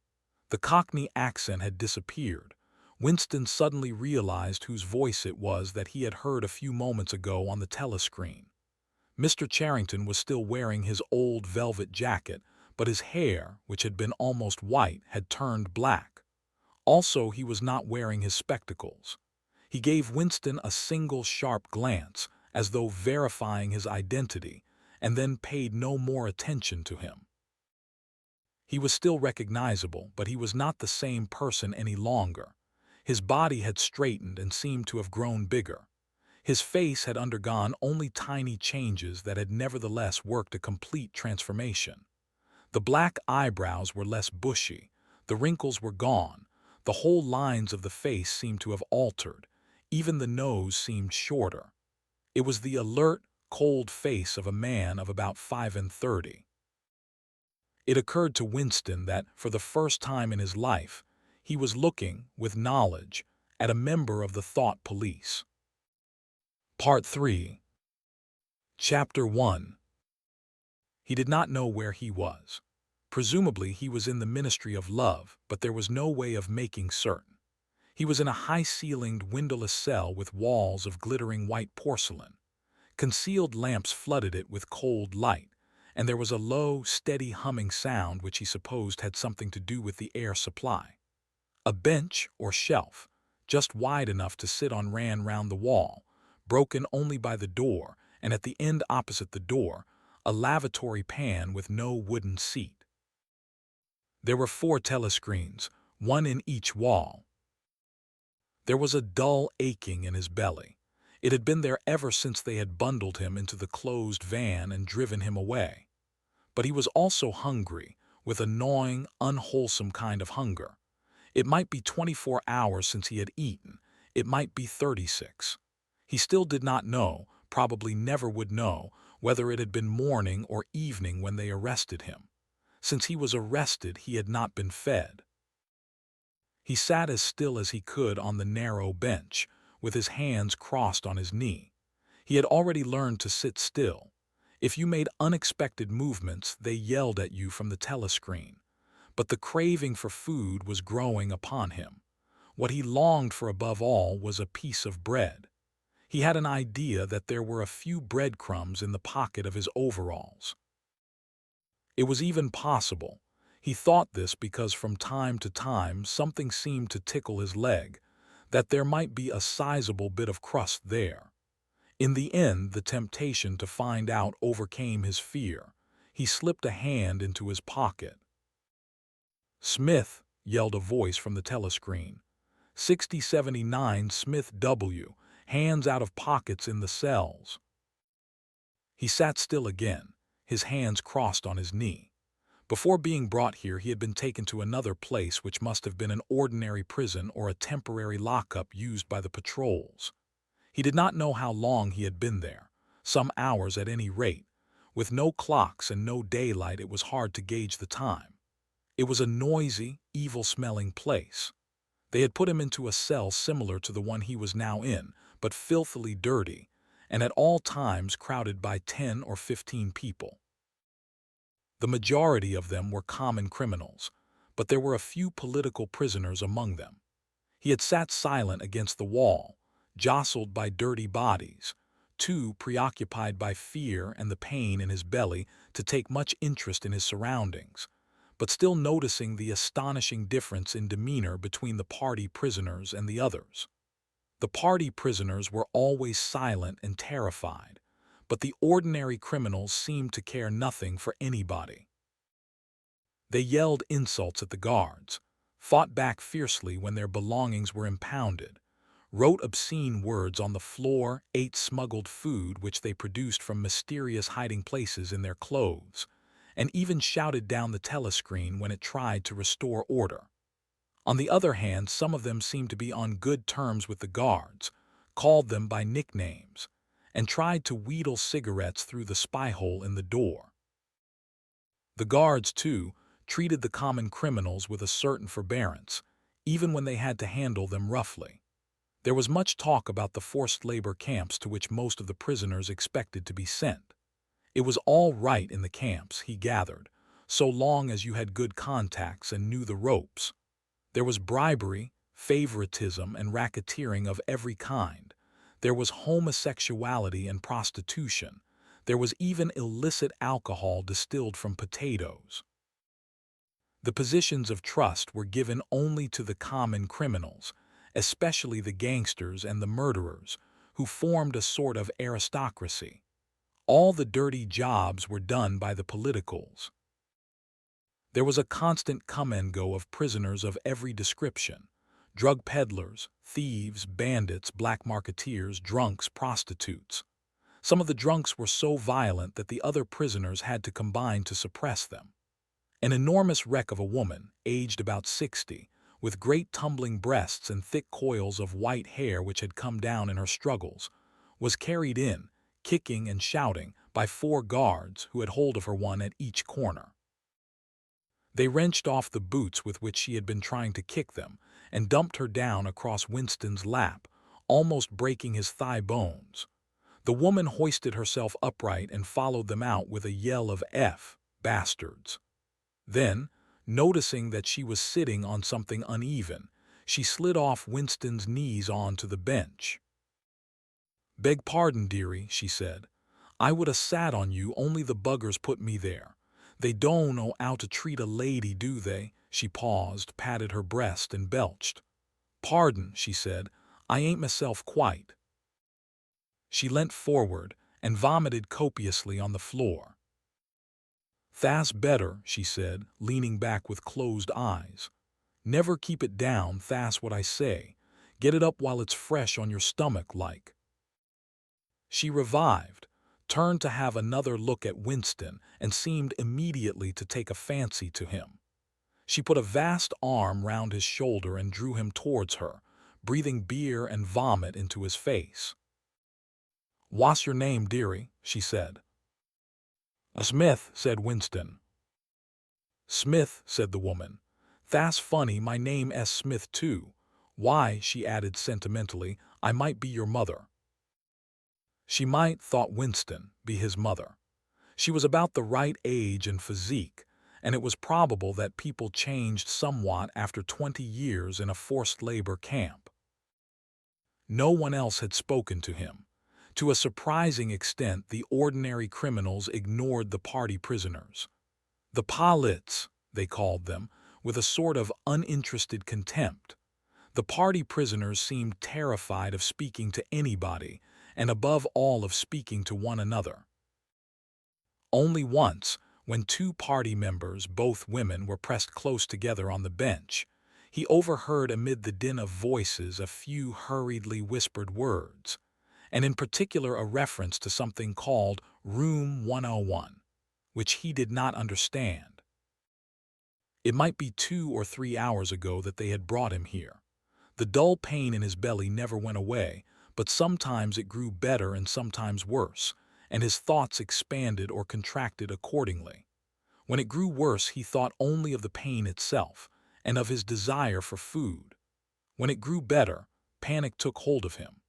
There were moments when he foresaw the things that would happen to him with such actuality that his heart galloped and his breath stopped. He felt the smash of truncheons on his elbows and iron-shod boots on his shins. He saw himself groveling on the floor, screaming for mercy through broken teeth. He hardly thought of Julia. He could not fix his mind on her. He loved her and would not betray her, but that was only a fact, known as he knew the rules of arithmetic. He felt no love for her, and he hardly even wondered what was happening to her. He thought oftener of O'Brien with a flickering hope. O'Brien might know that he had been arrested. The Brotherhood, he had said, never tried to save its members, but there was the razor blade. They would send the razor blade if they could. There would be perhaps 5 seconds before the guard could rush into the cell. The blade would bite into him with a sort of burning coldness, and even the fingers that held it would be cut to the bone. Everything came back to his sick body, which shrank trembling from the smallest pain. He was not certain that he would use the razor blade even if he got the chance. It was more natural to exist from moment to moment, accepting another 10 minutes life, even with the certainty that there was torture at the end of it. Sometimes he tried to calculate the number of porcelain bricks in the walls of the cell. It should have been easy, but he always lost count at some point or another. More often he wondered where he was and what time of day it was. At one moment he felt certain that it was broad daylight outside, and at the next equally certain that it was pitch darkness. In this place, he knew instinctively, the lights would never be turned out. It was the place with no darkness. He saw now why O'Brien had seemed to recognize the illusion. In the Ministry of Love there were no windows. His cell might be at the heart of the building or against its outer wall. It might be 10 floors below ground or 30 above it. He moved himself mentally from place to place and tried to determine by the feeling of his body whether he was perched high in the air or buried deep underground. There was a sound of marching boots outside. The steel door opened with a clang. A young officer, a trim black uniformed figure who seemed to glitter all over with polished leather, and whose pale, straight-featured face was like a wax mask, stepped smartly through the doorway. He motioned to the guards outside to bring in the prisoner they were leading. The poet Ampleforth shambled into the cell. The door clanged shut again. Ampleforth made 1 or 2 uncertain movements from side to side, as though having some idea that there was another door to go out of, and then began to wander up and down the cell. He had not yet noticed Winston's presence. His troubled eyes were gazing at the wall about a meter above the level of Winston's head. He was shoeless. Large, dirty toes were sticking out of the holes in his socks. He was also several days away from a shave. A scrubby beard covered his face to the cheekbones, giving him an air of ruffianism that went oddly with his large, weak frame and nervous movements. Winston roused himself a little from his lethargy. He must speak to Ampleforth and risk the yell from the telescreen. It was even conceivable that Ampleforth was the bearer of the razor blade. "Ampleforth," he said. There was no yell from the telescreen. Ampleforth paused, mildly startled. His eyes focused themselves slowly on Winston. "Ah, Smith," he said, "you too. What are you in for?" "To tell you the truth," he sat down awkwardly on the bench opposite Winston. "There is only one offense, is there not?" he said.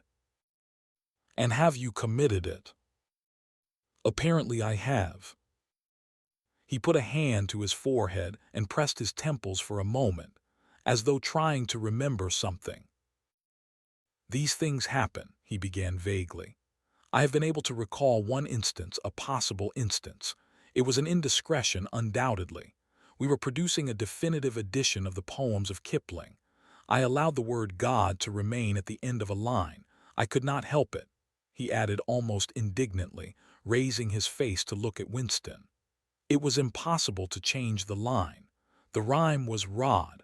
Do you realize that there are only 12 rhymes to rod in the entire language?" For days I had racked my brains.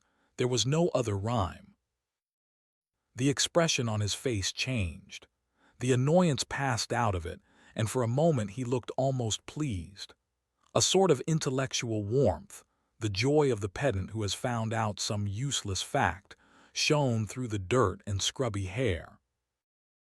"Has it ever occurred to you," he said, "that the whole history of English poetry has been determined by the fact that the English language lacks rhymes?"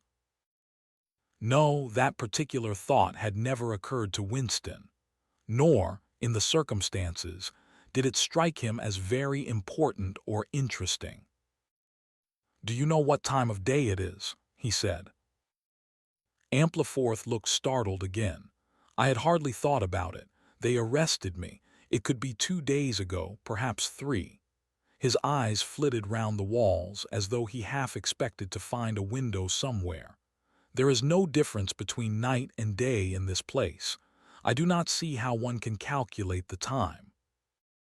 They talked desultorily for some minutes, then, without apparent reason, a yell from the telescreen bade them be silent. Winston sat quietly, his hands crossed. Ampleforth, too large to sit in comfort on the narrow bench, fidgeted from side to side, clasping his lank hands first round one knee, then round the other. The telescreen barked at him to keep still. Time passed. 20 minutes, an hour, it was difficult to judge. Once more there was a sound of boots outside. Winston's entrails contracted. Soon, very soon, perhaps in 5 minutes, perhaps now, the tramp of boots would mean that his own turn had come. The door opened. The cold-faced young officer stepped into the cell. With a brief movement of the hand, he indicated Ampleforth. "Room 101, he said. Ampleforth marched clumsily out between the guards, his face vaguely perturbed, but uncomprehending. What seemed like a long time passed. The pain in Winston's belly had revived. His mind sagged round and round on the same trick, like a ball falling again and again into the same series of slots. He had only 6 thoughts: the pain in his belly, a piece of bread, the blood and the screaming, O'Brien, Julia, the razor blade. There was another spasm in his entrails. The heavy boots were approaching. As the door opened, the wave of air that it created brought in a powerful smell of cold sweat. Parsons walked into the cell. He was wearing khaki shorts and a sports shirt. This time, Winston was startled into self-forgetfulness. "You here?" he said. Parsons gave Winston a glance in which there was neither interest nor surprise, but only misery. He began walking jerkily up and down, evidently unable to keep still. Each time he straightened his pudgy knees, it was apparent that they were trembling. His eyes had a wide-open, staring look, as though he could not prevent himself from gazing at something in the middle distance. "What are you in for?" said Winston. "Thought crime," said Parsons, almost blubbering. The tone of his voice implied at once a complete admission of his guilt and a sort of incredulous horror that such a word could be applied to himself. He paused opposite Winston and began eagerly appealing to him. "You don't think they'll shoot me, do you, old chap? They don't shoot you if you haven't actually done anything, only thoughts which you can't help. I know they give you a fair hearing. Oh, I trust them for that. They'll know my record, won't they? You know what kind of chap I was. Not a bad chap in my way. Not brainy, of course, but keen. I tried to do my best for the party, didn't I? I'll get off with 5 years, don't you think? Or even 10 years. A chap like me could make himself pretty useful in a labor camp. They wouldn't shoot me for going off the rails just once." "Are you guilty?" said Winston. "Of course I'm guilty," cried Parsons with a servile glance at the telescreen. "You don't think the party would arrest an innocent man, do you?" His frog-like face grew calmer and even took on a slightly sanctimonious expression. "Thought crime is a dreadful thing, old man," he said sententiously. "It's insidious. It can get hold of you without your even knowing it. Do you know how it got hold of me? In my sleep. Yes, that's a fact. There I was, working away, trying to do my bit. Never knew I had any bad stuff in my mind at all. And then I started talking in my sleep. Do you know what they heard me saying?" He sank his voice, like someone who is obliged for medical reasons to utter an obscenity. "Down with Big Brother. Yes, I said that. Said it over and over again, it seems. Between you and me, old man, I'm glad they got me before it went any further. Do you know what I'm going to say to them when I go up before the tribunal? Thank you, I'm going to say. Thank you for saving me before it was too late." "Who denounced you?" said Winston. "It was my little daughter," said Parsons with a sort of doleful pride. "She listened at the keyhole, heard what I was saying, and nipped off to the patrols the very next day. Pretty smart for a nipper of 7, eh? I don't bear her any grudge for it. In fact, I'm proud of her. It shows I brought her up in the right spirit anyway." He made a few more jerky movements up and down, several times, casting a longing glance at the lavatory pan. Then he suddenly ripped down his shorts. "Excuse me, old man," he said. I can't help it, it's the waiting. He plumped his large posterior into the lavatory pan. Winston covered his face with his hands. "Smith," yelled the voice from the telescreen. 6079 Smith W., uncover your face. No faces covered in the cells. Winston uncovered his face. Parsons used the lavatory, loudly and abundantly. It then turned out that the plug was defective, and the cell stank abominably for hours afterwards.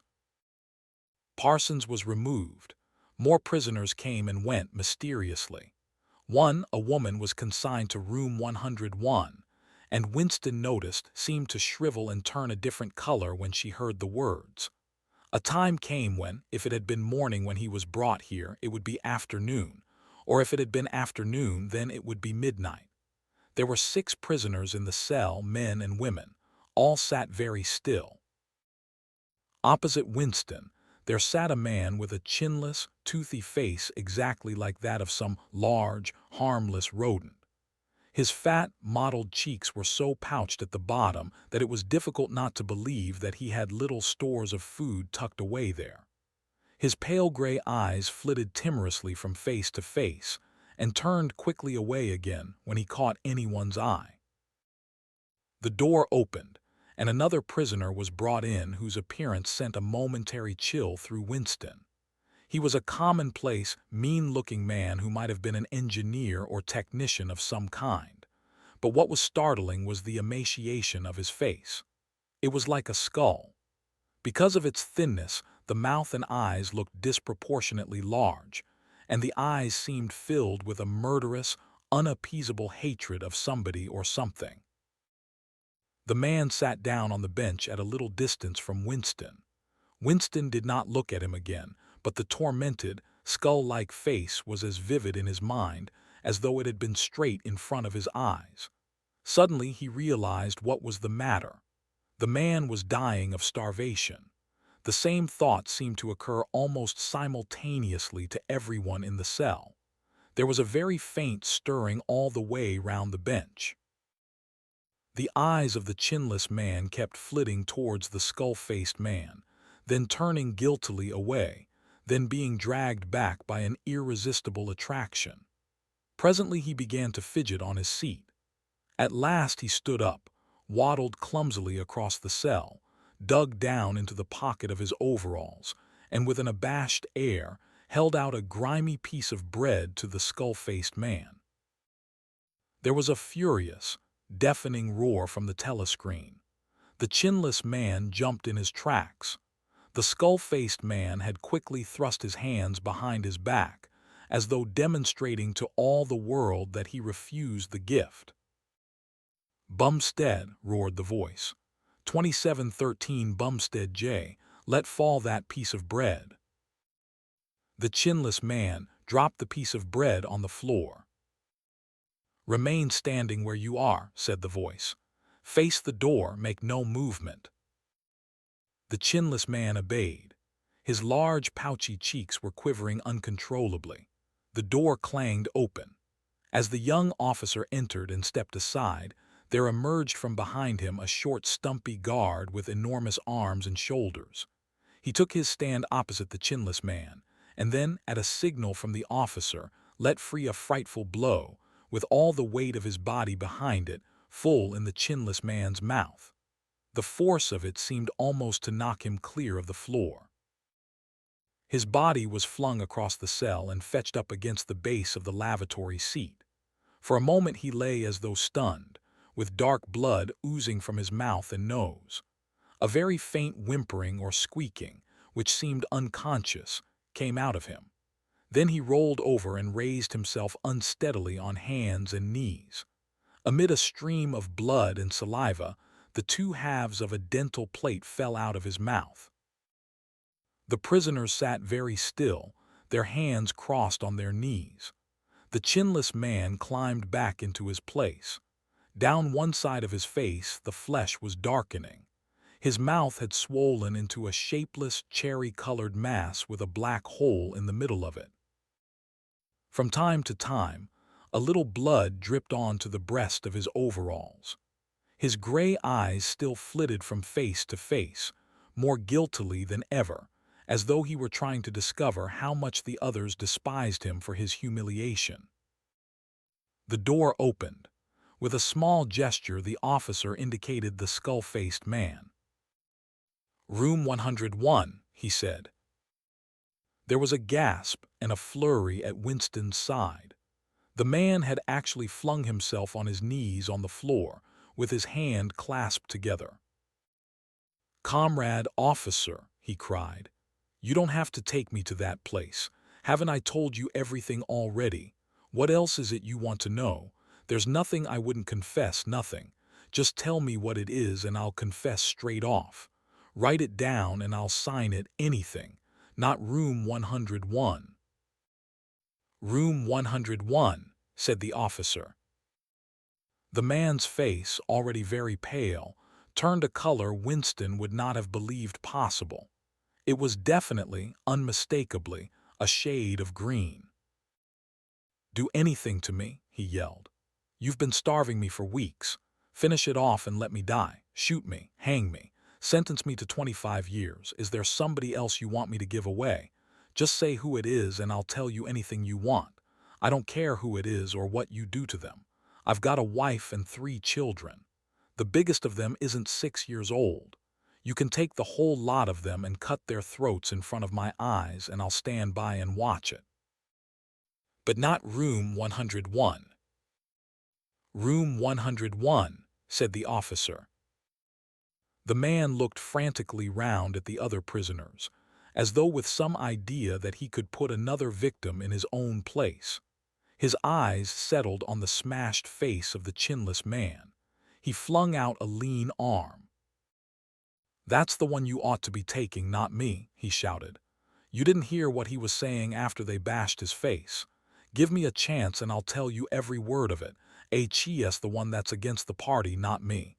The guard stepped forward. The man's voice rose to a shriek. "You didn't hear him," he repeated. "Something went wrong with the telescreen. H.E.S. the one you want. Take him, not me." The 2 sturdy guards had stooped to take him by the arms. But just at this moment he flung himself across the floor of the cell and grabbed one of the iron legs that supported the bench.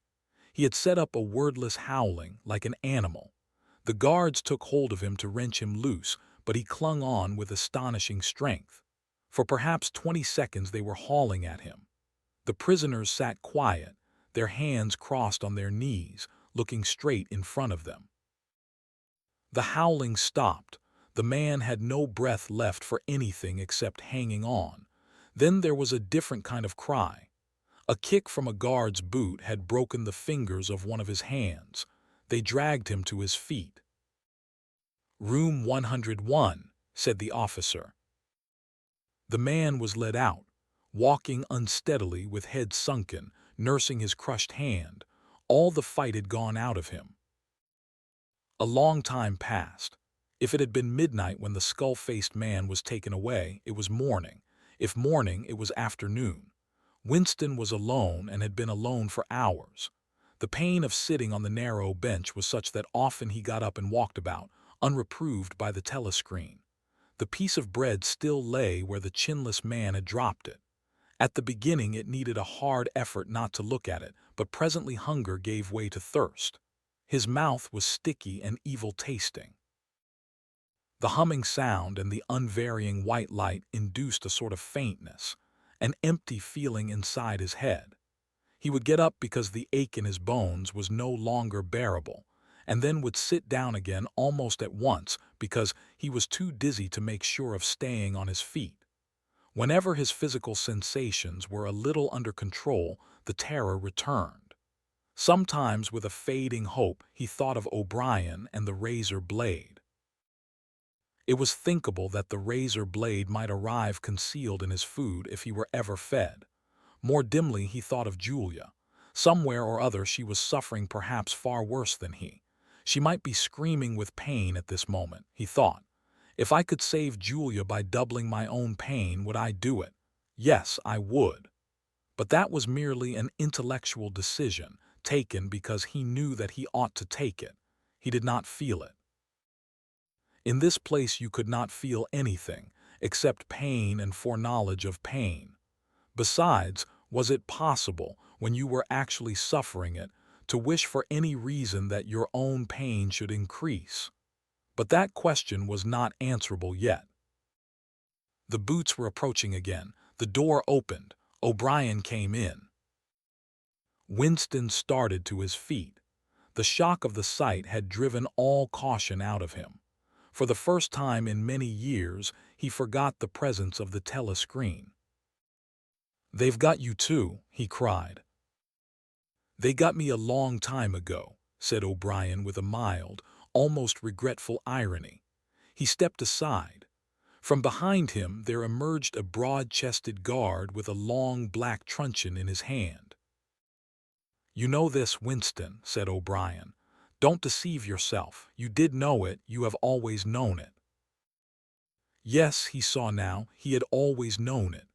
But there was no time to think of that. All he had eyes for was the truncheon in the guard's hand.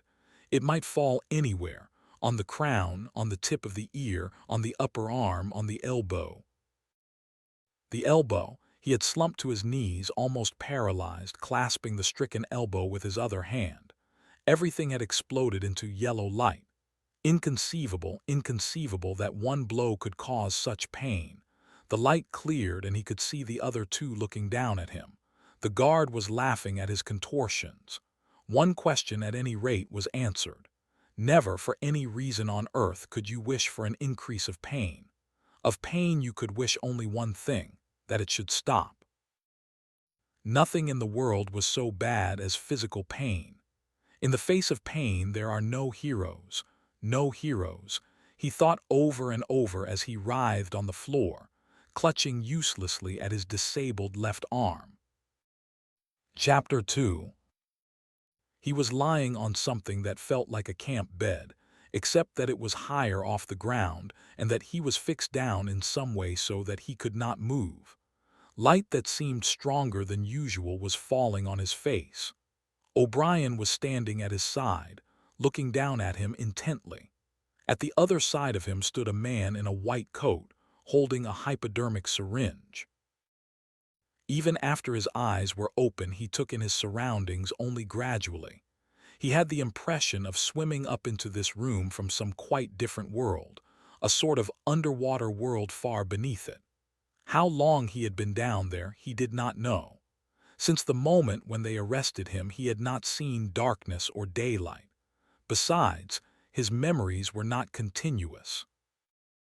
There had been times when consciousness, even the sort of consciousness that one has in sleep, had stopped dead and started again after a blank interval. But whether the intervals were of days or weeks or only seconds, there was no way of knowing. With that first blow on the elbow, the nightmare had started.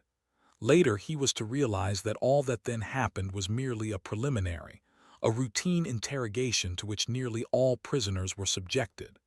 There was a long range of crimes, espionage, sabotage, and the like, to which everyone had to confess as a matter of course. The confession was a formality, though the torture was real. How many times he had been beaten, how long the beatings had continued, he could not remember. Always there were 5 or 6 men in black uniforms at him simultaneously. Sometimes it was fists, sometimes it was truncheons, sometimes it was steel rods, sometimes it was boots. There were times when he rolled about the floor, as shameless as an animal, writhing his body this way and that in an endless, hopeless effort to dodge the kicks, and simply inviting more and yet more kicks, in his ribs, in his belly, on his elbows, on his shins, in his groin, in his testicles, on the bone at the base of his spine. There were times when it went on, until the cruel, wicked, unforgivable thing seemed to him not that the guards continued to beat him, but that he could not force himself into losing consciousness. There were times when his nerves so forsook him that he began shouting for mercy even before the beating began, when the mere sight of a fist drawn back for a blow, was enough to make him pour forth a confession of real and imaginary crimes. There were other times when he started out with the resolve of confessing nothing, when every word had to be forced out of him between gasps of pain, and there were times when he feebly tried to compromise, when he said to himself, "I will confess, but not yet. I must hold out till the pain becomes unbearable. 3 more kicks, 2 more kicks, and then I will tell them what they want." Sometimes he was beaten till he could hardly stand, then flung like a sack of potatoes onto the stone floor of a cell, left to recuperate for a few hours, and then taken out and beaten again. There were also longer periods of recovery. He remembered them dimly, because they were spent chiefly in sleep or stupor. He remembered a cell with a plank bed, a sort of shelf sticking out from the wall, and a tin wash basin, and meals of hot soup and bread and sometimes coffee. He remembered a surly barber arriving to scrape his chin and crop his hair, and businesslike, unsympathetic men in white coats feeling his pulse, tapping his reflexes, turning up his eyelids, running harsh fingers over him in search for broken bones, and shooting needles into his arm to make him sleep. The beatings grew less frequent and became mainly a threat, a horror to which he could be sent back at any moment when his answers were unsatisfactory. His questioners now were not ruffians in black uniforms but party intellectuals, little rotund men with quick movements and flashing spectacles, who worked on him in relays over periods which lasted, he thought, he could not be sure, 10 or 12 hours at a stretch. These other questioners saw to it that he was in constant slight pain, but it was not chiefly pain that they relied on. They slapped his face, wrung his ears, pulled his hair, made him stand on one leg, refused him leave to urinate, shone glaring lights in his face until his eyes ran with water. But the aim of this was simply to humiliate him and destroy his power of arguing and reasoning. Their real weapon was the merciless questioning that went on, hour after hour, tripping him up, laying traps for him, twisting everything that he said, convicting him at every step of lies and self-contradiction, until he began weeping as much from shame as from nervous fatigue. Sometimes he would weep half a dozen times in a single session. Most of the time they screamed abuse at him and threatened at every hesitation to deliver him over to the guards again. But sometimes they would suddenly change their tune, call him comrade, appeal to him in the name of Ink Sock and Big Brother, and ask him sorrowfully whether even now he had not enough loyalty to the party left to make him wish to undo the evil he had done. When his nerves were in rags after hours of questioning, even this appeal could reduce him to sniveling tears. In the end, the nagging voices broke him down more completely than the boots and fists of the guards. He became simply a mouth that uttered, a hand that signed, whatever was demanded of him. His sole concern was to find out what they wanted him to confess, and then confess it quickly before the bullying started anew.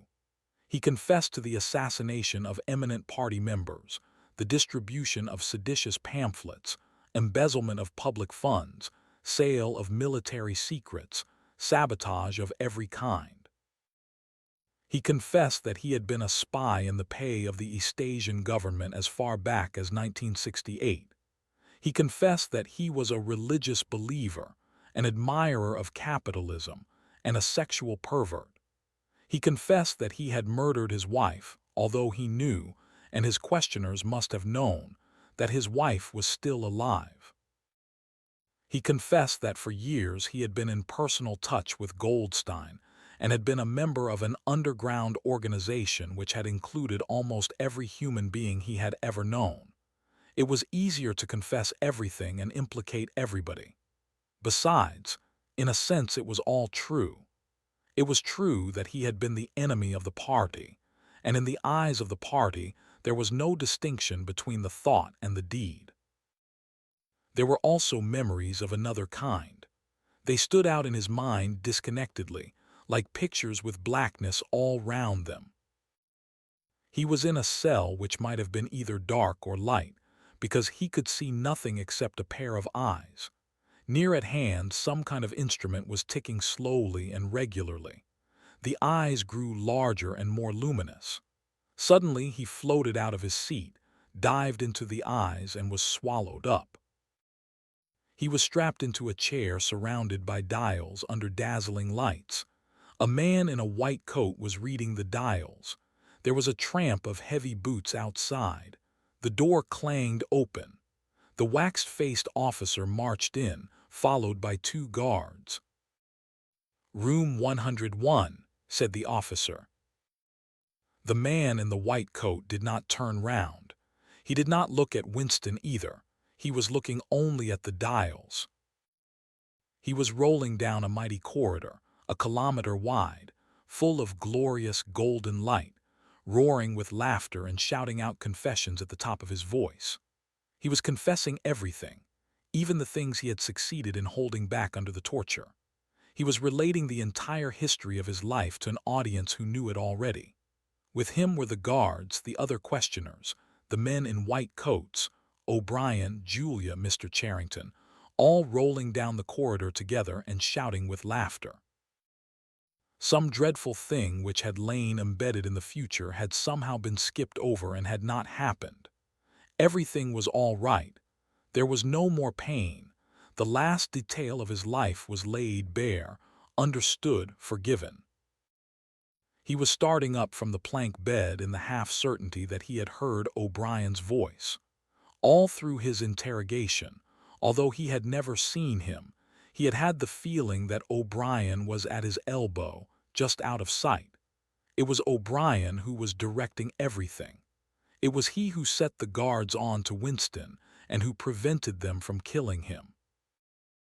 It was he who decided when Winston should scream with pain, when he should have a respite, when he should be fed, when he should sleep, when the drugs should be pumped into his arm. It was he who asked the questions and suggested the answers.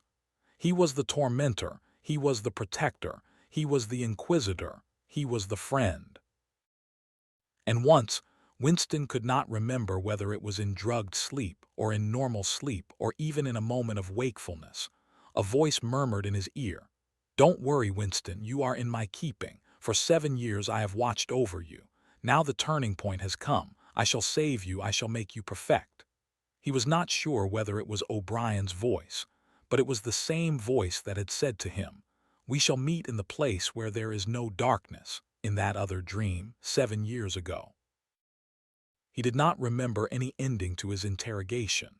There was a period of blackness, and then the cell, or room, in which he now was had gradually materialized round him. He was almost flat on his back and unable to move. His body was held down at every essential point. Even the back of his head was gripped in some manner. O'Brien was looking down at him gravely and rather sadly. His face, seen from below, looked coarse and worn, with pouches under the eyes and tired lines from nose to chin. He was older than Winston had thought him. He was perhaps 48 or 50. Under his hand there was a dial with a lever on top and figures running round the face. "I told you," said O'Brien, "that if we met again it would be here." "Yes," said Winston. Without any warning except a slight movement of O'Brien's hand, a wave of pain flooded his body. It was a frightening pain because he could not see what was happening, and he had the feeling that some mortal injury was being done to him. He did not know whether the thing was really happening or whether the effect was electrically produced, but his body was being wrenched out of shape. The joints were being slowly torn apart. Although the pain had brought the sweat out on his forehead, the worst of all was the fear that his backbone was about to snap. He set his teeth and breathed hard through his nose, trying to keep silent as long as possible. "You are afraid," said O'Brien, watching his face, "that in another moment something is going to break. Your especial fear is that it will be your backbone. You have a vivid mental picture of the vertebrae snapping apart and the spinal fluid dripping out of them. That is what you are thinking, is it not, Winston?" Winston did not answer. O'Brien drew back the lever on the dial. The wave of pain receded almost as quickly as it had come. "That was 40, said O'Brien. "You can see that the numbers on this dial run up to 100. Will you please remember throughout our conversation that I have it in my power to inflict pain on you at any moment and to whatever degree I choose? If you tell me any lies or attempt to prevaricate in any way or even fall below your usual level of intelligence, you will cry out with pain instantly. Do you understand that?" "Yes," said Winston. O'Brien's manner became less severe. He resettled his spectacles thoughtfully and took a pace or two up and down. When he spoke, his voice was gentle and patient. He had the air of a doctor, a teacher, even a priest, anxious to explain and persuade rather than to punish.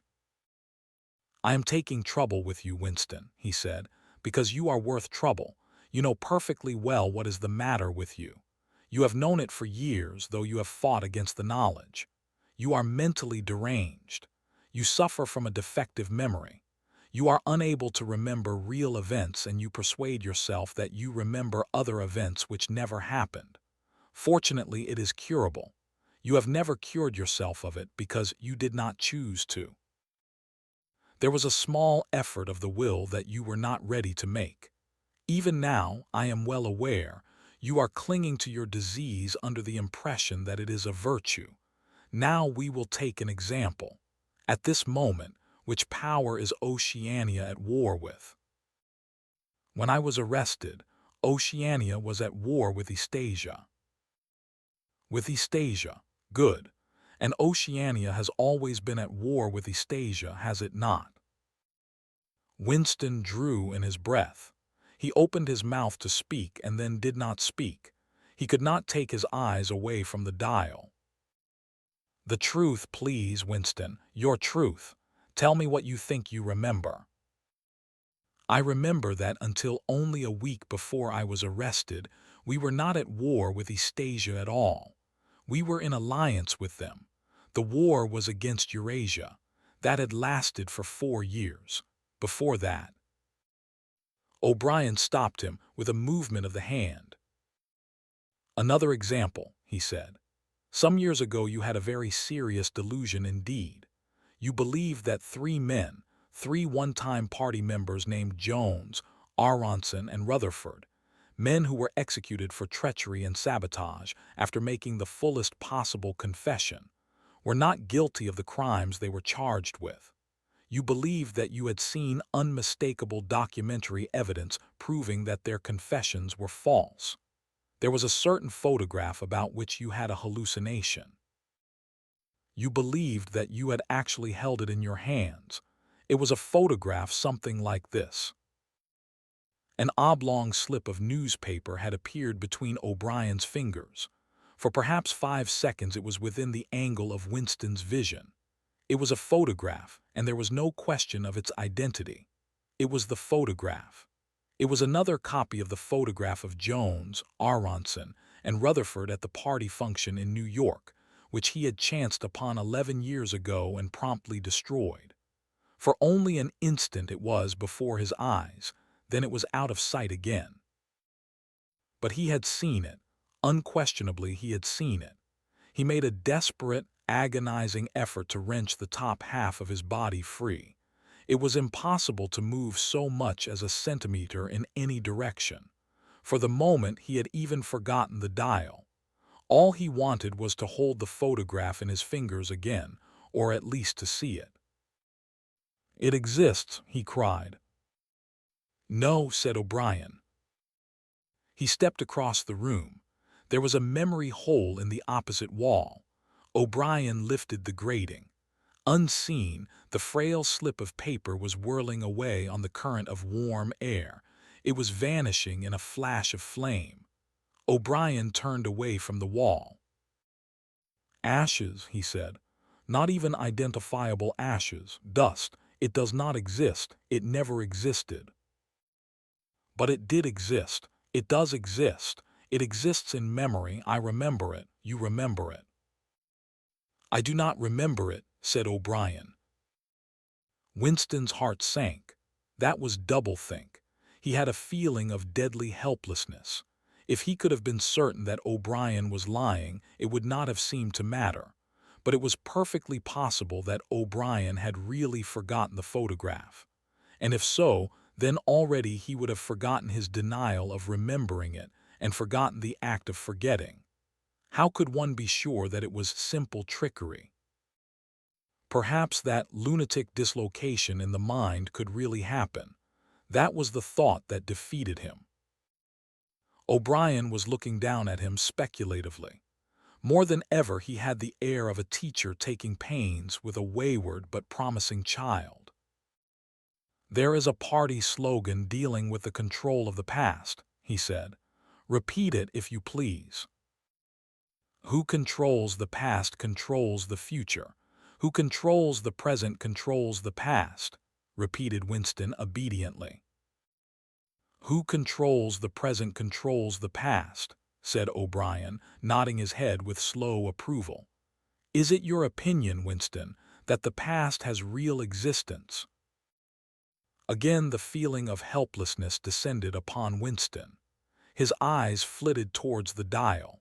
He not only did not know whether yes or no was the answer that would save him from pain, he did not even know which answer he believed to be the true one. O'Brien smiled faintly.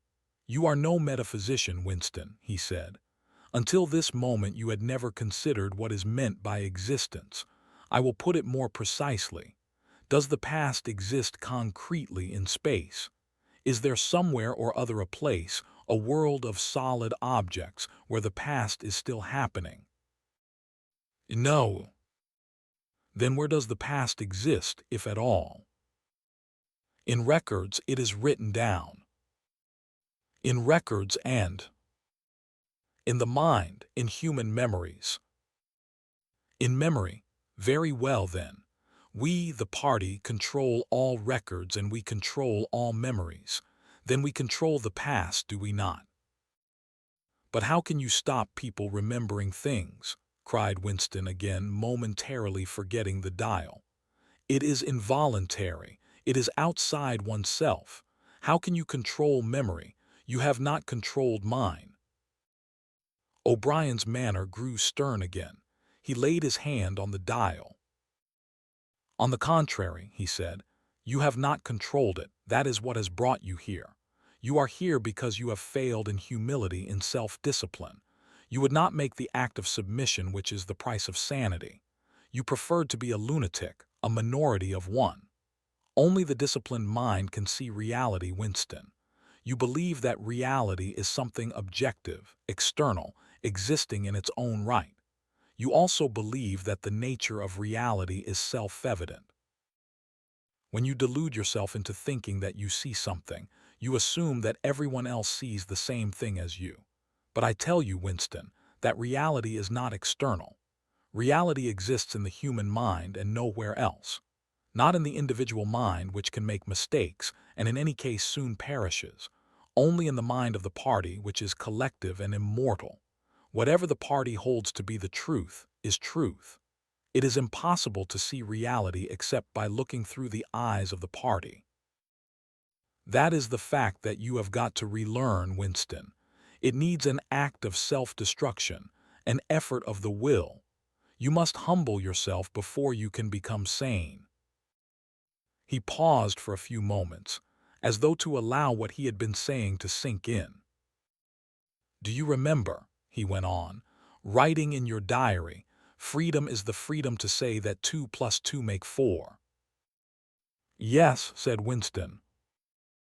O'Brien held up his left hand, its back towards Winston, with the thumb hidden and the 4 fingers extended. "How many fingers am I holding up, Winston?" "4." "And if the party says that it is not 4 but 5, then how many?" "4." The word ended in a gasp of pain. The needle of the dial had shot up to 55. The sweat had sprung out all over Winston's body. The air tore into his lungs and issued again in deep groans which even by clenching his teeth he could not stop. O'Brien watched him, the four fingers still extended. He drew back the lever. This time the pain was only slightly eased. "How many fingers, Winston?" "4." The needle went up to 60. "How many fingers, Winston?" "4. What else can I say? 4." The needle must have risen again, but he did not look at it. The heavy, stern face and the four fingers filled his vision. The fingers stood up before his eyes like pillars, enormous, blurry, and seeming to vibrate, but unmistakably 4. "How many fingers, Winston?" "4. Stop it. How can you go on 4. "How many fingers, Winston?" 5. "No, Winston, that is no use. You are lying, you still think there are 4. How many fingers, please?" 4. Anything you like. Only stop the pain." Abruptly he was sitting up with O'Brien's arm round his shoulders. He had perhaps lost consciousness for a few seconds. The bonds that had held his body down were loosened. He felt very cold. He was shaking uncontrollably. His teeth were chattering. The tears were rolling down his cheeks. For a moment he clung to O'Brien like a baby, curiously comforted by the heavy arm round his shoulders. He had the feeling that O'Brien was his protector, that the pain was something that came from outside, from some other source, and that it was O'Brien who would save him from it. "You are a slow learner, Winston," said O'Brien gently. "How can I help it?" he blubbered. "How can I help seeing what is in front of my eyes? 2 and 2 are 4. Sometimes, Winston, sometimes they are 5. Sometimes they are 3. Sometimes they are all of them at once. You must try harder. It is not easy to become sane." He laid Winston down on the bed. The grip of his limbs tightened again, but the pain had ebbed away and the trembling had stopped, leaving him merely weak and cold. O'Brien motioned with his head to the man in the white coat, who had stood immobile throughout the proceedings. The man in the white coat bent down and looked closely into Winston's eyes, felt his pulse, laid an ear against his chest, tapped here and there. Then he nodded to O'Brien. "Again," said O'Brien. The pain flowed into Winston's body. The needle must be at 70. He had shut his eyes this time. He knew that the fingers were still there and still 4. All that mattered was somehow to stay alive until the spasm was over. He had ceased to notice whether he was crying out or not. The pain lessened again. He opened his eyes. O'Brien had drawn back the lever. "How many fingers, Winston?" 4. I suppose there are 4. I would see 5 if I could. I am trying to see 5. "Which do you wish? To persuade me that you see 5 or really to see them?" "Really to see them." "Again," said O'Brien. Perhaps the needle was 80, 90. Winston could not intermittently remember why the pain was happening. Behind his screwed-up eyelids a forest of fingers seemed to be moving in a sort of dance, weaving in and out, disappearing behind one another and reappearing again. He was trying to count them. He could not remember why. He knew only that it was impossible to count them, and that this was somehow due to the mysterious identity between 5 and 4. The pain died down again. When he opened his eyes, it was to find that he was still seeing the same thing. Innumerable fingers, like moving trees, were still streaming past in either direction, crossing and recrossing. He shut his eyes again. "How many fingers am I holding up, Winston?" I don't know. You will kill me if you do that again. 4, 5, 6. In all honesty, I don't know." "Better," said O'Brien. A needle slid into Winston's arm. Almost in the same instant a blissful, healing warmth spread all through his body. The pain was already half forgotten. He opened his eyes and looked up gratefully at O'Brien. At sight of the heavy, lined face, so ugly and so intelligent, his heart seemed to turn over. If he could have moved, he would have stretched out a hand and laid it on O'Brien's arm. He had never loved him so deeply as at this moment, and not merely because he had stopped the pain. The old feeling that at bottom it did not matter whether O'Brien was a friend or an enemy had come back. O'Brien was a person who could be talked to. Perhaps one did not want to be loved so much as to be understood.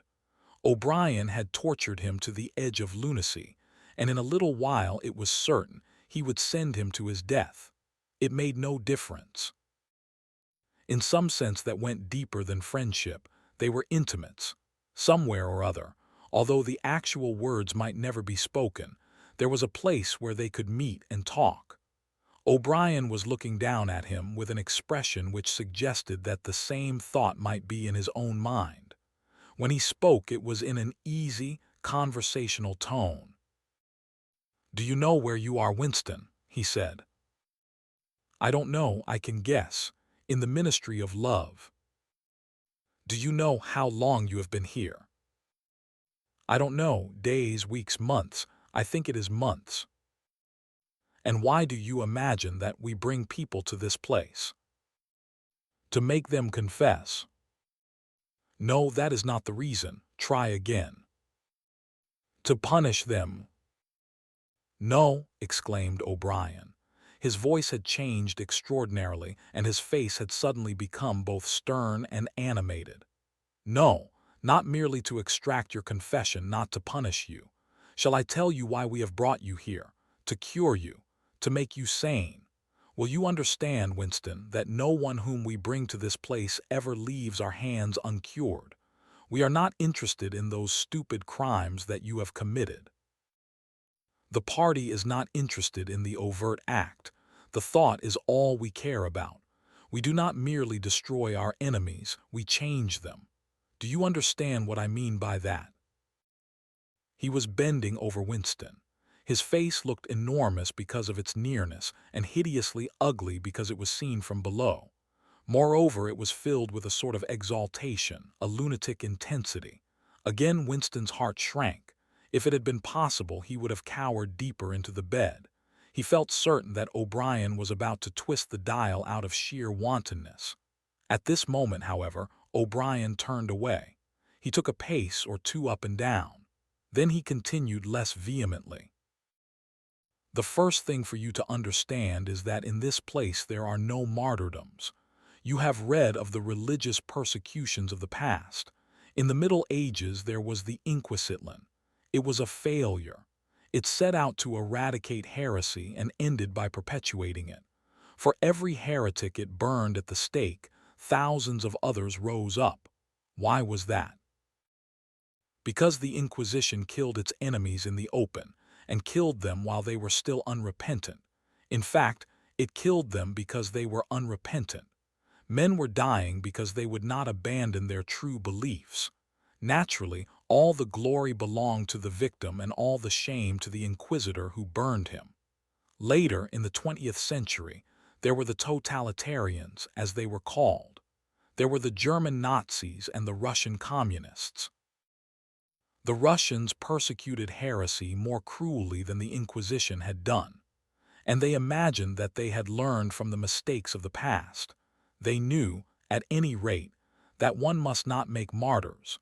Before they exposed their victims to public trial, they deliberately set themselves to destroy their dignity.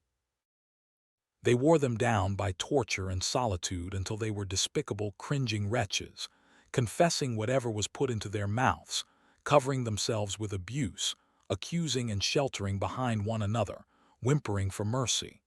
And yet after only a few years the same thing had happened over again. The dead men had become martyrs and their degradation was forgotten. Once again, why was it? In the first place, because the confessions that they had made were obviously extorted and untrue. We do not make mistakes of that kind. All the confessions that are uttered here are true. We make them true. And above all, we do not allow the dead to rise up against us. You must stop imagining that posterity will vindicate you, Winston. Posterity will never hear of you. You will be lifted clean out from the stream of history. We shall turn you into gas and pour you into the stratosphere. Nothing will remain of you, not a name in a register, not a memory in a living brain. You will be annihilated in the past as well as in the future. You will never have existed. Then why bother to torture me? Thought Winston with a momentary bitterness.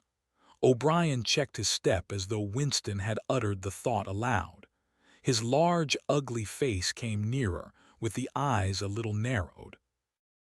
"You are thinking," he said, "that since we intend to destroy you utterly, so that nothing that you say or do can make the smallest difference, in that case, why do we go to the trouble of interrogating you first? That is what you were thinking, was it not?" "Yes," said Winston. O'Brien smiled slightly. "You are a flaw in the pattern, Winston. You are a stain that must be wiped out. Did I not tell you just now that we are different from the persecutors of the past? We are not content with negative obedience, nor even with the most abject submission. When finally you surrender to us, it must be of your own free will. We do not destroy the heretic because he resists us. So long as he resists us, we never destroy him. We convert him, we capture his inner mind, we reshape him. We burn all evil and all illusion out of him. We bring him over to our side, not in appearance, but genuinely, heart and soul. We make him one of ourselves before we kill him. It is intolerable to us that an erroneous thought should exist anywhere in the world, however secret and powerless it may be. Even in the instant of death, we cannot permit any deviation. In the old days, the heretic walked to the stake still a heretic, proclaiming his heresy, exulting in it. Even the victim of the Russian purges could carry rebellion locked up in his skull as he walked down the passage waiting for the bullet. But we make the brain perfect before we blow it out. The command of the old despotisms was, "Thou shalt not." The command of the totalitarians was, "Thou shalt." Our command is, "Thou art." No one whom we bring to this place ever stands out against us. Everyone is washed clean. Even those three miserable traitors in whose innocence you once believed, Jones, Aronson, and Rutherford, in the end we broke them down. I took part in their interrogation myself. I saw them gradually worn down, whimpering, groveling, weeping, and in the end it was not with pain or fear, only with penitence. By the time we had finished with them, they were only the shells of men. There was nothing left in them except sorrow for what they had done and love of Big Brother. It was touching to see how they loved him. They begged to be shot quickly so that they could die while their minds were still clean. His voice had grown almost dreamy. The exaltation, the lunatic enthusiasm was still in his face. He is not pretending, thought Winston. He is not a hypocrite, he believes every word he says. What most oppressed him was the consciousness of his own intellectual inferiority. He watched the heavy yet graceful form strolling to and fro, in and out of the range of his vision. O'Brien was a being in all ways larger than himself. There was no idea that he had ever had or could have that O'Brien had not long ago known, examined, and rejected. His mind contained Winston's mind. But in that case, how could it be true that O'Brien was mad? It must be he, Winston, who was mad. O'Brien halted and looked down at him. His voice had grown stern again. "Do not imagine that you will save yourself, Winston, however completely you surrender to us. No one who has once gone astray is ever spared, and even if we chose to let you live out the natural term of your life, still you would never escape from us. What happens to you here is forever. Understand that in advance. We shall crush you down to the point from which there is no coming back. Things will happen to you from which you could not recover if you lived 1,000 years. Never again will you be capable of ordinary human feeling. Everything will be dead inside you. Never again will you be capable of love or friendship or joy of living or laughter or curiosity or courage or integrity. You will be hollow. We shall squeeze you empty, and then we shall fill you with ourselves." He paused and signed to the man in the white coat.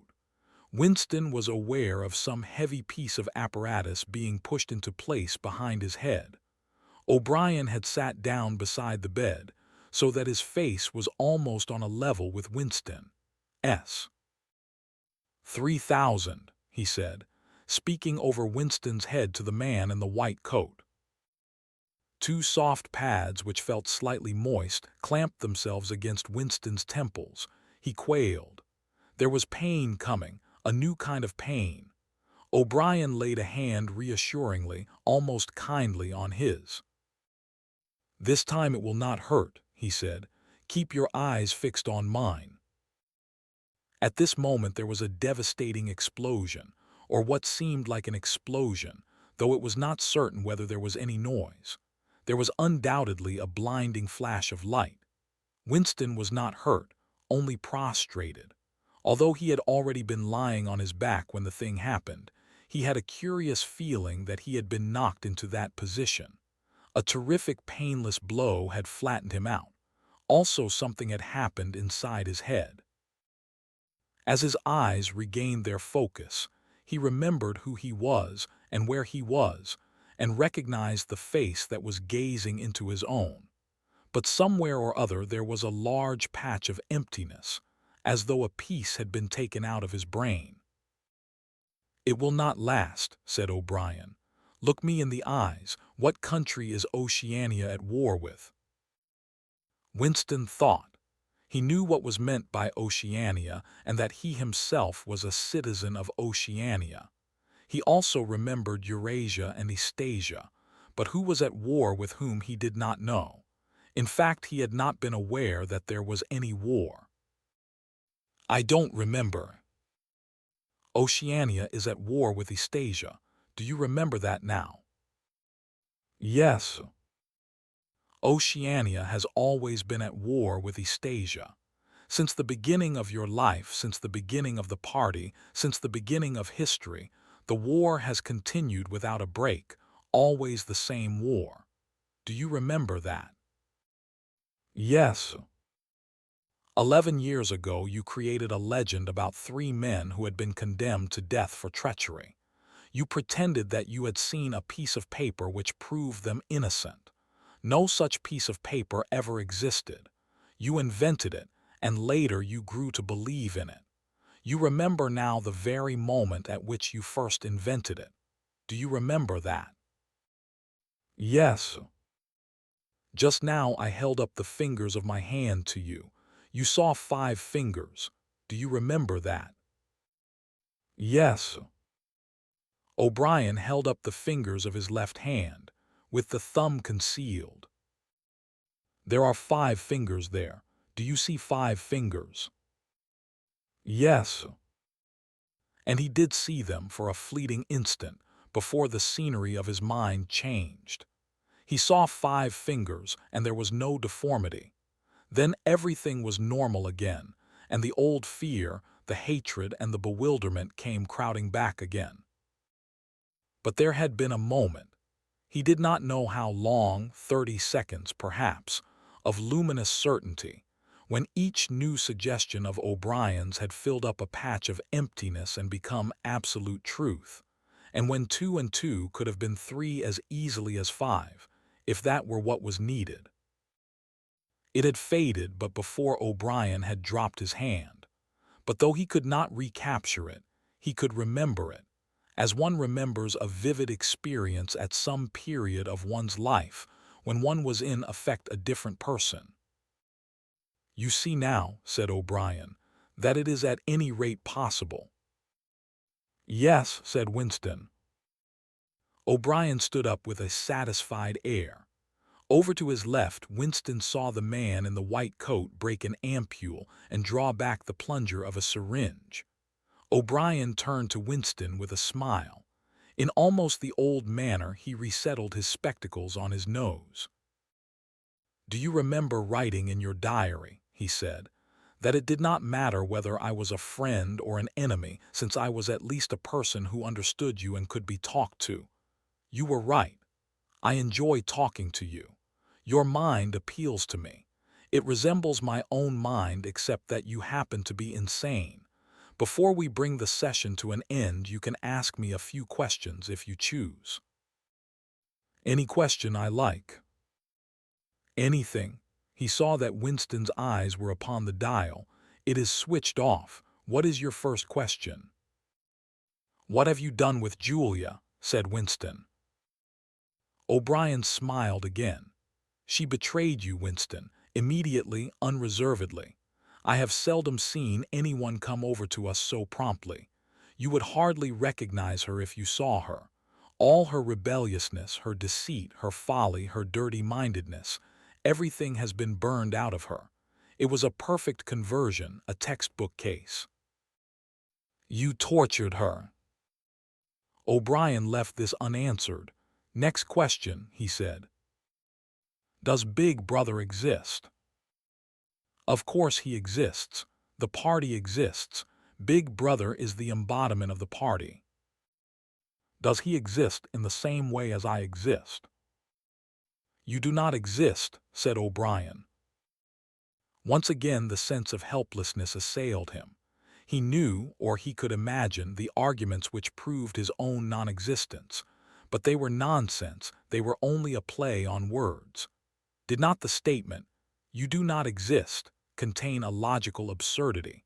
But what use was it to say so? His mind shriveled as he thought of the unanswerable, mad arguments with which O'Brien would demolish him. I think I exist, he said wearily. I am conscious of my own identity. I was born and I shall die. I have arms and legs. I occupy a particular point in space. No other solid object can occupy the same point simultaneously.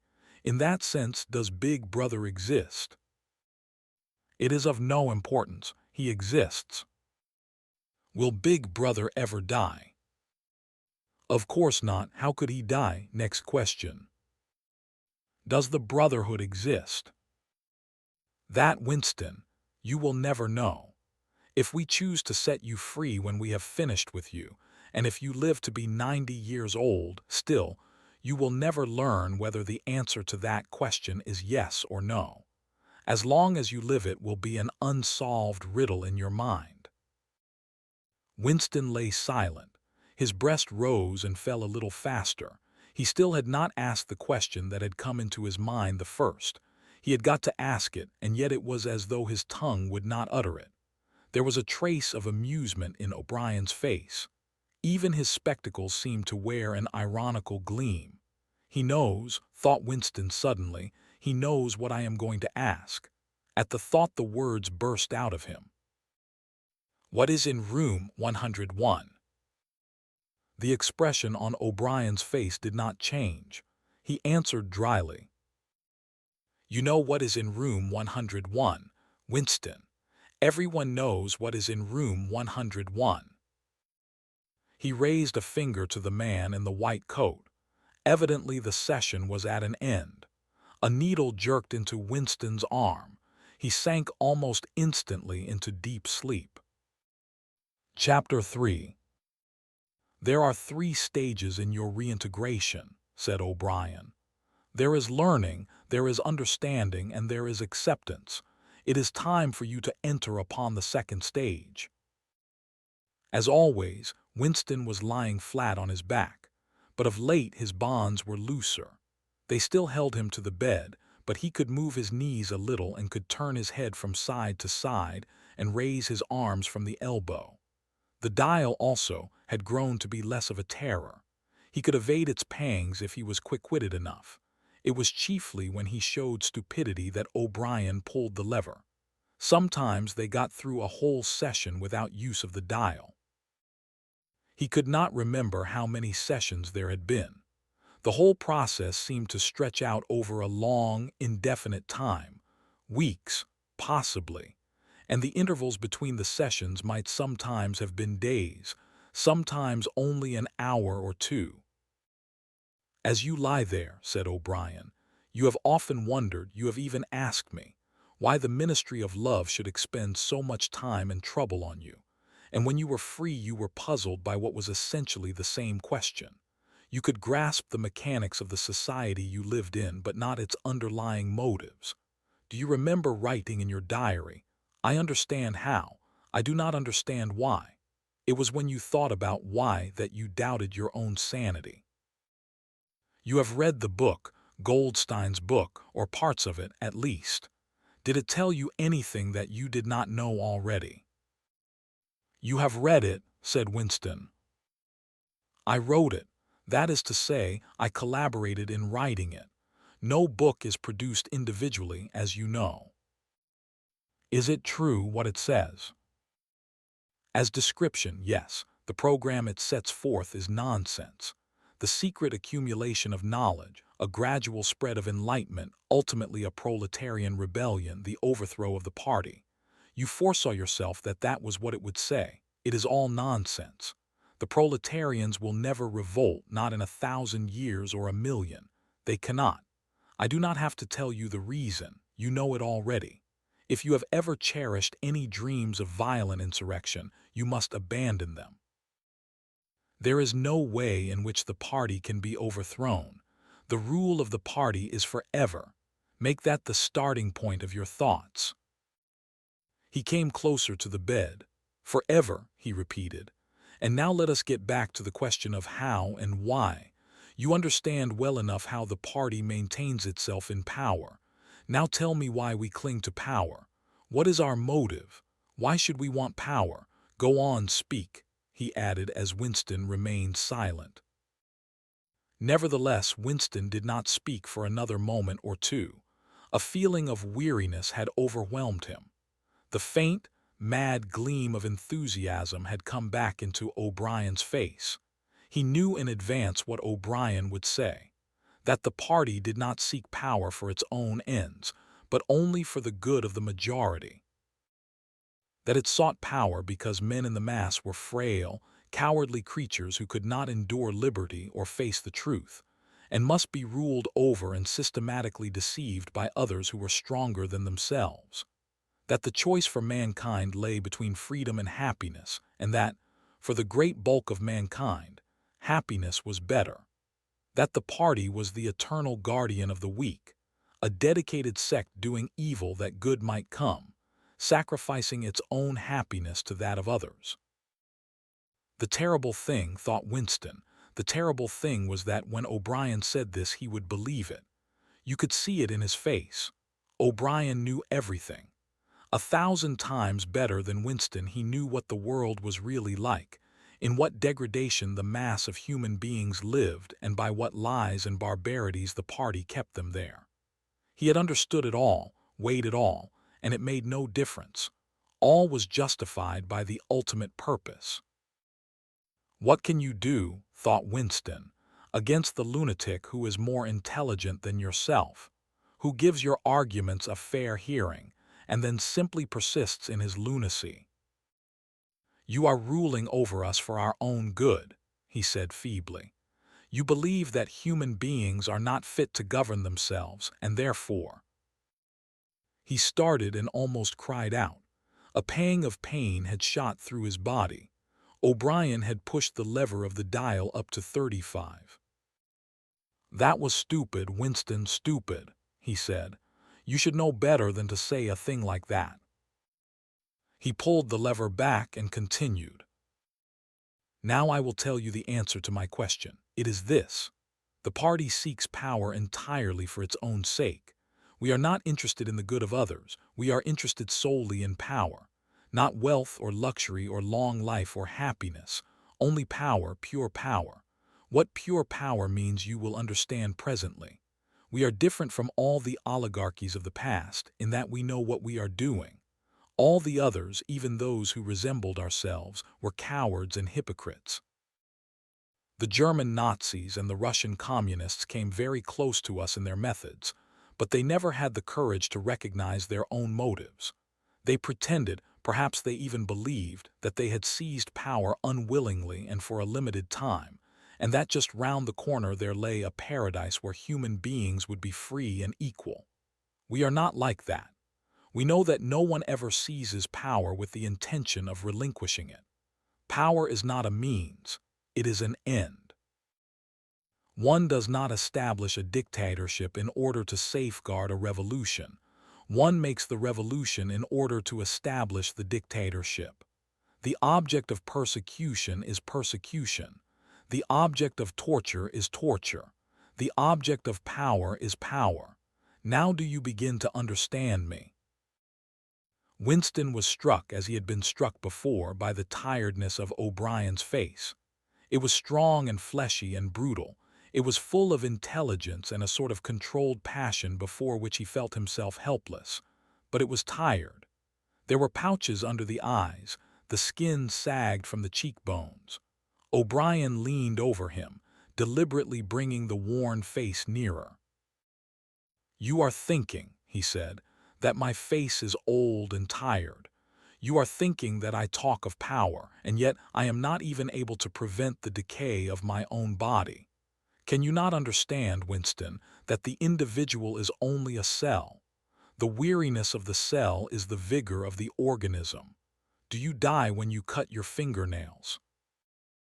He turned away from the bed and began strolling up and down again, one hand in his pocket. "We are the priests of power," he said. "God is power. But at present power is only a word so far as you are concerned. It is time for you to gather some idea of what power means. The first thing you must realize is that power is collective. The individual only has power in so far as he ceases to be an individual. You know the party slogan, "Freedom is slavery." Has it ever occurred to you that it is reversible? Slavery is freedom. Alone free. The human being is always defeated. It must be so because every human being is doomed to die, which is the greatest of all failures. But if he can make complete, utter submission, if he can escape from his identity, if he can merge himself in the party so that he is the party, then he is all-powerful and immortal. The second thing for you to realize is that power is power over human beings, over the body, but above all over the mind. Power over matter, external reality as you would call it, is not important. Already our control over matter is absolute. For a moment Winston ignored the dial. He made a violent effort to raise himself into a sitting position, and merely succeeded in wrenching his body painfully. "But how can you control matter?" he burst out. "You don't even control the climate or the law of gravity, and there are disease, pain, death."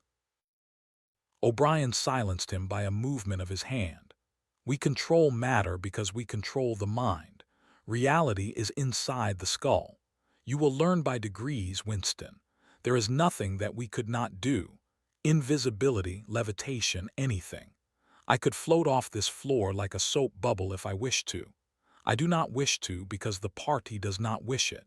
You must get rid of those 19th century ideas about the laws of nature. We make the laws of nature. But you do not. You are not even masters of this planet. What about Eurasia and Eastasia? You have not conquered them yet. Unimportant. We shall conquer them when it suits us. And if we did not, what difference would it make? We can shut them out of existence. Oceania is the world. But the world itself is only a speck of dust, and man is tiny, helpless. How long has he been in existence? For millions of years the earth was uninhabited. Nonsense. The earth is as old as we are, no older. How could it be older? Nothing exists except through human consciousness. But the rocks are full of the bones of extinct animals, mammoths and mastodons, and enormous reptiles which lived here long before man was ever heard of. Have you ever seen those bones, Winston? Of course not. 19th century biologists invented them. Before man there was nothing. After man, if he could come to an end, there would be nothing. Outside man there is nothing. But the whole universe is outside us. Look at the stars. Some of them are 1,000,000 light years away. They are out of our reach forever. "What are the stars?" said O'Brien indifferently. "They are bits of fire a few kilometers away. We could reach them if we wanted to, or we could blot them out. The Earth is the center of the universe. The sun and the stars go round it. Winston made another convulsive movement. This time he did not say anything. O'Brien continued as though answering a spoken objection. For certain purposes, of course, that is not true. When we navigate the ocean, or when we predict an eclipse, we often find it convenient to assume that the Earth goes round the sun and that the stars are millions upon millions of kilometers away. But what of it? Do you suppose it is beyond us to produce a dual system of astronomy? The stars can be near or distant, according as we need them. Do you suppose our mathematicians are unequal to that? Have you forgotten doublethink? Winston shrank back upon the bed. Whatever he said, the swift answer crushed him like a bludgeon. And yet he knew that he was in the right. The belief that nothing exists outside your own mind. Surely there must be some way of demonstrating that it was false. Had it not been exposed long ago as a fallacy? There was even a name for it which he had forgotten. A faint smile twitched the corners of O'Brien's mouth as he looked down at him. "I told you, Winston," he said, "that metaphysics is not your strong point. The word you are trying to think of is solipsism, but you are mistaken. This is not solipsism, collective solipsism if you like.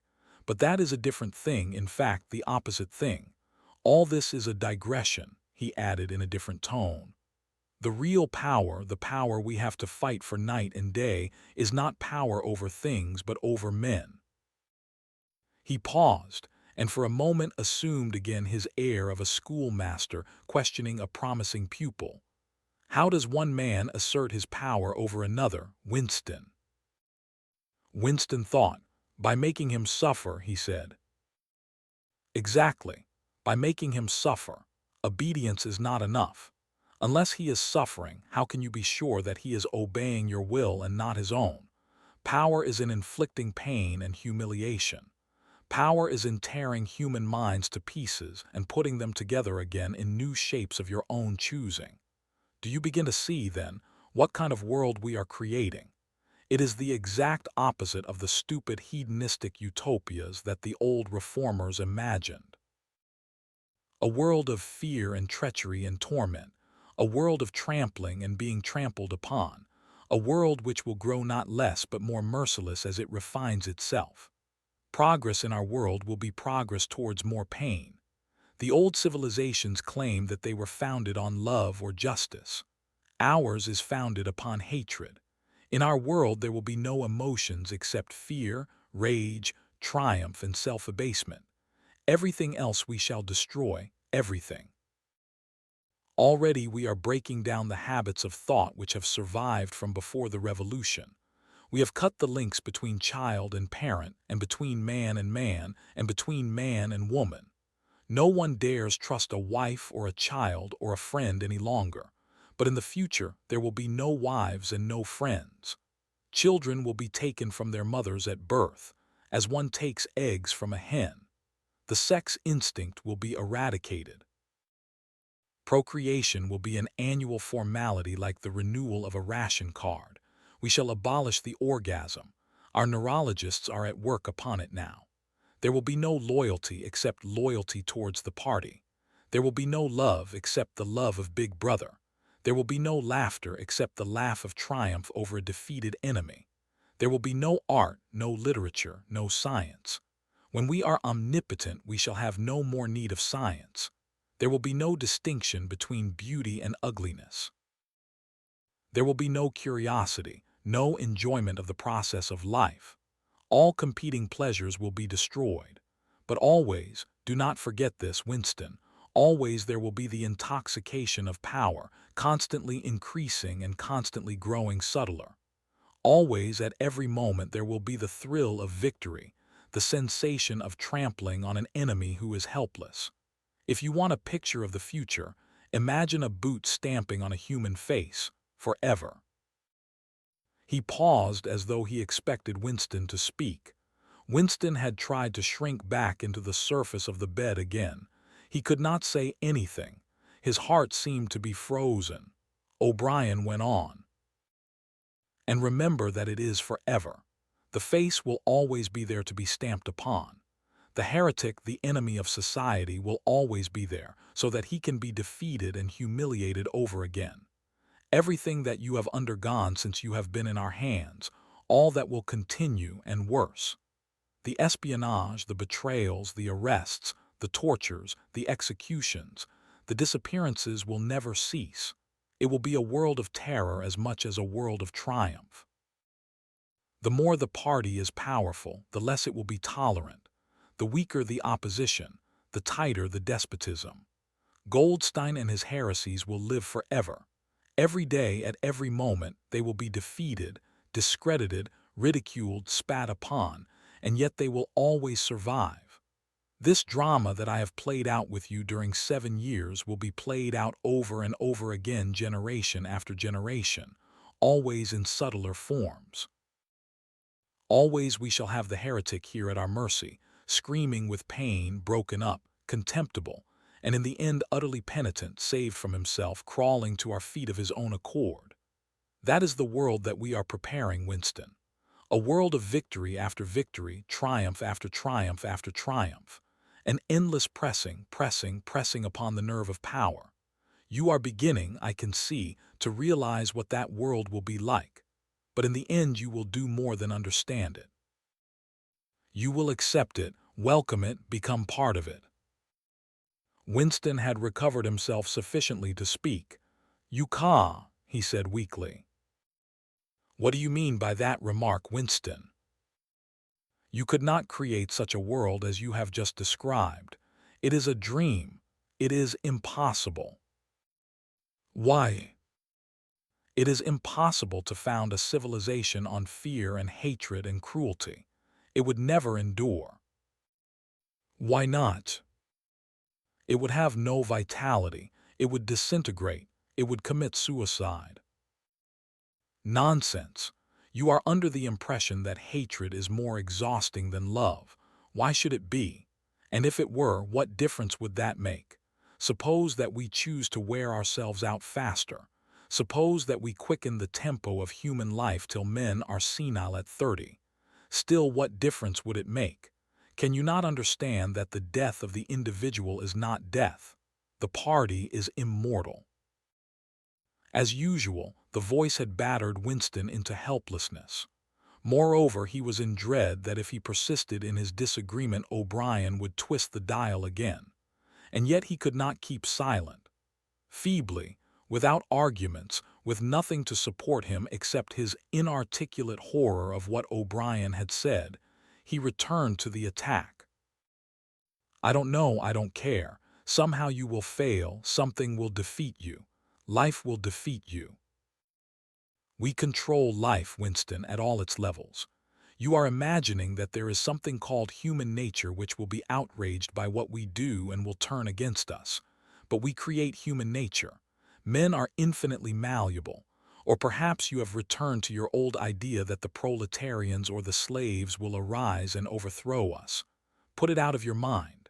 They are helpless like the animals. Humanity is the party. The others are outside, irrelevant. I don't care. In the end they will beat you.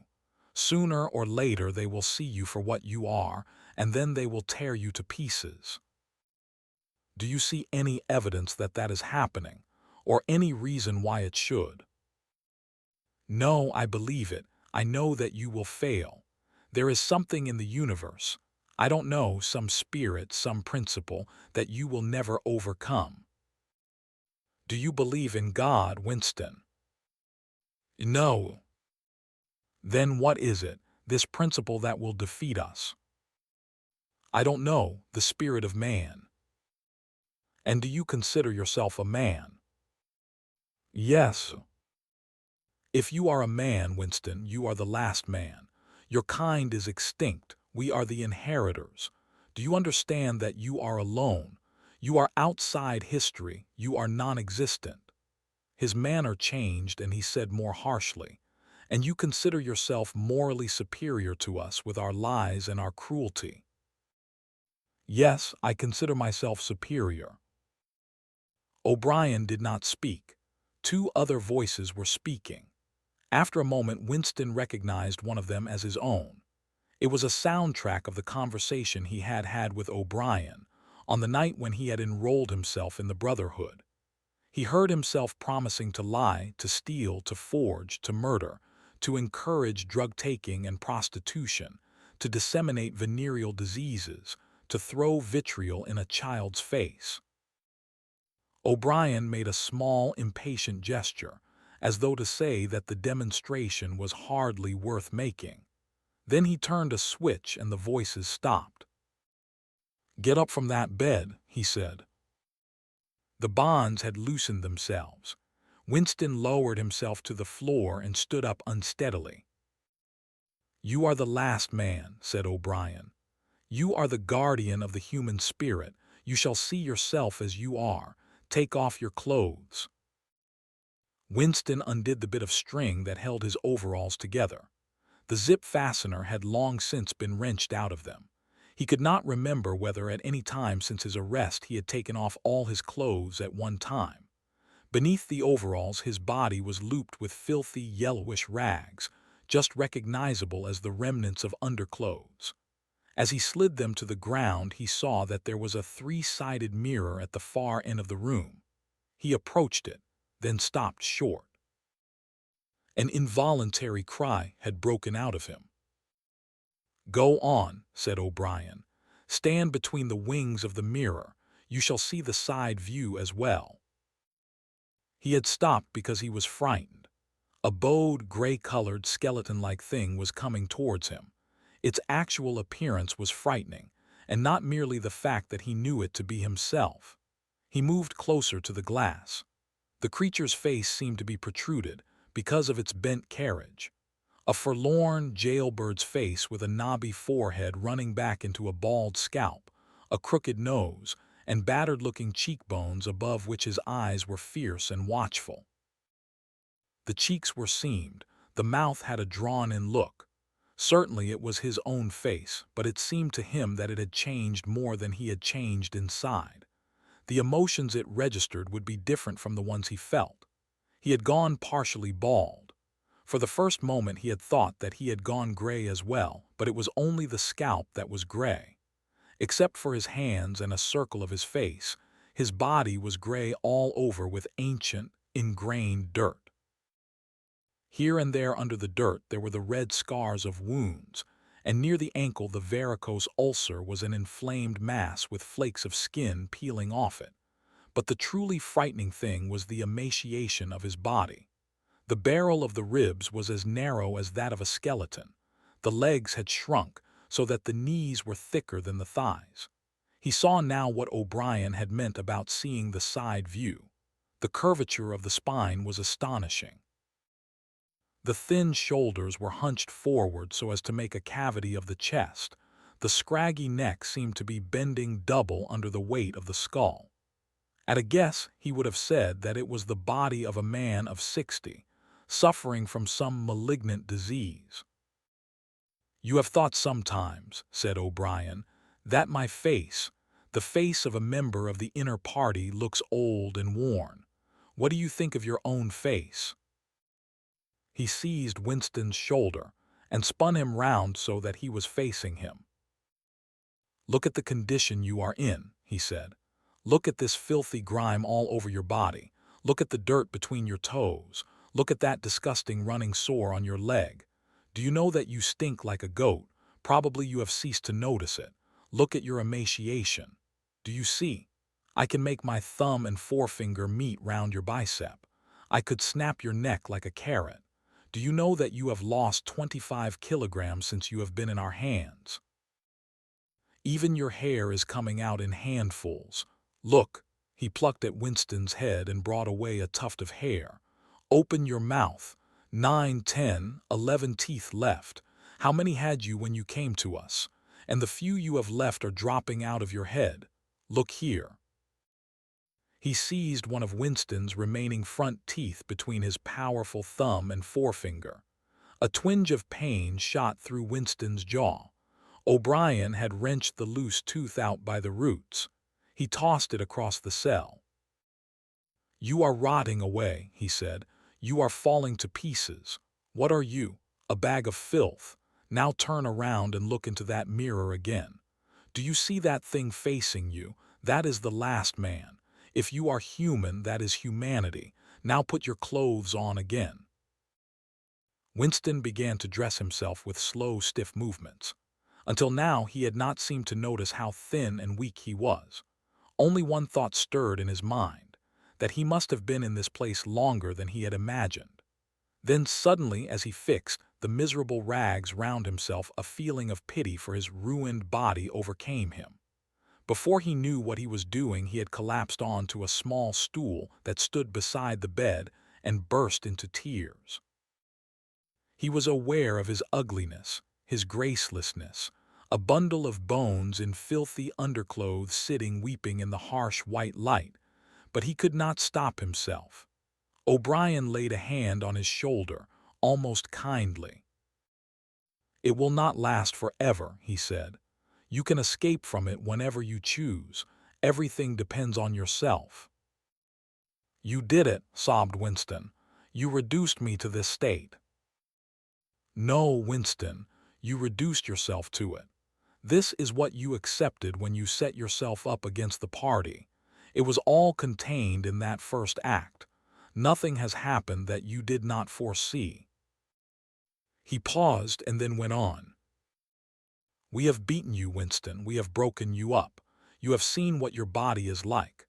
Your mind is in the same state. I do not think there can be much pride left in you. You have been kicked and flogged and insulted. You have screamed with pain. You have rolled on the floor in your own blood and vomit. You have whimpered for mercy. You have betrayed everybody and everything. Can you think of a single degradation that has not happened to you?" Winston had stopped weeping, though the tears were still oozing out of his eyes. He looked up at O'Brien. "I have not betrayed Julia," he said. O'Brien looked down at him thoughtfully. "No," he said. "No, that is perfectly true. You have not betrayed Julia." The peculiar reverence for O'Brien, which nothing seemed able to destroy, flooded Winston's heart again. How intelligent, he thought. How intelligent. Never did O'Brien fail to understand what was said to him. Anyone else on earth would have answered promptly that he had betrayed Julia. For what was there that they had not screwed out of him under the torture? He had told them everything he knew about her, her habits, her character, her past life. He had confessed in the most trivial detail everything that had happened at their meetings, all that he had said to her and she to him, their black market meals, their adulteries, their vague plottings against the party, everything. And yet, in the sense in which he intended the word, he had not betrayed her. He had not stopped loving her. His feelings towards her had remained the same. O'Brien had seen what he meant without the need for explanation. "Tell me," he said, "how soon will they shoot me?" "It might be a long time," said O'Brien. "You are a difficult case, but don't give up hope. Everyone is cured sooner or later. In the end we shall shoot you." Chapter 4. He was much better. He was growing fatter and stronger every day, if it was proper to speak of days. The white light and the humming sound were the same as ever, but the cell was a little more comfortable than the others he had been in. There was a pillow and a mattress on the plank bed, and a stool to sit on. They had given him a bath, and they allowed him to wash himself fairly frequently in a tin basin. They even gave him warm water to wash with. They had given him new underclothes and a clean suit of overalls. They had dressed his varicose ulcer with soothing ointment. They had pulled out the remnants of his teeth and given him a new set of dentures. Weeks or months must have passed. It would have been possible now to keep count of the passage of time, if he had felt any interest in doing so, since he was being fed at what appeared to be regular intervals. He was getting, he judged, 3 meals in the 24 hours. Sometimes he wondered dimly whether he was getting them by night or by day. The food was surprisingly good, with meat at every third meal. Once there was even a packet of cigarettes. He had no matches, but the never-speaking guard who brought his food would give him a light. The first time he tried to smoke it made him sick, but he persevered and spun the packet out for a long time, smoking half a cigarette after each meal. They had given him a white slate with a stump of pencil tied to the corner. At first he made no use of it. Even when he was awake he was completely torpid.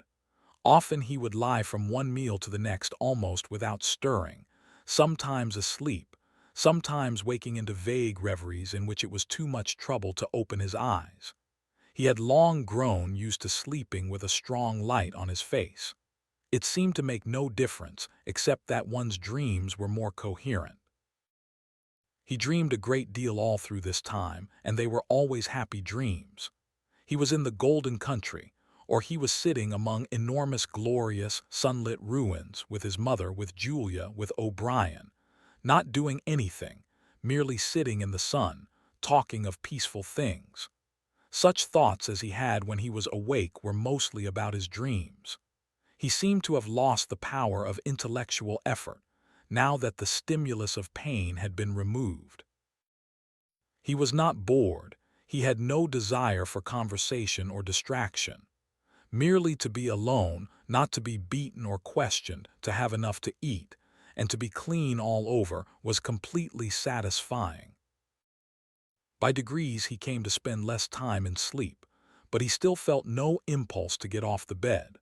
All he cared for was to lie quiet and feel the strength gathering in his body. He would finger himself here and there, trying to make sure that it was not an illusion that his muscles were growing rounder and his skin tauter. Finally, it was established beyond a doubt that he was growing fatter. His thighs were now definitely thicker than his knees. After that, reluctantly at first, he began exercising himself regularly. In a little while he could walk 3 kilometers, measured by pacing the cell, and his bowed shoulders were growing straighter. He attempted more elaborate exercises, and was astonished and humiliated to find what things he could not do. He could not move out of a walk. He could not hold his stool out at arm's length. He could not stand on one leg without falling over. He squatted down on his heels and found that with agonizing pains in thigh and calf he could just lift himself to a standing position. He lay flat on his belly and tried to lift his weight by his hands. It was hopeless. He could not raise himself a centimeter. But after a few more days, a few more meal times, even that feat was accomplished. A time came when he could do it 6 times running. He began to grow actually proud of his body, and to cherish an intermittent belief that his face also was growing back to normal. Only when he chanced to put his hand on his bald scalp did he remember the seamed, ruined face that had looked back at him out of the mirror. His mind grew more active. He sat down on the plank bed, his back against the wall and the slate on his knees, and set to work deliberately at the task of re-educating himself. He had capitulated, that was agreed. In reality, as he saw now, he had been ready to capitulate long before he had taken the decision. From the moment when he was inside the ministry of love, and yes, even during those minutes when he and Julia had stood helpless while the iron voice from the telescreen told them what to do, he had grasped the frivolity, the shallowness of his attempt to set himself up against the power of the party. He knew now that for 7 years the thought police had watched him like a beetle under a magnifying glass. There was no physical act, no word spoken aloud that they had not noticed, no train of thought that they had not been able to infer. Even the speck of whitish dust on the cover of his diary they had carefully replaced. They had played soundtracks to him, shown him photographs. Some of them were photographs of Julia and himself. Yes, even. He could not fight against the party any longer. Besides, the party was in the right. It must be so. How could the immortal, collective brain be mistaken? By what external standard could you check its judgments? Sanity was statistical. It was merely a question of learning to think as they thought. Only. The pencil felt thick and awkward in his fingers. He began to write down the thoughts that came into his head. He wrote first in large, clumsy capitals, "Freedom is slavery." Then, almost without a pause, he wrote beneath it, "2 and 2 make 5." But then there came a sort of check. His mind, as though shying away from something, seemed unable to concentrate. He knew that he knew what came next, but for the moment he could not recall it. When he did recall it, it was only by consciously reasoning out what it must be. It did not come of its own accord. He wrote, "God is power." He accepted everything. The past was alterable. The past never had been altered. Oceania was at war with Eastasia. Oceania had always been at war with Eastasia. Jones, Aronson, and Rutherford were guilty of the crimes they were charged with. He had never seen the photograph that disproved their guilt. It had never existed. He had invented it. He remembered remembering contrary things, but those were false memories, products of self-deception. How easy it all was. Only surrender, and everything else followed. It was like swimming against a current that swept you backwards however hard you struggled, and then suddenly deciding to turn round and go with the current instead of opposing it. Nothing had changed except your own attitude. The predestined thing happened in any case. He hardly knew why he had ever rebelled. Everything was easy except anything could be true. The so-called laws of nature were nonsense. The law of gravity was nonsense. "If I wished," O'Brien had said, "I could float off this floor like a soap bubble." Winston worked it out. If he thinks he floats off the floor, and if I simultaneously think I see him do it, then the thing happens. Suddenly, like a lump of submerged wreckage breaking the surface of water, the thought burst into his mind. It doesn't really happen. We imagine it. It is hallucination. He pushed the thought under instantly. The fallacy was obvious. It presupposed that somewhere or other outside oneself there was a real world where real things happened. But how could there be such a world? What knowledge have we of anything save through our own minds? All happenings are in the mind. Whatever happens in all minds truly happens. He had no difficulty in disposing of the fallacy, and he was in no danger of succumbing to it. He realized, nevertheless, that it ought never to have occurred to him. The mind should develop a blind spot whenever a dangerous thought presented itself. The process should be automatic, instinctive. CRIMESTOP, they called it in Newspeak. He set to work to exercise himself in Crime Stop. He presented himself with propositions. The party says the earth is flat. The party says that ice is heavier than water, and trained himself in not seeing or not understanding the arguments that contradicted them. It was not easy. It needed great powers of reasoning and improvisation. The arithmetical problems raised, for instance, by such a statement as 2 and 2 make 5, were beyond his intellectual grasp. It needed also a sort of athleticism of mind, an ability at one moment to make the most delicate use of logic, and at the next to be unconscious of the crudest logical errors. Stupidity was as necessary as intelligence, and as difficult to attain. All the while, with one part of his mind, he wondered how soon they would shoot him. "Everything depends on yourself," O'Brien had said, but he knew that there was no conscious act by which he could bring it nearer. It might be 10 minutes hence or 10 years. They might keep him for years in solitary confinement. They might send him to a labor camp. They might release him for a while, as they sometimes did. It was perfectly possible that before he was shot the whole drama of his arrest and interrogation would be enacted all over again. The one certain thing was that death never came at an expected moment. The tradition, the unspoken tradition, somehow you knew it, though you never heard it said, was that they shot you from behind, always in the back of the head, without warning, as you walked down a corridor from cell to cell. One day, but one day was not the right expression, just as probably it was in the middle of the night. Once he fell into a strange, blissful reverie. He was walking down the corridor, waiting for the bullet. He knew that it was coming in another moment. Everything was settled, smoothed out, reconciled. There were no more doubts, no more arguments, no more pain, no more fear. His body was healthy and strong. He walked easily, with a joy of movement and with a feeling of walking in sunlight. He was not any longer in the narrow white corridors in the Ministry of Love. He was in the enormous sunlit passage, a kilometer wide, down which he had seemed to walk in the delirium induced by drugs. He was in the golden country, following the foot track across the old rabbit-cropped pasture. He could feel the short, springy turf under his feet and the gentle sunshine on his face. At the edge of the field were the elm trees, faintly stirring, and somewhere beyond that was the stream where the dace lay in the green pools under the willows. Suddenly he started up with a shock of horror. The sweat broke out on his backbone. He had heard himself cry aloud. "Julia, Julia, Julia, my love, Julia." For a moment he had had an overwhelming hallucination of her presence. She had seemed to be not merely with him, but inside him. It was as though she had got into the texture of his skin.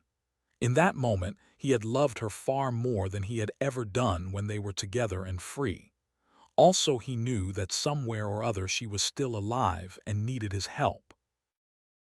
He lay back on the bed and tried to compose himself. What had he done? How many years had he added to his servitude by that moment of weakness?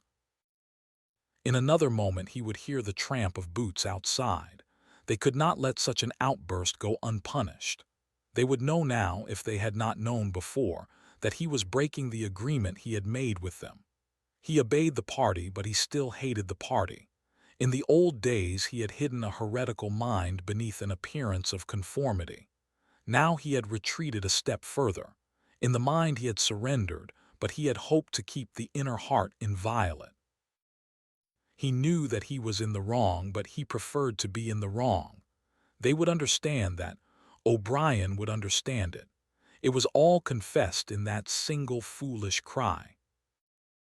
He would have to start all over again. It might take years. He ran a hand over his face, trying to familiarize himself with the new shape. There were deep furrows in the cheeks. The cheekbones felt sharp, the nose flattened. Besides, since last seeing himself in the glass, he had been given a complete new set of teeth. It was not easy to preserve inscrutability when you did not know what your face looked like. In any case, mere control of the features was not enough. For the first time he perceived that if you want to keep a secret, you must also hide it from yourself.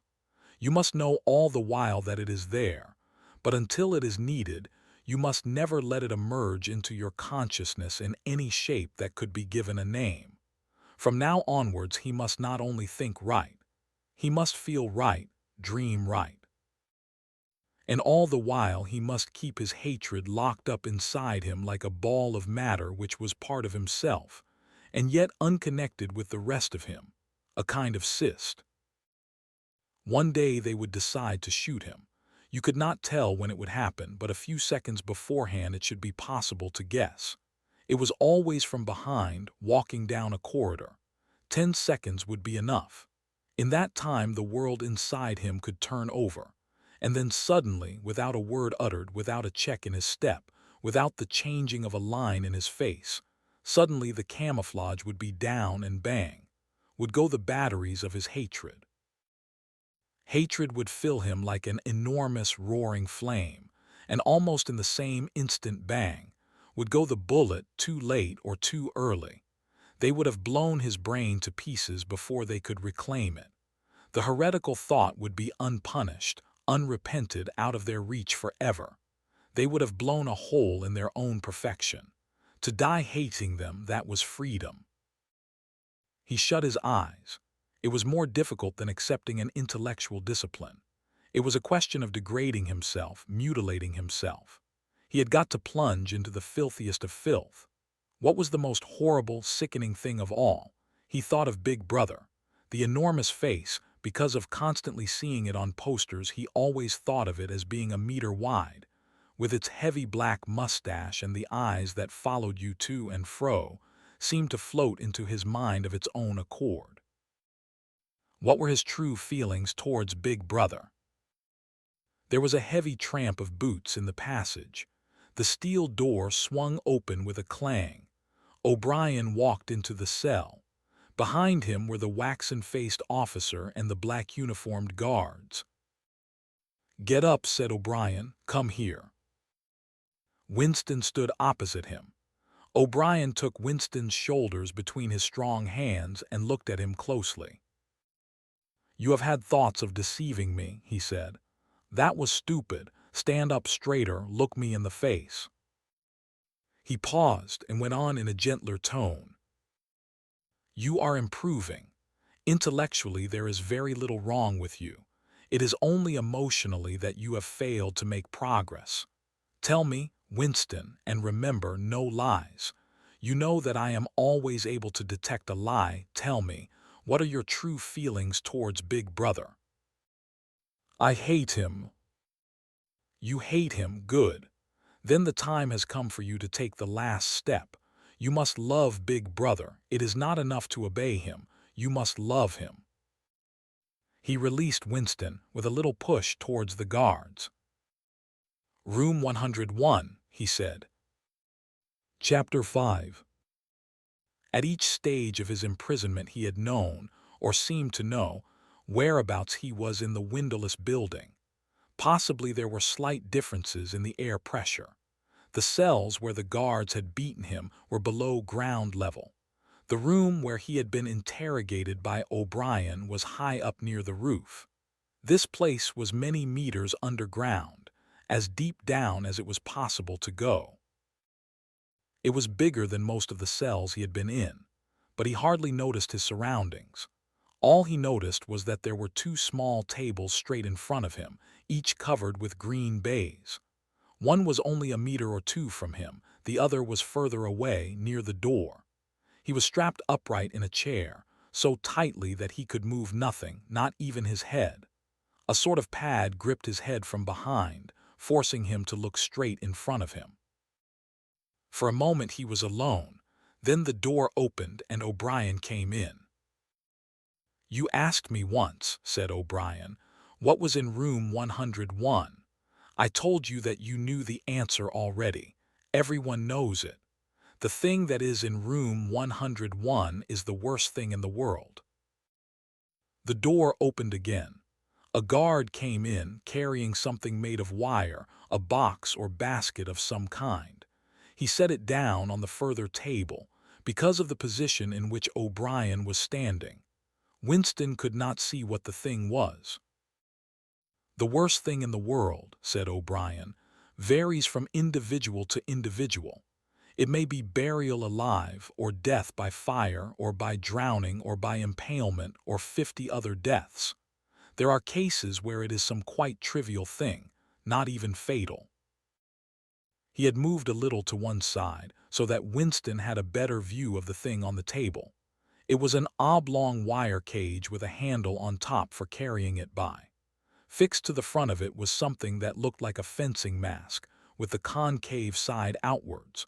Although it was 3 or 4 meters away from him, he could see that the cage was divided lengthways into 2 compartments, and that there was some kind of creature in each.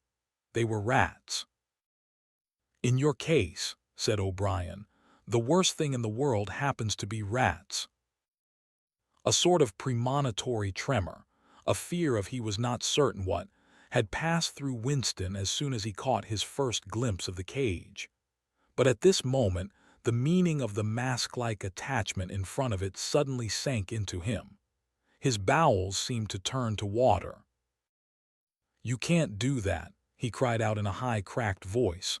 "You couldn't, you could, it's impossible." "Do you remember," said O'Brien, "the moment of panic that used to occur in your dreams? There was a wall of blackness in front of you and a roaring sound in your ears. There was something terrible on the other side of the wall.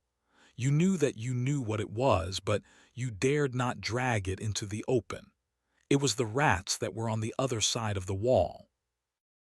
"O'Brien," said Winston, making an effort to control his voice. "You know this is not necessary. What is it that you want me to do?" O'Brien made no direct answer. When he spoke, it was in the schoolmisterish manner that he sometimes affected. He looked thoughtfully into the distance, as though he were addressing an audience somewhere behind Winston's back. "By itself," he said, "pain is not always enough.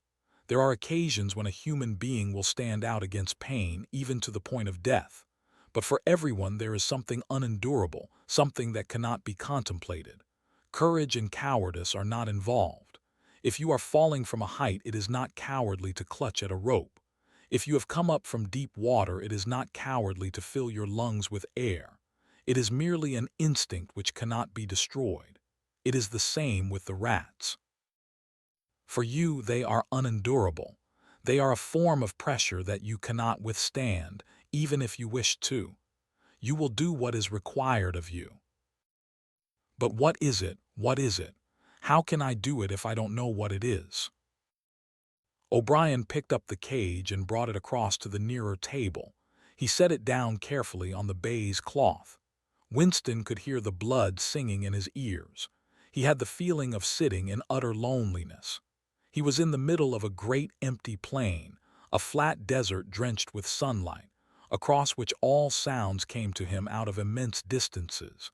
Yet the cage with the rats was not 2 meters away from him. They were enormous rats. They were at the age when a rat's muzzle grows blunt and fierce, and his fur brown instead of gray. "The rat," said O'Brien, still addressing his invisible audience, "although a rodent, is carnivorous. You are aware of that. You will have heard of the things that happen in the poor quarters of this town. In some streets a woman dare not leave her baby alone in the house, even for 5 minutes. The rats are certain to attack it. Within quite a small time they will strip it to the bones. They also attack sick or dying people. They show astonishing intelligence in knowing when a human being is helpless." There was an outburst of squeals from the cage. It seemed to reach Winston from far away. The rats were fighting. They were trying to get at each other through the partition. He heard also a deep groan of despair. That, too, seemed to come from outside himself. O'Brien picked up the cage and, as he did so, pressed something in it. There was a sharp click. Winston made a frantic effort to tear himself loose from the chair. It was hopeless. Every part of him, even his head, was held immovably. O'Brien moved the cage nearer. It was less than 1 meter from Winston's face. "I have pressed the first lever," said O'Brien. "You understand the construction of this cage. The mask will fit over your head, leaving no exit. When I press this other lever, the door of the cage will slide up. These starving brutes will shoot out of it like bullets. Have you ever seen a rat leap through the air? They will leap onto your face and bore straight into it. Sometimes they attack the eyes first. Sometimes they burrow through the cheeks and devour the tongue." The cage was nearer. It was closing in. Winston heard a succession of shrill cries which appeared to be occurring in the air above his head, but he fought furiously against his panic. To think, even with a split second left, to think was the only hope. Suddenly the foul, musty odor of the brute struck his nostrils. There was a violent convulsion of nausea inside him, and he almost lost consciousness. Everything had gone black. For an instant he was insane, a screaming animal. Yet he came out of the blackness clutching an idea. There was one and only one way to save himself. He must interpose another human being, the body of another human being, between himself and the rats. The circle of the mask was large enough now to shut out the vision of anything else. The wire door was a couple of handspans from his face. The rats knew what was coming now. One of them was leaping up and down, the other, an old scaly grandfather of the sewers, stood up with his pink hands against the bars and fiercely sniffed the air. Winston could see the whiskers and the yellow teeth. Again the black panic took hold of him. He was blind, helpless, mindless.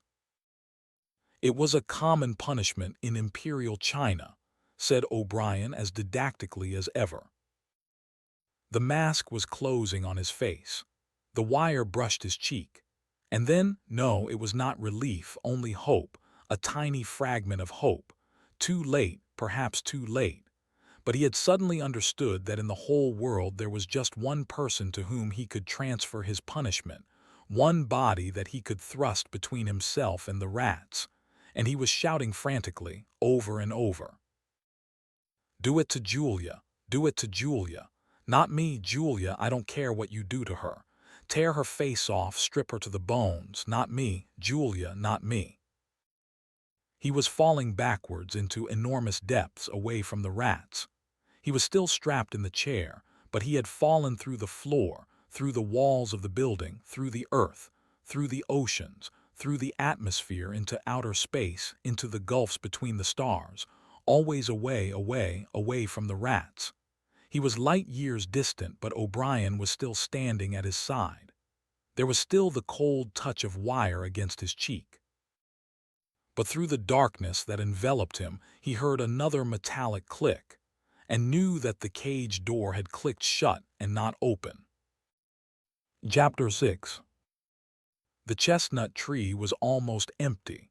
A ray of sunlight slanting through a window fell on dusty tabletops. It was the lonely hour of 15. A tinny music trickled from the telescreens. Winston sat in his usual corner, gazing into an empty glass. Now and again he glanced up at a vast face which eyed him from the opposite wall. "Big Brother is watching you," the caption said. Unbidden, a waiter came and filled his glass up with Victory gin, shaking into it a few drops from another bottle with a quill through the cork. It was saccharine flavored with cloves, the speciality of the café. Winston was listening to the telescreen. At present only music was coming out of it, but there was a possibility that at any moment there might be a special bulletin from the Ministry of Peace. The news from the African front was disquieting in the extreme. On and off he had been worrying about it all day. A Eurasian army, Oceania, was at war with Eurasia. Oceania had always been at war with Eurasia, was moving southward at terrifying speed. The midday bulletin had not mentioned any definite area, but it was probable that already the mouth of the Congo was a battlefield. Brazzaville and Leopoldville were in danger. One did not have to look at the map to see what it meant. It was not merely a question of losing Central Africa. For the first time in the whole war, the territory of Oceania itself was menaced. A violent emotion, not fear exactly, but a sort of undifferentiated excitement, flared up in him, then faded again. He stopped thinking about the war. In these days he could never fix his mind on any one subject for more than a few moments at a time. He picked up his glass and drained it at a gulp. As always, the gin made him shudder and even retch slightly. The stuff was horrible. The cloves and saccharin, themselves disgusting enough in their sickly way, could not disguise the flat, oily smell.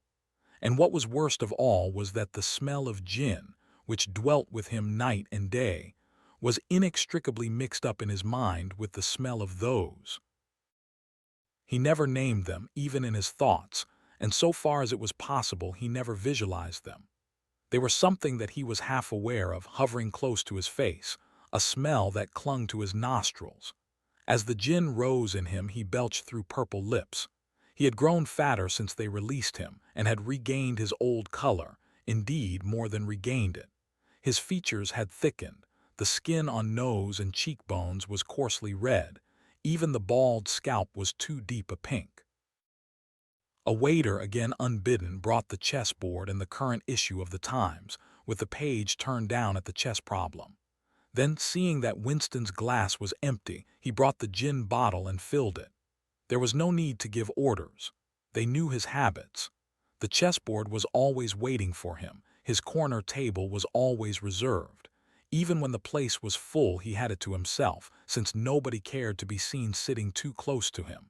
He never even bothered to count his drinks. At irregular intervals they presented him with a dirty slip of paper which they said was the bill, but he had the impression that they always undercharged him. It would have made no difference if it had been the other way about. He had always plenty of money nowadays.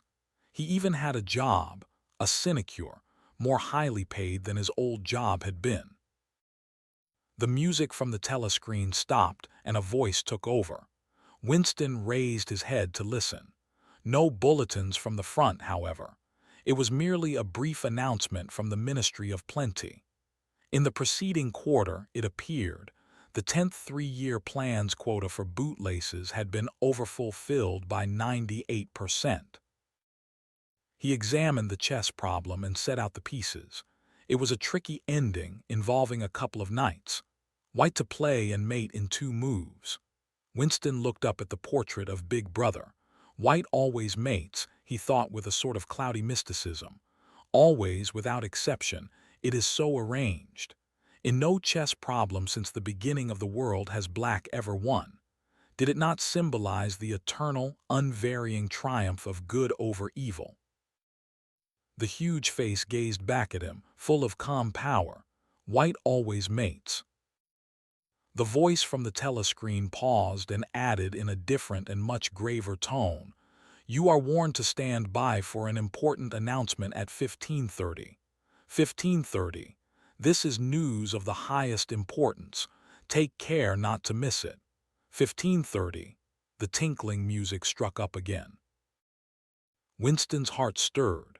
That was the bulletin from the front. Instinct told him that it was bad news that was coming. All day, with little spurts of excitement, the thought of a smashing defeat in Africa had been in and out of his mind. He seemed actually to see the Eurasian army swarming across the never-broken frontier and pouring down into the tip of Africa like a column of ants. Why had it not been possible to outflank them in some way? The outline of the West African coast stood out vividly in his mind. He picked up the white knight and moved it across the board. There was the proper spot. Even while he saw the black horde racing southward, he saw another force, mysteriously assembled, suddenly planted in their rear, cutting their communications by land and sea. He felt that by willing it he was bringing that other force into existence. But it was necessary to act quickly. If they could get control of the whole of Africa, if they had airfields and submarine bases at the Cape, it would cut Oceania in 2. It might mean anything: defeat, breakdown, the redivision of the world, the destruction of the party. He drew a deep breath. An extraordinary medley of feeling.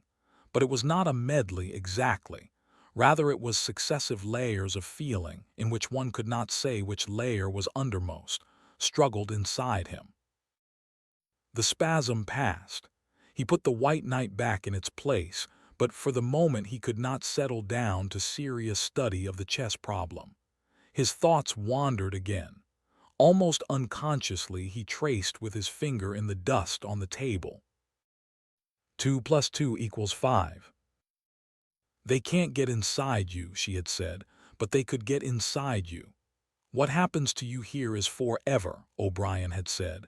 That was a true word. There were things, your own acts, from which you could never recover.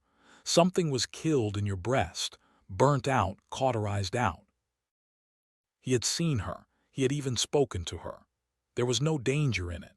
He knew as though instinctively that they now took almost no interest in his doings. He could have arranged to meet her a second time if either of them had wanted to. Actually, it was by chance that they had met.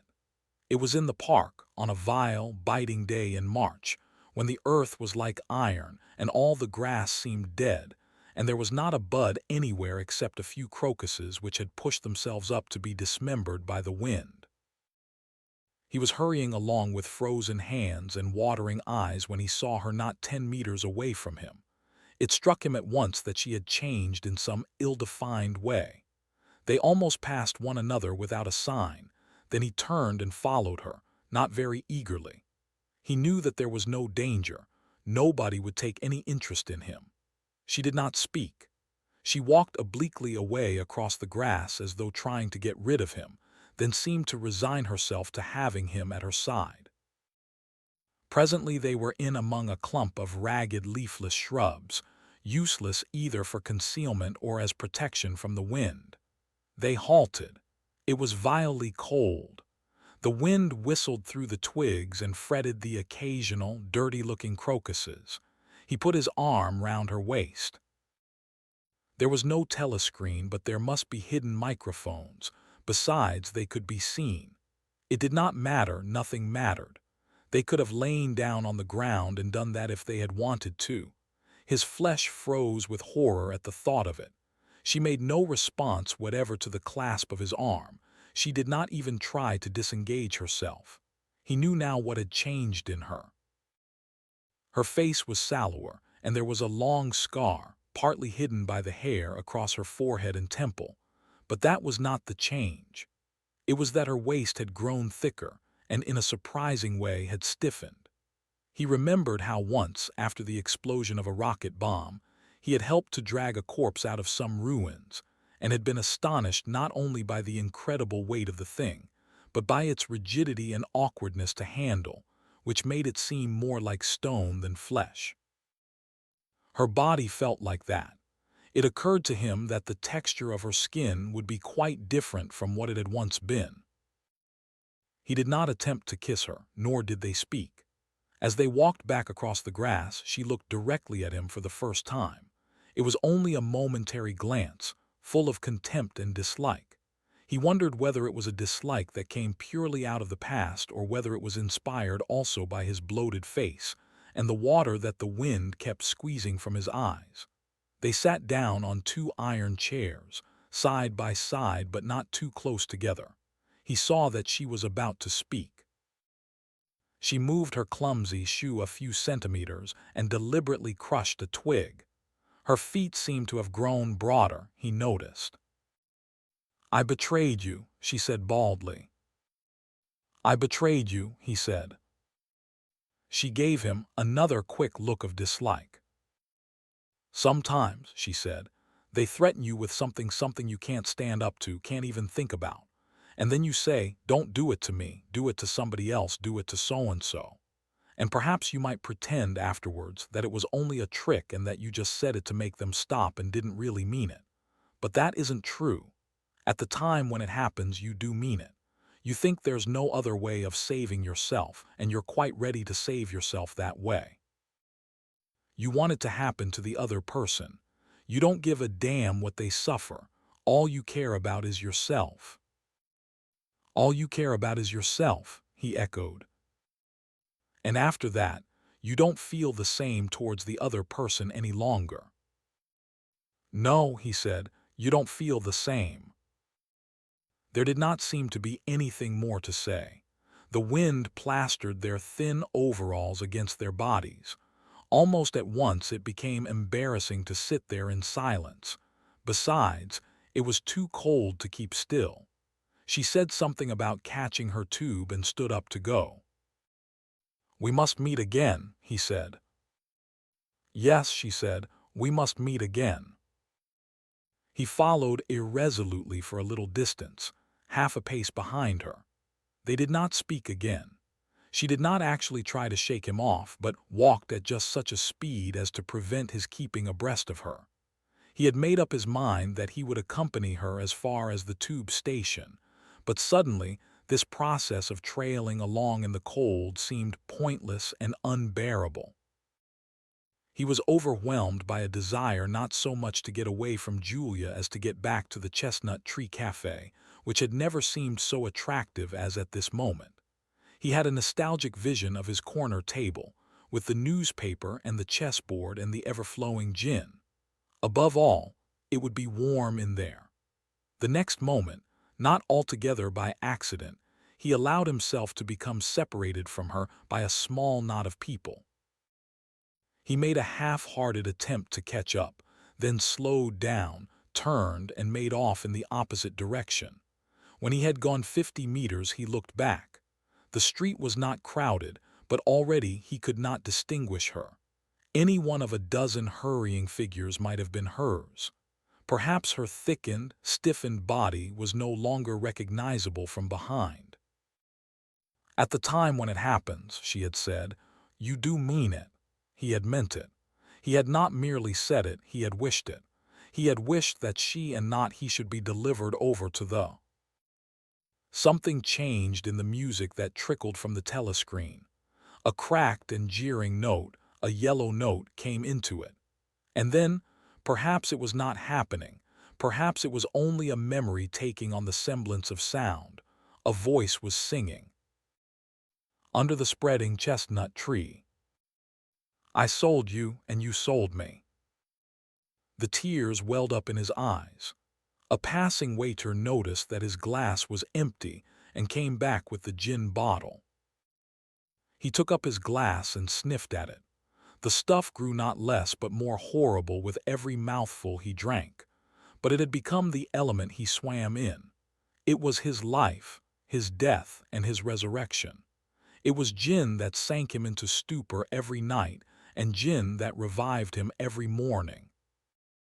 When he woke, seldom before 1100, with gummed-up eyelids and fiery mouth and a back that seemed to be broken, it would have been impossible even to rise from the horizontal if it had not been for the bottle and teacup placed beside the bed overnight. Through the midday hours he sat with glazed face, the bottle handy, listening to the telescreen.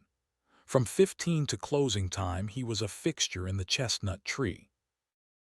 No one cared what he did any longer, no whistle woke him, no telescreen admonished him.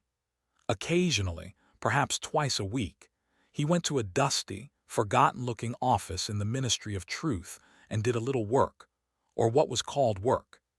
He had been appointed to a subcommittee of a subcommittee which had sprouted from one of the innumerable committees dealing with minor difficulties that arose in the compilation of the 11th edition of the Newspeak Dictionary.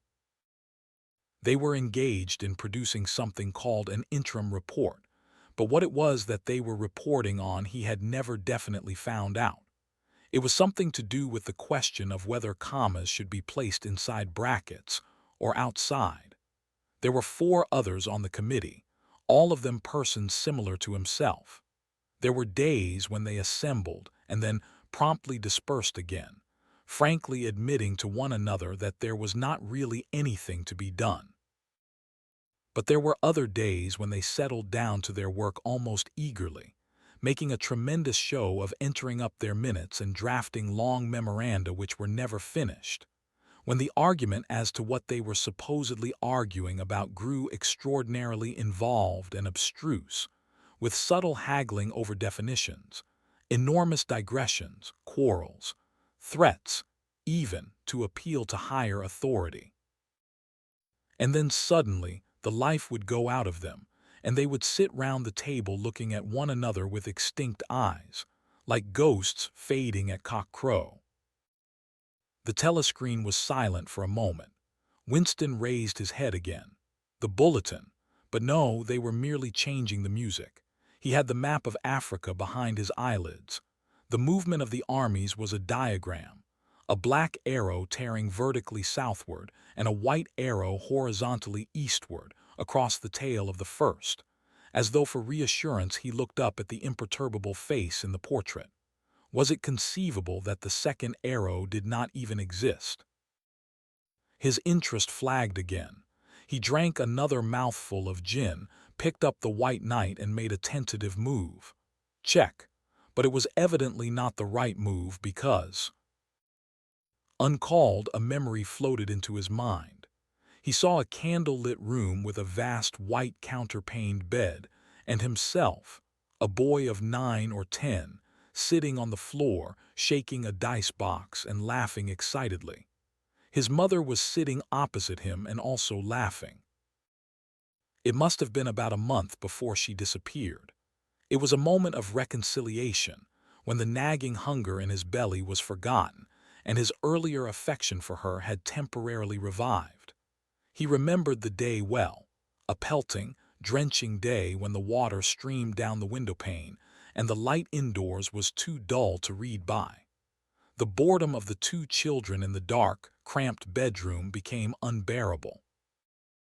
Winston whined and grizzled, made futile demands for food, fretted about the room, pulling everything out of place and kicking the wainscoting until the neighbors banged on the wall, while the younger child wailed intermittently.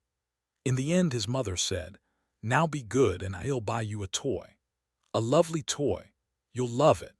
And then she had gone out in the rain to a little general shop which was still sporadically open nearby, and came back with a cardboard box containing an outfit of snakes and ladders.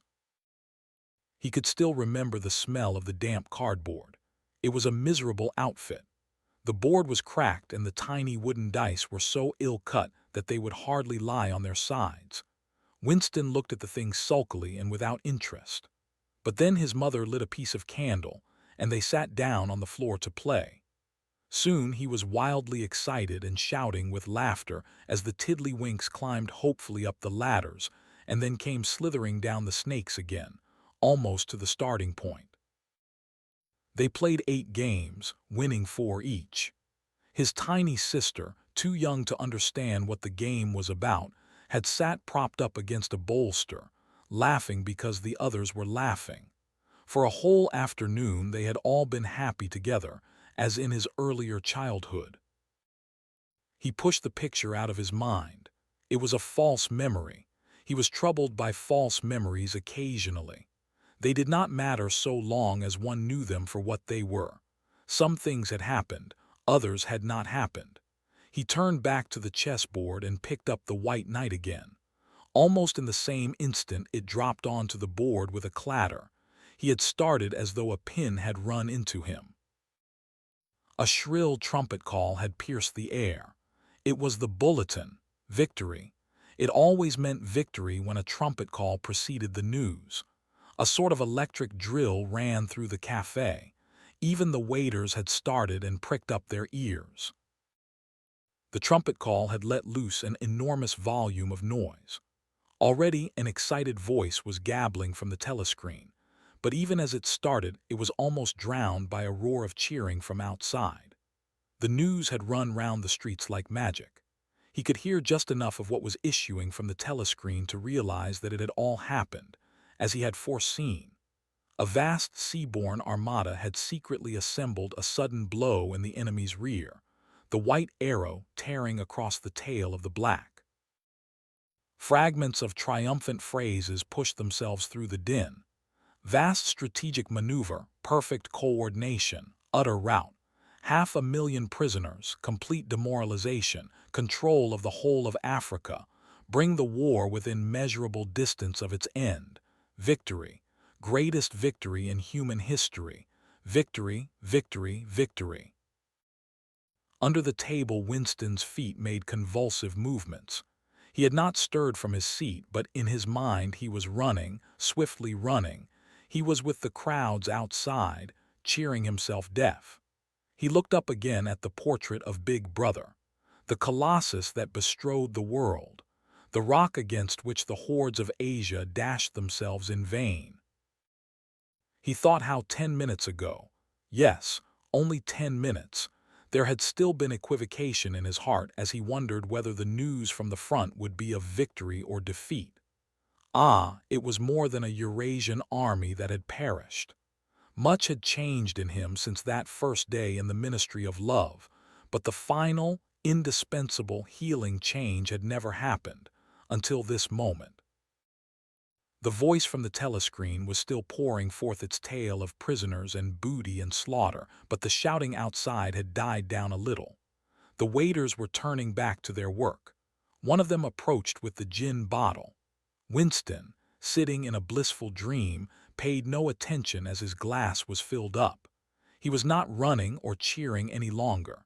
He was back in the ministry of love with everything forgiven, his soul white as snow.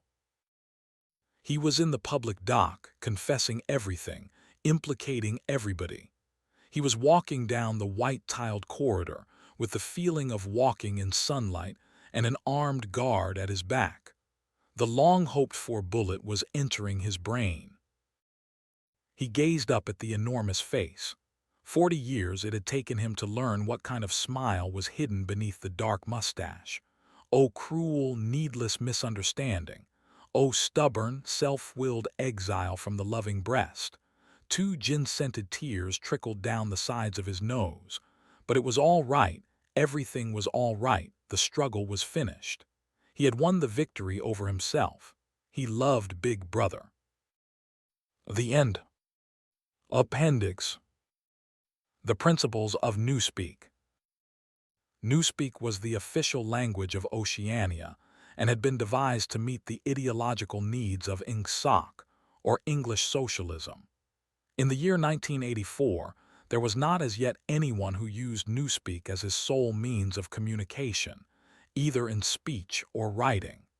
The leading articles in the Times were written in it, but this was a tour de force which could only be carried out by a specialist. It was expected that Newspeak would have finally superseded Oldspeak, or Standard English, as we should call it, by about the year 2050. Meanwhile, it gained ground steadily, all party members tending to use Newspeak words and grammatical constructions more and more in their everyday speech. The version in use in 1984 and embodied in the 9th and 10th editions of the Newspeak Dictionary was a provisional one, and contained many superfluous words and archaic formations which were due to be suppressed later. It is with the final, perfected version, as embodied in the 11th edition of the dictionary, that we are concerned here. The purpose of Newspeak was not only to provide a medium of expression for the worldview and mental habits proper to the devotees of Ingsoc, but to make all other modes of thought impossible. It was intended that, when Newspeak had been adopted once and for all and Oldspeak forgotten, a heretical thought, that is, a thought diverging from the principles of Ingsoc, should be literally unthinkable, at least so far as thought is dependent on words. Its vocabulary was so constructed as to give exact and often very subtle expression to every meaning that a party member could properly wish to express, while excluding all other meanings, and also the possibility of arriving at them by indirect methods. This was done partly by the invention of new words, but chiefly by eliminating undesirable words and by stripping such words as remained of unorthodox meanings, and so far as possible of all secondary meanings whatever. To give a single example, the word free still existed in Newspeak, but it could only be used in such statements as "this dog is free from lice," or "this field is free from weeds." It could not be used in its old sense of politically free or intellectually free, since political and intellectual freedom no longer existed even as concepts, and were therefore of necessity nameless. Quite apart from the suppression of definitely heretical words, reduction of vocabulary was regarded as an end in itself, and no word that could be dispensed with was allowed to survive. Newspeak was designed not to extend, but to diminish the range of thought, and this purpose was indirectly assisted by cutting the choice of words down to a minimum. Newspeak was founded on the English language as we now know it, though many Newspeak sentences, even when not containing newly created words, would be barely intelligible to an English speaker of our own day. Newspeak words were divided into 3 distinct classes, known as the vocabulary, the B vocabulary, also called compound words, and the C vocabulary. It will be simpler to discuss each class separately, but the grammatical peculiarities of the language can be dealt with in the section devoted to the vocabulary, since the same rules held good for all 3 categories. The vocabulary. The vocabulary consisted of the words needed for the business of everyday life, for such things as eating, drinking, working, putting on one's clothes, going up and down stairs, riding in vehicles, gardening, cooking, and the like. It was composed almost entirely of words that we already possess, words like hit, run, dog, tree, sugar, house, field. But in comparison with the present-day English vocabulary, their number was extremely small, while their meanings were far more rigidly defined. All ambiguities and shades of meaning had been purged out of them. So far as it could be achieved, A newspeak word of this class was simply a staccato sound expressing one clearly understood concept. It would have been quite impossible to use the vocabulary for literary purposes or for political or philosophical discussion. It was intended only to express simple, purposive thoughts, usually involving concrete objects or physical actions. The grammar of Newspeak had two outstanding peculiarities. The first of these was an almost complete interchangeability between different parts of speech. Any word in the language, in principle, this applied even to very abstract words such as if or when, could be used either as verb, noun, adjective, or adverb. Between the verb and the noun form, when they were of the same root, there was never any variation, this rule of itself involving the destruction of many archaic forms. The word thought, for example, did not exist in Newspeak. Its place was taken by think, which did duty for both noun and verb. No etymological principle was followed here. In some cases, it was the original noun that was chosen for retention, in other cases the verb. Even where a noun and verb of kindred meaning were not etymologically connected, one or other of them was frequently suppressed. There was, for example, no such word as cut, its meaning being sufficiently covered by the noun-verb knife. Adjectives were formed by adding the suffix ful to the noun verb, and adverbs by adding y's. Thus, for example, speedful meant rapid and speedwisc meant quickly. Certain of our present-day adjectives, such as good, strong, big, black, soft, were retained, but their total number was very small. There was little need for them, since almost any adjectival meaning could be arrived at by adding ful to a noun verb. None of the now existing adverbs was retained, except for a very few already ending in y's. The y's termination was invariable. The word well, for example, was replaced by goodwisc. In addition, any word, this again applied in principle to every word in the language, could be negatived by adding the affix un, or could be strengthened by the affix plus, or, for still greater emphasis, double. Thus, for example, uncold meant warm, while pluscold and doublepluscold meant, respectively, very cold and superlatively cold.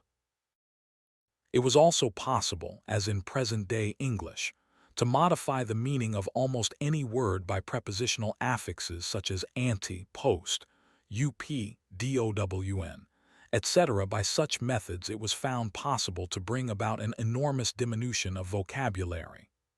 Given, for instance, the word good, there was no need for such a word as bad, since the required meaning was equally well, indeed better, expressed by ungood.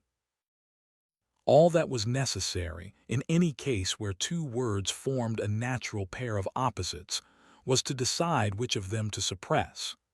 Dark, for example, could be replaced by unlight, or light by undark, according to preference. The second distinguishing mark of Newspeak grammar was its regularity. Subject to a few exceptions which are mentioned below, all inflections followed the same rules. Thus, in all verbs the preterite and the past participle were the same and ended in ed. The preterite of steal was stealed, the preterite of think was thinked, and so on throughout the language, all such forms as swam, gave, brought, spoke, taken, etc. being abolished. All plurals were made by adding s or es as the case might be. The plurals of man, ox, life, were mans, oxes, lifes. Comparison of adjectives was invariably made by adding est, good, gooder, goodest, irregular forms, and the most formation being suppressed. The only classes of words that were still allowed to inflect irregularly were the pronouns, the relatives, the demonstrative adjectives, and the auxiliary verbs. All of these followed their ancient usage, except that whom had been scrapped as unnecessary, and the shall, should tenses had been dropped, all their uses being covered by will and would. There were also certain irregularities in word formation arising out of the need for rapid and easy speech. A word which was difficult to utter or was liable to be incorrectly heard was held to be ipso facto a bad word. Occasionally, therefore, for the sake of euphony, extra letters were inserted into a word or an archaic formation was retained. But this need made itself felt chiefly in connection with the B vocabulary. Why so great an importance was attached to ease of pronunciation will be made clear later in this essay. The B vocabulary. The B vocabulary consisted of words which had been deliberately constructed for political purposes. Words, that is to say, which not only had in every case a political implication, but were intended to impose a desirable mental attitude upon the person using them. Without a full understanding of the principles of Ingsoc, it was difficult to use these words correctly. In some cases, they could be translated into Old Speak, or even into words taken from the vocabulary, but this usually demanded a long paraphrase and always involved the loss of certain overtones. The B words were a sort of verbal shorthand, often packing whole ranges of ideas into a few syllables, and at the same time more accurate and forcible than ordinary language. The B words were in all cases compound words. Compound words such as speakwrite were of course to be found in the vocabulary, but these were merely convenient abbreviations and had no special ideological color. They consisted of two or more words or portions of words, welded together in an easily pronounceable form. The resulting amalgam was always a noun-verb, and inflected according to the ordinary rules. To take a single example, the word goodthink, meaning very roughly orthodoxy, or if one chose to regard it as a verb, to think in an orthodox manner. This inflected as follows: noun-verb goodthink, past tense and past participle goodthink, present participle good thinking, adjective goodthink, adverb goodthink, verbal noun goodthink. The B words were not constructed on any etymological plan. The words of which they were made up could be any parts of speech, and could be placed in any order and mutilated in any way which made them easy to pronounce while indicating their derivation. In the word crime, thought crime, for instance, the think came second, whereas in thinkpol, thought police, it came first, and in the latter word police had lost its second syllable. Because of the great difficulty in securing euphony, irregular formations were commoner in the B vocabulary than in the vocabulary. For example, the adjective forms of minitru, minipax, and miniluv were, respectively, minitrutHful, minipscful, and minilovly, simply because truful, paxful, and loveful were slightly awkward to pronounce. In principle, however, all B words could inflect, and all inflected in exactly the same way. Some of the B words had highly subtilized meanings, barely intelligible to anyone who had not mastered the language as a whole. Consider, for example, such a typical sentence from a Times leading article as OLDTNKRS, UNBLLYFEL, INGSOC. The shortest rendering that one could make of this in Old Speak would be: those whose ideas were formed before the Revolution cannot have a full emotional understanding of the principles of English socialism. But this is not an adequate translation. To begin with, in order to grasp the full meaning of the Newspeak sentence quoted above, one would have to have a clear idea of what is meant by INGSOC. And in addition, only a person thoroughly grounded in Ingsoc could appreciate the full force of the word BLLYFEL, which implied a blind, enthusiastic acceptance difficult to imagine today, or of the word OLDTHINK, which was inextricably mixed up with the idea of wickedness and decadence. But the special function of certain newspeak words, of which oldthink was one, was not so much to express meanings as to destroy them. These words, necessarily few in number, had had their meanings extended until they contained within themselves whole batteries of words which, as they were sufficiently covered by a single comprehensive term, could now be scrapped and forgotten. The greatest difficulty facing the compilers of the Newspeak Dictionary was not to invent new words, but having invented them to make sure what they meant. To make sure, that is to say, what ranges of words they canceled by their existence. As we have already seen in the case of the word free, words which had once borne a heretical meaning were sometimes retained for the sake of convenience, but only with the undesirable meanings purged out of them. Countless other words such as honor, justice, morality, internationalism, democracy, science, and religion had simply ceased to exist. A few blanket words covered them, and in covering them, abolished them. All words grouping themselves round the concepts of liberty and equality, for instance, were contained in the single word crimethink, while all words grouping themselves round the concepts of objectivity and rationalism were contained in the single word oldthink. Greater precision would have been dangerous. What was required in a party member was an outlook similar to that of the ancient Hebrew who knew, without knowing much else, that all nations other than his own worshipped false gods. He did not need to know that these gods were called Baal, Osiris, Moloch, Ashtaroth, and the like. Probably the less he knew about them, the better for his orthodoxy. He knew Jehovah and the commandments of Jehovah. He knew, therefore, that all gods with other names or other attributes were false gods.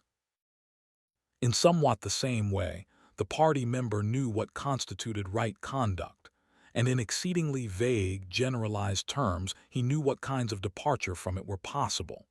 His sexual life, for example, was entirely regulated by the two newspeak words sexcrime, sexual immorality, and goodsex, chastity. Sexcrime covered all sexual misdeeds whatever. It covered fornication, adultery, homosexuality, and other perversions, and in addition normal intercourse practiced for its own sake. There was no need to enumerate them separately, since they were all equally culpable and, in principle, all punishable by death. In the C vocabulary, which consisted of scientific and technical words, it might be necessary to give specialized names to certain sexual aberrations, but the ordinary citizen had no need of them.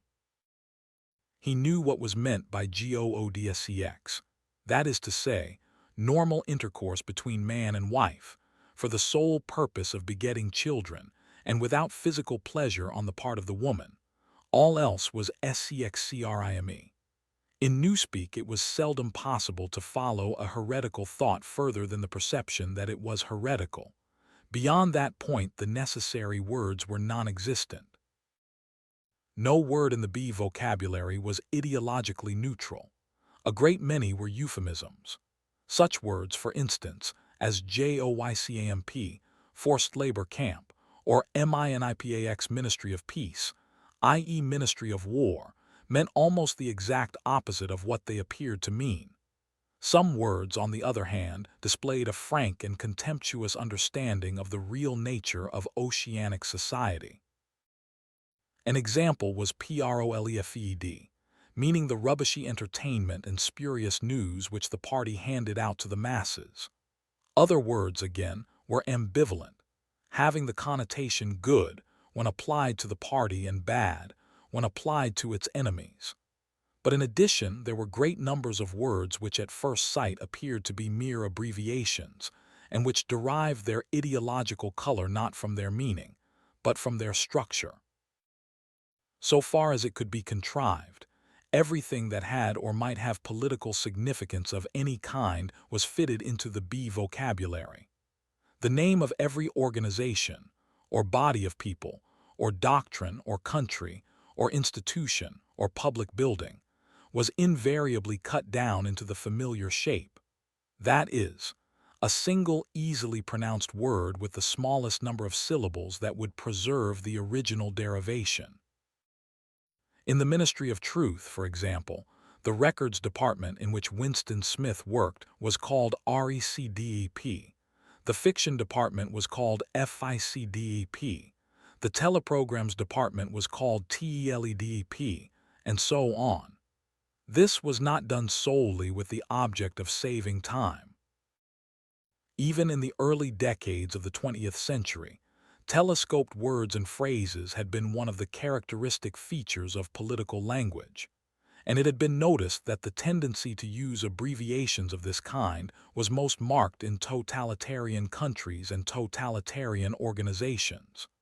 Examples were such words as Nazi, Gestapo, Comintern, INPRECORR, agitprop.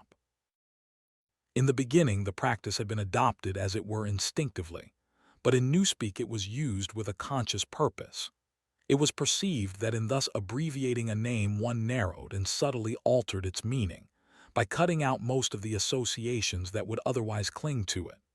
The words Communist International, for instance, call up a composite picture of universal human brotherhood, red flags, barricades, Karl Marx, and the Paris Commune.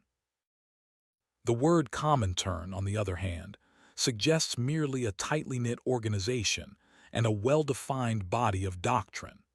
It refers to something almost as easily recognized and as limited in purpose as a chair or a table. Comintern is a word that can be uttered almost without taking thought, whereas Communist International is a phrase over which one is obliged to linger at least momentarily. In the same way, the associations called up by a word like MINITRUE are fewer and more controllable than those called up by Ministry of Truth. This accounted not only for the habit of abbreviating whenever possible, but also for the almost exaggerated care that was taken to make every word easily pronounceable. In Newspeak, euphony outweighed every consideration other than exactitude of meaning. Regularity of grammar was always sacrificed to it when it seemed necessary, and rightly so, since what was required, above all for political purposes, was short-clipped words of unmistakable meaning which could be uttered rapidly, and which roused the minimum of echoes in the speaker's mind. The words of the B vocabulary even gained in force from the fact that nearly all of them were very much alike. Almost invariably these words, GOODTHINK, MINIPAX, PROLFED, SEXCRIME, JOYCAMP, INGSOC, BELLYFEL, THINKPOL, and countless others, were words of 2 or 3 syllables, with the stress distributed equally between the first syllable and the last.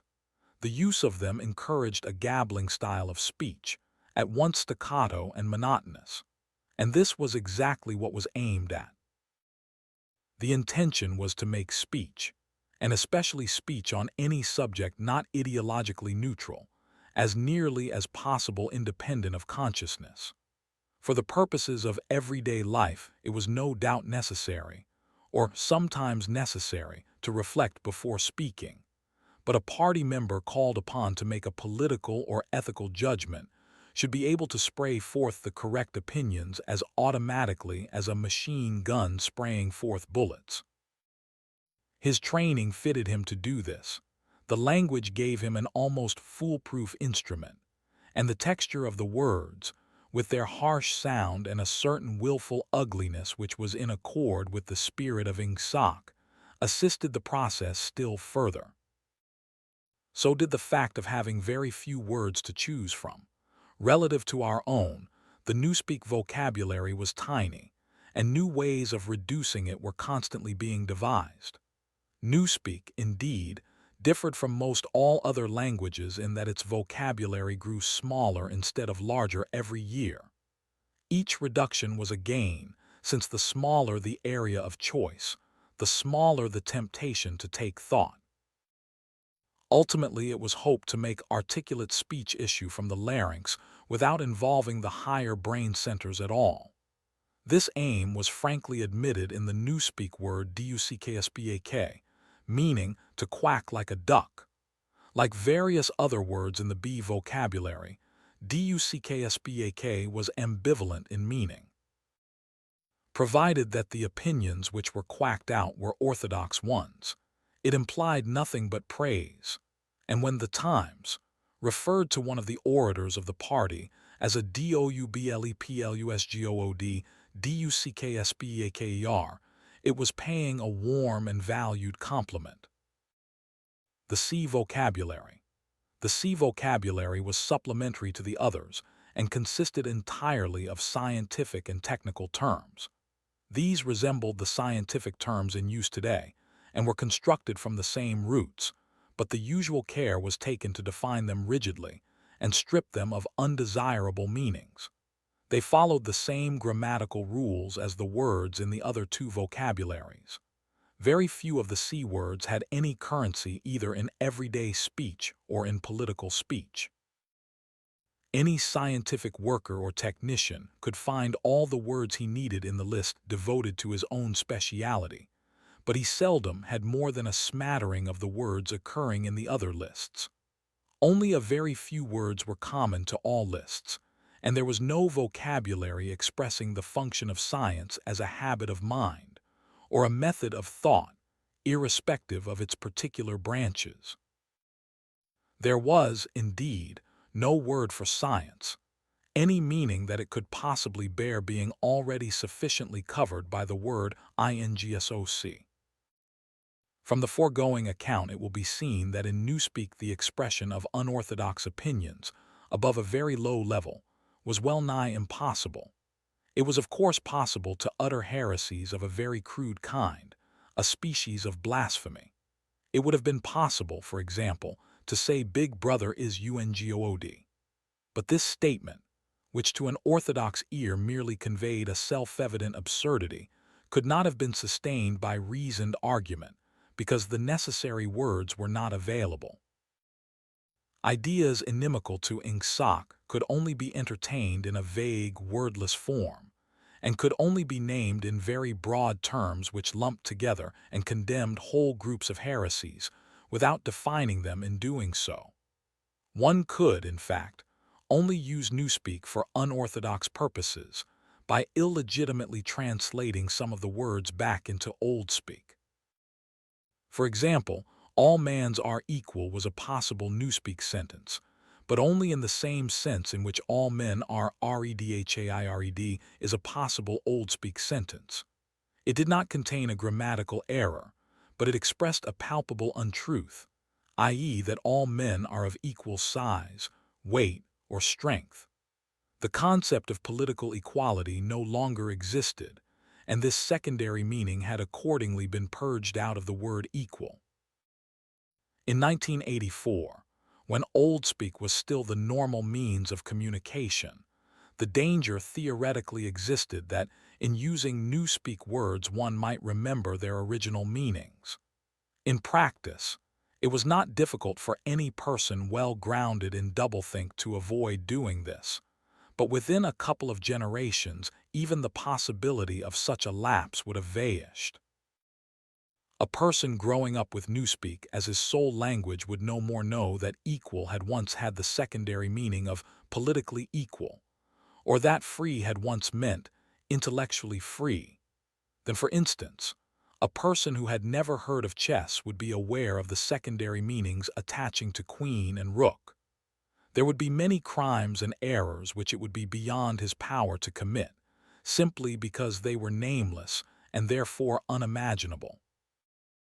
And it was to be foreseen that, with the passage of time, the distinguishing characteristics of Newspeak would become more and more pronounced, its words growing fewer and fewer, their meanings more and more rigid, and the chance of putting them to improper uses always diminishing. When Oldspeak had been once and for all superseded, the last link with the past would have been severed.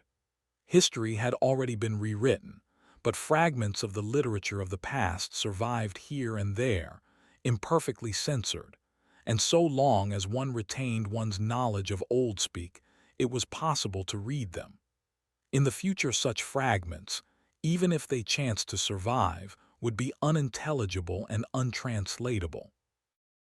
It was impossible to translate any passage of Oldspeak into Newspeak unless it either referred to some technical process or some very simple everyday action, or was already orthodox. GoodthnKful would be the Newspeak expression in tendency. In practice, this meant that no book written before approximately 1960 could be translated as a whole. Pre-revolutionary literature could only be subjected to ideological translation, that is, alteration in sense as well as language. Take, for example, the well-known passage from the Declaration of Independence. We hold these truths to be self-evident, that all men are created equal, that they are endowed by their Creator with certain inalienable rights, that among these are life, liberty, and the pursuit of happiness, that to secure these rights, governments are instituted among men, deriving their powers from the consent of the governed, that whenever any form of government becomes destructive of those ends, it is the right of the people to alter or abolish it, and to institute new government. It would have been quite impossible to render this into Newspeak while keeping to the sense of the original. The nearest one could come to doing so would be to swallow the whole passage up in the single word crimethink. A full translation could only be an ideological translation, whereby Jefferson's words would be changed into a panegyric on absolute government. A good deal of the literature of the past was, indeed, already being transformed in this way. Considerations of prestige made it desirable to preserve the memory of certain historical figures, while at the same time bringing their achievements into line with the philosophy of Ing Soc. Various writers, such as Shakespeare, Milton, Swift, Byron, Dickens, and some others, were therefore in process of translation. When the task had been completed, their original writings, with all else that survived of the literature of the past, would be destroyed. These translations were a slow and difficult business, and it was not expected that they would be finished before the first or second decade of the 21st century. There were also large quantities of merely utilitarian literature, indispensable technical manuals, and the like, that had to be treated in the same way.